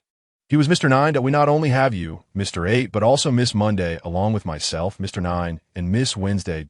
You really think we cannot handle the person inside? Mr. 9 declared arrogantly. Yes, he introduced himself. Miss Wednesday stepped forward, revealing herself to be a woman with light blue hair, whose true identity was Vivi, the Princess of Alabasta. We are going in. Miss Wednesday, Mr. 9 exclaimed as he rushed towards the room without a second thought. Icolum, of course, would never initiate an attack on Zero Fan. Inside the room, Monday saw the throng of intruders rushing in and exclaimed, "This is bad. It seems negotiations have failed. I will hold them off. You all must escape quickly." However, there was no chance that Zero Fan would flee. A man of his caliber had no need to retreat before a horde of bounty hunters. It was simply unnecessary. Without even the capability of using his devil fruit powers, he lacked the desire to engage in battle. Shaking his head, Zero Fan declined the notion of escape. Ultimately, an overwhelming number of bounty hunters surged into the room, filling it to capacity, all of whom were also subordinates of Baroque works. You've awakened? Now, we shall eliminate you. Mr. 9 prepared to strike. Boring, Zero Fan replied apathetically. Suddenly, he unleashed a terrifying aura, a presence so formidable that it was beyond the comprehension of ordinary individuals. Indeed, Zero Fan employed his conqueror's hockey, instantly incapacitating everyone in sight. Decades of training had not been in vain. Zero Fan had honed his strength to a staggering level, capable of handling most battles without resorting to transformations. Countless bounty hunters fell to the ground, yet the 4 mid-level agents of Baroque Works remained standing. What is this situation? Our men, they fell without even a chance to fight back. This is terrifying. The 4 Baroque agents were left in shock, their understanding of reality shattered as they witnessed a power capable of overwhelming so many in an instant. Zero Fan then calmly inquired, "Do you know why I spared you?" We don't know. If you have any questions, feel free to ask us. It was all our fault," they stammered. "Indeed, we never anticipated you to be such a fearsome pirate." Zero Fan glanced at them and asked, "What is the code name of the vice president of Baroque Works?" "Miss All Sunday." The agents knew better than to deceive Zero Fan, for even one of his casual subordinates could easily overpower their leader. Mr. .0.IC.IT appears to be her. Do you possess a permanent record pointer leading directly to Alabasta? Zero Fan inquired. "Oui." The agents hesitated. Just then, a yellow-green figure descended from above. A man dressed in black, wearing sunglasses, accompanied by a woman in a yellow hat holding an umbrella, appeared before Zero Fan and the others. "Are you joking? Huh. So many of you couldn't even handle a single intruder? Huh." Ultimately, this highlights the disparity in our levels. The two began to mock their own comrades. Icolum interjected, "Are you here to ridicule us?" The man in sunglasses replied, "That is indeed part of our purpose. We're here to carry out our mission." The woman said with a smile, "You think you could defeat them? That's impossible. You can't possibly reach their level." Icolum attempted to dissuade them. Yet the 2 agents dismissed him with disdain. You really think we would be so bored? Why do you think we traveled to this remote corner of the Grand Line? Surely, you must understand. The criminal who warranted our boss specifically sending us here lies within," the man in sunglasses stated. "Who is that?" Zero Fan inquired. "This is Mr. 5 and Miss Valentine," Icolum replied. "Our boss mentioned that my secret had been uncovered. While I am unaware of what that secret entails, our company's code mandates secrecy. No one's background should be investigated within the organization, that if anyone learns of the boss's secret, it can only end in death," Mr. 5 explained. "Thus, we conducted a thorough investigation to ascertain who had learned of the boss's secret. And the findings were astonishing. We discovered a significant figure from a certain kingdom infiltrating our Baroque Works." Miss Valentine elaborated and no need for further words. Ling Fan then walked directly in front of them and stated, "Mr. .0, the president of the Baroque Works, is named Crocodile." "What?" Ling Fan's words astonished even the agents present, as Mr. Zero's identity had always been shrouded in mystery. Yet Ling Fan had revealed it with such ease. "Who are you? How could you possibly know such information?" Mr. 5 inquired, clearly perplexed that Mr. 8 is the captain of the Alabasta Royal Guard, and Miss Wednesday is the daughter of the king of Alabasta, Princess Vivi, while the first statement might have raised doubts among the audience. The latter claim was known to at least 4 individuals. "Who exactly are you?" Mr. 5 and Miss Valentine, disregarding everyone else, pressed on, for Ling Fan's words aligned perfectly with their findings. "Enough, it matters not. After all of you are destined to die, as it is the boss's command," Mr. 5 coldly remarked. "Humph, how amusing. This is the first time I've heard such a ridiculous joke." That Ling Fan's gaze hardened. Even if the 4 emperors were to arrive, they would hardly be able to vanquish him, let alone a mere agent. Mr. 5 then began to grotesquely pick his nose, for he was a devil fruit user, and the mucus he extracted could explode. "How disgusting. I can hardly bear it," the Golden Lion chuckled derisively. "Then you should deal with that woman," Ling Fan commanded. "Bear it. Eliminate M.5 and no problem." The Golden Lion and Barrett exchanged cold smiles, finding it exceedingly simple to handle 2 agents. "Humph. We do not slay nameless individuals," Mr. 5 defiantly declared, his face alight with a smug grin, for as a devil fruit user, he held no regard for anyone. "Indeed, state your names," Miss Valentine similarly demanded. "I am Barrett, a former crew member of the Pirate King. I once fought to a standstill with the Dark King, Rayleigh. I am the Golden Lion, a man who stands equal to the 4 emperors, Whitebeard and Roger," the Golden Lion added with a faint smile. "What?" Mr. 5 and Valentine exchanged incredulous glances before bursting into laughter, clearly disbelieving the claims of these supposed masters. "Die, you liars," Mr. 5 exclaimed. launching his mucus, which quickly detonated. Boom! A cloud of smoke enveloped the area, leaving uncertainty about Barrett's fate. While Miss Valentine began to speak, I am a user of the float fruit. I can make myself extremely heavy. This way, I can crush you, she declared triumphantly, leaping into the air in an attempt to instantly crush the Golden Lion. The Golden Lion, however, was no ordinary opponent. He was a master of gravitational control. Whoosh! With a swift motion, Barrett emerged from the smoke unharmed. What? Mr. Five found himself seized by the throat. Barrett grinned wickedly before forcefully slamming Mr. Five into the ground with a thud. Mr. Five lay unconscious. Die. Valentine also plummeted downwards. The Golden Lion, unfazed, extended his arms, exclaiming, "Lion's roar!" Instantly, the ground ensnared Miss Valentine, trapping her firmly. I can't breathe. The immense pressure applied by the Golden Lion rendered Valentine helpless. Observing this, Ling Fan remarked, "Even the four emperors may not stand a chance before us, let alone you insignificant figures. I shall offer you one chance. Will you surrender?" Ling Fan inquired. "All of you from Baroque Works. If you surrender, you may live, but if you dare to resist, there will be no mercy." Ling Fan revealed his chilling demeanor. Under the overwhelming threat of Ling Fan's formidable power, none dared oppose him. When all learned of Ling Fan's bounty, which reached an astounding 2 billion, and his subordinates' bounties nearing billions, thoughts of rebellion were swiftly abandoned. "I surrender." Ultimately, Valentine conceded, and upon regaining consciousness, Mr. Five naturally joined Ling Fan's ranks, not for any other reason than Ling Fan's strength. He no longer wished for death.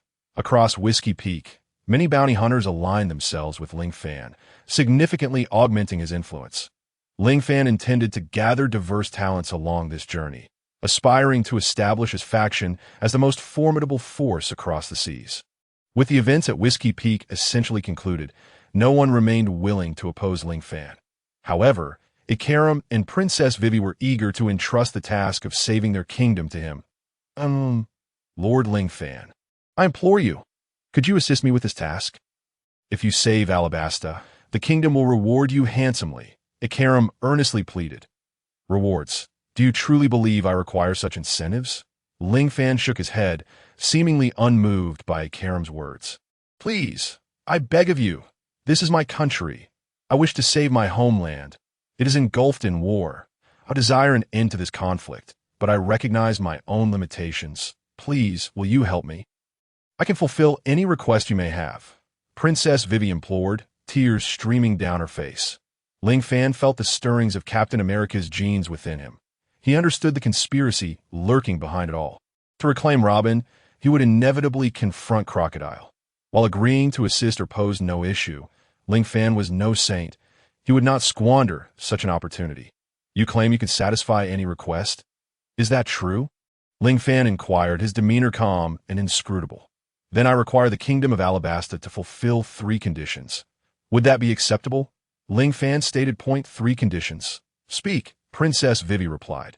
Will you uphold your word? Ling Fan then glanced at Ikaram. Ikaram comprehended Ling Fan's intent. I shall serve as a witness. We shall all bear witness, and if agreeable, we may draft a formal agreement. That will not be necessary as citizens of the kingdom of Alabasta. I trust you will not go back on your word. Ling Fan raised a finger, declaring, the first condition is that I be allowed to visit the royal tomb of Alabasta with Robin. The royal tomb? Robin, Ikaram, and Princess Vivi were baffled by Ling Fan's request. You need not concern yourselves with who Robin is. That is the first condition. Should you refuse, I shall not assist you, in truth, even without their consent. Ling Fan could simply go to see it himself, but as the saying goes, to take without asking is akin to theft. Thus, he adhered to his principles. This declaration only served to enhance his image, presenting him as both powerful and distinct.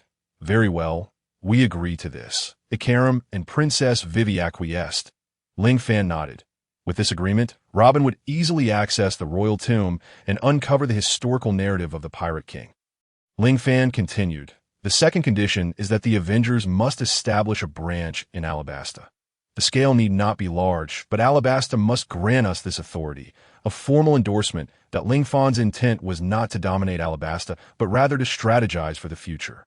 At present, he merely represented a coalition, devoid of political ambition, so this request would not infringe upon Alabasta's governance. In pursuit of peace for Alabasta, Princess Vivi and Ikaram accepted the proposal as for the third condition. I have yet to determine it. We shall discuss it later. Since you have agreed to these 2 points, I shall lend you my support. Ling Fan has reached a consensus with Princess Vivi and Ikaram. He has completely taken control of Whiskey Peak, leaving the Baroque Works personnel behind, and has placed those loyal to him at Whiskey Peak. The banner of the Avengers, representing Ling Fan's power, has been planted throughout Whiskey Peak, signifying his total occupation of this territory. Henceforth, the fourth route of the Grand Line will be under my watchful. Ling Fan wore a meaningful smile, whether it was his smile or his ambitious demeanor. It had already caught the attention of his subordinates behind him. Lord Ling Fan, we once thought you merely sought to rescue your friends, but it seems your ambitions are far grander, Gold Lion chuckled. Following a master with goals and aspirations is certainly preferable to aimlessly wandering. Wouldn't you agree? Ling Fan inquired. Indeed, if it weren't for your rescue at Advanced City, I might have already severed my own legs. Gold Lion jested. I wonder, do you harbor thoughts of annihilating the EC now? Ling Fan asked. Gold Lion seemed to realize he had spoken too freely and fell silent. Let alone the EC. No ocean should be destroyed. Our aspirations are lofty and must not be clouded by fleeting hatred, Ling Fan remarked, narrowing his eyes at the vast sea we chase after the entire ocean. It is to restore freedom to all. Understood, Gold Lion nodded, acknowledging that he had once been too narrow-minded, seeking revenge against Carp and the Navy merely as a means, rather than striving for a grander goal like Ling Fan. As long as you understand. We must leave this place now. Princess Vivi and Ikaram, let us continue in the direction of the magnetic compass, Ling Fan stated. Very well, following the magnetic compass will indeed lead us to Alabasta, Ikaram affirmed. No rush. Let us first visit the little garden. There are 2 old friends waiting there, Ling Fan suggested. Old friends? The others looked quite puzzled. Kasi Oimo, did you not say you were searching for Dorian Broggy? This opportunity has finally arrived, Ling Fan declared. What? Lord Ling Fan, surely you jest. Indeed. Are we really going to see our captain so soon? Kasi and Oimo, the giants guarding the gate at Judiciary Island, had initially intended to provide free watch. But due to Ling Fan's influence, they ultimately joined his ranks, and now Ling Fan was ready to fulfill his promise. Next stop, Little Garden, Ling Fan continued, Dado. And once we arrive, do be careful not to be bitten by mosquitoes or the like. It could lead to serious health issues. Ling Fan's warning proved effective as nearly all mosquito-repellent products in Whiskey Peak were swiftly depleted. All right, let us embark. With Ling Fan's command, dozens of ships set sail towards Little Garden. Within Baroque Works, some individuals disguised as civilians were monitoring every movement, reporting Ling Fan's actions meticulously to headquarters. Rest assured, headquarters will handle it, a calm voice assured before hanging up. Ling Fan, is that truly you? A figure wearing a hat revealed a look of joy. Then added, however, there are matters I must attend to. Subsequently, this person made a call that Mr. 3, you, and Miss All Sunday proceed immediately to Little Garden, lead the Elder Million to intercept the enemy. Understood. Miss All Sunday, came the response from the other end of the line. After several days, following the recording pointer, Ling Fan finally arrived at an island that was unmistakably a prehistoric island, reminiscent of Earth's Jurassic era, adorned with coniferous forests, various cycads, ferns, and vast, lush green fields. Most notably, a distant volcano stood out. Ling Fan knew that whenever the volcano erupted, it was a sign of a duel between 2 giants, who fought fiercely to determine who the mightiest warrior of Elbaf was. Often forgetting the reason for their battle. Kasi, Oimo, you 2 will accompany me. The rest should find a suitable spot here to set up camp and hunt for any game they desire. Ling Fan believed it necessary to station a strong team on this second island of the 4th route of the Grand Line. His simple goal was to establish a small branch at every location along the route, as the Grand Line was relatively difficult for the Navy and world government to reach this way. The Avengers' influence would undoubtedly expand, and Ling Fan would not deplete his military strength, considering Little Garden was an uninhabited island. Just then, the volcano erupted. Boom! Lava began to spew forth, and the ground trembled violently, with ash raining down around them. The earth continued to shake ever more violently after the volcanic eruption. What is happening? Kasi was somewhat bewildered. There must be some kind of monster. Oimo quivered with fear. Ling Fan, exasperated, remarked, "Can't you hear? That is the sound of giant footsteps." Although somewhat muffled by the volcano's eruption, it is still discernible. Transform into Iron Man. Ling Fan instantly transformed to J.R.Divi.I.S. Please report the locations of the other two giants, he asked from within the mech. Location confirmed. J.A.R.Divi.I.S. swiftly pinpointed Broggy and Dory's positions. Follow me. I found them, Ling Fan exclaimed as he flew towards them, with the two giants quickly trailing behind. Beneath the volcano, indeed, two giants were engaged in a fierce duel, brandishing weapons against each other. This time, the victor shall be me, Broggy. Not a chance. This time, the victor shall be me. Dory, I remember last time ended in a draw.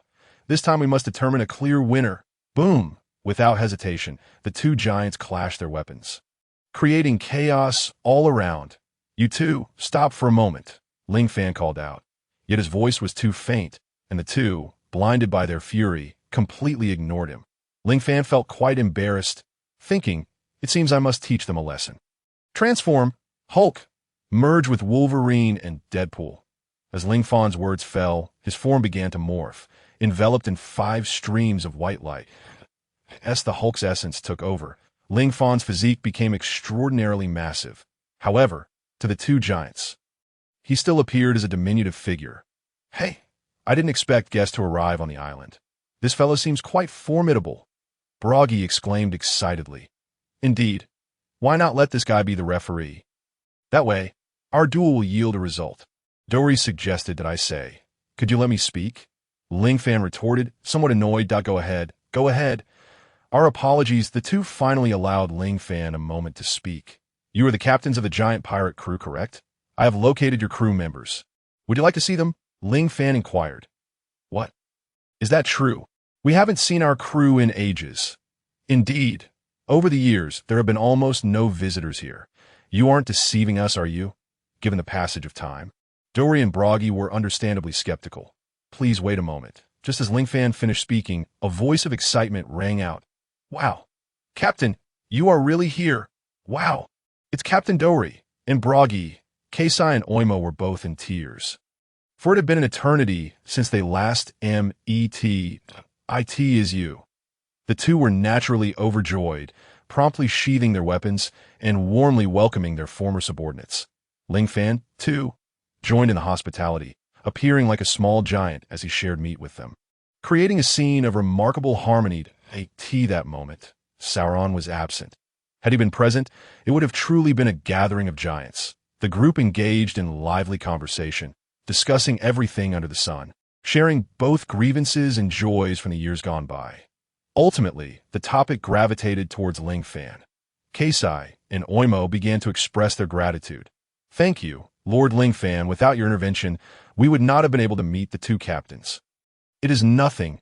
I promised you I would fulfill my word. If I did not, how would I differ from the Navy or the world government? Ling Fan replied with a serene smile, dismissing it lightly.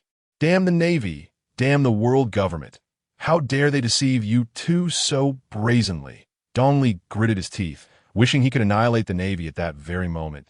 We set sail for freedom, to become true warriors of Elbaf. Otherwise, what meaning would our giant pirate crew hold? Brokey shared Dong Li's sentiments. However, when Brokey mentioned the essence of being a true warrior of Elbaf, Dong Li grew agitated once again. Unfortunately, at that very moment, the volcano erupted anew. The thunderous roar of the volcano echoed like the bell of a duel, and the two, who had been laughing and joking, seemed to have come to an unspoken agreement. Seizing their weapons, their arms clashed once more with a resounding thud, leaving Keisai, Oimo, and Ling Fan in an awkward predicament. Captain, what are you doing? Yes, why engage in mutual destruction? Our pirate crew still needs you both. Keisai and Oimo urged. I don't know. My body just... We have dueled countless times before, initially to determine who is the bravest warrior of Elbaf, but that no longer matters when the volcano erupts. We shall take up arms and fight until one of us falls. Dongli and Brokey found an unexpected consensus on this point, preparing for a fierce clash once more. Please, cease this. Indeed, this is utterly meaningless. Despite Keisai and Oimo's pleas, the two were resolute in their desire to settle the score. Ling Fan shook his head, uttering, "There's no helping it. This is quite the headache. It seems you two cannot dissuade them. I must intervene. Little giant, do not stop us. We might hurt you. Yes, though you are larger than ordinary folk, you cannot compare to us." Just as Dongli and Brokey's weapons were about to collide again, Ling Fan sprang into action. With a swift motion, he appeared before the two giants, his Edmund metal claws extending to block their weapons. With a clang, their swords were cleaved in two, falling to the ground. How is that possible? These are the hardest weapons of Elbaf. Dongli and Brokey were utterly astonished, unable to fathom that their weapons had been shattered by the small green giant before them. "You have grown claws? This is unbelievable," Dongli exclaimed in shock. Indeed, such formidable claws are certainly not found on an ordinary person. Brokey regarded Ling Fan with newfound respect. "This is my ability. Now, do you still wish to fight?" "You are without weapons," Ling Fan stated. "We still have shields." The two giants raised their shields once more, charging at each other. "But am I still unable to dissuade you two?" Ling Fan then extended his hands, one left and one right. Pushing towards them, the two giants collided with all their might. Such force was tremendous. Yet, unexpectedly, they found themselves halted by Ling Fan. "How about it? You may unleash your full power to see who is stronger." Ling Fan's lips curled into a slight smirk. He had never shied away from a test of strength. Such incredible power. Lord Ling Fan is formidable. Indeed, even the combined efforts of Dongli and Brokey cannot budge him an inch. Keisai and Oimo were left speechless, having only known of Ling Fan's strength, but never anticipated it to be of such magnitude. "Dongli, put forth your strength.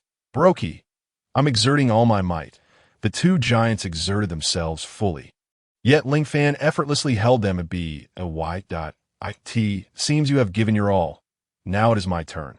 Ling Fan then summoned the immense power of Hulk. With the combined strength of Hulk, Wolverine, Deadpool, and 2 decades of Ling Fan's training, he merely pushed lightly. With a whoosh, the two giants were sent flying. My apologies.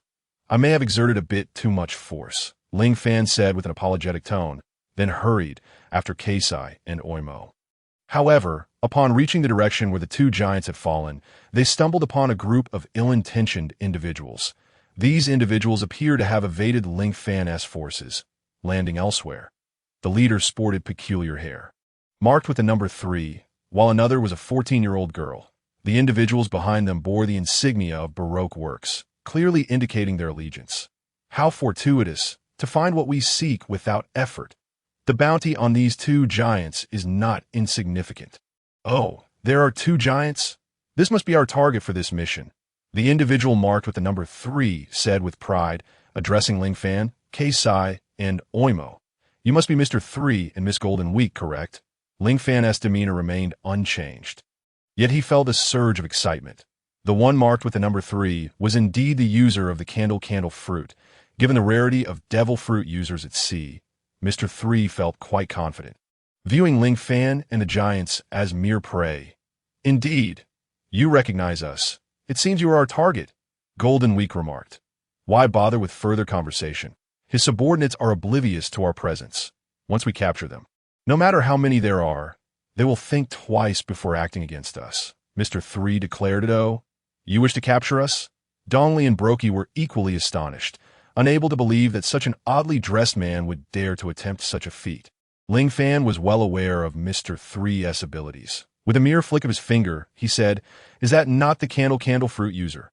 Come forth. Otherwise, you shall have no opportunity to showcase your abilities." Upon hearing Ling Fan's words, Mr. 3 was taken aback. "So, you are aware of my powers. Yet, you still have the audacity to stand here. You must possess some confidence." "Very well. I shall show you my abilities." Mr. Point 3 finally initiated his attack. Candle chains. Mr. 3 activated his devil fruit power, conjuring chains in an attempt to bind Ling Fan. However, Ling Fan scoffed, "What is this nonsense? Get away from me," with a slight exertion of force. The candle chains were effortlessly shattered, scattering debris across the ground. Sticky sculpture. Mr. 3 remained unperturbed, swiftly shaping a knife from a candle on his arm, and then swung it towards Ling Fan. Due to his fruit ability, the hardness of a knife was quite astonishing, which filled Mr. 3 with pride. However, in the face of Ling Fan, such hardness was merely a jest. Ling Fan unsheathed his Deadpool katana without hesitation, ready to engage Mr. 3 with a resounding clang.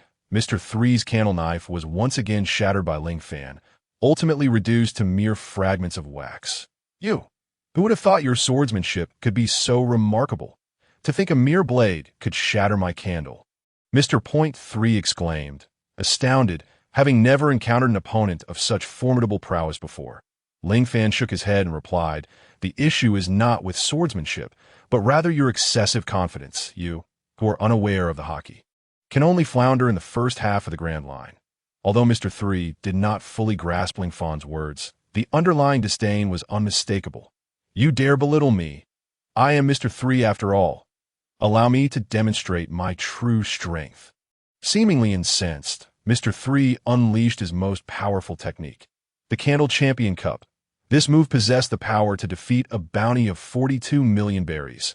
The candle enveloped Mr. 3 entirely, forming a suit of candle armor. Mr. Point 3 transformed into a colossal waxen robot, exuding an aura of intimidation. Any ordinary person witnessing this scene would likely flee in terror. Yet, Ling Fan stood resolute, perceiving this attack as nothing more than a mere appetizer, unworthy of his serious attention. "Very well. I shall show you what true dominance looks like." Upon uttering these words, dark matter began to envelop Ling Fan's entire being. Indeed, he had entered the hockey hardening mode, also known as the devil mode. "What is this?" Mr. 3 was taken aback, having never encountered such a phenomenon. After all, even he was merely a pirate from the first half of the Grand Line. Hockey only revealed its significance in the latter half, where the number of natural fruit users dramatically increased. "It may seem impressive, but you shall never be my match." Mr. 3 remained confident, maneuvering his candle robot closer to Ling Fan, before declaring, "Next, I will deliver a fatal blow. Let me see how you plan to eliminate me." Ling Fan smirked, a champion's fist, plow punch. The candle robot, under Mr. 3's command, began to unleash a flurry of punches, all landing squarely on Ling Fan.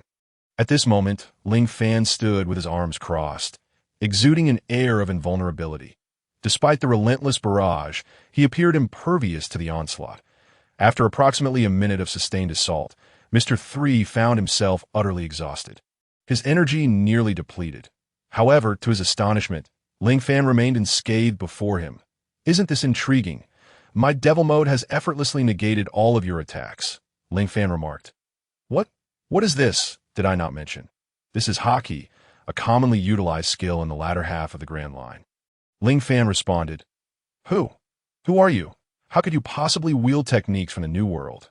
Mr. 3's intuition began to stir unease within him. "Me? You inquire about my identity? I shall enlighten you. I am Ling Fan, known in the world as the God of Transformation. I also bear the title of one of the 7 warlords of the sea. Have you heard me clearly?" Upon hearing Ling Fan's declaration, Mr. 3 suddenly grasped the gravity of the situation. "Miss Golden Week, we must flee." In a haste, Mr. 3 conjured a wall of wax to obstruct Ling Fan and Miss Golden Week, intending to seize this chance to escape. Yet, before they could make their getaway, Ling Fan had already utilized his teleportation ability to appear before them. "Flee. You have no option for escape. You can either choose to live and serve me or face death at your leisure." Ling Fan spoke coldly, exuding the demeanor of an emotionless specter. "We, of course, choose to live." Mr. 3 finally conceded. "Humph. Under my coercion, you have opted to surrender, though the possibility of treachery remains should you attempt to flee. I will not grant you another opportunity," Ling Fan warned. Originally contemplating an escape when Ling Fan was distracted, Mr. 3 now found himself frozen in place, casting a fearful and awkward glance at Ling Fan, burying any other thoughts deep within. "What shall be done with your subordinates?" Ling Fan inquired, surveying the myriad of agents behind Mr. 3, who, seeing their superior surrender, posed no further threat and thus also capitulated. Although Miss Golden Week possessed no combat abilities, her artistic pigments seemed capable of influencing emotions, while Mr. 3's candle fruit powers were quite formidable. Together with the myriad of agents from Baroque works, Ling Fan successfully integrated his enemies into his own ranks. Following the conclusion of the battle, Count Red and others had naturally consolidated their resources, awaiting Ling Fan's command to set sail. We shall disband Baroque works once more and assemble a small team to remain in the Little Garden, serving as our Avengers faction to recruit future pirates. Ling Fan aimed to leave a contingent behind in the Little Garden to facilitate future growth. Though the islands were currently disconnected, once Ling Fan established a branch in Alabasta, he could link all branches together, providing resources and communication through the snail telegraph, thus expanding his domain. "Are you not planning to depart?" Ling Fan inquired, addressing Dory and Broggy, who had spent many years on this island. Making their departure far from simple. "You've only just reunited. Why not join my alliance? Besides, if you cannot defeat me, how can you aspire to be the greatest warriors of Elbaf?" Ling Fan employed a strategic provocation, knowing how much they valued that title. "Indeed, our battles have yielded no conclusive results, indicating our strengths are closely matched. Ling Fan is stronger than us, and whoever overcomes him first shall be regarded as a warrior of Elbaf." As captains of the giant warrior pirates, Dory and Broggy were undoubtedly formidable, and Ling Fan, having racked his brain to recruit them, ultimately succeeded in persuading the two to join his cause. Ling Fan obtained a record pointer already imbued with magnetic force from Mr. 3, and once all preparations were complete, he issued the command. Ultimately, dozens of warships set sail towards the next island. This time, Ling Fan not only recruited Dory and Broggy, but also enlisted the myriad agents and Mr. 3, earning the admiration of Icolum and Princess Vivi. Wow. Truly impressive.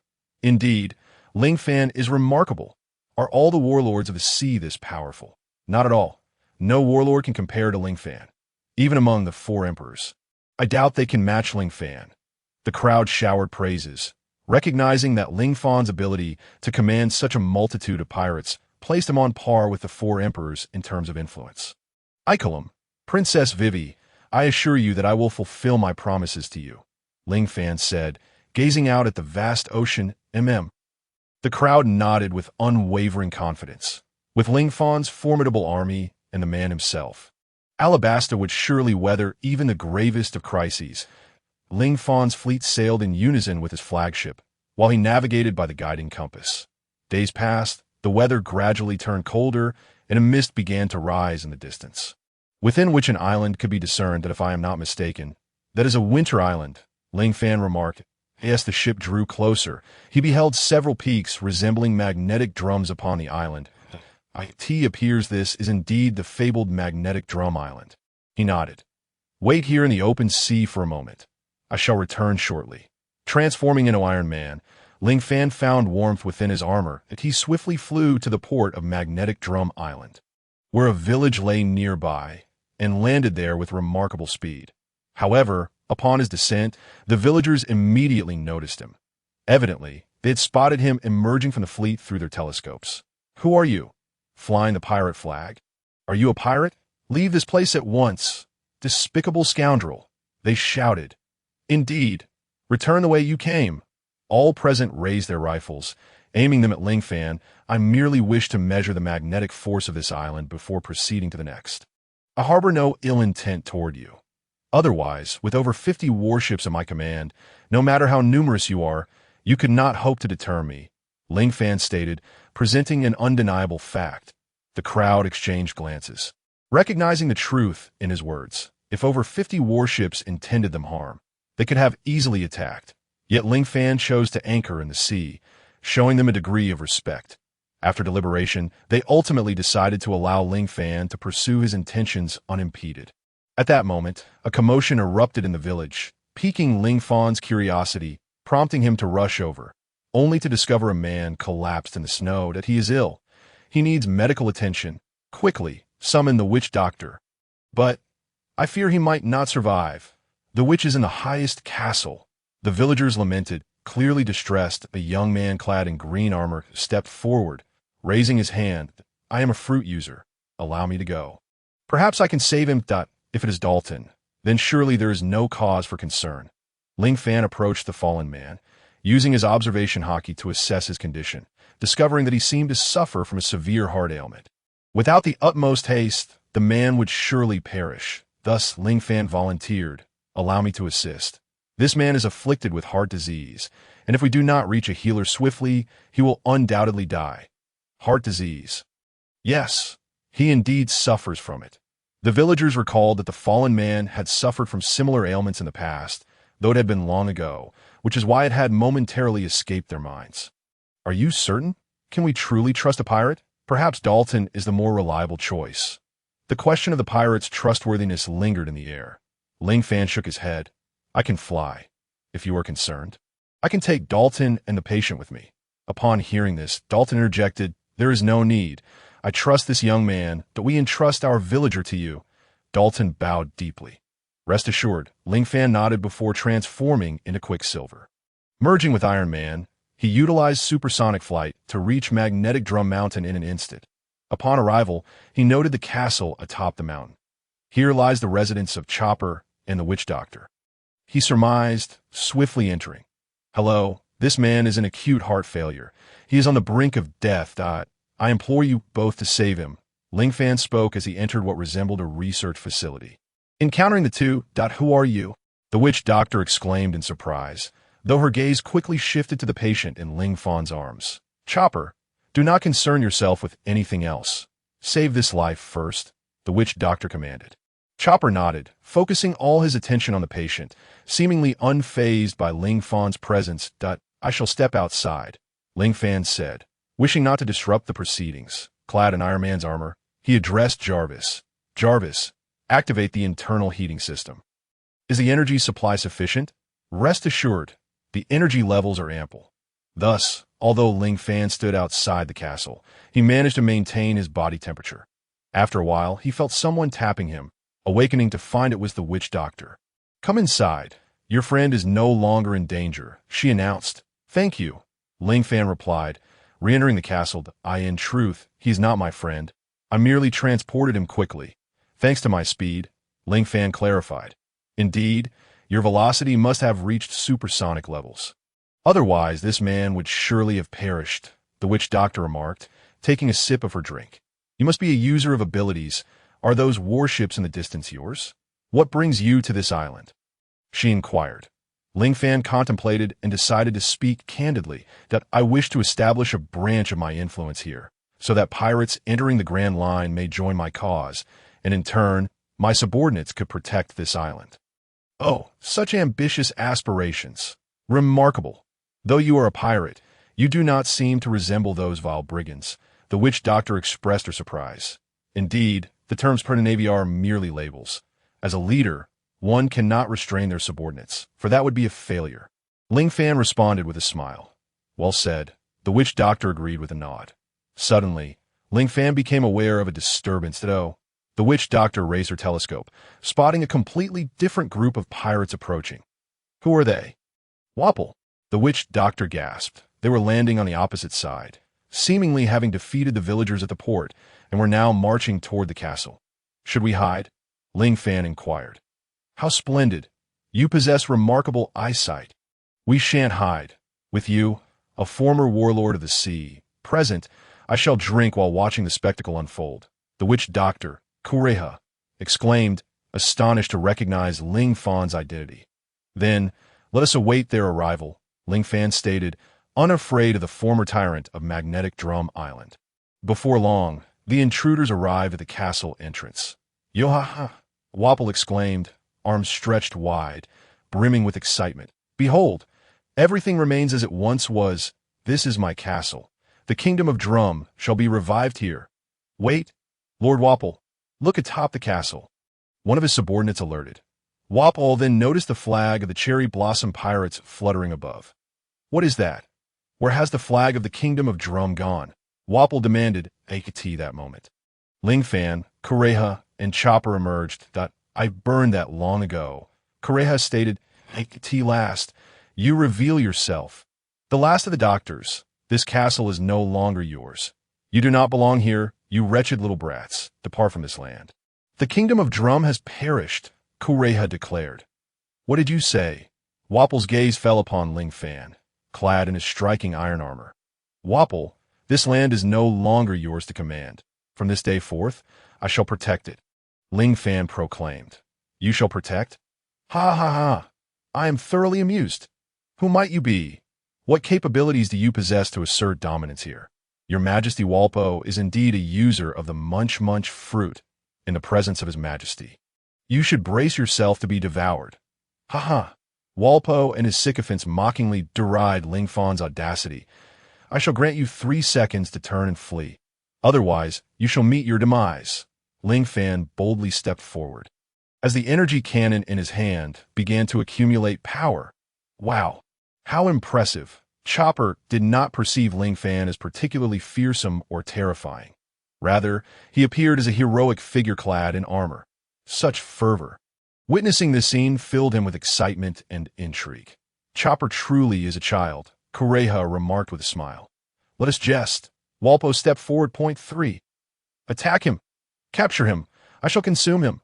Walpo remained oblivious to the gravity of the situation. 2. Ling Fan intoned once more. Walpo's subordinates surged towards Ling Fan. 1. Upon uttering the final word, Ling Fan activated a compact missile device that had been stealthily prepared by Jarvis, who had already locked onto Walpo and his crew. Fire! Before Walpo's men could reach Ling Fan, they were obliterated by the missiles. Only Walpo remained. If you possess the skill, then consume my attack. Ling Fan unleashed his energy cannon directly at Walpo. Whoosh! The energy blast surged towards Walpo, who opened his enormous mouth in an attempt to swallow the projectile. However, the energy beam emitted by Iron Man was not so easily ingested that Walpo's mouth was pierced through. Begone! Depart from this place forever. With a casual wave, Ling Fan released a shockwave that sent Walpo's massive form hurtling away. Chopper, aside from the flag of Dr. Hiralik, please help me place this flag in the second highest position on the island. I have vowed to protect Magnet Island from any invaders, Ling Fan declared with great authority. Oh my goodness! Chopper's eyes sparkled with excitement. The hero from his dreams had materialized in reality. That I will do so. Chopper nodded in agreement with Ling Fan's request. I estimate that Dalton should be able to ascend to the throne soon. Shall we inform him of your request? Kureha inquired. That is precisely what I intended. Ling Fan nodded. This is a fortuitous opportunity. Kureha gestured into the distance. Ling Fan looked and realized it was Walpo's subordinates, the White Iron Pirates, who were currently raiding the village, evidently overwhelming it. Leave it to me. Chopper, we are friends. We shall meet again in the future. Come visit. Ling Fan smiled at Chopper before swiftly soaring towards the village. Upon returning, Ling Fan found that the White Iron Pirates had begun their assault on the village. Jarvis, target all pirates. Leave none alive, Ling Fan commanded. Immediately, the targeting system within the armor locked onto the enemies. Fire! The moment Ling Fan's command was issued, the missiles launched from the armor, striking down the pirates, having already faced fierce resistance from the villagers. The arrival of Ling Fan rendered the pirates utterly helpless. Nearly all were felled by the might of Iron Man. Who are you? Are you a weapon developed by the world government?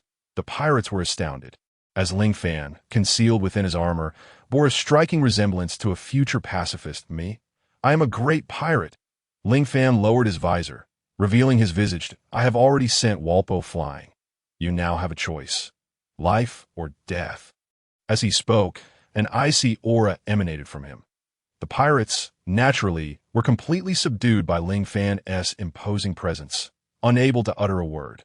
Ultimately, they nodded in agreement, consenting to surrender. It was only when Ling Fan summoned his formidable fleet that they realized the correctness of their choice. Seize the ships of this pirate crew, and disperse and restrain all pirates. Should any show signs of rebellion, execute them without mercy. Ling Fan held zero tolerance for traitors, with the absorption of the White Iron Pirates. Ling Fan's influence grew even further. Not long after, Kureha and Chopper arrived at the village with a heart patient, who had fully recovered. Ling Fan had once again subdued the White Iron Pirates, and the villagers expressed their profound gratitude. At this juncture, Ling Fan conveyed his request to Dalton and the villagers that we would be delighted to welcome your intention to protect this island. Do you have any other requests to better safeguard the island? I plan to establish a branch of our organization here. This will ensure you are not harassed by any peculiar pirates in the future, and you can communicate with us through the branch at any time. Ling Fan's purpose was clear: to establish a branch, expand his influence, and leave his mark throughout the Grand Line. After deliberation, Dalton and the villagers ultimately agreed to Ling Fan's request. Ling Fan dedicated a week to establishing the branch near the village, leaving a small contingent of personnel on the island. Once the arrangements were nearly complete, Ling Fan bid farewell to the villagers. "Chopper, farewell. You will undoubtedly find your companions." Ling Fan did not intend to take Chopper with him. The young reindeer still required 2 more years of training. Kureha downed a bottle of aged wine and waved her hand, saying, "Next time you visit, it will not merely be as a warlord of the sea." Thus, Ling Fan, accompanied by over 50 pirate warships, set sail towards another island, with Alabasta as his next destination, having prepared ample water resources. Magnet Island is a winter isle, yet its water resources remain relatively abundant. Following the navigational coordinates across the vast sea, nearly a week passed at this moment. Ling Fan was aboard a vessel alongside Princess Vivi and Ikaram, basking in the clear blue sky, with only a few clouds dotting the horizon. The rise in temperature was palpable. The warships cruised swiftly, allowing the wind to whip across the deck, albeit carrying a parched scent. In the distance, countless sand dunes emerged, indicating that Ling Fan and his companions were nearing Alabasta. Princess Vivi and Ikaram had already apprised Ling Fan of their nation's crisis. Much like the original narrative, Alabasta had succumbed to rebellion. Although this turmoil arrived 2 years earlier than in the source material, it was evident that events had unfolded prematurely. Our fleet and personnel are far too numerous. The consumption of resources is alarmingly rapid, remarked the likes of Golden Lion and others. No worries, we have arrived. Haven Tiwi. Once we dock, let us feast and replenish ourselves. The fleet can be monitored by my subordinates. Ling Fan replied that it's too hot. I'd rather not venture far, so I'll remain here to oversee the ships. Barrett stated, "Crocodile is far too weak. I have no desire to engage him in battle." He added, "Very well, you may wait aboard the ship with the others, that I shall send a group to procure food and resources." The Red Count suggested, "The giants are quite brazen. Golden Lion, Vivi, Ikaram, and I shall proceed together." On board, Ling Fan methodically outlined the tasks ahead, specifically concerning the port city of Alabasta, known as Nanohana. Soon, the ship anchored at the port, with Ling Fan's fleet occupying nearly the entirety of Nanohana's harbor. The architecture was predominantly Arabian style, featuring domed roofs, with people shielding their heads and faces from the sun's rays. The streets bustled with activity. The sounds of vendors hawking their wares filling the air, as an array of fruits, spices, and roasted meats captivated the attention of passers-by.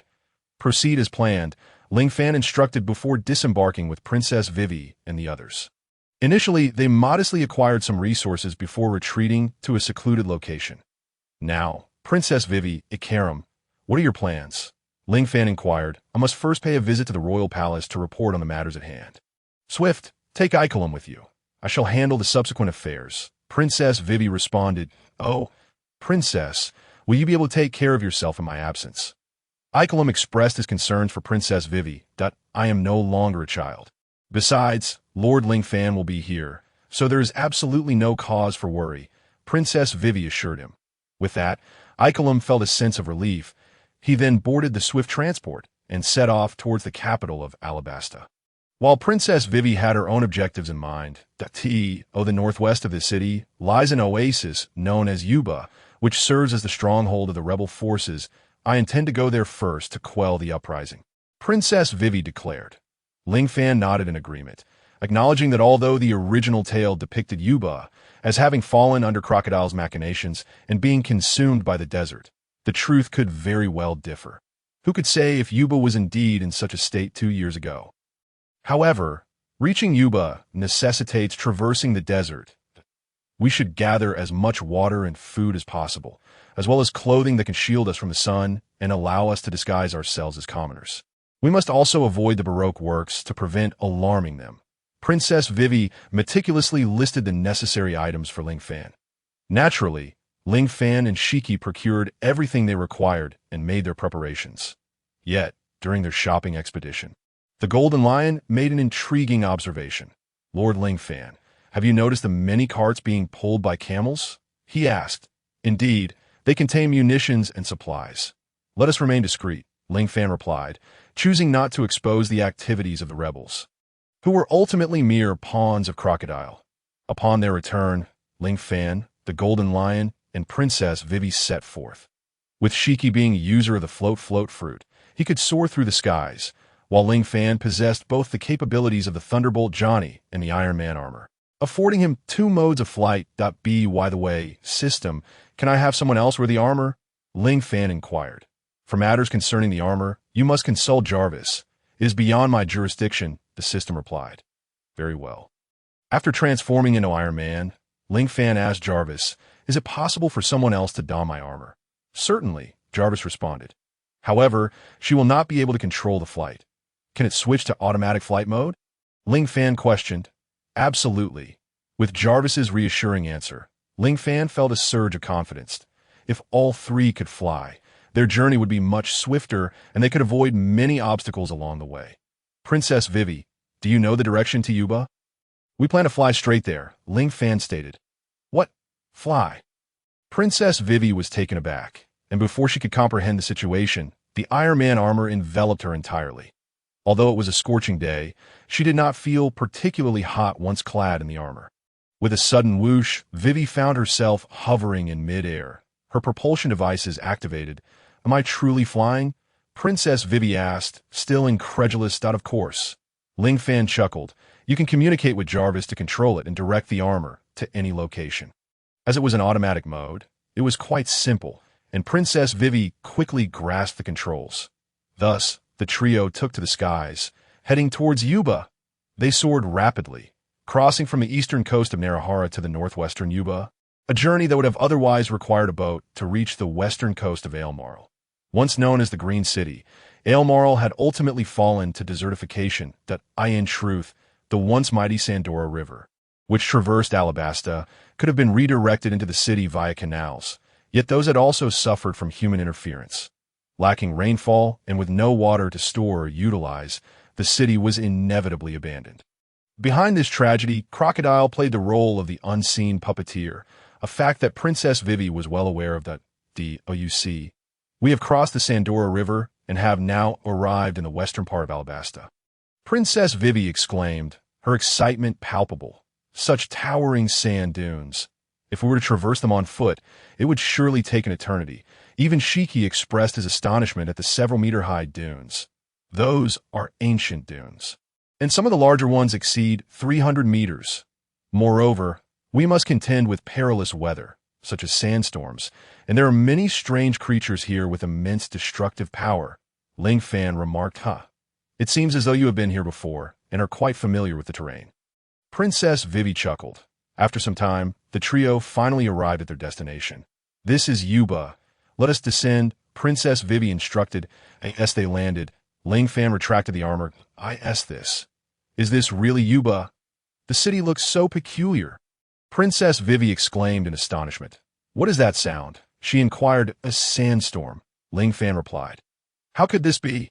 Once the sandstorm subsided, Princess Vivi and Ling Fan ventured into the city, exploring their surroundings, only to discover that Yuba, much like Aelmarl, had succumbed to desertification.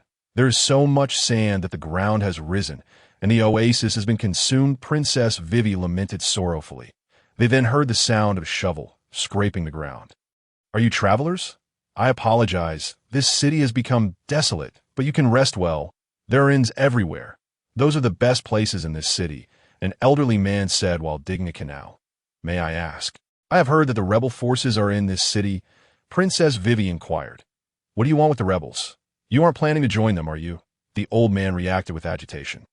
"Those fools have long since left this city. The sandstorm has just struck, but this has been an ongoing issue. Ever since 3 years ago, when prolonged exposure to the sun caused the sands to wither, this city has frequently been besieged by sandstorms. Little by little, it has been consumed, and the once thriving oasis has transformed into this desolation. Resources can no longer circulate, and due to the inability to sustain a prolonged conflict, the rebels have relocated their base to Kateria. Kateria? Shiki glanced at Vivi. That is a city near Narahara, Vivi stated. Indeed, as we suspected, a significant amount of arms flowed from Narahara, ultimately reaching Kateria. Ling Fan remarked. Vivi, what shall we do next? The Golden Lion inquired. Vivi, you say her name is Vivi? The old man, with tears welling in his eyes, approached Princess Vivi. It is I. Princess Vivi. Do you not recognize me? Indeed, I have lost some weight since then. Your Uncle Dodo, the father of Kusha. Ling Fan recognized the old man's identity, and now he was certain. Vivi, I trust that His Majesty the King would never resort to using dance powder. Such rebellion is utterly foolish. Those foolish boys. I believe in His Majesty the King, and most of the citizens do as well. That I have tried to persuade them repeatedly, but to no avail. That I still could not prevent the rebellion. Their strength is nearly depleted, and they should soon meet their end in the next assault. They have been driven to the brink, and are prepared to fight to the death. That I implore you. Vivi, quickly stop those foolish boys. Do not worry. I will certainly put an end to the rebellion, Vivi assured him. Thank you, Uncle Dodo said tearfully. Rest assured, this nation has my protection. The puppeteer will surely pay the price. Ling Fan reassured as he patted Dodo's shoulder. And who is this? Dodo inquired. This is my friend, a most formidable individual. Ling Fan smiled faintly and said, Thank you for your kind words, Princess Vivi. That I promise to protect you. Uncle Doochuo, may I ask if you are excavating a riverbed? Ling Fan inquired. Indeed, by creating a riverbed to channel the waters of the St. Dora River into the city. There is still hope? Uncle Doochuo replied. Ling Fan nodded and approached. The onlookers were unaware of Ling Fan's intentions. That moment, Ling Fan extended his hand towards the east, where the St. Dora River naturally lay at the horizon. Jarvis, adjust the angle and release the energy beam. 3, 2, 1. Launch. Ling Fan unleashed a powerful energy beam, causing the sand beneath to erupt instantaneously. Lord Golden Lion, please lend a hand. You must know what I intend to do, Ling Fan implied, and the Golden Lion understood perfectly. I see. You wish to save the city of Yuba, he exclaimed, placing both hands on the ground and shouting. Lion's might, rise. With this, the Golden Lion lifted the ground, and the surface returned to its normal height. Thanks to Ling Fan's energy beam and the Golden Lion's upheaval of the earth, the initial form of the canal was successfully constructed. Uncle Doochuo, once the rebellion and the mastermind are dealt with, assistance will surely arrive to help revive Yuba, Ling Fan stated, his tone radiating an unwavering confidence, a realm of assurance that most could never hope to attain. Think, with just a wave of your hand. You have created the riverbed. Princess Vivi exclaimed. I am immensely grateful. Uncle Doochuo was moved to tears, as Ling Fan's actions equated to half the revival of Yuba. By the way, since the ground has sunk, the moist earth will be easier to excavate. Uncle Doochuo, you should find it quite easy to dig a well for drinking water, Ling Fan added. With water comes hope? Lord Ling Fan, Lord Shurji, thank you. Princess Vivi's eyes sparkled with tears as she looked at Ling Fan with a newfound admiration. I merely made a promise. Do not forget my 3 conditions. Ling Fan waved his hand dismissively. In comparison to your conditions, what you have done is far more arduous. Princess Vivi reiterated her gratitude to Ling Fan. Well then, let us save the thanks for after I have defeated Crocodile, Ling Fan replied, and then asked, since the rebel army is in Caturlia, shall we head north to the Rainland, east to Caturlia, or to the capital of Alabasta, Alyabarna? Princess Vivi produced a map and pointed to the Rainland, saying, Crocodile's location, the Rain Feast, is just a day's journey north. If we fly, we should arrive in a few hours. Then let us go to the Rainland. After all, our ultimate enemy is still Crocodile. Once we eliminate him, we need not worry about the rebel army any longer, Ling Fan declared. Indeed, the mastermind behind all is Crocodile. Vivi affirmed that in that case, we shall depart. Uncle Docho bid farewell, and Ling Fan, Vivi, and the others waved goodbye before taking to the skies once more. The trio soared northward, and it must be said that flying was entirely different from walking. They soon reached the Rainland from Yuba. Upon landing, they concealed themselves, as the name suggests. The Rainland was abundant in water, so they first visited a tavern to quench their thirst before locating the pyramid-shaped structure with a crocodile-headed rooftop. That place is the casino run by Crocodile. The Rain Feast, Princess Vivi pointed out that that's so. Crocodile is there. Ling Fan and the Golden Lion exchanged glances, preparing to enter, when suddenly a group of people blocked their path. "Ah, so you are here," Ling Fan, puzzled, asked. "Who are you? I do not recognize you." "These people are Crocodile subordinates. The Million Elder," Vivi warned. It was evident that their target was Princess Vivi. "Oh, they are foes. There's no need to hold back." "Shurji, can you handle them?" Ling Fan glanced at the Golden Lion. "A trivial matter. Lion's 1,000 cuts." The Golden Lion did not use his fruit ability, but swiftly dispatched the wave of enemies with his swordsmanship. "These opponents are quite weak," Shurji remarked candidly. "The entrance to the Rain Feast is at the center of the lake. Let's hurry inside," Princess Vivi urged. "Let us go." The trio strode confidently into the Rain Feast. The Rain Feast was a genuine casino, bustling with patrons, slot machines, poker, and dice games. "Vivi, shall we play a few rounds?" Ling Fan suggested. "But aren't we supposed to find Crocodile?" Vivi questioned, puzzled. "If we deplete the casino's funds, Crocodile will have no choice but to show himself," Ling Fan explained. "I see." Vivi nodded. "Do you have confidence in winning all the casino's money?" "Of course," Ling Fan affirmed with confidence. "Lord Shurji, your float fruit allows you to control the gravity of anything you touch. So you should be guaranteed victory with the dice, right?" Ling Fan smiled. "That I understand your meaning." The Golden Lion chuckled, exchanging his berries for chips, then moved to another table to win. "Let's try the roulette." Ling Fan led Vivi to the roulette table that moment. The wheel began to spin around its axis, and the dealer tossed a white ball onto the wheel, where it instantly began to whirl. Many surrounding patrons began placing their bets, as Ling Fan calmly wagered all his chips on the red 16. "Sir, are you certain you want to bet all your chips on red 16? The dealer asked, somewhat astonished. "Indeed. All in," Ling Fan replied confidently. He had wagered approximately 100 million berries. While that may not sound like much, one must remember this was in Alabasta, in the first half of the Grand Line. Few pirates possessed more than 100 million aside from Crocodile himself. Not many would have such wealth at this moment. Everyone was both astonished and disdainful, shocked by the 100 million berry bet, while dismissing Ling Fan as someone incapable of playing roulette. Most people would place multiple bets, yet Ling Fan had staked all his chips in one go.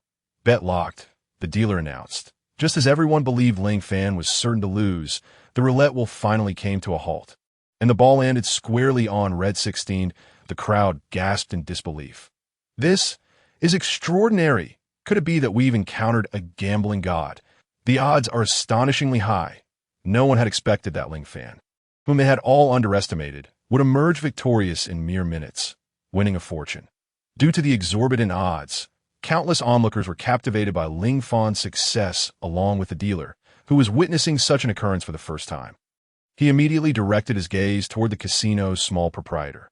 The overseer of the casino was, of course, not Crocodile, but an elderly man. "What?" The old man overseeing the casino was initially taken aback, but soon smiled, saying, "There is no need for panic. We can afford to pay this amount." He then clapped his hands, and an abundance of chips was promptly delivered to Ling Fan. "Very impressive. It seems your casino can indeed sustain a loss."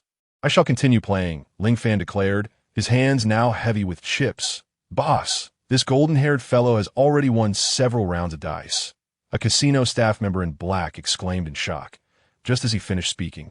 The old man, who had initially been unconcerned, grew tense upon seeing the mound of chips Ling Fan had amassed. "What?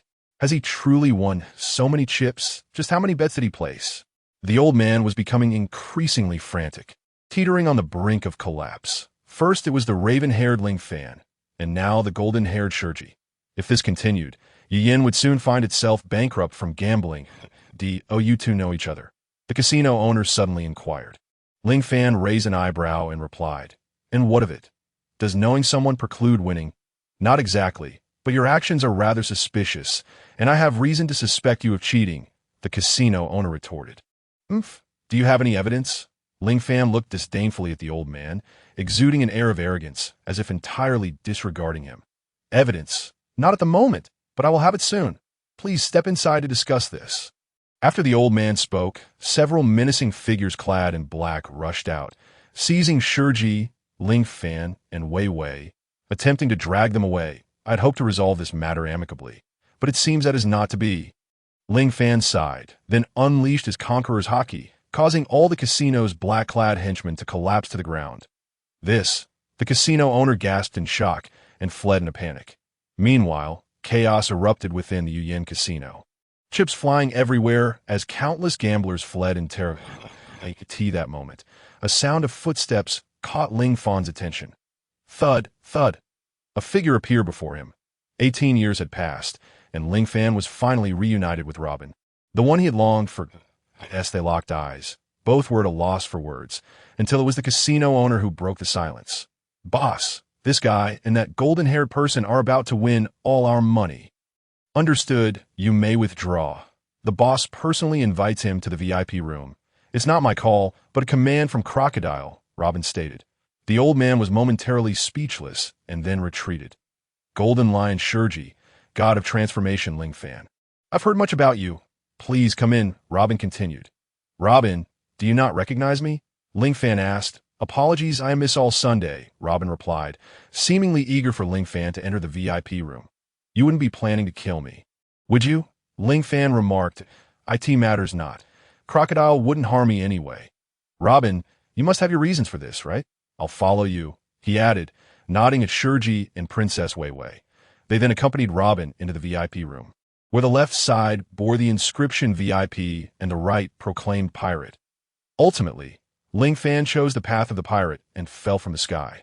However, he was well aware that this was a trap, and had thus prepared in advance, providing Wei Wei with Iron Man's armor. The trio landed safely, unharmed, but a sturdy barrier had securely locked them in, yet Ling Fan felt nothing but contempt. His Wolverine claws could effortlessly tear through even a pure sea prism stone prison, let alone this barrier infused with its essence. Ling Fan surveyed his surroundings, spotting an office desk and chair, for which a voice emerged that I never expected to meet a legend from the seas. How fortunate I am. I thought capturing you would require great effort, yet here you are so easily ensnared. The chair turned to reveal a man with a meticulously combed hairstyle, a scar resembling a seam beneath his eye, an earring dangling from his right ear, and a face that exuded the treachery of a pirate. He was clad in a long robe, exuding an air of arrogance. Crocodile, Princess Wei Wei exclaimed, her voice filled with palpable hatred. Golden Lion Shiji, a legend of the sea. I presume this is the god of transformation Ling Fan? Crocodile queried, a fellow warlord. I wonder what brings you to Alabasta. Naturally, to assist Princess Wei Wei in thwarting your nefarious plans. Ling Fan replied coolly, that won't be easy.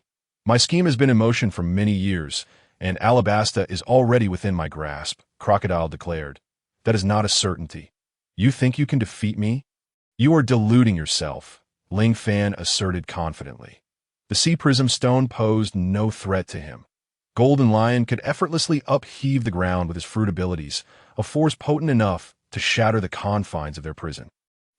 If that's the case, we have nothing more to discuss. I'm certain the world government and the Navy will be quite pleased when I deliver you to them. Crocodile was well aware of the enmity between Ling Fan and the world government and Navy. Ling Fan couldn't help but laugh. Crocodile, who do you think you are? You believe such pitiful means can contain me. Transform. Ling Fan unleashed his adamantium claws, crossing them, and with a resounding clang, the sea prism stone bars were ripped asunder. You couldn't even contain me and impel down? Not with you.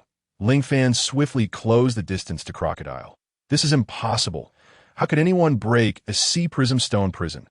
Crocodile, who had once felt invincible, now found himself in a state of disarray. In a moment of desperation, Ling Fan's claws pierced Crocodile's body, but in his haste he had not coated them with haki, allowing Crocodile to escape by turning into sand. Die. Crocodile unleashed his poison hook towards Ling Fan, who swiftly countered, his metallic claws snapping shut and completely ensnaring the poison hook. Impossible! Crocodile was aghast. He had never anticipated that Ling Fan could tear through a sea prism stone prison, nor that Ling Fan would dare to confront him directly. However, Crocodile remained undeterred. As a Logia user, he could evade all attacks through elementalization, including Ling Fan's. Yet he was oblivious to the fact that in the new world, Haki existed, and Ling Fan had mastered it. Kid, it seems your former bounty of 2 billion is not mere bluster. Crocodile remarked that a name may precede a person, but without strength, one would have long since been eliminated. Ling Fan countered. Crocodile, you are no match for me. With a gentle push, Ling Fan sent Crocodile staggering back. Such formidable strength. It seems today we'll undoubtedly see a fierce battle. Crocodile's eyes narrowed in determination. He then slammed his unharmed hand onto the ground and declared, "Erosion cycle." Instantly, the ground appeared to corrode, cracking and turning the surrounding rocks to sand, a testament to Crocodile's might.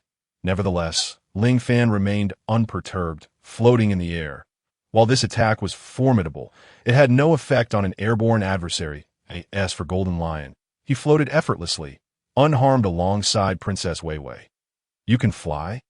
Crocodile furrowed his brow.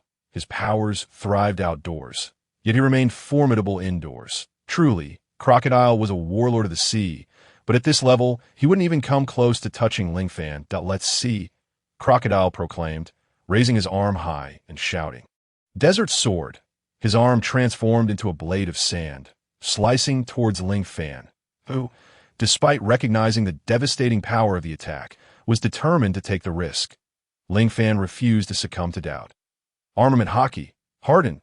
Ling Fan transformed himself into a demonic mode, not only refraining from retreating, but instead advancing towards Crocodile, inviting his strike. This audacious maneuver left the onlookers utterly astonished, with only the Golden Lion smiling silently, having witnessed Ling Fan's evolution over the past 18 years. Fully aware of the strength he relied upon, with a fusion of Wolverine and Deadpool within him, Ling Fan was virtually immortal. Even an onslaught from a nuclear bomb would fail to incapacitate him, let alone the current slash. Furthermore, his mastery of armament Haki had reached an extraordinary level over these 18 years, allowing him to attempt to counter even the strikes of Hawkeye. Fool. Naive. Crocodile scoffed as his attack landed on Ling Fan. Bang! A resounding crash echoed as the strike connected with Ling Fan, yet his body remained unscathed. What? Crocodile's eyes widened in disbelief, unable to fathom such an outcome. His desert sword was razor-sharp, capable of slicing through sand. So how could it fail against a mere human? The god of change, could it truly be this sinister? I refuse to believe it. Allow me to demonstrate once more. Unyielding in his disbelief, Crocodile raised his weapon high, transforming both hands into blades of sand and lunging at Ling Fan. Another attempt? You have guts. Ling Fan's eyes sparkled, and a remarkable transformation enveloped him, his aura shifting dramatically as he exuded the essence of a king. An overwhelming pressure surged forth, enveloping Crocodile. It was evident that Ling Fan had unleashed his Conqueror's Haki. Crocodile, recognizing the power of Conqueror's Haki, could not help but exclaim, to possess the qualities of a king. This level of Conqueror's Haki is truly unprecedented. But do you think you can thwart my attack merely with that? Despite the impact on him, Crocodile managed to unleash his attack, Desert Diamond Sword. Crocodile bellowed, launching an assault even more formidable than before. This moment, Ling Fan chose not to remain passive. It was not fear of Crocodile, but a desire to transform defense into offense, in addition to my Conqueror's Haki. I also wield armament Haki. As the words left his mouth, he drew a shield from behind him. This shield was none other than Captain America's vibranium shield, capable of fully absorbing Crocodile's attack. What shield is this? How can it withstand even my best strike? Crocodile found himself at a loss, as the Desert Diamond Sword was among his top 3 most powerful techniques. This shield, like my claws, is forged from the hardest metal in this world. Even sea prism stone pales in comparison. When combined with my armament Haki, my defense becomes the strongest shield, and my offense becomes the mightiest spear. Do you understand, Crocodile? You are not my match. Relying solely on your fruit abilities is akin to my dependence on these peculiar powers, yet the essence of strength lies within oneself. Ling Fan expressed this sentiment with a hint of reflection. I have no interest in your lectures. The earth shall split. Crocodile, a man of sheer will, slammed his hand into the ground, causing the earth to crack and surrounding structures to lose moisture, transforming into sand and dust. However, Ling Fan and his companions ascended once more. Crocodile's attack had proven ineffective yet again. My apologies, Crocodile. But as I mentioned, your attacks hold no sway over me, Ling Fan stated coolly. Impossible. I am a master of the natural elements. Crocodile then transformed into a swirling mass of sand, launching an assault towards Ling Fan in the air. Armament Haki. Manifest. Ling Fan, now capable of projecting his armament Haki like Barrett, enveloped his entire body and solidified it into various forms. Thanks to his observation Haki, Crocodile's strike was easily evaded, and instead, multiple arms of armament Haki ensnared him. Are you not aware? The wielder of armament Haki can indeed touch those with natural powers. As Ling Fan finished speaking, he unleashed a rapid flurry of punches upon Crocodile. Though Ling Fan's attacks lacked the grandeur of names, their power was unparalleled. In mere seconds, Crocodile was sent flying like a cannonball. Crocodile, you have lost, Ling Fan declared, gazing down at him. You. Crocodile spat blood, never having encountered such a bizarre adversary capable of countering all attacks. With 3 forms of Haki at his disposal, the Sand Crocodile, is it? Now that you recognize this is the god of change, Ling Fan, you should also know that the Red Count, Barrett, and I, the Golden Lion, are all subordinates of this individual. The Golden Lion remarked that we willingly serve under Lord Ling Fan. Ling Fan's reluctance to kill Crocodile was purposeful, a notion understood by the Golden Lion. Humph. You think I'll join you? Dream on. Crocodile, resolute in his objectives, would not surrender. Crocodile, do you still wish to wreak havoc upon my nation? Princess Vivi glared at the instigator, wishing nothing more than to tear him apart. Is that you, Miss Wednesday? Or should I call you Princess Vivi? Crocodile smirked coldly, even if you manage to halt me. The rebel army and the royal forces are prepared for a decisive battle. War is inevitable, and even I cannot prevent it. What will you do then? What can you do? Crocodile spoke with audacious confidence. You appear quite self-assured. I assume many members of Baroque Works are involved in this rebellion. Billionaires and millionaires conspiring together, stirring discord, while you reap the benefits and acquire news of the king of the underworld. Ling Fan articulated, revealing Crocodile's intentions. If Ling Fan's strength had initially astonished Crocodile, the mention of the king of the underworld left him even more flabbergasted. The Golden Lion and Princess Vivi were equally taken aback. The king of the underworld? What is that? Why does our nation possess such knowledge? Princess Vivi questioned, bewildered. One of the 3 ancient weapons. The king of the underworld is one of them, capable of effortlessly annihilating a nation. The Golden Lion succinctly explained. Kid, how do you know the king of the underworld? It seems you possess considerable knowledge. Speak, and I may consider an alliance with you. Crocodile proposed. You truly misunderstand the situation? It is not I who seeks your alliance. Rather, you must surrender to ensure your own survival. My well-being is of no consequence. Alabasta should be on the verge of conflict by now. You may waste time on me. But the longer you delay, the more lives will be lost. Crocodile maintained his audacious demeanor. Humph. I will protect Alabasta. You shall not wreak havoc. With that, Ling Fan delivered a swift strike, rendering Crocodile unconscious. Shiki, take him along with Robin and the agents of Baroque Works. They must be heading to Alyabarna, but we must exert every effort to prevent the 2 factions from clashing. Ling Fan had surmised Crocodile's plan. The Sand Crocodile was stalling them while the Baroque Works executed their scheme, achieving Crocodile's objectives. However, Crocodile had never anticipated that he would fall to Ling Fan, having never faced it before. Now, in their first encounter, he comprehended Ling Fan's formidable prowess. It is time to depart, to leave the rain-soaked land. We shall head west, cross the Santora River, and then slightly southeast to reach the royal city of Alyabarna in Alabasta. Under Ling Fan's guidance, Princess Vivi and the Golden Lion flew through the skies, carrying the unconscious Crocodile, determined to traverse the Santora River and reach Alabasta's capital, Alyabarna. Had they chosen to walk, the journey would have taken an indeterminate amount of time. However, by flying, They arrived over Alyabarna in just a few hours. Ling Fan and his companions beheld the multitude of rebels and royal forces below. How shall we stop them? The Golden Lion Shurji inquired, not out of a lack of alternatives, but rather from uncertainty regarding the methods that Ling Fan and his companions intended to employ.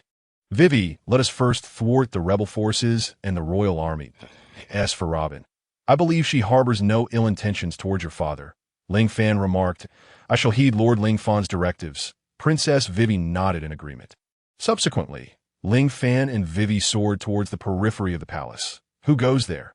The royal soldiers, upon spotting the duo, inquired with evident tension. Is that Princess Vivi? Truly, it is Princess Vivi. The guards quickly recognized her, for her light blue hair was unmistakable. Do not worry. I will organize the rebel forces. I will put a stop to Kosha, declared Princess Vivi, determined to prevent the actions of her childhood friend Kosha, the leader of the rebellion and the offspring of Uncle Dyer. Lord Ling Fan, may I utilize the power of your mech? I wish to contribute in any way I can, Princess Vivi expressed earnestly. Ling Fan nodded. Very well. It seems you have become acquainted with the basic operations of the mech along the way. I shall lend it to you.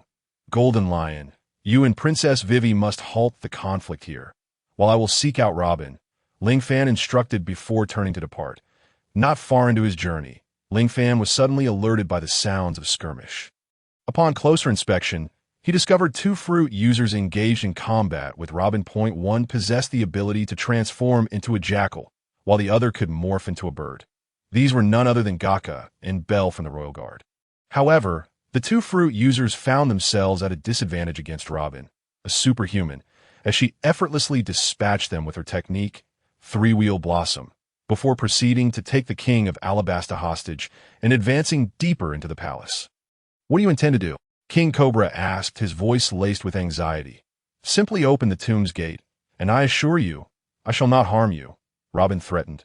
This is our king's tomb. There is no other place. Cobra deceitfully asserted, attempting to mislead Robin. Yet, Robin was not easily deceived. Her objective was the historical text. Do not attempt to fool me. The longer you stall, the more devastating the conflict between the royal army and the rebels will become. When Crocodile returns, he will slaughter you, your subordinates, and all your citizens, Robin warned, invoking Crocodile's name to intimidate Cobra. Cobra, feeling helpless, thought, if my life is to be taken, so be it. However, threatening the lives of his subjects struck a chord. As a king, he was particularly sensitive to such tactics. I will take you there, but you must promise not to harm my subjects. Cobra negotiated. Of course, my goal is not to inflict harm upon you.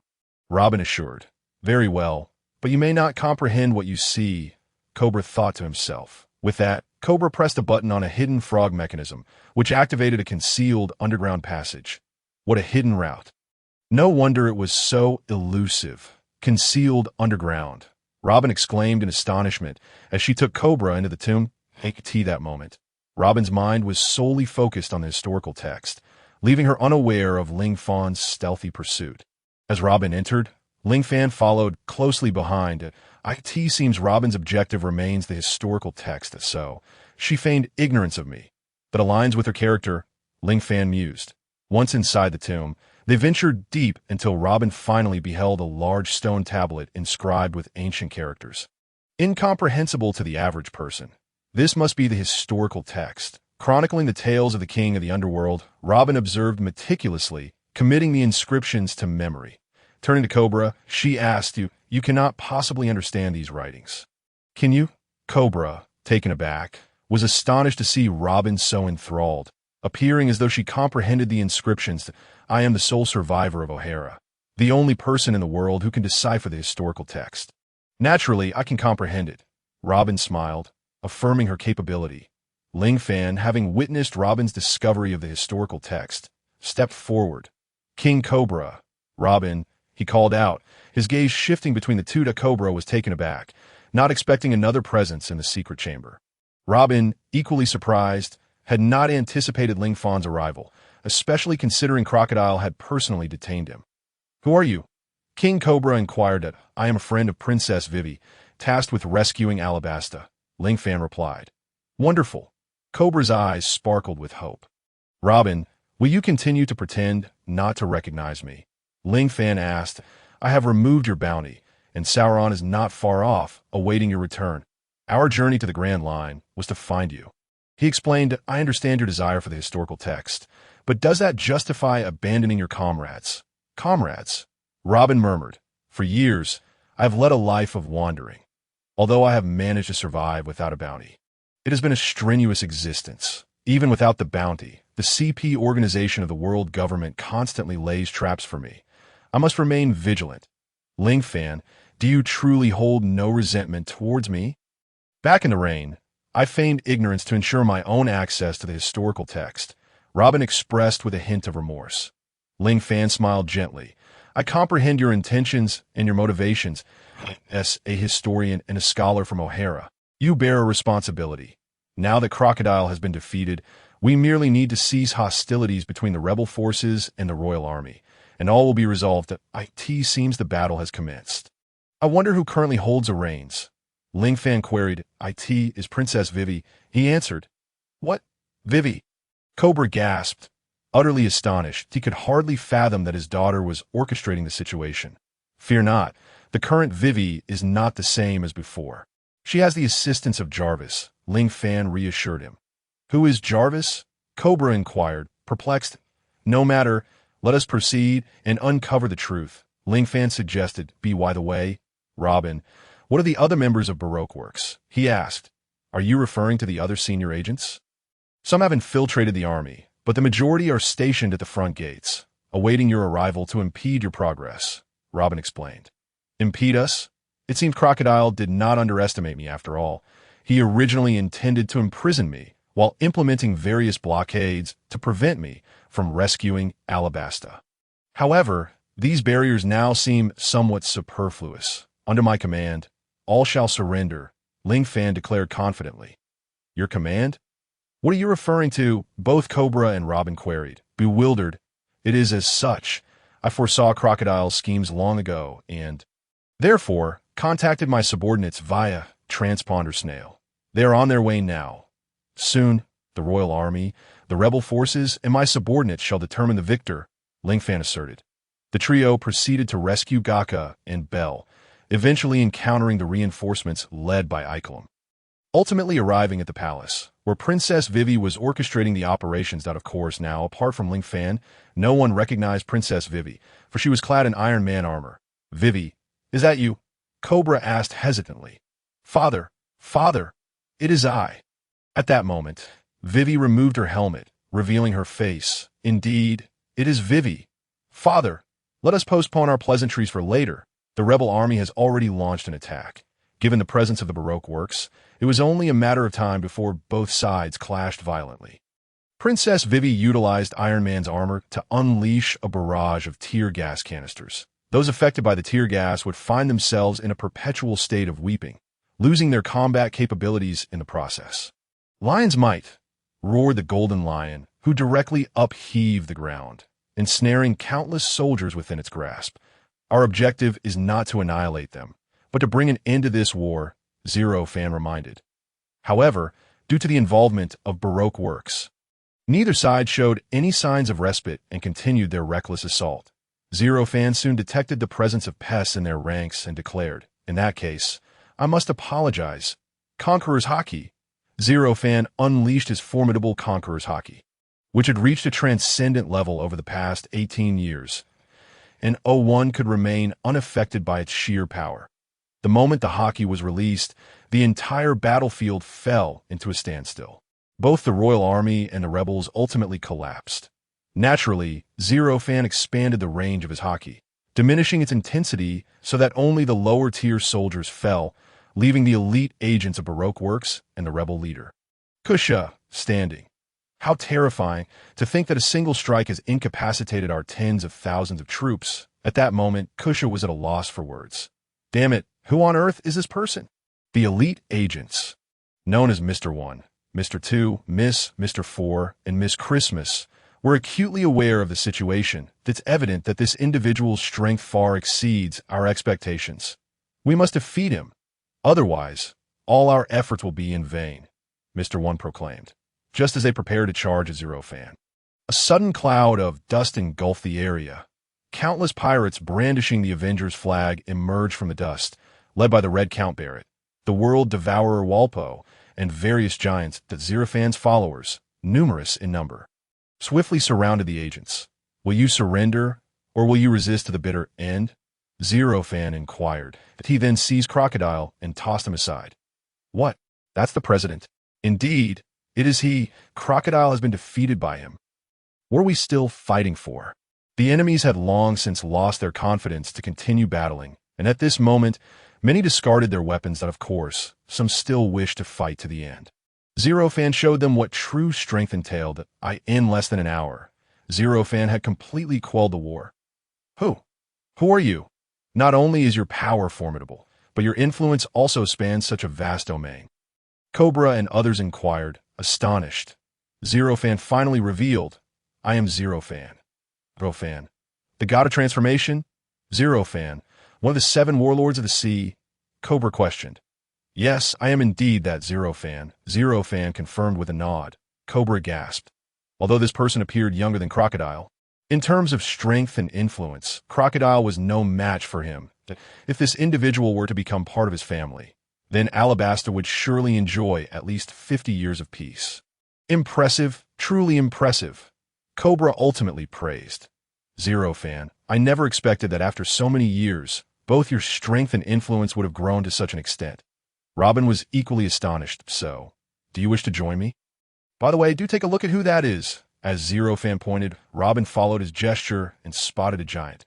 Robin instantly recognized the visitor. Trey, Robin, at last, I've found you. The trio of Robin, Saul, and Zerafan reunited once more. It was astonishing how swiftly time had passed. 18 years had flown by, and it had now been 8 years since their last meeting. The three exchanged cordialities as Crocodile and his associates began to regain consciousness. It seems all plans have been shattered. Zerafan, you truly are formidable, Crocodile remarked with a faint smile, gazing at Zerafan.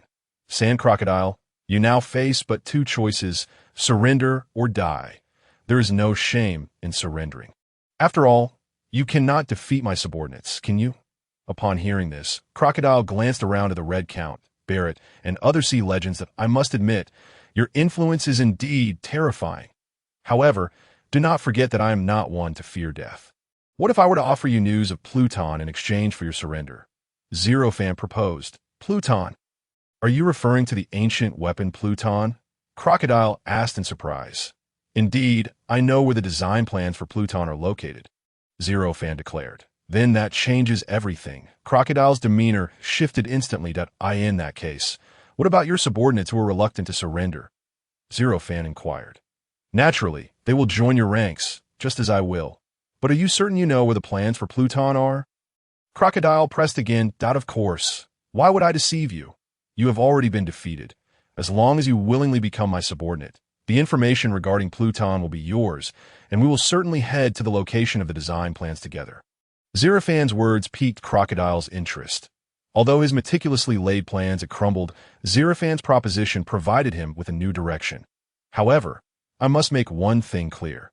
You must be willing to serve as my subordinate.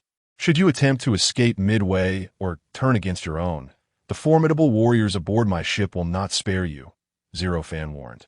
Understood. I get it, Crocodile nodded, though Zerafan sensed that Crocodile had not entirely relinquished his ulterior motives. From now on, all of you will serve under Zerafan's Avengers Alliance, and I shall join as well, Crocodile stated impassively. With this, not only did Crocodile join, but also the elite agents of Baroque Works, along with countless rebels and various others, all pledged their allegiance to Zerafan. Upon realizing that this was merely a scheme devised by Crocodile, Kusha felt deeply ashamed and personally apologized to Cobra. Subsequently, Kusha disbanded a significant portion of the rebel forces, with many choosing to join Zerafan for a better life. After spending a week in Alabasta, Zerafan utilized this time to reorganize his forces. Although their combat capabilities did not significantly improve, the newly joined members were able to integrate seamlessly. Zerafan then established a new system for the Alliance, personally training his subordinates over the course of a week, shaping them into a formidable unit. One day, with clouds dotting the sky, Zero Fan donned Iron Man's armor and soared into the air. J.A.R.V.I.S. Is today's weather suitable for artificial rain? It is indeed suitable. Are you certain you wish to proceed with artificial rain? J.A.R.V. inquired. Absolutely, Zero Fan affirmed. Soon, the long drought Alabasta was graced with rain, filling every heart with hope. Afterward, Zero Fan, Vivi, and Cobra spent another week excavating the Yuba and the Sandora River canals. Successfully revitalizing Yuba, Alabasta basked in happiness and peace, with no one willing to rebel any longer. Zero Fan subsequently presented his previous request that on behalf of Robin, I apologize. One of my conditions is to access the royal tomb to view the historical records. Robin complied, thus fulfilling the first condition. The second condition is to establish a branch of our Avengers Alliance in Alabasta. This will serve both to protect Alabasta and to provide a strategic base for our influence. The contributions of Ling Fan are truly immense, and naturally, Cobra consented to Ling Fan's requests. Ling Fan established Alabasta as a significant stronghold, transporting a considerable amount of supplies to the previously traversed Magnetic Drum Island, Little Garden, and Whiskey Peak, thereby establishing a supply line connecting Alabasta. Should any pirates traverse this route, it would be relatively easier for them to join Ling Fan's ranks. Finally, having prepared sufficiently, and with peace restored in Alabasta, Ling Fan intended to bid farewell to Cobra, Vivi, and the others on this day. Cobra stopped Ling Fan and inquired, Lord Ling Fan, what do you think of Vivi? Ling Fan, momentarily taken aback by Cobra's meaning, replied, she's quite good. Feeling a bit awkward, Cobra continued, would you be willing to marry Vivi? Ling Fan nearly sputtered his tea in surprise. It turned out that Cobra's intention was this. Princess Vivi, isn't she quite a bit younger than me? I'm already in my 20s.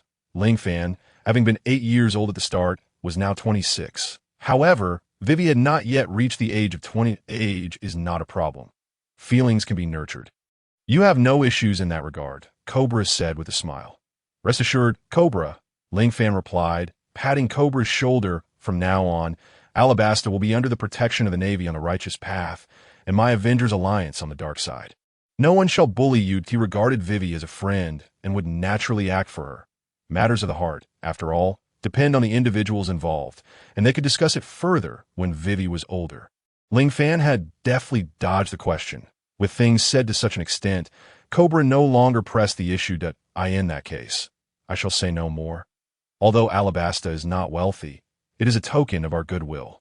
Cobra then presented Ling Fan with a substantial amount of resources.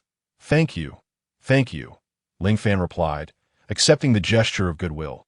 During his time in Alabasta, Ling Fan, accompanied by Robin, discovered another piece of historical text hidden within the desert, which took him 2 days to locate, much to Robin's delight. With all matters concluded and preparations complete, Ling Fan and his companions weighed anchor, ready to set sail. Thank you, Lord Ling Fan, Princess Vivi said, her eyes brimming with tears. Without Ling Fan, Crocodile would have long since seized this nation. But you have one condition, Ikelim interjected. Live well, strive to thrive, Ling Fan proclaimed with fervor. Subsequently, the people of Alabasta expressed their heartfelt gratitude to Ling Fan. Eventually, Ling Fan's fleet resumed its voyage. Departing from Alabasta, days passed as Ling Fan and Sauron shared tales of the past 18 years with Robin, who reciprocated by recounting her own experiences. Ling Fan felt a pang of sorrow as he listened. Thanks to his negotiations with the world government, Robin was not under a bounty. Although life had improved significantly, she still needed to remain vigilant, for while there were no Navy forces or citizens, the CP group had set its sights on her. Robin, I am here for you. I won't allow anyone to bully you, Ling Fan assured her. Robin replied, her cheeks slightly flushed as she nodded. Ling Fan meant a great deal to her, not just as a companion, but as family. Dozens of warships advanced in an orderly fashion across the sea, each flying a pirate flag inscribed with the word Avengers. Should anyone behold this emblem, they would undoubtedly feel a chill of fear, for this was the newly emerged pirate crew, known as the Avengers Pirates. The captain of this crew was none other than Ling Fan, one of the 7 warlords of the sea, often referred to as the God of Transformation. Some claimed Ling Fan to be the strongest among the warlords, while others suggested he ought not to remain among them but ascend to the ranks of one of the four emperors. However, at this moment, Ling Fan was on the deck of a warship, lending a hand. The weather of the Grand Line is notoriously unpredictable. Just moments ago, the skies were clear and bright, only to be suddenly shrouded in dark clouds, followed by thunder and hail the size of fists.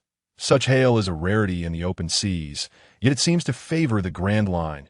Thud! Thud! Thud! The hail struck the hull of the warship repeatedly. While it did not damage the vessel, the crew found their course gradually veering off target due to the need to evade the hail. Even with a recorded pointer, it proved ineffective in this moment of tempest. Lord Ling Fan, what shall we do? Sauron inquired. Most of these ships were seized from the Navy and should be of decent quality. We can slightly deviate from our target once this dreadful weather passes. We will follow the recorded pointer once more. Ling Fan promptly issued his command. Under Ling Fan's leadership, the fleet navigated the treacherous weather, albeit drifting from their original course. Fortunately, the fleet remained intact, and once Ling Fan resumed the voyage, all ships rallied behind him once again. Wait, where's Robin? Ling Fan counted the ships, but found Robin was conspicuously absent. Just as he had gathered his bearings, he feared they had become separated once more. In a state of urgency, Ling Fan transformed into Iron Man and soared into the sky. J.A.R.V.I.S. Scan the area for Robin's whereabouts, Ling Fan commanded. Scanning complete. Robin is located in the northwest direction. J.A.R.V.I.S. reported. Without hesitation, Ling Fan flew towards the northwest, utilizing radar to track Robin's descent.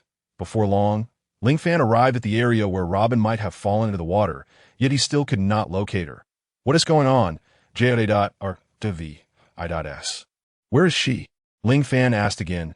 Incoming, J.A.R.V.I.S. warned, as the sea began to churn violently, a massive sea king abruptly leaping from the depths, clearly harboring malice. Scanning revealed that Robin was still alive, but had been swallowed by this shark-like creature. What? Ling Fan exclaimed in fury, addressing the Sea King. Spit Robin out. J.A.R.V.I.S. Use the cutting beam to slice this beast open, Ling Fan commanded, seething with anger. Wait, it appears there's another person in its belly? J.A.R.V.I.S. announced. Just as he spoke, a figure burst forth from the creature's body. The man, gripping Robin with one hand and wielding a massive cross-shaped black sword with the other, had evidently cleaved the ferocious Sea King in two. The blood of the Sea King stained the waters crimson, and shortly thereafter, a wooden raft tumbled from the creature's mouth. The man tossed Robin towards Ling Fan, who expertly caught her without fail. Robin, are you all right? Ling Fan asked anxiously. I'm fine. This gentleman saved me. Robin expressed her gratitude with a glance at her rescuer. Ling Fan turned his gaze towards the remarkable figure before him, dressed in a western hat, wielding a black sword and navigating a small boat meant for one. The man stood as sharp as an eagle. Could it be the world's strongest swordsman, Dracul Mihawk? Ling Fan pondered, uncertain, for so many in this world bore similar attire. However, upon witnessing Mihawk's prowess and the unmistakable gaze in his eyes, Ling Fan realized that this man was indeed one of the 7 warlords of the sea, the world's strongest swordsman. It seems you are familiar with me. If I am not mistaken, you have inadvertently arrived in the doldrums while trying to escape the inclement weather? Mihawk inquired, suggesting their encounter was merely serendipitous. Indeed, we aim to continue our journey through the Grand Line, and the odds of crossing paths with a warlord like you are infinitesimal. It is quite an honor, Ling Fan replied with a slight smile. I believe I recall you. You must be one of the newly appointed warlords. How fortuitous to encounter you in this vast ocean, Mihawk remarked. Mihawk also wore a subtle smile at the corners of his mouth. The vastness of the ocean is boundless. To encounter another soul amidst its endless expanse is a mere 1 in a billion chance. The mere coincidence of 2 warlords crossing paths is indeed astonishing. That I extend my gratitude to you, Brother Hawkeye, for saving my friend Robin. Why not join me on my ship for a hearty drink? Zero Fan directly invited Hawkeye. I have always walked my own path. Are you not afraid that I might strike you down with my black blade? Hawkeye's piercing gaze fixed on Zero Fan. Yet who is Zero Fan? 18 years ago, He had already battled the Vice Admiral of the Navy and felt no fear that, of course. I'm not afraid. If Brother Hawkeye wishes to duel, I shall gladly oblige. However, do we not wish to meet other formidable figures of the sea? Zero Fan inquired. Others? Hawkeye seemed unfamiliar with Zero Fan's associates. Zero Fan casually remarked. One of the warlords, Crocodile, the Red Count, Redfield, and Barrett, the Golden Lion? Surely, you are aware of them? They are all aboard my ship. Upon hearing these names, even Hawkeye revealed a proud smile. How intriguing! It seems the powerful figures of Impel Down have gathered under your banner. To amass such strength, I wonder what level of prowess you possess to inspire such loyalty among these formidable warriors. In the vast ocean, one can only depend on one's own strength. Without formidable power, one cannot command loyalty from subordinates. Hawkeye, once the swordsman aboard the Pirate King's ship, understood this deeply, leading to an intensified curiosity about Zero Fan's capabilities. I find myself increasingly intrigued by you, Hawkeye remarked with a smile. But let us first indulge in some libations. As we drift upon the sea, my thirst has become undeniable. Ha! Welcome! Zero Fan returned Robin to her place, and Hawkeye, wielding his black blade, effortlessly propelled his small boat towards the warship using his sword's aura. Your forces are indeed impressive. I wonder if the four emperors have an army and such a formidable presence. Hawkeye Mihawk stated. It is not the number of soldiers that matters, but their quality. My companions still require training, and the crucible of War. Zero Fan displayed no arrogance, prompting a quiet nod of approval from Mihawk. Zero Fan truly possesses the steadiness of a mountain. He is far from simple. Soon after, Zero Fan extended an invitation to Hawkeye aboard the flagship. The ship's hull was fortified with sea prism stone, ensuring that no sea kings would disturb their gathering. Oh, what a rare guest! I did not expect Mihawk to join our alliance. The speaker was, of course, Barrett, who had once sailed under Roger's banner and was thus quite familiar. Mihawk's pupils narrowed, a sense of danger washing over him, that he swiftly unsheathed his supreme blade, the Black Blade Knight. Blocking with his sword, Barrett enveloped his fist in haki and swung it forward. Knowing Barrett's temperament, Zero Fan did not intervene. However, Barrett's physique was significantly larger than Mihawk's, and while everyone anticipated that Mihawk would be sent flying by a single punch, he merely staggered back a few steps.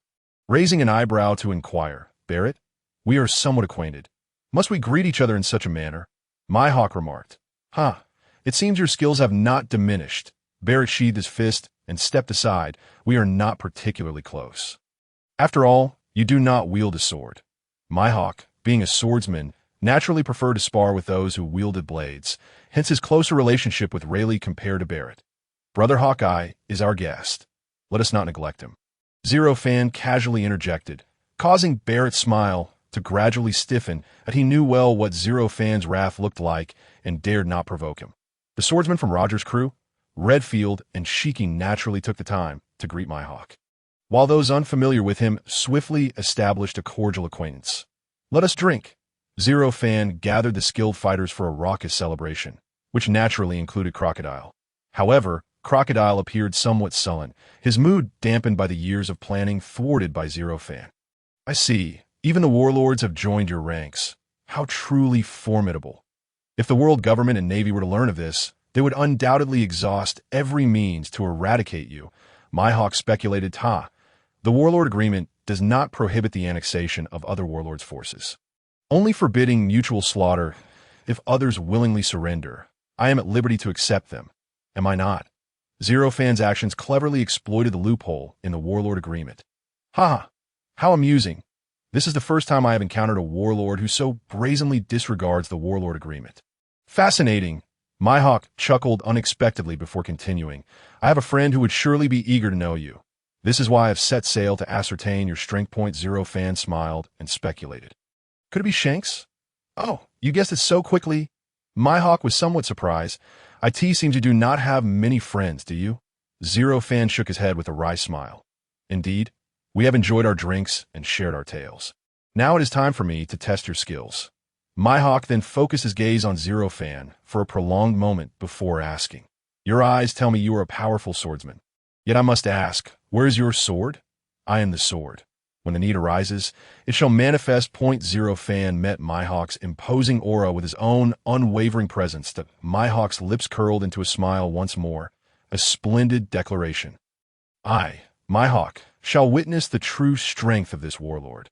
I hope you will not hold back. With that, Mihawk bowed slightly and drew his black blade once more. Then I shall not hold back either. Zero Fan declared calmly. Super transformation. Fusion. Deadpool. In an instant, a familiar white light enveloped Zero Fan, transforming him into Deadpool. However, he did not don the red combat suit. Instead, two blades appeared on his back. Through repeated transformations, Zero Fan had mastered the method of fusing while retaining his form, now able to gain the formidable abilities of the transformed entity without altering his appearance. Two blades in an instant. Quite peculiar. Nevertheless, if it is a battle you seek, let us engage. Mihawk initiated the assault, his black blade slicing through the A.I. first. His speed was moderate, but after a few strokes, a green aura began to coalesce around his blade, significantly accelerating his strikes. Within 3 to 4 seconds, Mihawk's speed reached an astonishing level, and soon after, crescent-shaped sword auras hurtled towards Zero Fan. Whoosh, whoosh, whoosh. As the sword auras approached, Zero Fan would not remain idle. He swiftly drew the two blades from his side, his hands moving rapidly, turning his wrists as he executed Deadpool's signature bullet-dodging swordplay. This technique could not only deflect bullets, but also ward off sword auras. Mihawk's green sword energy was entirely thwarted by Zero Fan's blades, which seemed to be under his control. Zero Fan spun and thrusted, sending the sword aura back towards Mihawk. Well blocked. Mihawk, instead of being angered, felt a surge of joy. He raised his blade high once more and executed a downward strike, as expected of the world's greatest swordsman. This close-range slash unleashed a ferocious attack. Impressive. Zero Fan praised again, at which point black energy enveloped his two blades, contrasting with Mihawk's green aura. In truth, Zero Fan's sword aura harmonized more seamlessly with the Black Blade Knight's essence. Let us see how your swordsmanship measures up, Mihawk exclaimed, launching an attack on Zero Fan with quick strikes, thrusts, slashes, and parries. Zero Fan could only rely on his observation haki to keep pace. Tico demonstrated his sword skills. Zero Fan utilized his techniques to counter Mihawk's every move. The two became increasingly exhilarated as they battled, yet the warship bore the brunt of their clash. That moment, the warship was deserted. As gods clashed, innocent bystanders were inevitably harmed, and the vessel had long been deemed a sacrificial offering by Zero Fan's crew. The ultimate slash, armament haki hardening. Zero Fan enveloped his twin swords with armament haki, subsequently placing himself firmly in front of his opponent. Although he was ultimately sent flying with a loud thud, his body remained unscathed. Neither combatant exhibited the slightest hint of fatigue. Rather, they were thoroughly enjoying the encounter. It was difficult to ascertain how long they had been engaged in battle, but as the warship trembled under the force of their residual energy, Zero Fan finally proposed a suggestion. Eagle Eye, it seems we cannot determine a victor in this manner. As we spar and learn from one another, we have become friends, making it hard to strike at each other. Let us unleash our strongest moves and settle this once and for all. Zero Fan suggested. No problem. But I wonder if your warship can withstand it. Eagle Eye inquired that a mere external object is of little consequence. Let us not ruin the elegance of our duel, Zero Fan replied, feeling compelled to engage. This battle with Eagle Eye had been immensely beneficial for him, and he was eager to witness the strongest swordsmanship of the greatest swordsman. Then let us determine a victor, my brother Zero Fan. I must say, aside from that fellow Shanks, you are the only one who has allowed me such enjoyment, Eagle Eye remarked, a slight smile gracing his lips as he swung his black blade. Night, swish! The black blade emitted a sound akin to slicing through the air. With each strike, the blade gained speed. After executing 18 swift slashes, the dark blade was enveloped in a vibrant green glow, indicating that Eagle Eye had fully charged his most powerful strike. That I shall join you, Zero Fan declared, drawing his twin katanas and positioning them at his sides, their blades gleaming under the sunlight, exuding an aura of cold menace. Here we go. Eagle Eye finally swung Knight, unleashing an uncountable number of sword energies towards Zero Fan. The force of the slashes, intermingled with the sword energies, was overwhelming. Nearly obliterating the entire warship. Zero Fan was equally relentless, his twin blades slicing through the air as he shouted, "Double/wave."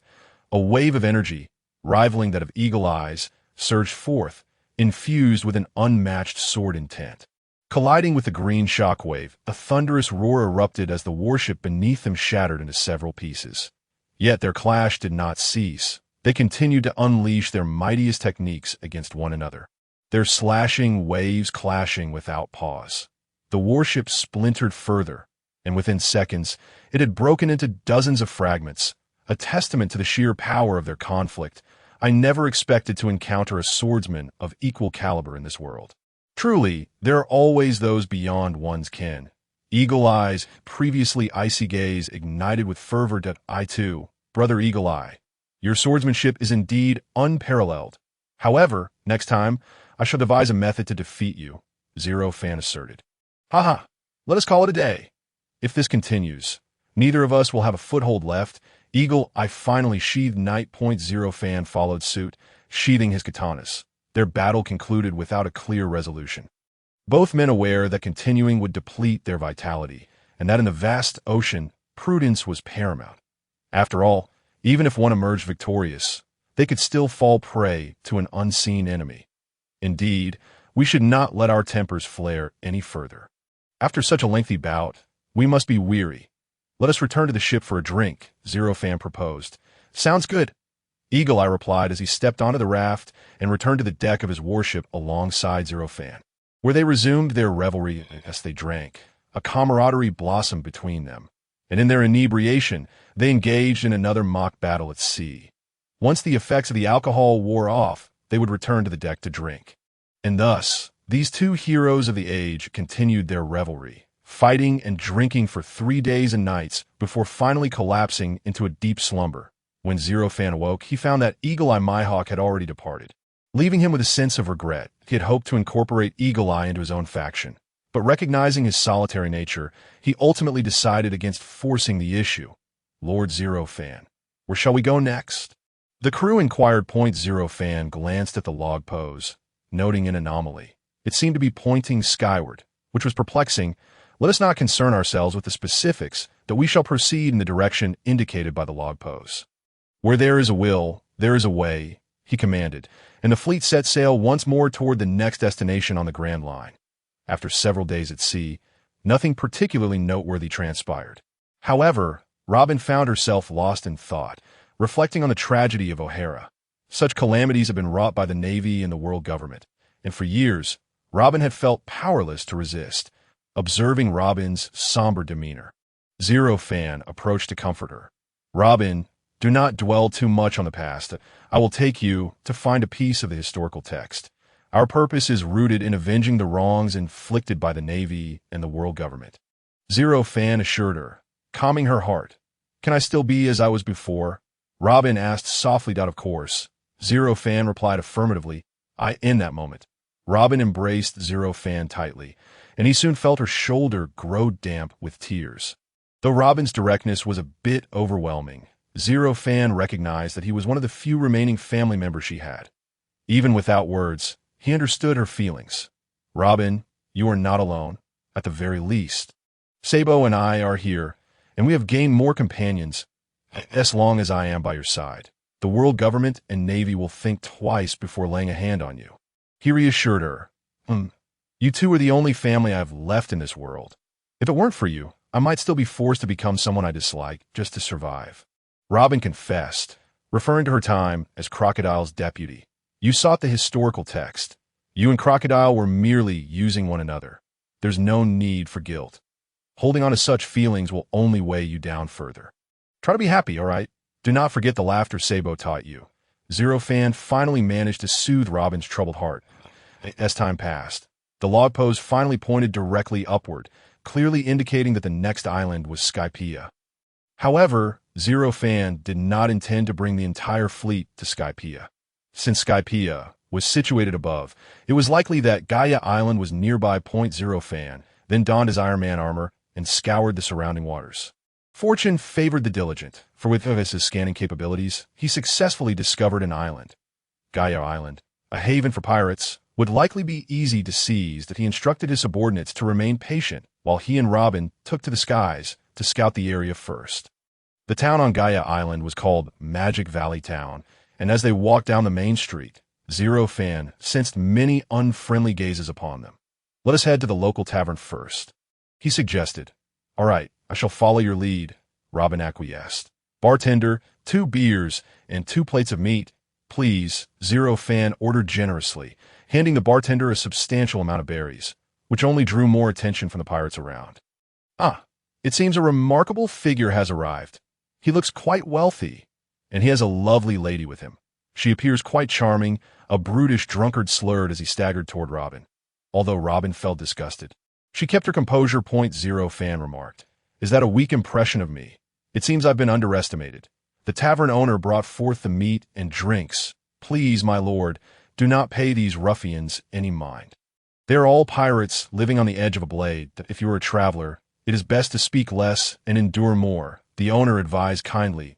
"I am not one to bicker with pirates of little renown." Zero Fan replied dismissively. Ling Fan paid little heed to the matter at hand. After sharing a drink with Robin, he began to indulge in his meal. Although Ling Fan disregarded the menacing pirates, they perceived him as an easy target and gradually approached him. "Hey, haven't you heard our words? Our captain wishes to invite the lovely lady by your side for a few drinks. Indeed, those who are wise should mind their own business." The pirates once again placed their hands on Ling Fan's shoulder, their intentions unmistakably threatening. Ling Fan shook his head and replied, "I truly wish to avoid conflict, but if you insist on courting disaster, then I am left with no choice. Haha. Did you hear that? He dares to say we are courting death. What a joke. In Magic Valley Town, we hold the reins." One of the pirates was the first to strike, aiming to eliminate Ling Fan with his firearm. "In that case, Robin, I shall take action. Please hold on a moment." Ling Fan snapped his fingers, and with a resounding crack, everyone seemed to freeze in place. Indeed, Ling Fan had harnessed the power of Quicksilver, allowing him to traverse at supersonic speed among the pirates. His actions were simple. He utilized his strength to send all the pirates flying out. Once the task was completed, Ling Fan returned to his original position, resuming his feast of meat and drink. Thud! Thud! Thud! All the pirates were effortlessly cast out by Ling Fan.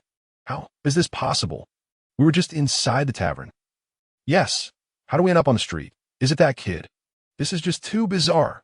Run. Only that guy can deal with him." All the pirates fled in a frenzy, leaving only 3 individuals in the tavern. Ling Fan, Robin, and the tavern owner. "So, he's a master," I stand corrected, the tavern owner said politely. "However, please exercise caution.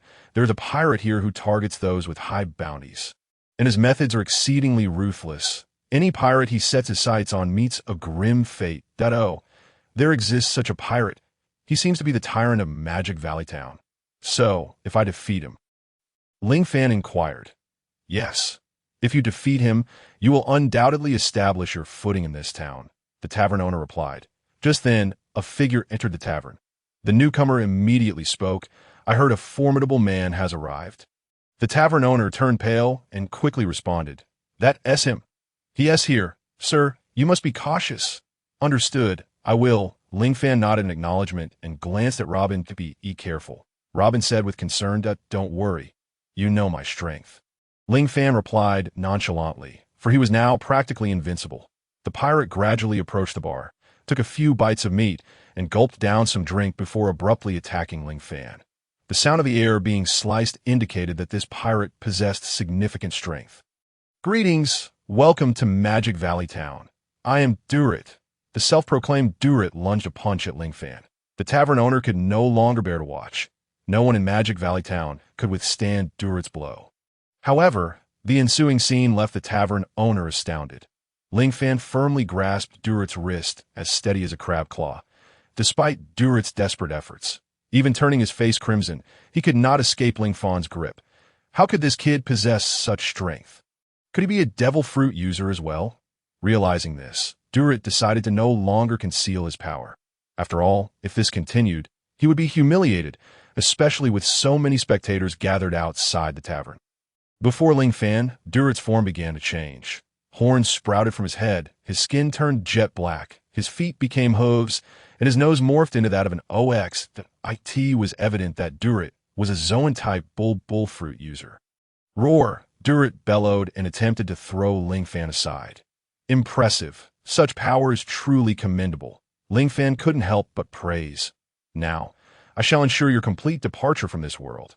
Held charge. Durit charged forward, intending to ram Ling Fan with his not-so-sharp horns. Oh, you dare to confront me head-on. I relish this. Ling Fan disclosed a playful smile, having unknowingly merged with Hulk. Roar! Ling Fan unleashed a fearsome roar, taking a step forward and effortlessly seizing Durit's horns, with a slight exertion of force. Durit's charge came to an abrupt halt. The onlookers were left in shock. No one has ever been able to stop Durit's attack. This fellow is definitely extraordinary. Indeed, Durit is a Zoan-type devil fruit user. How could this guy withstand a Zoan-type attack? I wonder if he is also a devil fruit user. If not, that would be terrifying. Durit summoned greater strength, striving to push Ling Fan back once more, but found his efforts akin to a drop in the ocean. No matter how he exerted himself, he could not budge Ling Fan. What is going on? I've never encountered anything so bizarre, Durit complained loudly. The reason is simple. You are weaker than me. Ling Fan then bellowed, The boundless power instantly sent Durit flying. How is this possible? Durit's massive frame was hurled, crashing through the tavern and landing in the horse trough. Unconscious. How terrifying. Who on earth is this person? The pirates gazed at Ling Fan and feared. Oh, not worry. I harbor no malice towards you all. I merely wish for you to submit to me, Ling Fan stated. Submitting to me is not a disgrace. Given my strength, you have little choice but to comply. As Ling Fan's words echoed, the pirates panicked and fled, clearly aware of his might and unwilling to fall under his control. Second bloom. Robin, standing by, activated her devil fruit ability, ensnaring the pirates' feet with her arms. Everyone, why the rush to leave? Let us get acquainted. You may deliberate your choices. Ling Fan intended to reveal his identity. I am Ling Fan. The god of transformation, Ling Fan stated calmly. Ling Fan. No way. The one with a bounty of 2 billion. The one who stirred up Impel Down. The one who destroyed Eni's lobby.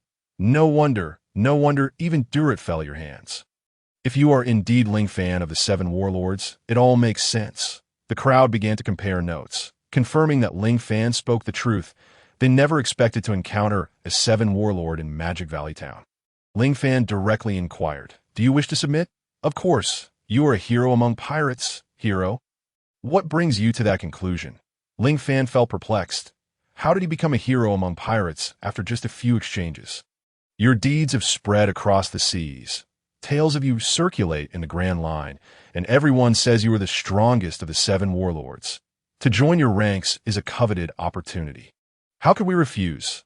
Did you not know that Durit is one of your most ardent fans? If he knew that Lord Ling Fan personally defeated him, he would feel immensely honored before revealing his identity. They held one perspective, and afterward, another. However, it was clear that these pirates genuinely admired Ling Fan. Thus, he did not make things difficult for them.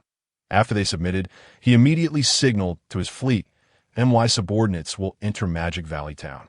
Henceforth, the entire Gaia Island shall be my subordinates' domain. Should the Navy dare to attack, I shall protect you. Zerafan's determination to combat the Navy and the world government was unwavering, and he was resolute in his struggle to the very end. Subsequently, Zerafan's fleet successfully landed on Gaia, and his countless subordinates ultimately seized control of Magic Valley Town. Zerafan commanded the establishment of a branch of the Avengers Alliance within the town, planting their banner firmly in Magic Valley, thus integrating the entire town into his sphere of influence. That moment, a subordinate reported, Lord Zerafan. The recording pointer continues to indicate directly above us. We are unsure if it is malfunctioning. Zerafan replied, It is certainly not a malfunction.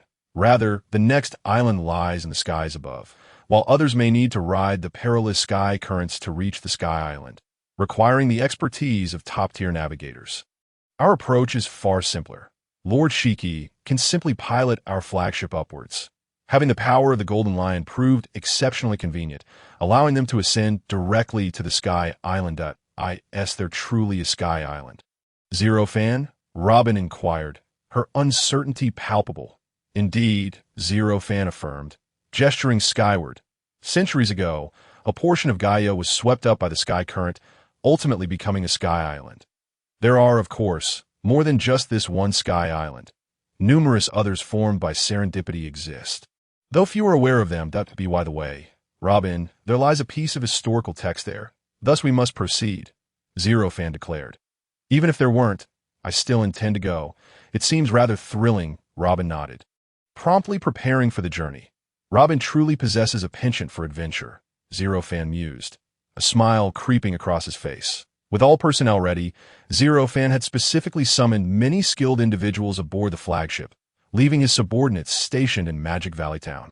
As he would not be utilizing the sky current for ascent, but would eventually return, I am ready, Lord Zero Fan. We can ascend now, Shiki announced. Then let us rise. Once we penetrate the cloud layer, we shall discuss further, Zero Fan commanded. The flagship gradually ascended into the air, ultimately soaring to great heights. The pirates of Magic Valley gazed wide-eyed.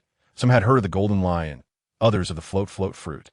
While some were merely familiar with Zero Fan, soon the vessel vanished from sight, and they drifted into the clouds. Despite the massive weight of the warship, it did not plummet from the cloud cover. How extraordinary! A warship carrying so many of us can actually float upon the clouds. Count Red exclaimed in astonishment. Could it be that the Golden Lion is utilizing the float fruit to keep us aloft? Barrett queried, glancing at Shiki. I certainly am not controlling the flagship. It is evident that the clouds are supporting us. The Golden Lion responded that this the Sky Island. Crocodile inquired. No, this is not a sky island. It is merely the White Sea. The true Sky Island lies one layer above us. However, the dense clouds above require tremendous force to breach, which may pose a risk to us that I believe we should continue navigating through the sea of clouds. There must be other ways to access the Sky Island above, Zero Fan suggested. That in that case, everyone, maneuver the warship forward, Robin urged. After sailing through the clouds for a while, they discovered a waterfall, but instead of water, it cascaded liquid clouds. Beneath the waterfall stood a colossal gate inscribed with the words Heaven's Gate. This is the entrance to the Sky Island. One must pay a toll to ascend, or else be deemed a criminal. Zero Fan informed the group. IT feels as though you have been here before. You seem quite familiar with this place, Robin remarked with a smile. Naturally, for I am the all-knowing and omnipotent Lord Zero Fan, he boasted, deflecting the comment. Soon after, an elderly woman with wings on her back appeared, wielding a camera and began taking pictures of the group. What is happening? They wondered. The old woman introduced herself. I'm the guardian of Heaven's Gate. My name is Amazon. Are you here for sightseeing or for battle? The others glanced at Zero Fan, looking to him for direction. That we are neither here for sightseeing nor for battle. Our purpose is to defeat your god. Enel, Fan stated plainly. Shh. Amazon awkwardly gestured for silence. Keep your voice down. The god might hear you. Do we wish to battle him? So whether he hears us or not is irrelevant, Zero Fan replied nonchalantly. Though Enel possessed the rumble fruit, Zero Fan harbored no fear of him. Regardless, to ascend to the upper level, please pay the fee to enter heaven. It is 1 billion berries per person, as mandated by law. Amazon declared 0.1 billion. The group gasped in disbelief. How could they afford such an expense for so many individuals? Surely there must be a way to enter without payment. Zero Fan inquired directly, not due to a lack of funds, but because he deemed it unnecessary to spend here. His objective was to provoke Enel into combat, not to coexist peacefully with the Sky Island. Well, whether you can enter depends on your intentions. I am neither a gatekeeper nor a soldier. I merely wish to understand your purpose. Amazon explained. Let us proceed, Zero Fan commanded. But how shall we reach the Sky Island? Robin asked just as a massive shrimp claw emerged from the clouds, seizing their warship. This is the White Sea's specialty. The express shrimp. With them, you will swiftly reach the Sky Island, Amazon stated. They soon felt a rush of speed, the wind whipping past their ears as the entire warship surged upward through the cloud currents at astonishing velocity. The previously high clouds cascaded down like a waterfall, Yet the express shrimp swam upstream against the current, a feat that was truly awe-inspiring. After a considerable time, they finally spotted the terminus of the Cloud Road. In the final moment, the express shrimp propelled the warship forward. Golden Lion, quickly, Zero Fan urged, fearing for the warship's integrity, and commanded the Golden Lion to regain control, allowing the vessel to descend smoothly and steadily. The express shrimp executed a graceful turn and returned to the cloud currents, leaving the crew aboard quite startled. They could see that moment. They beheld the scene they had long anticipated. An island. No doubt about it. It is indeed a sky island. Although the group had heard Zero Fan speak of Sky Island, witnessing it in reality solidified their belief. The sky island before them was nestled among the azure skies and the sea of clouds. A truly dreamlike sight. Let us proceed. Once we reach the beach, we shall anchor, for we have arrived at the other half of Gaia, Zero Fan declared. His subordinates promptly obeyed. Every vessel entering through Heaven's Gate would land on Angel Beach.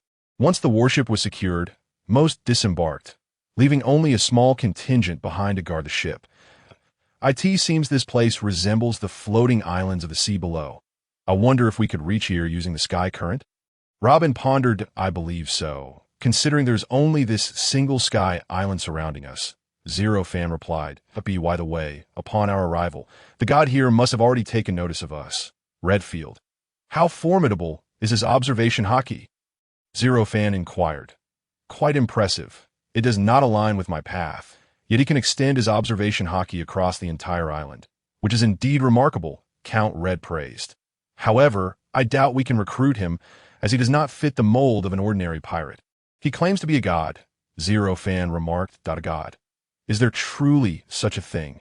The Golden Lion, Count Red, and the others, being legendary figures, were naturally skeptical of the existence of such entities in this world. So, where shall we head next? The group inquired. We shall wait. I believe we shall soon compel their god to make an appearance, Zero Fan replied. Zero Fan's prediction proved accurate. Not long after, they witnessed a large contingent of soldiers crawling toward them. These soldiers donned white berets and sported small wings like those of the Sky Island's residents. Why are they crawling? Uncertain? All units, cease your advance. The officer in the beret waved his hand and then said, Greetings. Also, I am Captain McKinley, the leader of the beret squad. It is indeed you. You are the 7 illegal immigrants reported by the surveillance officer from Qinghai, are you not? You must face the judgment of the heavens. Judgment of the heavens? What does that entail? Robin inquired. We have been supplied with images captured by the surveillance officer from the Kingdom of Heaven, Amazon. Captain McKinley produced the photographs of Ling Fan and his companions. So that was the case. That foul old hag did a good job back then, didn't she? Crocodile squinted his eyes, realizing that had he known, he would have taken action to eliminate that wretched old woman. Ling Fan, it seems you were already aware this would transpire? Crocodile questioned. Naturally, we had no time to pay them entrance fees, Ling Fan replied. There is no need for alarm, gentlemen. Illegal entry, in the eyes of the heavens, is merely classified as an 11th degree crime. Should you accept the penalty, you can immediately become safe tourists, Captain McKinley stated. All you need to do is pay 10 times the entrance fee on the spot. And your transgressions will be expunged in an instant, Captain McKinley elaborated. What a ridiculous joke, the Golden Lion scoffed. Allow me to clarify, our White Beret unit is directly subordinate to the divine officials. Those who resist will only incur further punishment. Be warned, Captain McKinley cautioned. Immediately thereafter, Captain McKinley began to question his life choices, for at least 3 overwhelming presences suddenly bore down upon him, causing him to feel breathless under the pressure. Young man, had it not been for Ling Fan's signal, I could have dispatched you in a mere second, Barrett remarked with a smirk. Retreat, retreat. Captain McKinley immediately led the White Beret unit in a withdrawal. Feeling fear for the first time. Even if they sacrificed their lives, they could not hope to control this group. It would only result in futile casualties. When did the people of Qinghai become so formidable?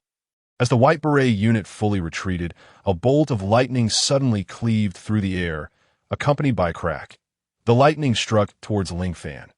Enel has finally made his move. Ling Fan drew his Captain America shield, effortlessly deflecting Enel's lightning. What is this? The crowd inquired. Let us proceed to Apiato, where Enel, who claims to be a god, has extended an invitation to us. How could we possibly decline? Ling Fan then pointed in a certain direction. From Angel Beach, it appeared that there was another island nearby. That is Apiato, where Enel resides. He has summoned me, and I shall not shy away from this challenge. Ling Fan expressed with keen interest that I shall accompany you. Crocodile volunteered, fearing that Ling Fan might perish along the way without revealing the secrets of the underworld to him. Haha, Ling Fan chuckled. After Crocodile's submission, he had been notably low-key, never volunteering before, making this initiative quite unexpected. In that case, Shiki, Redfield, Barrett, and Crocodile, you four shall accompany me to Apiato to partake in the so-called trials of the divine. Robin and Saul, you shall remain aboard the warship. And oh problem. Saul, once a vice admiral in the Navy, had undergone various training and naturally possessed formidable strength. May I join you? Ling Fan, after all, you can protect me at any time. Robin expressed her deep trust in Ling Fan, having witnessed his prowess in the numerous battles. Yet she remained keenly interested in that historical text. Indeed, then Saul, you will stay on the ship. The subsequent matter shall be entrusted to us six. Should the Beret unit or anyone here attack you, do not hold back. Eliminate them all, Ling Fan commanded. Ling Fan was not merely accompanied by 7 individuals. Many subordinates were aboard the warship, making it utterly trivial to fend off the soldiers of the Sky Island. Dealing with just 4 divine officials, I truly feel my talents are underutilized. With a self-deprecating thought, Ling Fan and the others set the warship on course for Apiato. The vessel sailed through the sea of clouds, and Ling Fan clearly beheld a massive island, adorned with numerous robust trees, seemingly ancient giants. The path to Apiato was unmistakable, with chains lining either side of the navigable route, symbolizing the correct entrance to Apiato. On either side, symmetrical to the chains, were 2 bull skulls. Above them hung braziers, and below rested a shield inscribed with the character for God, accompanied by 2 crossed spears. Along the chain stood countless small altars, their grotesque visages evoking a sense of being watched as they arrive. As the warship delved deeper, the surrounding trees became increasingly dense, enhancing the atmosphere of dread. Robin shivered, uncertain if from the chill or fear. Ling Fan kindly draped a cloak over her shoulders. Oh, not worry. Nothing will happen, he reassured her, feeling only the pervasive coldness himself. Look quickly. There are numerous objects around us, Robin alerted. Indeed, these appear to be remnants of ships. How could there be so many wrecks? Redfield queried. Were all the vessels neatly sliced in half? Could it be the work of a master swordsman? Shiki, the Golden Lion, questioned. Haha, that would be even better. I shall measure my prowess against them. Barrett laughed heartily, having battled with the Pirate King himself, and fearing no so-called expert. It seems as though they were severed by a keen blade. Before Crocodile could finish, a massive scythe descended from the sky, cleaving him in 2. Fortunately, Crocodile possessed the natural ability to elementalize, thus rendering him immune to this mundane physical attack. However, the warship's deck had sustained a minor breach. How utterly tedious. This is merely a trap to deter ordinary folk from entering. Ling Fan took a few steps forward, his eyes darting left and right with uncanny speed. Not just 1, many. 1,000 cutting valley. Ling Fan sprang into action, Deadpool's quicksilver essence momentarily overtaking him in a blur of supersonic motion. Ling Fan unleashed a flurry of blades, slicing through the enormous scythes as if they were mere twigs. Thud, thud, thud. Countless scythes ultimately cascaded into the sea of clouds, leaving the assembled strongmen dumbfounded. They had not even had the chance to intervene before Ling Fan had completely dismantled the traps. This man's speed is eerily extraordinary. In the blink of an eye, the traps around us. If I wish to confront him, it seems in less than a second, I would be eliminated. Cold sweat trickled down Crocodile's brow, leaving him unable to articulate whether he felt shock or dread. The 1,000-cutting valley Ling Fan had just employed originated from the Golden Lion, who initially wielded 2 swords in place of his legs. In the original narrative, Ling Fan had spent 18 years developing Deadpool's dual-wielding technique into his own unique style, capable of standing shoulder to shoulder with the world's most formidable swordsman, Mihawk. Ling Fan's swordsmanship had evidently reached the pinnacle of excellence. While some had grown accustomed to Ling Fan, others still found it difficult to reconcile the presence of such formidable strength amidst the ocean. Robin attempted to speak, but Ling Fan interrupted once more. Everyone, be cautious. The traps do not cease here. Ling Fan swiftly approached Robin, merging with Captain America at an astonishing speed, raising his shield high. Suddenly, the air was filled with the sound of swishing as countless wooden spikes rained down from above. These spikes were densely packed. For an ordinary human, unless they hid within the warship, survival would be utterly impossible. Clang, clang, clang.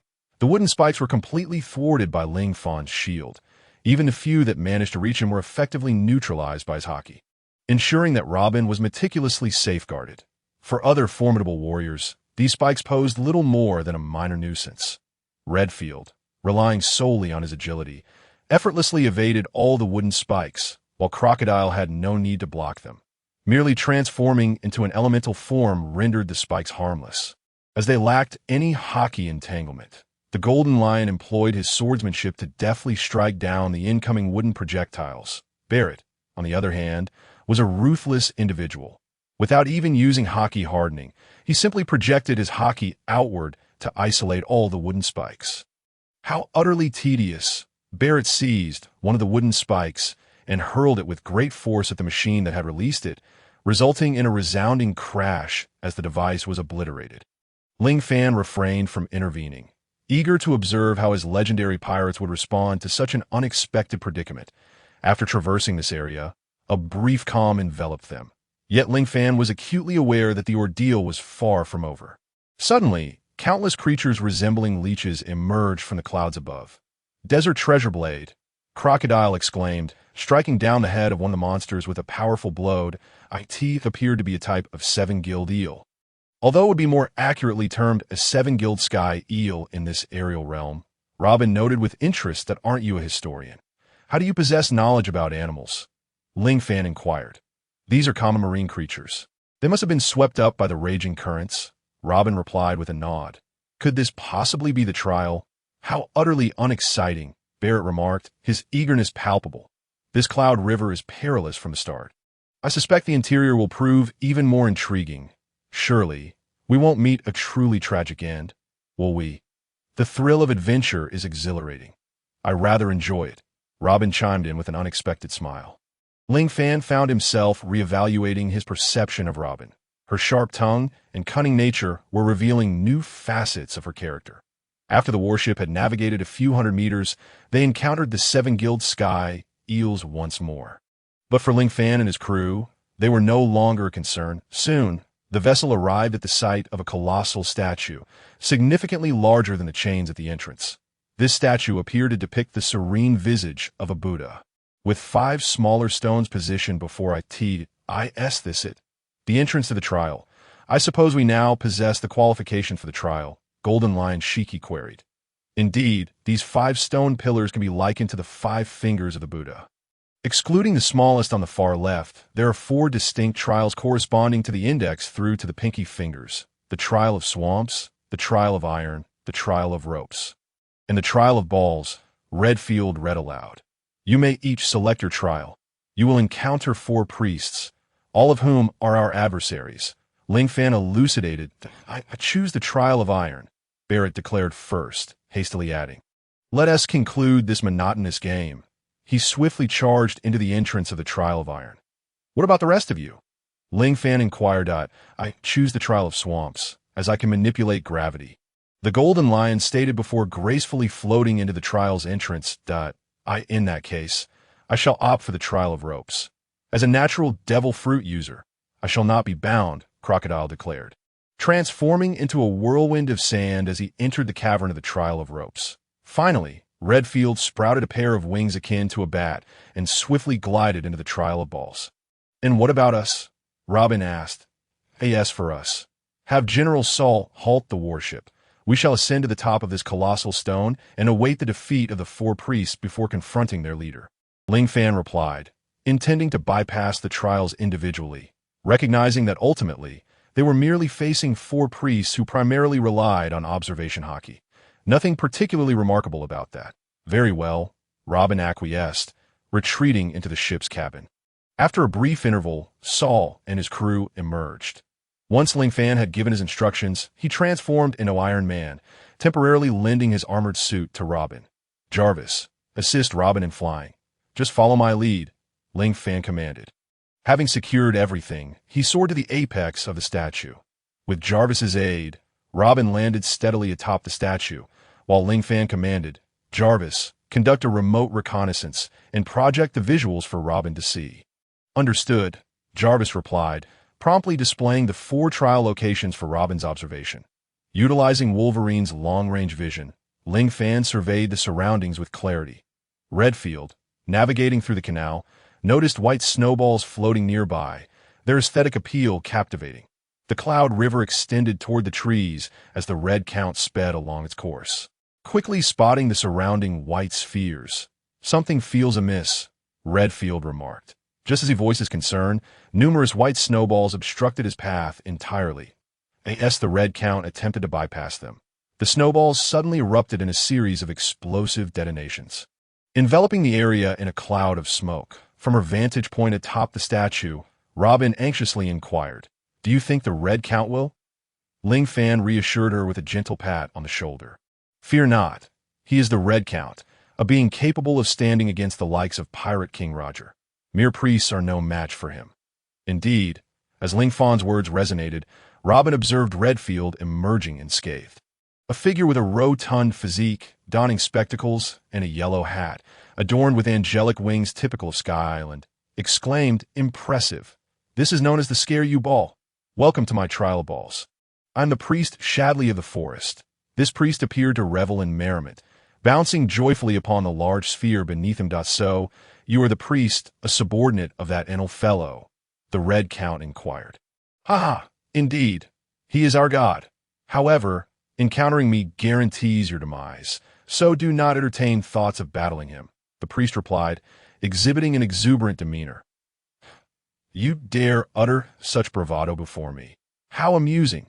The Red Count refrained from retorting to the priest's arrogance. Ling Fan observed from a distance, feeling a twinge of concern for the priest. Even the 4 emperors, let alone Roger, might struggle against the Red Count, and yet this priest was so egotistical that it was no surprise. In their delusion of divinity, they regarded mere blue sea dwellers with disdain. Ling Fan shook his head. As it stood, Enel's crew was akin to frogs at the bottom of a well, lacking even the basic understanding of hockey. "Only by defeating me can you proceed and meet Enel," the priest declared, bounding closer to go. "So you intend to charge at me? How quaint," the priest remarked casually, evading Redfield's attack and delivering a strike to his abdomen. The priest had concealed an impact dial within his glove, generating a force that pushed Redfield back several steps. "What? I was struck by my impact dial and only staggered back a few paces?" the priest exclaimed in disbelief. "Ha ha!" The Red Count laughed heartily, revealing his signature sinister grin. "Oh, this is the impact dial. I must say it's not particularly formidable. You can anticipate my movements, can't you? The ability to foresee the future. Your observation hockey is commendable. But it seems you don't comprehend that observation hockey is what you rely on as your so-called heartstring." The Red Count smiled, showing no signs of injury. Ling Fan mused, so the Red Count intentionally took the hit. He wanted to test the impact dial's power. The enemy can predict his attacks. How does he know the enemy is using observation hockey? Robin, freshly emerged from Alabasta, was still unfamiliar with hockey. When it came to observation hockey, the Red Count was a master. He could effortlessly read the thoughts and memories of others upon contact. He was a truly formidable individual. Ling Fan remarked, "How imposing. It will be quite useful in the New World. Later, I shall teach it to you." Meanwhile, the Red Count once again astonished the priest. "You? How could you possibly know my innermost thoughts?" "Impossible. Could it be that you possess the heart sense as well?" the priest inquired. "Huh. I have no obligation to answer you. You are already dead." The Red Count revealed a wicked smile, and as his words fell, the priest's expression morphed into one of sheer terror. As if he had foreseen something dreadful. Some matters, even when anticipated, remain unalterable in their outcomes. The priest, who wielded the heart sense, could not control his body in time, as the Red Count's silhouette swiftly darted forward, arriving before the priest in the blink of an eye. With a swift motion, the Red Count's hand shot out, gripping the priest's throat with a vice-like hold. "I apologize, but this time, our Ling fan has shown no mercy." The Red Count's gaze was resolute. The priest attempted to utter a word, but found himself unable to speak. The strength of the Red Count's grip was terrifying. "Die," the Red Count declared, devoid of any compassion. And with a slight increase in pressure, the priest's throat was crushed. The trial of the sphere was easily passed by the Red Count. It seemed that experience indeed carried its weight. Ling Fan nodded in appreciation of the Red Count's prowess and decisive brutality. "Mr. Red Count, you truly are a legend of the seas," Robin exclaimed, astonished. "You have managed to make such a formidable foe willingly submit to your command." "Ha, I shall take that as a compliment," Ling Fan replied with a faint smile. Then silently observed the remaining battles. The Golden Lion opted for the trial of the swamp. Upon reaching the end of the Cloud River, he encountered an adversary clad in purple, one of the death priests, Gadas. "Haha, congratulations on choosing the trial of the swamp. The survival rate here is 50. You either live or die," the priest proclaimed. After hearing this, the Golden Lion erupted into laughter. "Ha, how many years has it been since someone dared to utter such words to me?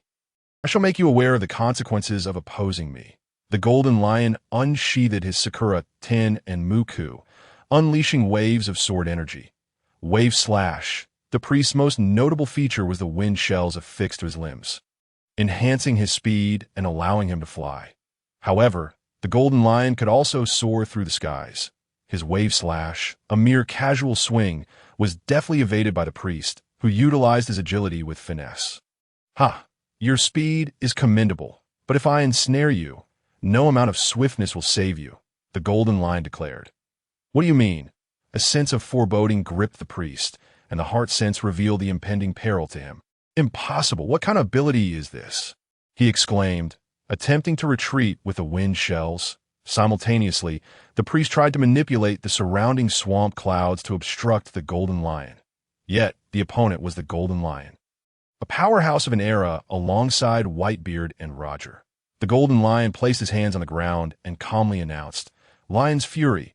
Instantly, the ground erupted, transforming into a lion's head that firmly captured the priest in place. A priest who dares to call himself a god. How naive. No wonder I do not recognize you. I hope you remember your shortcomings in your next life. The Golden Lion, known as Shiki, was a villain in the original narrative, and thus showed no mercy to his foes. With a gentle squeeze, the lion's fury effortlessly reduced the priest to a mass of flesh. It appeared the Golden Lion had performed admirably. The trial of the swamp had been conquered. Only the trial of the rope and the trial of iron remained. Truly a fearsome power. This fellow is remarkably strong. Robin, who had not witnessed the Golden Lion's prowess until now, was struck by the gravity of his strength. The two then turned their attention to Crocodile, who was engaged in the trial of the rope. It was evident that Crocodile had already encountered the trial's overseer. "I am the overseer of the trial of the rope, known as Ashura. The survival rate here is merely 3, declared the trial overseer, a figure donning a pilot's hat and goggles, a Sky Knight of the current Sky Island. "Haha, 3. Such statistics mean nothing. Oh, I am reluctant to heed that fellow's commands. I am eager to eliminate you swiftly." The speaker was none other than Crocodile, clad in a long coat, a cigar between his lips, exuding an air of dominance. "You appear formidable, but you've chosen the wrong opponent, and your ultimate fate shall be death." Upon finishing his statement, the priest raised his spear, launching an attack at Crocodile, flames enveloping the weapon, indicating a greater offensive capability than the previous two priests. However, Crocodile made no move to evade, allowing the fiery spear to pierce him. Upon being impaled, the area of his body transformed into countless grains of sand. "What? Impossible?" The priest was visibly taken aback, having never encountered such an enemy before. He had only witnessed something similar with the god Enel. With a swift motion, Crocodile gathered the sand once more, enveloping the priest entirely, forming a binding cocoon that secured him in place. The anthropomorphic Crocodile placed his hand upon the priest's head. "Impossible! Impossible! How could you possess powers akin to a god?" The priest exclaimed, astonished. "God? I know not of what you speak." You Sky Islanders are indeed peculiar. Do you not even recognize the nature of the Logia fruit? It seems you are not as formidable as you claim. So perish. Crocodile's hand began to absorb the priest's vitality, and soon the one referred to as Ashura was reduced to a lifeless husk. It appears that their so-called gods are also wielders of Logia abilities, Crocodile mused. Having dispatched his foe in an instant, Crocodile was left to confront Barrett. 3 of the 4 great priests had fallen. Only Enel remained. Barrett selected the Trial of Iron, following the Cloud River until he encountered an obstruction. A figure bore intricate markings on his right arm, wielding a blade forged from cloud, adorned with black sunglasses and a pair of iconic white wings of the Sky Island residents on his back. I am the overseer of the Trial of Iron. The survival rate here is 0. In other words, you are destined to die today. Are you prepared? Declared with a smile, completely unaware of the fearsome adversary he faced. Ha ha ha! Barrett laughed heartily, the atmosphere around him shifting dramatically. With a wretch like you aren't even worthy to polish my shoes. Barrett's lips curled into a smirk, his eyes glinting with amusement as an overwhelming aura erupted from his being. The surroundings were instantly shrouded in darkness, as Barrett unleashed his conqueror's haki. At his level, a mere priest was not even fit to fill the gaps in his teeth. Double a terrifying presence. Who on earth are you? Stammered, trembling. He had never encountered someone with such an intimidating aura in his life. Humph, Douglas Barrett. Despite his massive physique, Barrett was incredibly swift, instantly appearing beside the priest. Die to this trivial trial. Barrett turned his head, blood splattering across him. The priest stared in disbelief at his abdomen. Blood poured from his mouth as he realized that Barrett's arm had fully penetrated his midsection. Barrett had not even employed his haki, relying solely on strength and physique to obliterate the priest before him. 0%. Are you jesting? How utterly dull. Call your god out at once. Barrett subsequently grasped the priest's head with his hand, effortlessly lifting him up. However, due to his grievous injuries, the priest before him coughed up blood a few times, his gaze becoming vacant until he ultimately succumbed to death. Truly useless. Barrett casually discarded the priest into the river of clouds. From that moment onward, all 4 trials of Appiato were easily dismantled by Zero's subordinates. Let us proceed. Since they have succeeded, they will likely delve deeper in search of Enel's presence that we too must set forth. Zero remarked to Robin beside him. Enel? Is he the god of this place? Robin inquired. Indeed, this individual proclaims himself a deity, yet he is merely an arrogant fool. Zero was aware of Enel's formidable abilities, but did not believe his side would falter against him. Suddenly, a voice emanated from Robin's Iron Man armor. Warning! Danger alert! Zero, sensing through his observation haki, furrowed his brow and replied, Jarvis, evacuate from here and protect Robin. Understood, sir. Jarvis responded promptly, controlling the mech to ascend away from the statue. At that moment, a bolt of lightning descended from the sky. Zero was already prepared and promptly utilized Deadpool's teleportation to evade it. With a resounding crash, the massive statue was obliterated by the lightning. Zero found himself on the land of Appiato, but just then, a strange occurrence transpired around him. Whoosh, whoosh, whoosh, numerous winged, peculiarly appearing white-clad angels suddenly emerged. Are you the so-called divine warriors of Skypiea? What? Do you think you can lay a hand on me? Zero realized he was surrounded by divine warriors. It was evident that they had set an ambush for him, but their strength, it was glaringly inferior to Zero's. Divine warrior captain, prepare to embrace death, declared the self-proclaimed captain of the divine warriors.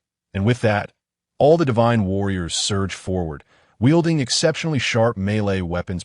Zero charged directly into the fray, hurling his Captain America shield with tremendous force, causing it to vanish momentarily, followed by a whoosh. With another thud, the fastest divine warrior was sent flying by Zero's thrown shield. As the shield returned, Zero caught it again and hurled it once more. The divine warriors at the side initiated their attacks. However, Zero's observation haki had already unveiled their movements. With Quicksilver's supersonic speed, he effortlessly dispatched the advancing divine warriors with his shield techniques, by the time Zero ceased his actions. All the divine warriors were sent soaring into the air in an instant, each experiencing intense pain in various parts of their bodies, yet unaware of the cause. Thud! All the divine warriors ultimately plummeted into the river of clouds. Never having imagined that the battle would conclude in mere moments, has Enel run out of tricks, sending so many to their demise? It seems he is afraid, Zero remarked with a smirk. Just then, another massive bolt of lightning descended from the sky. Crackle! Boom! Zero could certainly block or evade it, but this time he chose to endure Enel's unleashed lightning directly. Transforming into Deadpool was sufficient to withstand Enel's lightning. At this moment, even without transforming, Zero's physical prowess alone was ample to withstand it. Although Enel was a Logia-type user, his fruit had not awakened, rendering his strength merely adequate. Consequently, Zero sustained little harm. After enduring the lightning, he promptly stated, "Jarvis, scan and locate the source of this power." Location pinpointed. "The source of this power lies to the north. I will guide you there," Jarvis replied, swiftly lifting off with Robin. This time, Zero chose to follow closely behind the Iron Mech. "Enel, you shall not escape this time." Zero had a strong sense of certainty. Meanwhile, a man not far away smiled slightly and said, "Who would have thought that mere mortals could defeat divine warriors and priests? It seems there are remarkable beings among humans, a deity. My mission is to extend a hand of redemption, allowing them to fully experience despair. It appears my position has been discovered. I shall await you here." This man bore 4 large drums inscribed with 3 comma-like symbols on his back, sitting high above on a cloud of white mist, with a white scarf wrapped around his head, his earlobes elongated to his chest. His upper body bare, clad in lantern pants, and barefoot, wielding a golden staff, he was Enel, who claimed to be a god. And at this moment, he exhibited no signs of anxiety, believing that mortals could never triumph over a deity. "Gather these mortals. It is time to capture them all. Release the lightning." Enel's left hand transformed into lightning, surging powerfully towards the sky, directing it towards Barrett, the Red Count, the Golden Lion, and the Sand Crocodile. By unleashing the lightning, Enel intentionally revealed his position. The rumble fruit? What astonishing power! Robin marveled. It is impossible to become strong solely by relying on a fruit. As for gods, that is even more absurd. How intriguing, Enel, to voluntarily expose your position. I cannot decide whether to call him arrogant or foolish at this moment. Zero quickened his pace, eager to confront Enel personally. With flames engulfing his body, it was evident that Zero was utilizing the flight capabilities of Thunderfire Johnny, traversing the Skypea at remarkable speed. Soon, Zero arrived at his intended destination. "What is this?" Robin scanned the area, filled with many collapsed houses overgrown with moss. "This is an ancient ruin. The Golden City from centuries past lies here." Zero had some familiarity with these locales. "You have finally arrived? One engulfed in flames? One resembling a robot? What exactly are you?" A figure sat high above on a cloud of white mist, inquiring. "Enel, we have come to defeat you." The figure before them was indeed Zero's target, the god of Skypea. How amusing. Merely a bunch of sea dwellers. You seem to misunderstand whom you are addressing. Enel turned his back dismissively. "It appears you have yet to grasp the essence of divinity. Although in this world, insignificant beings may desire anything, the nation itself is fundamentally flawed," Enel proclaimed. "You intend to destroy Skypea, do you? I'm sorry, but I cannot allow that, for Skypea shall be my domain." Zero asserted, patting his chest. "Your domain? It matters not. Once a god embarks on a journey, they must return to their rightful place. You may occupy Skypea, but I will return to where gods belong. People refer to that place as the Infinite Land." Enel declared fervently, "I'm sorry, but as long as I am here, you shall never return." Zero had already eliminated the 4 divine priests under Enel, and he certainly would not allow Enel to leave alive. Just you. Utterly foolish. Enel began to whirl his golden staff, directing it at Zero simultaneously. His other hand instantaneously gathered a massive amount of lightning. 20 million volts. Release the lightning. The electric surge rushed towards Zero. "Jarvis, maintain a safe distance," Zero instructed. Just then, the lightning surged forth, and Zero swiftly drew his Captain America shield from his back, positioning it before him. With a crackle, the lightning began to flicker, yet Zero remained unscathed, shielded by his defense. "Impressive. You can withstand my lightning. Very well. Why not join me in the infinite land? Only those chosen by fate can reside in that realm.